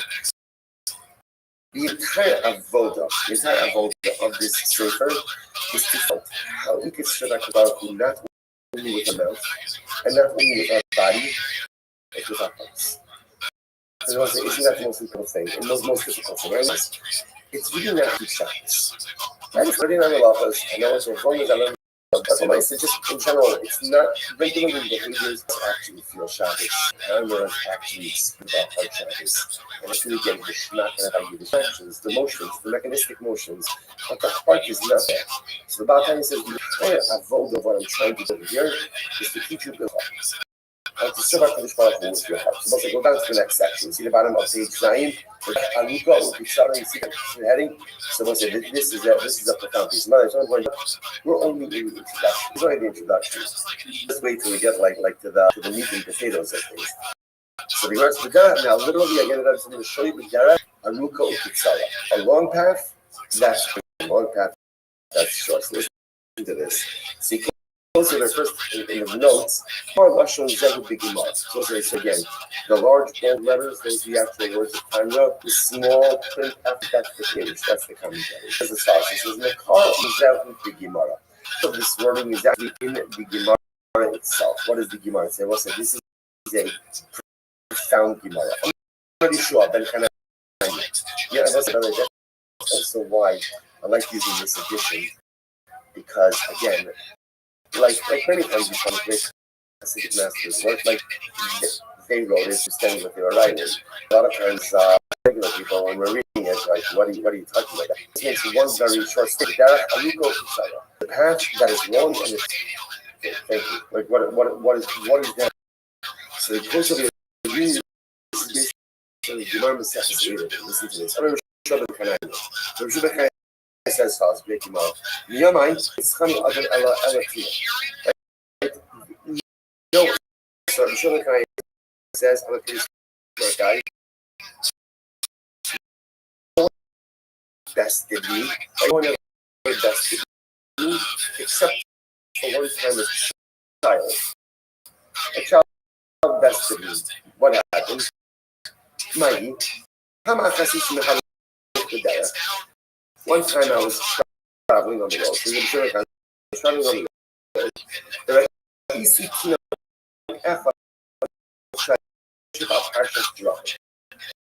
And I saw that there was a child sitting by the crossroads. Okay, I'm ready to go beneath.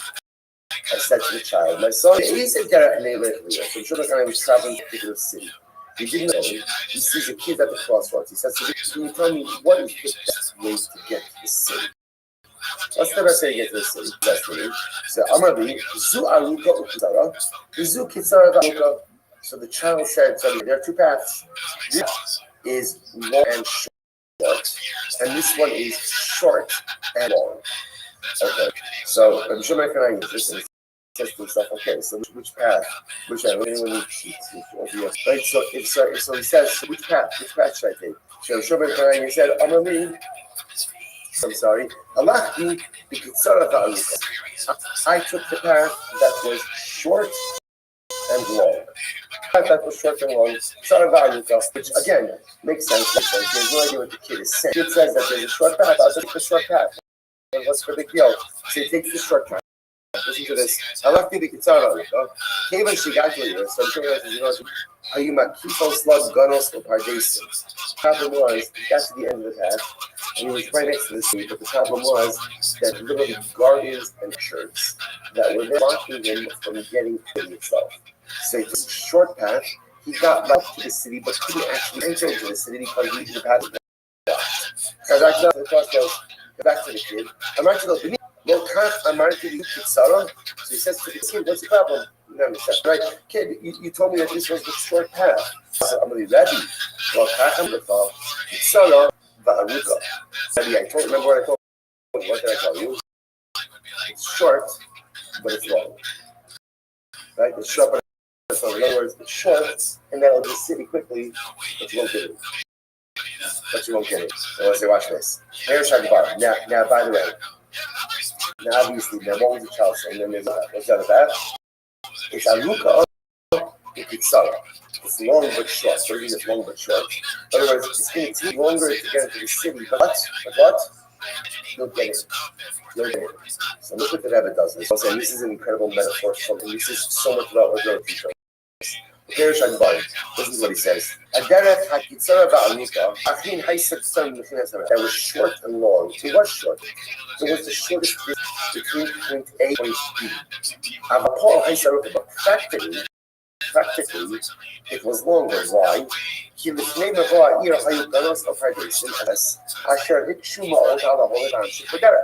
here's the problem. On one hand, it was a very short path to get from the crossroads to the city. The problem is then getting into the city itself. He couldn't get in.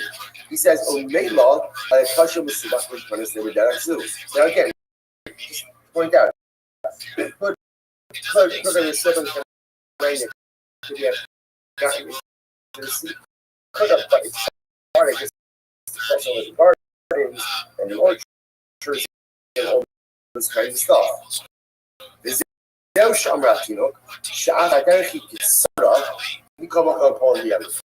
that's what Charles is saying. Rebbe, it is a short path, but it's much more difficult to get into the city utilizing this path. So it'll get you up to the gardens and the orchards, but then you're going to have to figure out a way to navigate through the gardens and the orchard. But then there was a second path. What was the second path?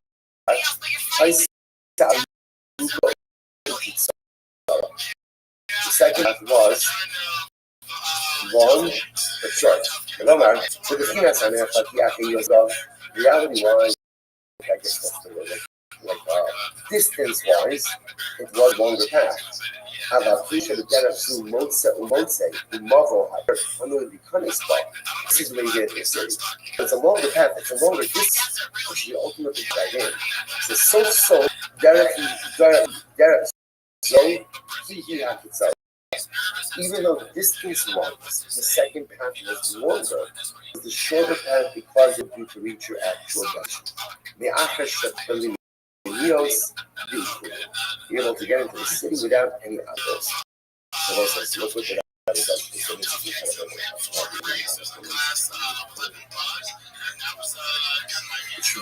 the path. This Gemara is a metaphor for spirituality. In spirituality, there are two. There's the derech kitzara v'ara, the path that's short, but is in actuality long, and derech aruka, the path that is long is actually short. So listen to this. There is a path that is short but long. So what? As rich for example, a person inspires, right, the emotions of his.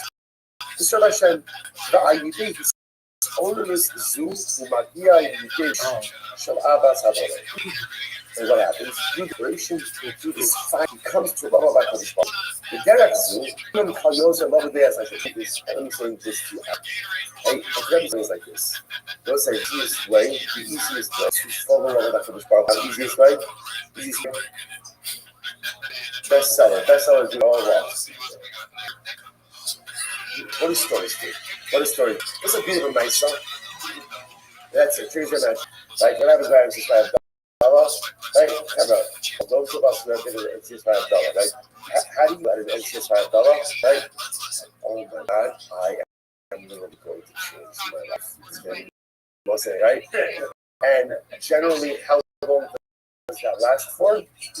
I was gonna say 4 minutes. Okay, you're giving it for Tuesday. That's really good. Listen, I just want to point out something amazing. You know, the Salvation place says the pasuk says that Avram and when Avram left from Canaan, so it says that Avram went, Lot, Ves, and Nefesh to the Chala, and the soul they made in Chala.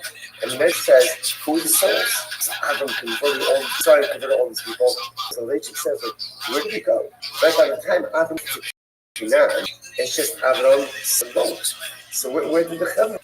So it says, Avram Avinu, somebody is, you are not the first, right? Avram Avinu was running Shabbat. He was programming. He was serving Chinese. Like he was just doing everything. He was doing everything. The people were on fire. So Avram says, "Chevra, we're going somewhere." I said, "Where? Let's go." And they go. And then Avram they start out. They're like, "Where are we going?" Right? And more and more people feel until at the end it was just Avram, Sarai, and Lot. Right? Why? Because when people are inspired by the sunrise, it's beautiful, right there. But as quickly as fire is kindled, it goes out. This is if you want to see when you look at, let's say, right, you always wonder, how could it be born? You saw this, you saw the praise, this was putting of the sea. This whole traveling was going like an extra, and they're already building hopes.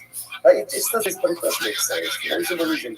Miracles create things. Miracles do not create sustainability.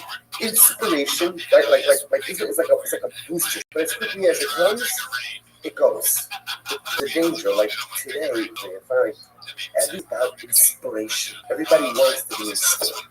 Because the truth is, that closest factor is powerful, and I kind of just, I want to get it, but I don't really work for it. I just give it to me in under 2 minutes, please. 2 minutes, right? So give me where you give me a technique, I'm going to be inspired. It works. So that's called Derech Sarah. That's the short path to get to God. There's only one problem. It's actually a much longer way to go. It's actually a longer way to get to God. Why? Because you need to get your high. Right? So, okay, so what's next? What's next? So it seems like the shortest path of connection, but in fact, it's a much more secure trust. The last thing the relationship with Hashem says,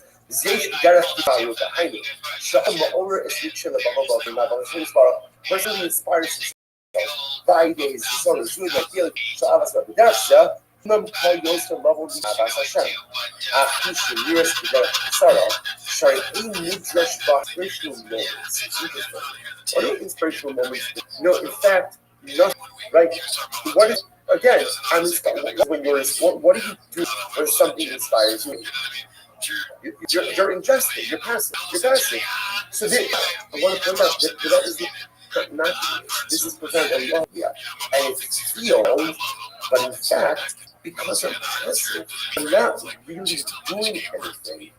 It's easy to inspiration use. Whereas so it's interesting.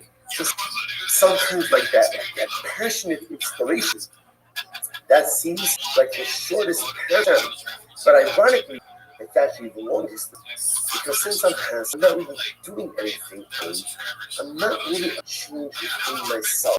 Often I'm just the same. I'm just the same guy, and I'm right where I was before. So again, if I can get more information, that's great. It's always easy. A similar copy, Shas myself, Adam Ergish is always to go away.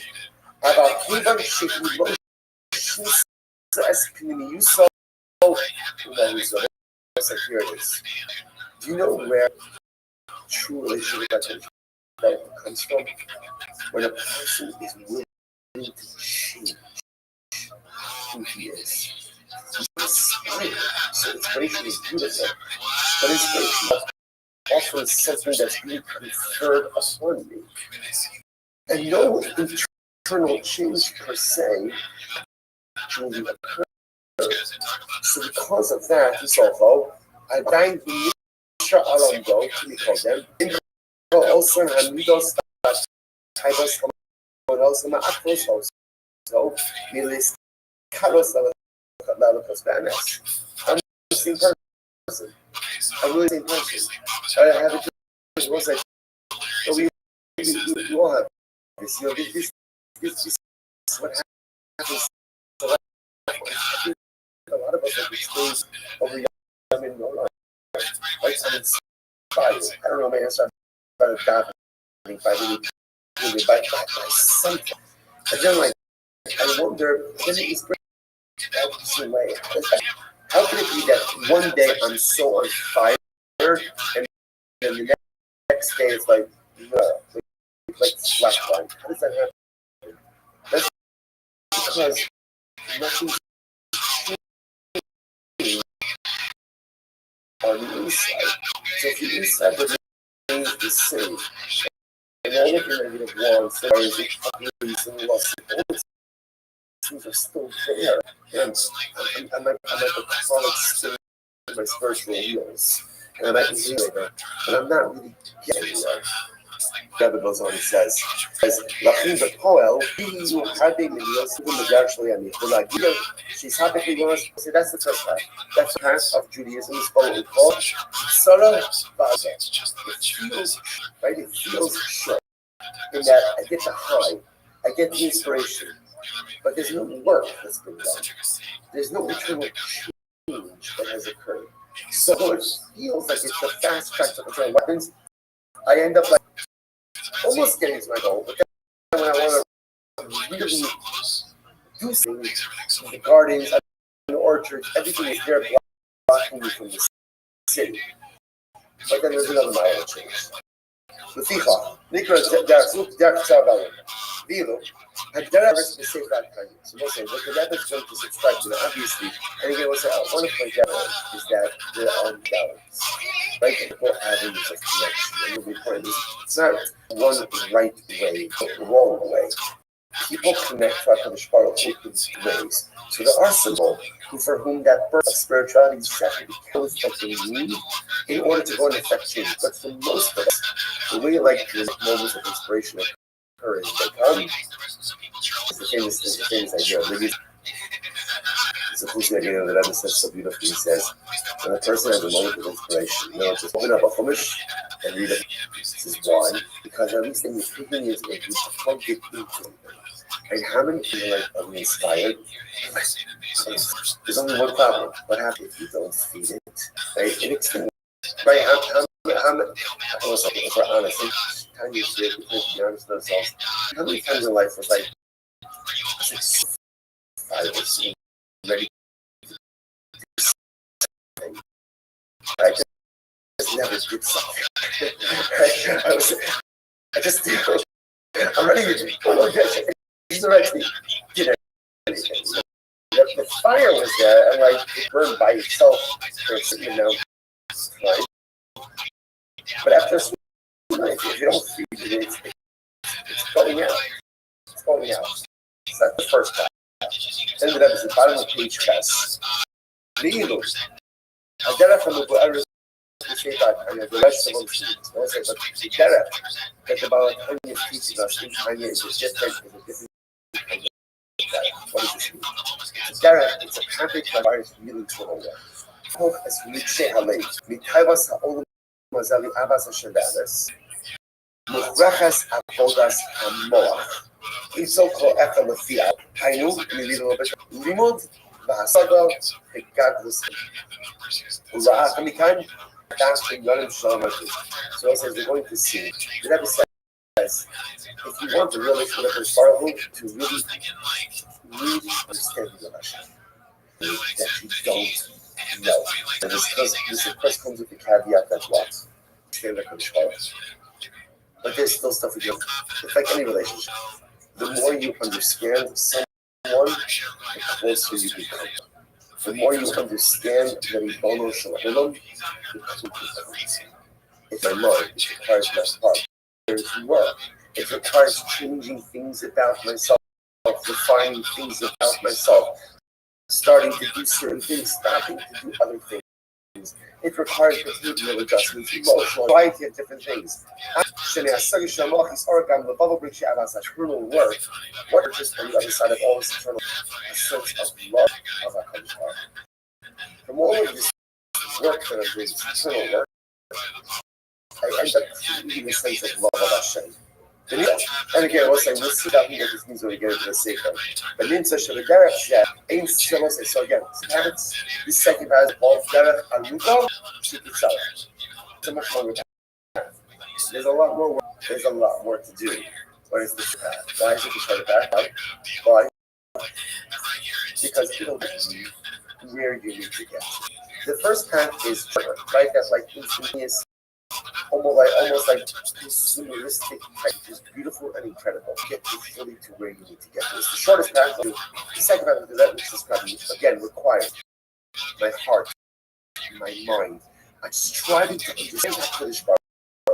And the way you understand, you're trying to understand yourself, affect you change, starting this, stopping this, all different kinds of things. It's a much longer path. But at the end of the day, it's the shortest path because it ultimately gets you. Let's say it's a look at this line. One of my favorite lines is Nimsa. Shabbatarach Ace Gulos Kalos Laora Esale. That's like, the Rav says, one path, which is the shortest path, there's no space. Right? If you do Yishmas 27 times in 3 minutes, you're going to find the shit up and have a baby on the same house. Right? So it's the incredible and you like, yeah, I remember when I was a young man, and he was trying to see, he was showing up his white house, and I left at the beginning for me to tell us, it's a school of Shalom Bayis. The school of Shalom Bayis. Be a mensch, open the car door, take the trash, wash the dishes, buy your flowers and earth.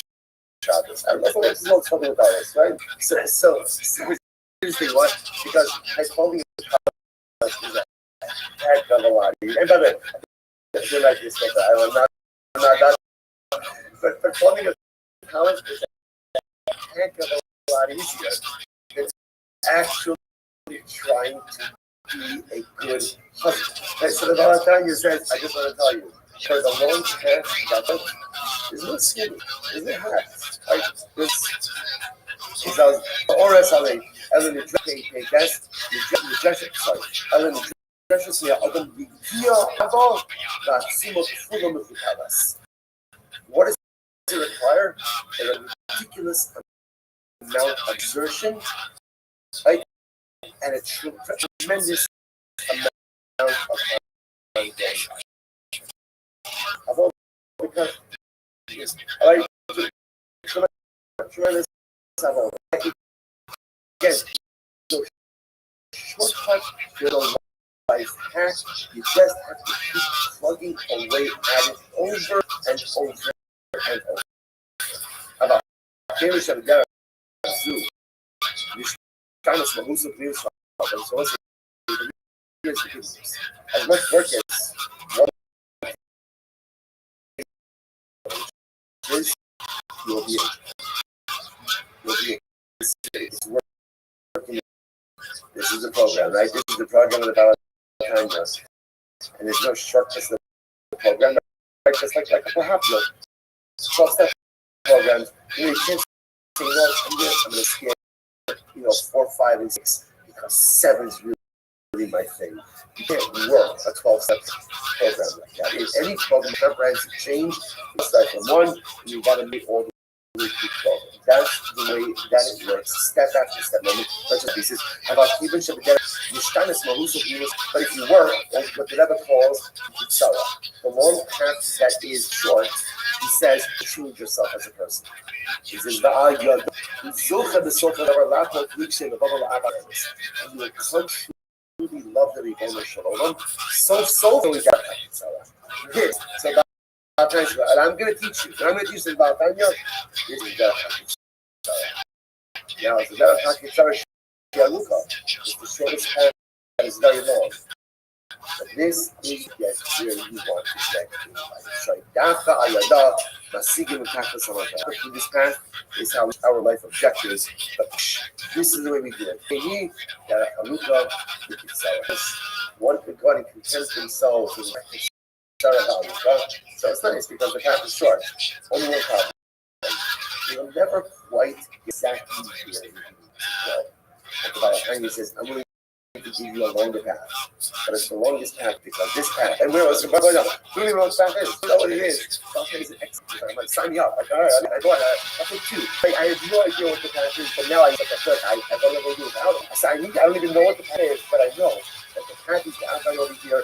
Maybe more, and maybe arduous, difficult. But only path to get me into the only path is going to allow me to change involved, to self-actualize. The only path is going to bring me to Avasa. And the only path is going to get me to my intended and desired life. Shkoyach, last night, see you next week. Next week, start.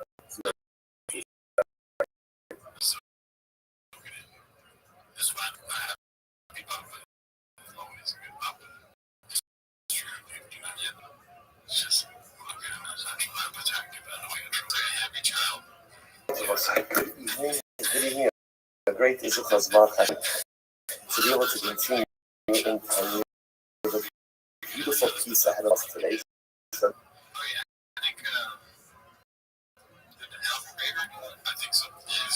reading under this instruction, beautiful different version of China, the one we're learning out of the sacred called the Seedless Leaders, which again essentially is like itself is just an interpretation, a translation. It's a little bit of a commentary, a little bit of everything on China. So we left off last week with Rebbe quoting the pasuk. So literally translated again, the matter is you. Remember again, we asked the fundamental questions that ask, if you tell me beficha that something is easy to say something and I can say it. You don't tell me to do something and I'll do it. But to tell me to feel something in general, and in general we have this idea about there's only you can say a lot of things, like you can legislate yours, but you really can't legislate emotions. So what does it mean when we say it's karov elecha b'lo? So that says something.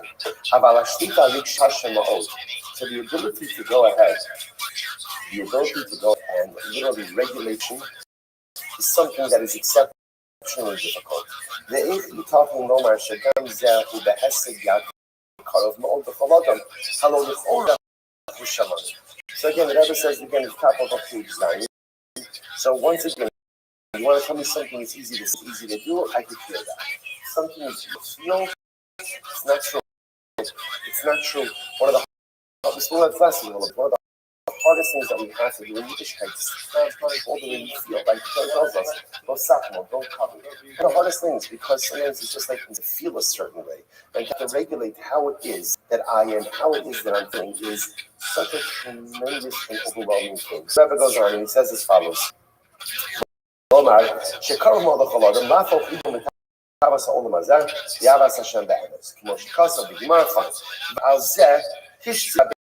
הספרו, וער היטב. כיצד אחים קרוב הדבר מאוד לכל אדם לעבודת השם, גם בלבד. Entire avodah was hearing last week we spoke about the idea that really the name that the Rebbe gave this sefer was the Hamad, which means collection of sayings. Call it but it's because the Kutei Amas, the Rebbe said, the entire avodah. The entire avodah of this sefer is to figure out how we can serve HaKadosh Baruch Hu not only with our mouth and not only with our body, but with our hearts. Isn't that the most incredible thing? The most difficult thing? I mean, no. it's really not hard to keep Shabbos. That is not hard. It's 39 hours. I know what to say. As long as I learn what to do, okay. If I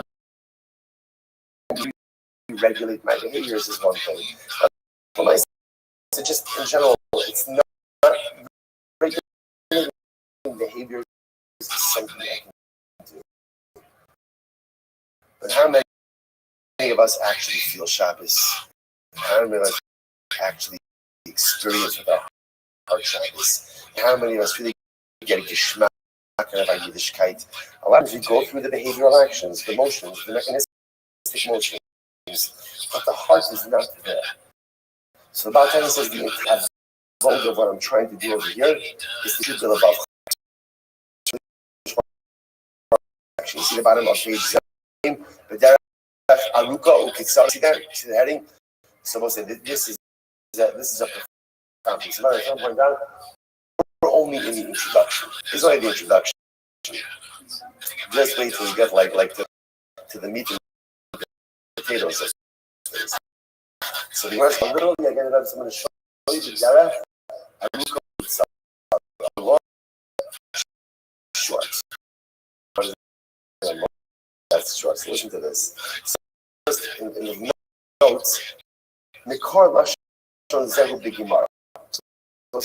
So remember again, the large bold letters shows the actual words. The small print afterwards, that's the period. That's the commentary. So that says this sauce. It says Makar Lashon Zehu B'Gemara. So the source of the in the Gemara, it's the Gemara. So I will say this is a profound. I'm not sure. Ben Hanania. Yeah, I will say, by the way, that's also why I like using this edition because again, like many times you find in the great civic masters' work, like they wrote it, standing they were writing, but a lot of times us regular people when we're reading it, like what are you talking about? So the Rebbe just makes one very short statement. Derech Aruko Tara. There is a path that is long and is short. Thank you. Like what does that mean? So this will be really this is based on a Gemara. Listen to this. I'm Rabbi Ben Hanania. Rabbi Ben Hanania. Miyamai lo nischani adam ela tima. Right? No. So Rabbi Ben Hanania says, I'm a pretty smart guy. No one ever bested me. Right? No one ever bested me, except for one time a child. A child bested me. What happened? Mind you, one time I was traveling on the road. So I was traveling on the road. And I saw that there was a child sitting by the crossroads. I said to the child, there is a derech neilech. So Shulchan was traveling to a particular city. He didn't know he was going. He's a kid at the crossroads. He says to the child, can you tell me the best way to get to this? What's the best way to get to the city? He says to me. So Amar Zu Aruka Ukitsara. The Zu Kitsara Aruka. So the child said to Rabbi Shlomo, paths. This path is long and short. And this one is short long. Okay. So my friend here is this one. He says to himself, okay, so which path? Which I was anyone needs sheets is over here. So he says, so which path? Which path should I take? And he said, Amrali, Alachti Bikisara Vayuka. So Shulchan says, I took the path that was short and long. I took the path that was short and long, Tzara Vayuka, which again makes sense. Why does it make sense? Because you know what the kid is saying. The kid says that there's a short path. I'll just the short path. What's the big deal? So he takes the short path. Listen to this. Alachti Bikisara Vayuka. Kevan she got some sure you know it's amazing. I got here in no time. How you might keep us for Pardesim.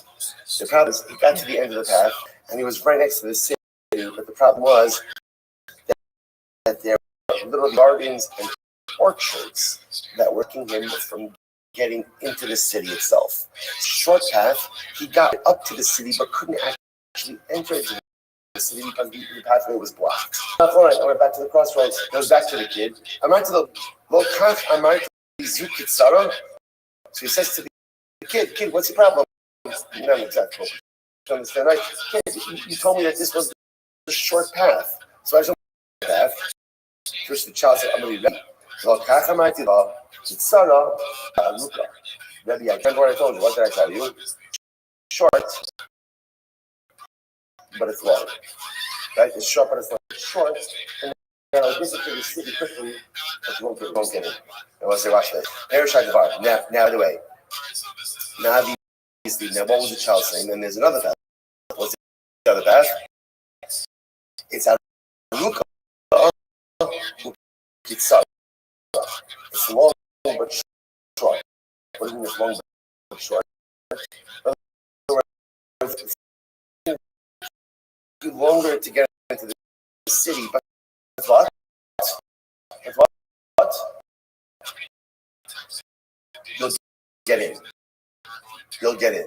So look at the Rebbe as well, saying this is an incredible metaphor for life, and this is so much about what Joe's teaching.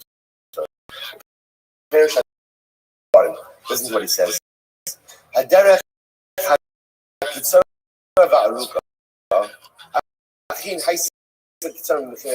So the truth is, the path that was short and long, it was short. There was the shortest distance between point A and point B. But practically, it was longer.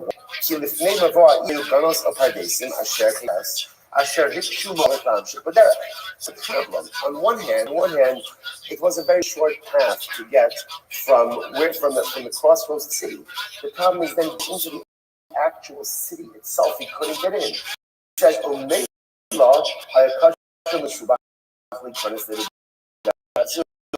again, just point out, could he have gotten into the city gardens and the orchards and all this kind of stuff? And that's the child was saying. He's saying, Rebbe, it is a short path, but it's much more difficult to get to utilizing this path. Because it'll get you up to the gardens and the orchards, but then you're going to have to figure out a way to navigate through the garden or orchard. But then there was a second path. What was the second path? The second path was reality, like this size. It was a long.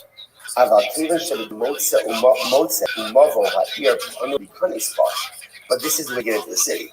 So it's a longer path, it's a longer distance, but you can ultimately get in. So Derek Zone, he Hakitsara. He's longer. The second path was longer, but it was shorter path because it enabled you to reach your actual destination. Be able to get into the city without any obstacles. Someone says, look what the Bible does, and this is incredible.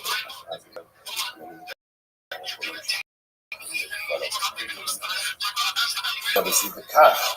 In Gam Darka Session. This incredible metaphor. Is really there are two roads.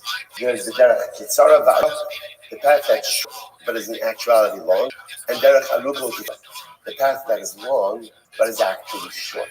What does that mean? Listen to this. It says Yesh Shofar and Yesh Derech Kitzara Va'aruka. Listen to this. There is a pathway that's short but long. Mean what? Hainu Shadam Ma'over as Rikshe Levavo. For example, a person inspires, right, the emotions of his heart to serve Hashem.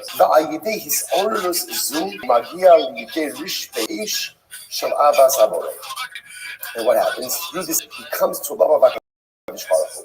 The desert, let me say this to you outside. Hey, what the Rebbe is saying is like this. Let's say the easiest way to fall in love with HaKadosh Baruch Hu. Easiest way? Oh, Jewish books. Oh, what? Stories. Everybody loves. What are stories? What's the beauty of my son? An NCSY Shabbat, right? It's like an NCSY Abdallah, right? What happens by NCSY Abdallah? Those of us who have been in the NCSY Abdallah, right? How do you feel at an NCSY Abdallah, right? Oh my God, really going to change my life. It's going to be the most, right? And generally, how long does that last for? I was going to say 4 minutes. Okay, you're giving it until Tuesday. That's pretty good. Listen, I just want to point out something amazing. You know, Rabbi Soloveitchik points this out. He says the Pasuk says that when Avram left from Haran to go to Canaan, so it says that Avram went, Sarai, Lot, and Nefesh Asher Asu B'Charan, and the souls they made in Charan. And the Medrash the souls. So Avram converted all these people. Sorry, converted all. So as Soloveitchik says, like, where did they go? Right by the time Avram gets to Canaan, it's just Avram, Sarai. So where did the Chevra go? So as Soloveitchik says like this, Avinu, sorry, Morty, you were not the first. Avram Avinu was running Shabbatons. He was programming. He was serving Chinese. He was doing everything. He was doing everything. And people were on fire. So Avram says, Chevra, we're going somewhere. I don't know, but God told, let's go. Everyone's like, yeah, let's go. And they go. What happens? It's like a day's journey. They're like, where are we going? Right? Each day, more and more peeled off. At the end of the day, it was just Sarai and Lot. Right? Why? Because when people are just inspired by episodic events, it's the lights of fire. But as quickly as that fire is, this isn't, if one of them saying a lot, when you look at, let's say, the event, how could it be the people? You saw the seven makas, they saw the Prophet giving up the Torah, and yet each rabbin was going like an extra hour, and they're all been eating plants. It doesn't make any sense, but it does make sense. Miracles don't work. Miracles do not create suspension, right? Like it's like a booster shot. Like you get it, and it's very nice. It's very nice, but as quickly as it comes, it goes, and that's why I point out there's a danger. Like today, it's very interesting. I find like everything is about inspiration. Everybody wants to inspire because we all want that powerful. And I want like a hack, a neutralized hack. You know, I want to get that report. Come on, just give it under 2 minutes, please. Under 2 minutes, right? And by the way, it works.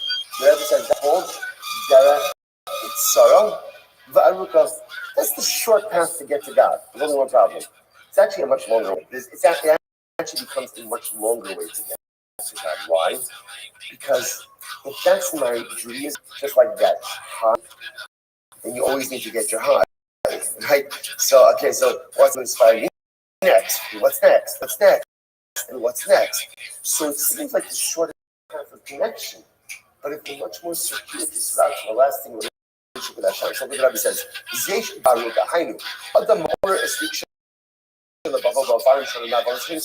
person literally inspires himself.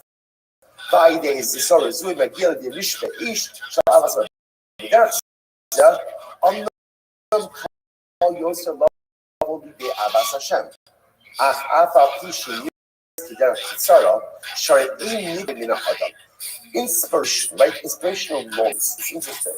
What are inspirational moments demand of you? Demand of you. No, in fact, nothing. You're passive. So, and by the way, I'll point out that is not profound. And one moment where I just need that. I need that pick me up. It feels like it's so intense and so profound because I'm passive.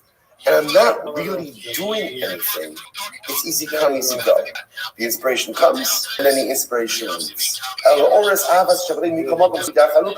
it's interesting. So sometimes like that seems like shortest pathway to Hashem, longest way to Hashem.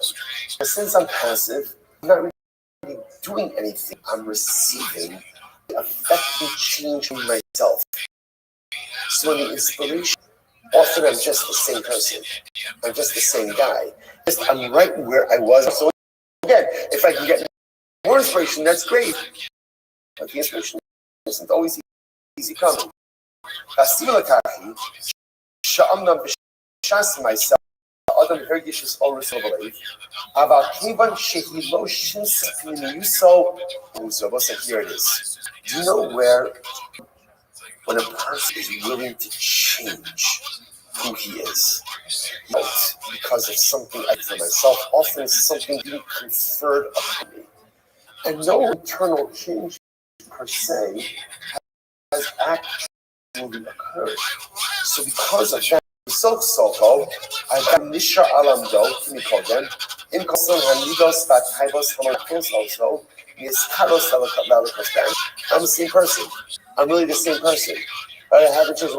No, we all have this. This is what happens so often. I think a lot of us like experience this over Yamim Noran. Right? I'm inspired by the davening, by the Nigulim, by something. Like I wonder, the mission like ebbs away. How does that happen? How could it be that day I'm so on fire and then the next day it's like flat on? That's because nothing's changed on the inside. So if the inside remains the same, and all of the negative wants and desire, proclivities and lusts, all those things are still there. And I'm like a chronic spinning my spiritual wheels. And I'm here on the accelerator, but I'm not getting anywhere. So the Rebbe goes on and says, he said, Yihiyu Harbin, she's happily with us. So what's the first path? That first path of Judaism is called what we call, it feels short, right? It feels short. I get the high, I get the inspiration. There's no work that's being done. There's no internal change there. So although it's the fast track to control, what happens? I end up like almost getting to my goal. I want to really do something. Everything is there blocking the city. But then there's another model of change. לפיכך, נקרא דרך קצרה בארוכה. ואילו, הדרך המבוארת בספר התניא. So we'll say, what the Rebbe is going to subscribe to, obviously, and again, we'll say, I want to point out, the beauty of Judaism in general is that there are modalities, right? There are multiple avenues of connection, and this is kind of important. There's not one right way, wrong way. People connect to different ways. So there are some people who find that burst of spirituality in order to go and affect change. But for most of us, the way like dramatic moments of inspiration occurs, they come and they go, these are things like the Rebbe says so beautifully, he says, when a person has the moment of inspiration, just supposed to do it according to the Rebbe says, open up a chumash and read a pasuk. Why? Because at least in this taking the inspiration, you plug it into something. Right? How many times am I fired? I'm on fire. There's only one problem. What happens with fires if you don't? Right? It extinguishes. And that's right. But honestly, this is a good time. Monday night, time this year, to be honest with ourselves. How many times in your life was like, so on fire, so you need to do something. I just never did something. I just never actually. The fire was there, and like the fire burned by itself for a certain amount of time. But after a certain amount, if you don't feel it's going out. It's going out. So that's the first path. Then the Rebbe says, bottom of page Ches. The rest of what is also, but the derech in Tanya is a different. It's a derech. It's a pathway to Hashem that requires real internal work. They lapok as rikshe mitavas ha'olam avas Hashem be'emes muchreches avodas hamo. Itol kol echad lefi arko. I know. Let me read a little bit. And then limud v'hasaga begadlus Hashem. Ula'ach mikan bonus ba'mokas hadash b'inyanim shalom al-Yisrael. Says we're going to see, and we'll talk about this in generality more in depth. The Rebbe says, if you want a real relationship with HaKadosh Baruch Hu, it's going to really need an understanding of Hashem. You can't. It's hard to love something that you don't know, and it's because this is the first time you talk. There's only so, but there's still understand. It's like any relationship. The more you come to them, the more you understand the Ribono Shel Olam, the closer you become. It requires my mind. It requires changing things about myself, refining things about myself, starting to do certain things, stopping things. It requires behavioral adjustments, emotional adjustments, a variety of different things. And then again, with all of this, inside of all this internal work of love of HaKadosh Baruch Hu. Singapore. From all of this in the sense of love of Hashem. And again, we'll see things when we get into the secret. So again, so you see the two paths? This second path is what the Rebbe will call That is hilarious. Aluka Really. Shikitsara. Terrible joke. It's a longer path. There's a lot more. There's a lot more to do, but it's the shorter path. Why is it the shorter path? Why? Because it'll get you where you need to get to. The path is shorter, right? That like instantaneous, consumeristic type of inspiration, which is beautiful and incredible, and that'll help. But it will never really get you fully to get to. It's the shortest path won't get you. The second path, which the Rebbe is describing, which again requires my heart, my mind. I just trying to understand HaKadosh Baruch Hu, the way you understand HaKadosh Baruch Hu, trying to understand yourself, affecting change, starting, stopping, there's all different kinds of things.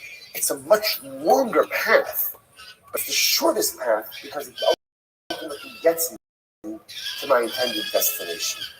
The Bible says, look at this line, the last line on the page, one of my favorite lines. It says, Shabbaderach zu, ein sgulos kalos the ora salev.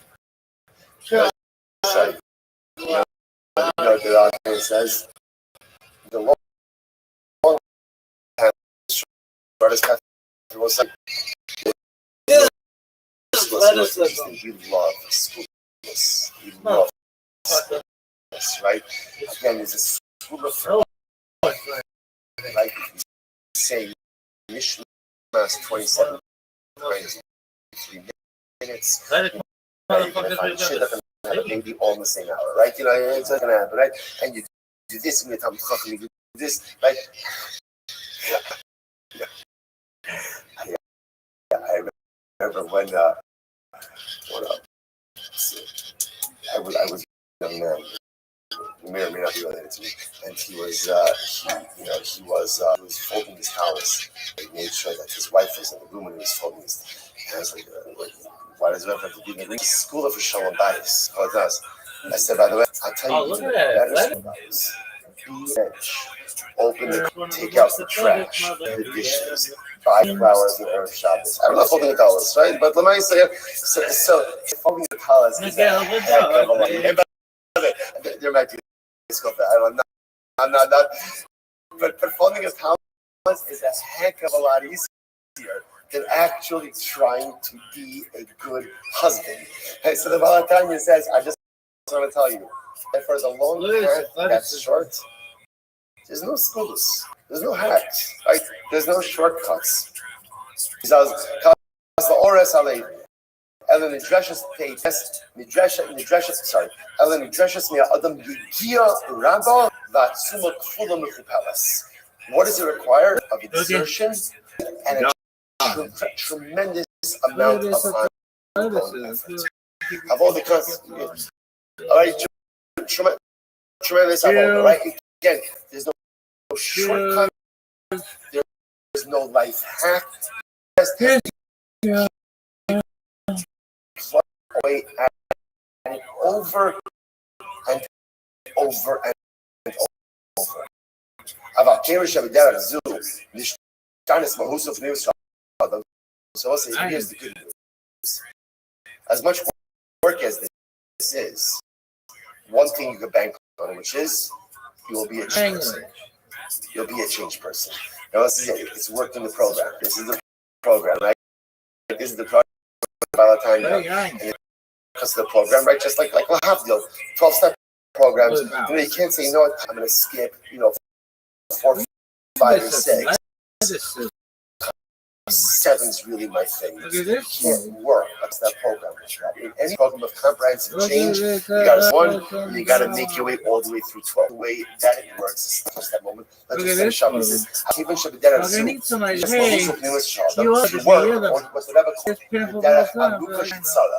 the long path that is short He says you change yourself as a person. He says, and you will come to truly love the Ribbon Shalom. Self, so it's now, Your birthday. that is very long. But this is the way to get where you want to get. This path is how we accomplish life objectives. Mamish. This is the way to do it. Let me just for you. So it becomes a choice. Look at this One one. can go and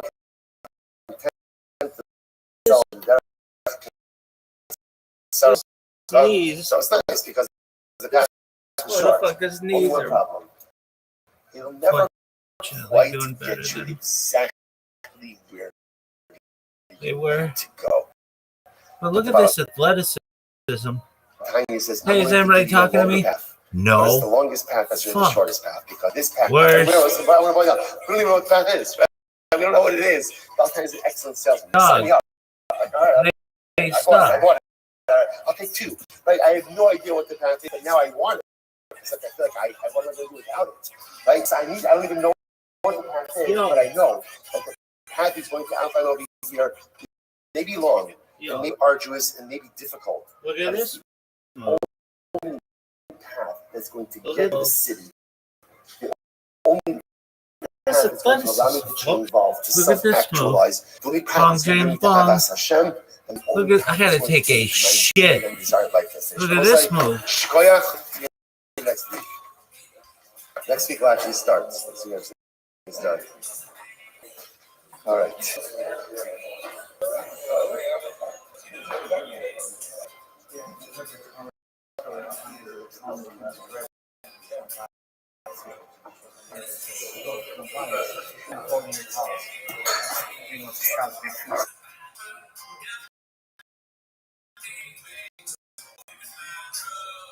All right, so it's like good morning.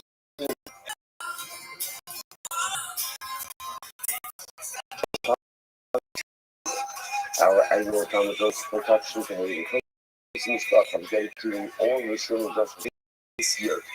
This is a host from the Source for Administration. And Torah sponsors for the month of other carrying things in like made his father, Dr. Harry Kahn, Steve Hirsch, Ben Yosef Akon, Ziv Levine, in memory of William Zev, and our burning sponsors, Nathan and Beth Adler, in memory of Judy Goldman, David Esther Bas Azor, Zichor Rahmiot, Mertvat Hamtor, all of the Shamasab Navio, families in the community with 4-7, Kol Chole Yisrael, which brought Shemir Tasha bring home all of our hostages. And the Holy soldiers should be successful before Maaseh. Let us begin. But a lot to do today, Baruch Hashem. Good. Okay, today's exciting. 97. We are second line down, wide line. First, remember again, we left on the 5th finger yesterday. Zara, after killing almost 3 people, having this desire to convert, realizing again the enormity of his actions, and ready to go ahead and join the ranks of Klal Yisrael. So Mar now picks up on that theme. Mar says, Ger Toshafaya. So now I'm Moshe, who was the king of Aram, also responsible for pretty much Jewish blood. So now I'm the king of Ger Toshav. It looks like Ger Toshav usually means a non-Jew who repudiates idolatry, except Shaiman says, that's the general. So now I'm became a Ger Toshav. Zoran Ger Tzedek. Now it's interesting. So you listen to people here that the Zoran really became Ger Tzedek means a Ger. He converted. He made one of Shal Sisra, Shalayim. Sisra's grandson. Remember again, Sisra by Barak and Yael. In Sisra, Rida, Shana, Takiyanti, his mother's cries, served the Shofar. So the name of Shal Sisra, Lamitabi Shalayim. The grandsons of Sisra, Lamitabi Shalayim. His name, one of Shedek, Limdu Torah in public. Reminding me who were these words of Sisra who taught in public, Shmaya and that's wild. But the Shmaya Tayon was who founded them and Shammai were descendants or grandsons of Mibnei Bana Shah. Haman's grandsons learned Torah in Bnei Brak. Va'ad Mei Bana Shah Osara Bikei Shakadosh Baruch Hu. Even the grandson of Nebuchadnezzar were going to become Jewish. So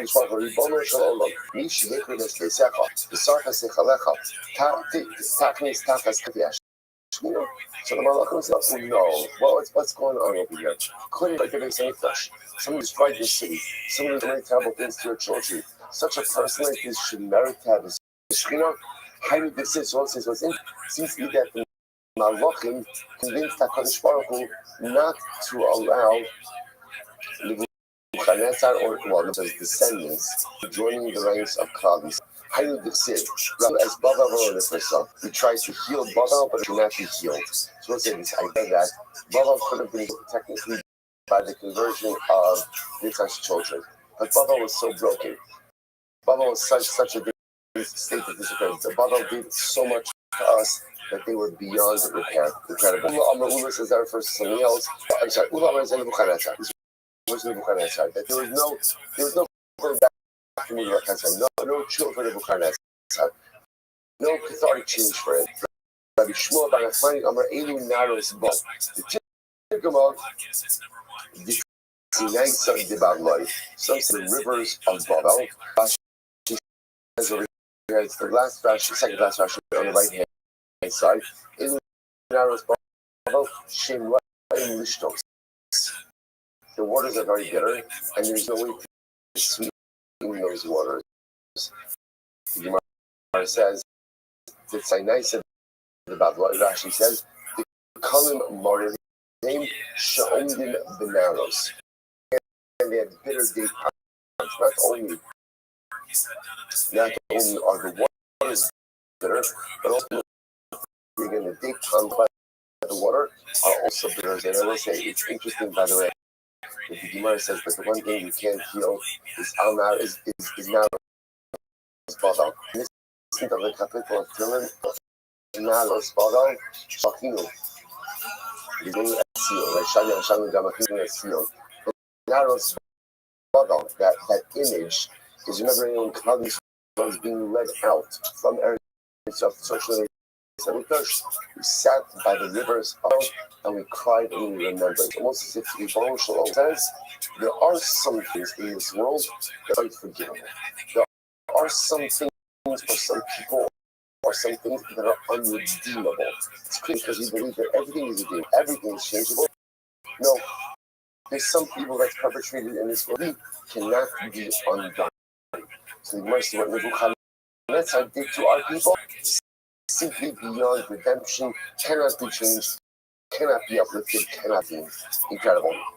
So the Gemara says as follows. So we'll say about it, a lot of the Chavra asked, yeah, so clearly what's interesting is that's his offspring. There's no indication there, but his descendants were they were black. But yet in Zoran, the Zoran did go ahead and convert. So interesting, what that means, who converted. There's a Sefer Kokas Hager. He has like a lot of discussions about Gavis, or a lot of interesting cases. He brings down a shayla where after the war, there was a particular Nazi guard who wanted to convert. And again, he obviously had tremendous character for what it is that he did. And he came before, I forgot the author of the Sefer, his name, and to convert. And the shayla, and they were there and said, how do you convert this guy?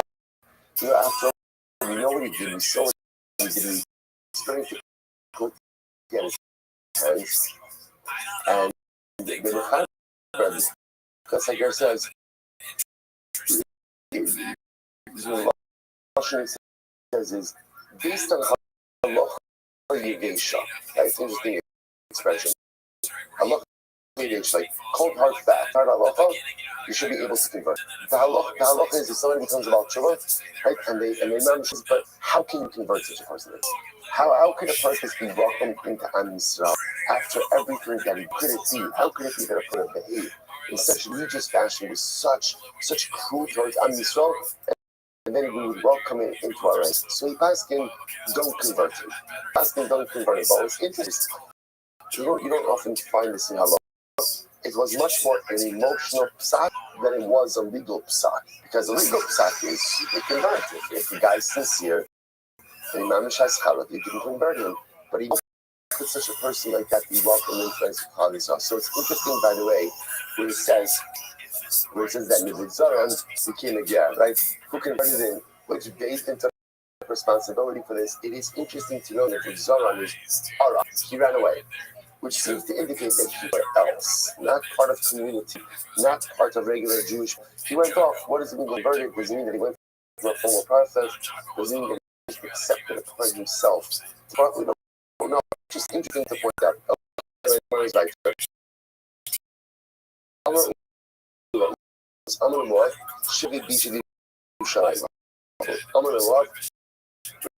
Bad neighbors to Yerushalayim council. When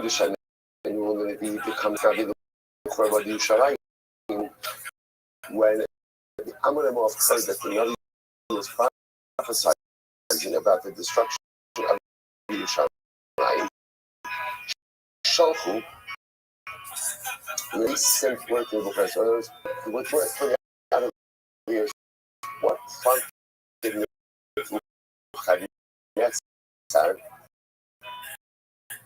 to go ahead and attack Yerushalayim. What happened to Seth? What prompted him to do it? So the Gemara says, Ammon is going to be destroyed. So they send Bukhara. Book, talk. Be the gun. The Bukhara tell this was weak. Cars are destroyed. Book the talk. Come and again, look and come. Mistafin Abudi to divide the Kamal. So the Kamal says, I'm afraid that they're going to do to me because their previous enemies, he's referring to something.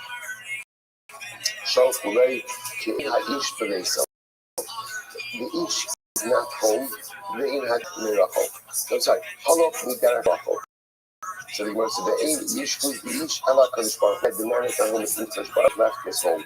Shne'ar Hashem Ish Milchama. So ultimately again, they tell him that this is a right time. He's probably abandoned Klal Yisrael, you should come and fight. So he's maybe a Kadosh Baruch is close by. Maybe the Lord shall, as much as it looks like we've got Klal Yisrael now, when they're in a state of need, we will return. Allah, B'derech Me'ro. God has really done. God is really far away. But not that we might delay. What Klal Yisrael beacon? It's a beacon of the car. And when they down, we'll bring that to Shalchu Leitzur HaKesach Lakach Yado. Be'ef Bali B'Tanisha Shalchu Lehu. Hadshi B'Tshuva Rachami. So I said, this conversation is terrible. So the Bukhara says, well, even if the Ish is gone, and the Tzadikim are gone right now, what's wrong? No. So if they're calling so, the Shalom Klal Yisrael will do Shalom, we again bring HaKadosh Baruch Hu back to the Beis HaKadosh.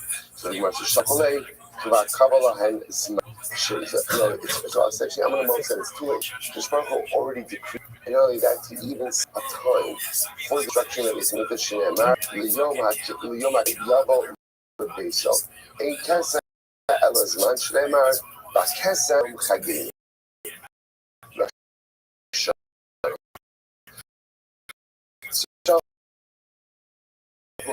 As I said, it's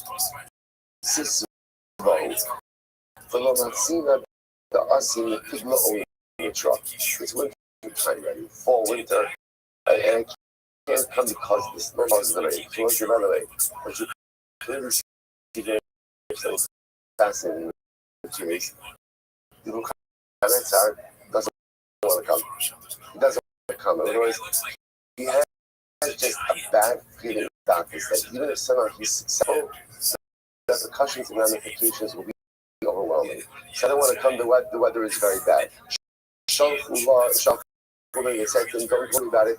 When you come to Eretz Yisrael, go navigate yourself around mountains. In other words, go ahead and travel by the base of the mountains. That way the mountains will shield you from snow. Shneimar, Shemo Shel Eretz, Misalam Yibara Hatzot Ahar Basio. e a senhora Leslie Doctor de a segunda vez. E o cara se vai cá, there's no place for me to stay, or there's no place for me to house my army. So I said, don't worry about it. They sent back to himself. Like, Kibros Shalahem, Moon the Calvin Shalcha. The Calvin Shalcha. The grades of the Jews are even the palaces. We're going to say, by Ace, saying, oh my Shem, yes, smoke, Malki Yehuda, there's Sarab, there's Asmos Hakohanim, there's Asmos Hanadim, there's Asmos Shim Shani Kibrayam, the shot from the Arach Lefotza, Shasham, Shah, Abdul Mashal Fakahem. Amalai, Rabbi Yishkon. So once I saw again, so that's the end story. So it's just interesting to note over here, first of all, there was it just general, it's not a new thing that there's animosity around this, right? Like, what do Amalai have to get involved in this? Those are our customers. As well, why do you have to get involved? Elamai, Amalai will have come, and then we cannot start open to march against you, Shalom. Incredible. I will say now, you want to switch us back to the topic of Shiach. So remember, again, up so now I should say up now, the focus really was on most of Mashiach. Now the one's going to focus a little bit more on Mashiach himself. So really beautiful is ahead of us. I'm not going to start. This is incredible. Have you heard anything? Amos Asi Bar Nafli. What is Bar Nafli coming? Now, who Nafli was in this month? When is he coming? Bar Nafli. Mashiach. Bar Nafli Mashiach. So the Gemara says, Mashiach Bar Nafli called his name. Mashiach is called Bar Nafli. I'm already in, yes. He is. By Yom Bahu, Akino was a top of Sadik Zayin, 1978. Akim as Sukas to David and no pulse. It's incredible. What's going to see at the I will lift up, again, I will rebuild Sukas David and no pulse. The fallen book of David and Melech reference to the base of the Kursan. She said, Sukas David and no pulse. Malchus David, Lahachi Kari Mashiach Barnafi. So it's interesting. Rashi understands over here, Sukkah David Hanofal is not the base of Mikdash. It's rather Sukkah David Hanofal Malaki. So one of the things that Mashiach will do, ultimately again, is the restoration of Davidic monarchy. That's why Mashiach is called Bar Nafli, the one who lifts up things. Let's say there's something. Think yourself, out of all the things that Mashiach is going to do, right? Golgum Magro, yes, amazing, all this other stuff. But the one thing that he's doing is he restored the Davidic monarchy. By the way, also, others understand that also reference that is Mikdash. Right? So that's what it's like. So sometimes the greatest avodah in life is to read build things that were broken. To take something from you and rebuild it, that's one thing. But to take something that was whole and then broke it and rebuild it again, rebuild it to put back pieces into what they once were is sometimes the greatest avodah. So what's Mashiach do? Everything that he has, he's able to take the pieces. Halakha, he's able to take a monarchy that was destroyed and rebuild it. Take a structure that was destroyed and rebuild it. That's Mashiach, Bar Nafli. Bar Nafli. The Jerusalem tells us also the mystery of the soul to become a Balchula. What it means to become a Balchula? It means to take all of your broken pieces and to mend them and make them whole. If you could put yourself back together, if you could become your own bar knot, take the pieces of you that are broken, take the pieces of you that are fallen, and put that together, that is the greatest accomplishment. The Gemara goes like, George Bobby Terrible Gemara's over here. George Ben David Bach, Hamidi Chachamit Musaki. So we'll say, we're going to see over here that there's two different narratives, well, we're in two different narratives, about the generation and the time, the Messianic era. The Messianic watchman. The Gemara says as follows. So the Open says as follows. George Ben David Bach, the generation of the Malach will, that the Mashiach will come. There's a diminution of less total. There's less total to be found. There are fewer Talmudim coming. So there's fewer Talmudim and in general offering. Rab, always terrible stuff.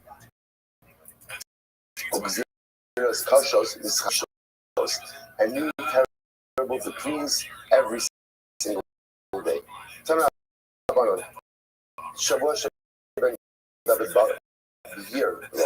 Shavuot usually a 7-year cycle in which Mashiach comes. Shana Rishonim is Kayim Mikvazeh.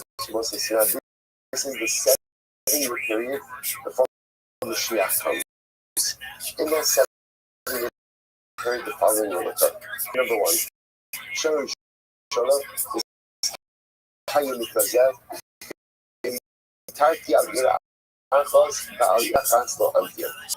Some cities will have food, others literally again. I'll make it rain in one city or rain in a different city. Shnia, second year, famine everywhere. So in year number one, some places have rain, some places don't have rain. Year number two, everyone has famine. Year number three, shlishes, ra'ab gadol, mitzvah nashem v'kaf. Hasidim v'anshe myself. In year number three, the women, children die. Actually, when I say great people will die, Torah will virtually be overwhelming. So material suffering, spirit suffering, some of it is sober. Some places have food, some have food. Sofa gadol, there'll be a great satiety, more food, people will eat. The Torah closes out, and Torah will once again come back. The Shishis Kolos in 60 towns. Rashi says over here, the Shishis Kolos, Yotsu Kolos Sheben David Ba.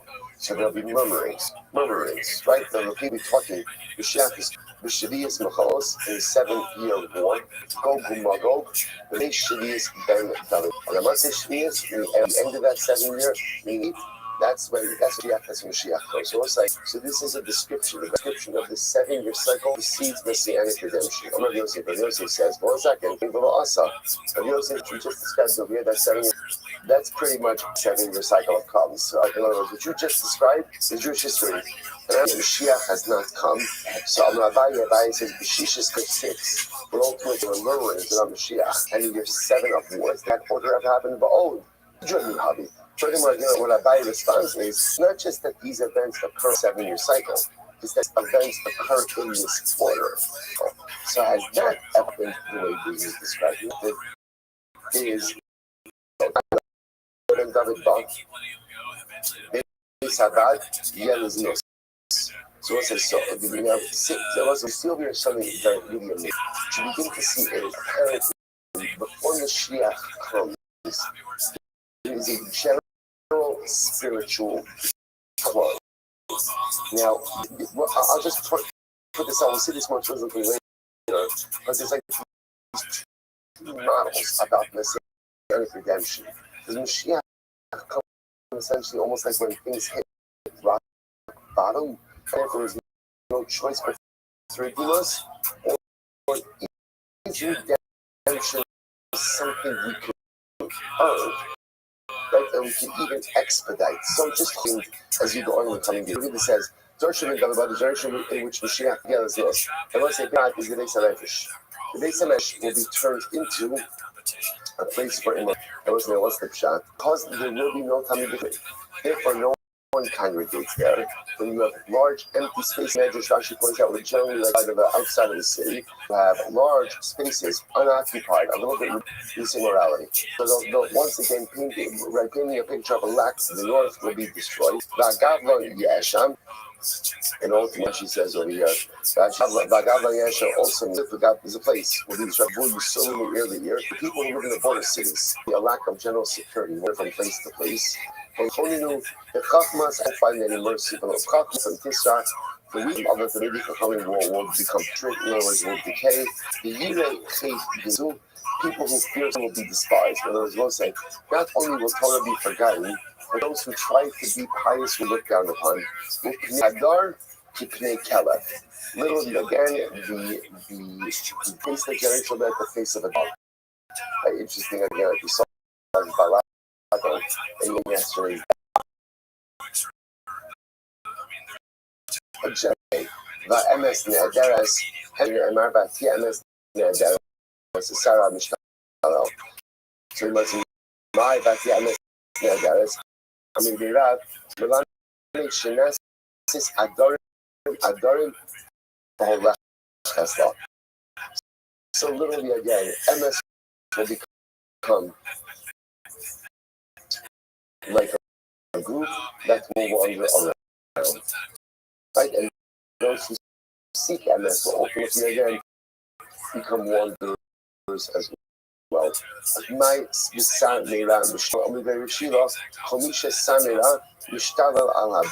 ultimately again, anyone who tries to be Samuel will be ostracized. Rashi says, Alabrios, Kala Ola Shotehu, and Mishtola.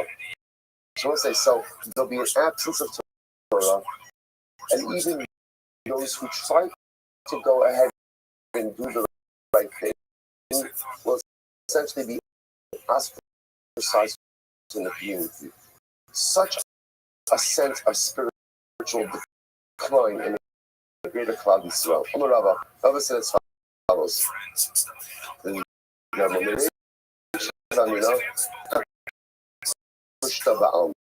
Someone said this is a tremendous thing. Said, I thought to myself, there is no truth in this world.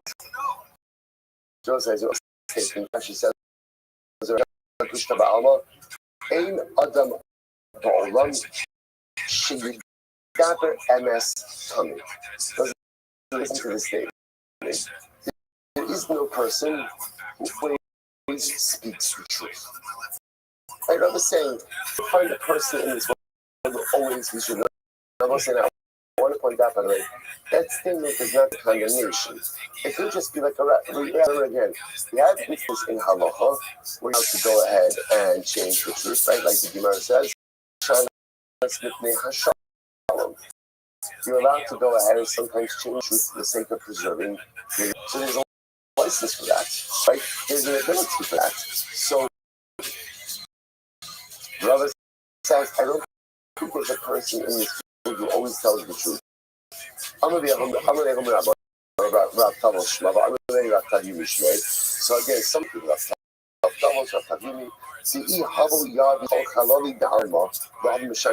this route, he went on record. He said, "Give me all the money in the world. I would not change the truth." So was now this Rav Tavini is a story about himself. I went to a place. The Kushta is the name of the place was Kushta. The name of the town was Truth. That was the name. And he says, "V'lo haba mishani b'drayu, v'lo haba inshimi hasam b'manei." Don't say invoke truth. Well, what was the residency requirement? The requirement was you cannot lie. You always have to tell the truth. And interestingly enough, no one ever before their time. So, what is your death for their time? Everyone died young. No, people lived to write books there, and they died like that. What happens? Rav Tavini said, I went through a lot to settle down. This is something. I married a woman from Kushta. Now watch this. You might say, I married her from there. We touched in Benin. We had two sons.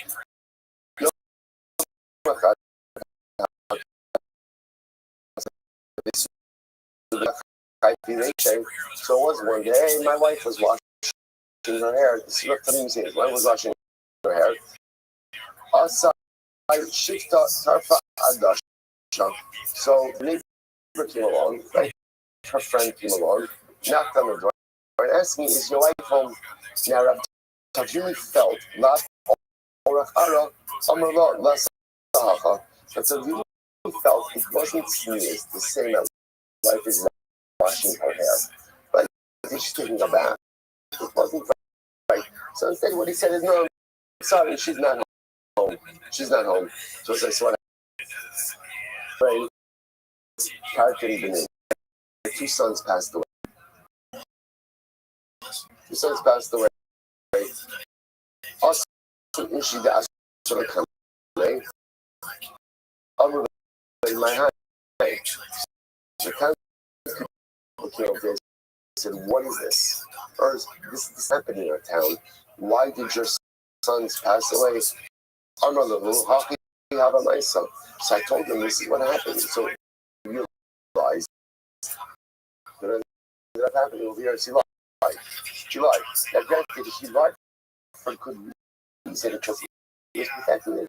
If the others already felt he was Amalek, they said to him, "Two sons took me asrin for Tagri Bahu Mismusma Bahana." They asked him, "If you don't mind, please leave our town. Please leave our town and do not bring death to our overwhelming story." So again, now this goes in line with what Rabba was saying, that you can't really find a person in this world who always tells the truth. That's the thinking. You can't always find a person as well. Because even if they have a town like Kush stuff, like what was the packet before? I don't know. How many people are living there, right? So that's fine. You can maybe create like a pocket like that.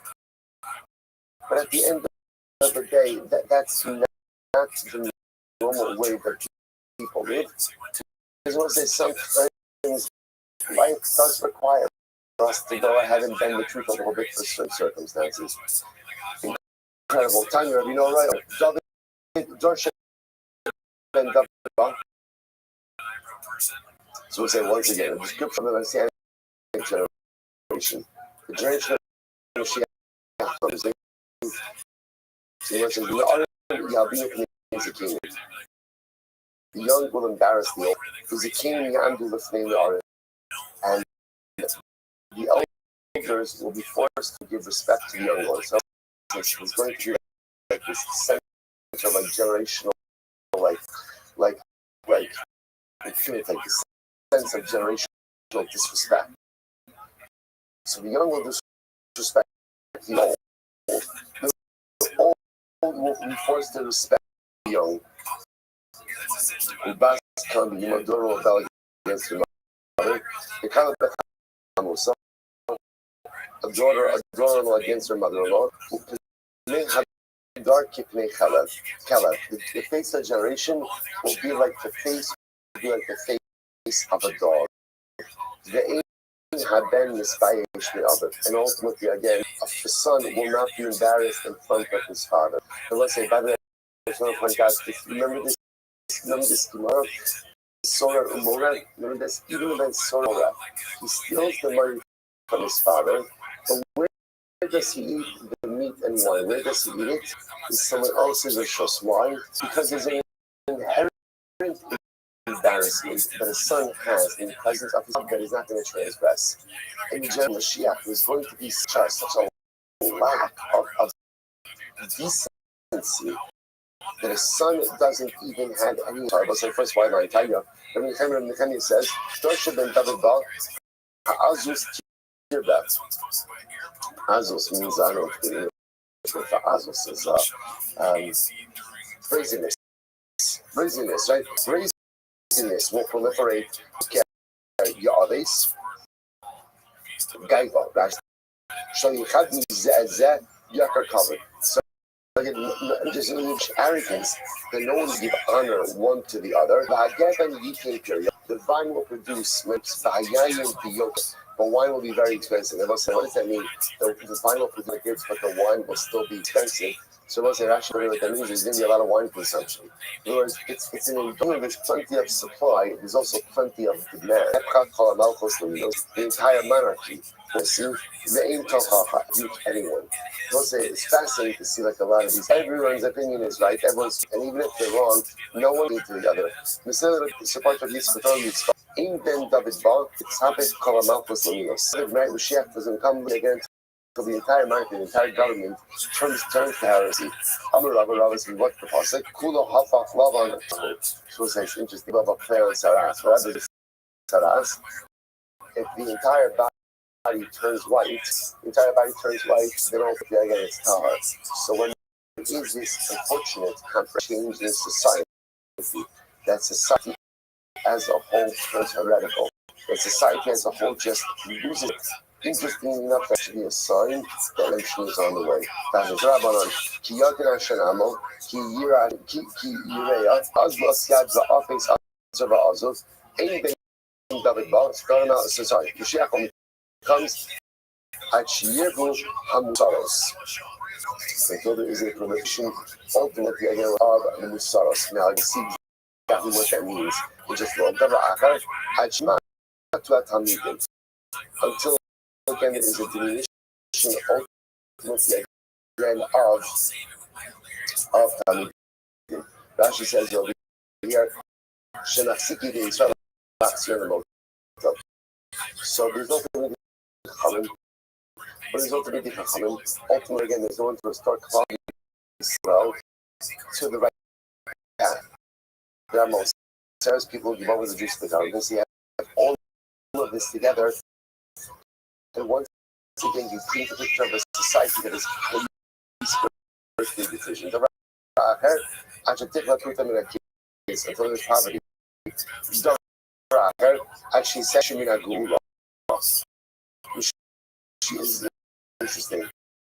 Mashiach only comes when while Israel is being redeemed. Isn't that incredible? Only once we give us hope on redemption does redemption come. The FS serve a son of us saw Kedra was his fascinating. Kedra you have a mashkich rabban going to ask. So we're talking about this more on the days. Rabbi Zera would find groups of rabbanim trying to figure out the date of messianic arrival. So it's really on the days. A lot of rabbanim spending a lot of time and time when the Mashiach is happening. When Rabbi Zera, like people trying to figure out Mashiach is coming, he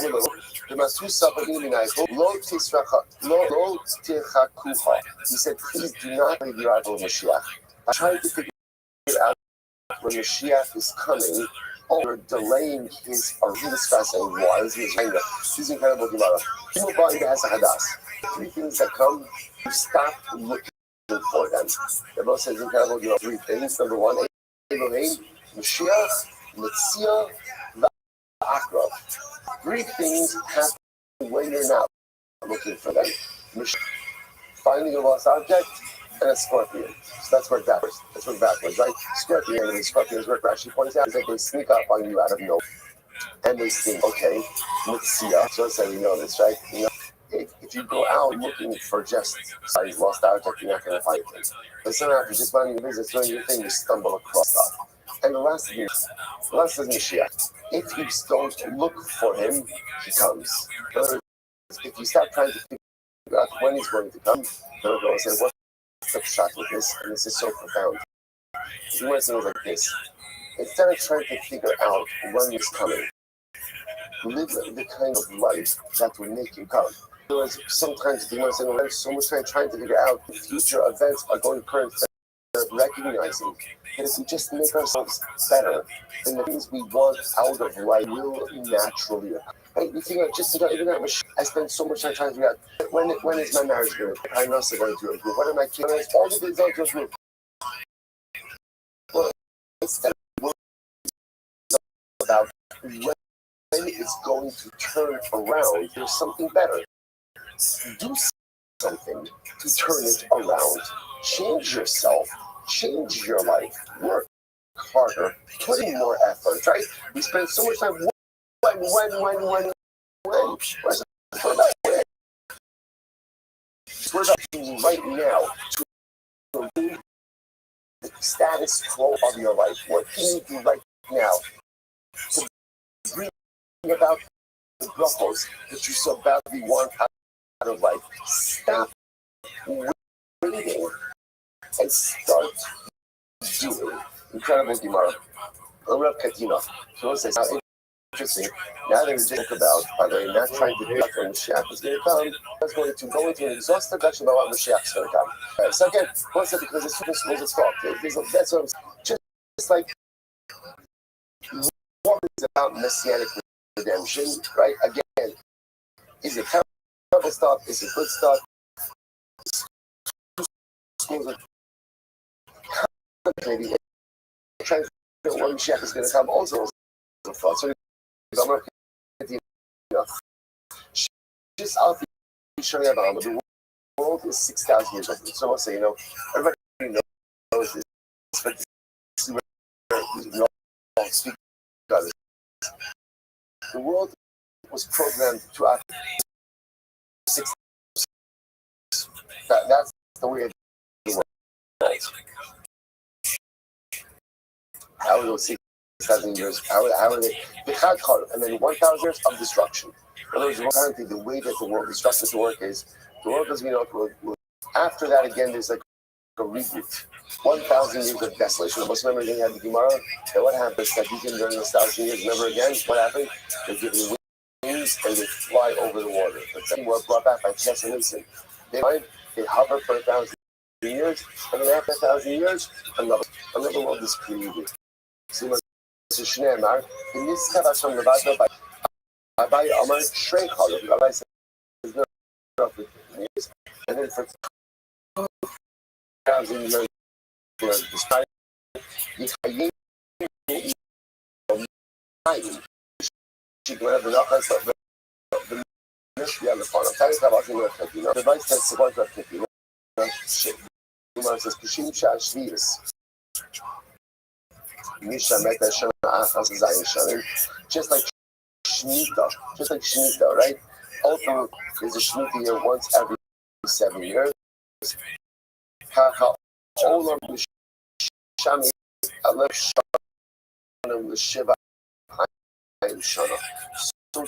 to the world, so to speak, undergoes a Shemitah. Undergoes a Shemitah once every 1,000 years. The world exists for 6,000 years, and in the year and the 7,000th year, ultimately, is like the Shemitah, universal Shemitah, where everything is set. Okay, interesting, by the way, that often think that part of the Niskav Hashem Levado, that Hashem will be established by himself, or it's more reference to the Messianic era. The Gemara understands that we know that the Levado occurs after the 6,000 years of this world, and everything is reset. It'll only be after the Shri universe for that 1,000-year period. Omer, Lishma Yom HaShabbos, Yom Kippur Shabbos. What's the Yom Kippur Shabbos? Apparently, again, that 1,000 years that follows the 6,000 years of this world. Incredible.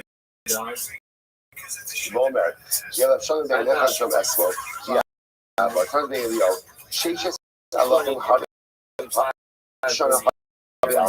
The world will exist for 6,000 years. The Gemara says, so now, how are those 6,000 years broken up? For the first 6,000 years, for the first 2,000 years of the world, is retrospective. Like the world that we're in. For the first 2,000 years, there was Babylon. Now, what does it mean to tell Babylon? That Torah wasn't given. But first 2,000 years, the Torah was not given in the world. Okay.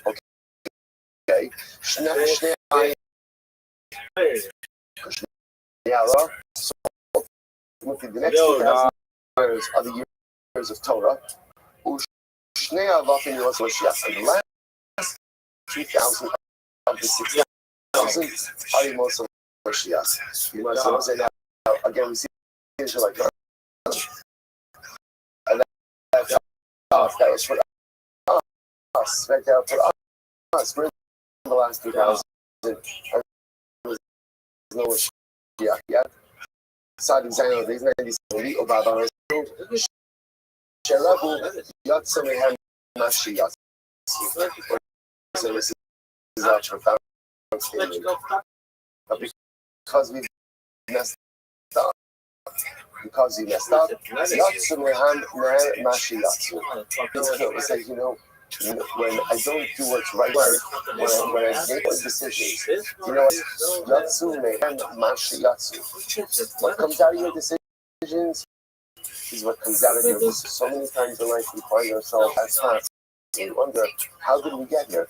How did we get here? It's that complicated how I got here. I made a series of poor decisions.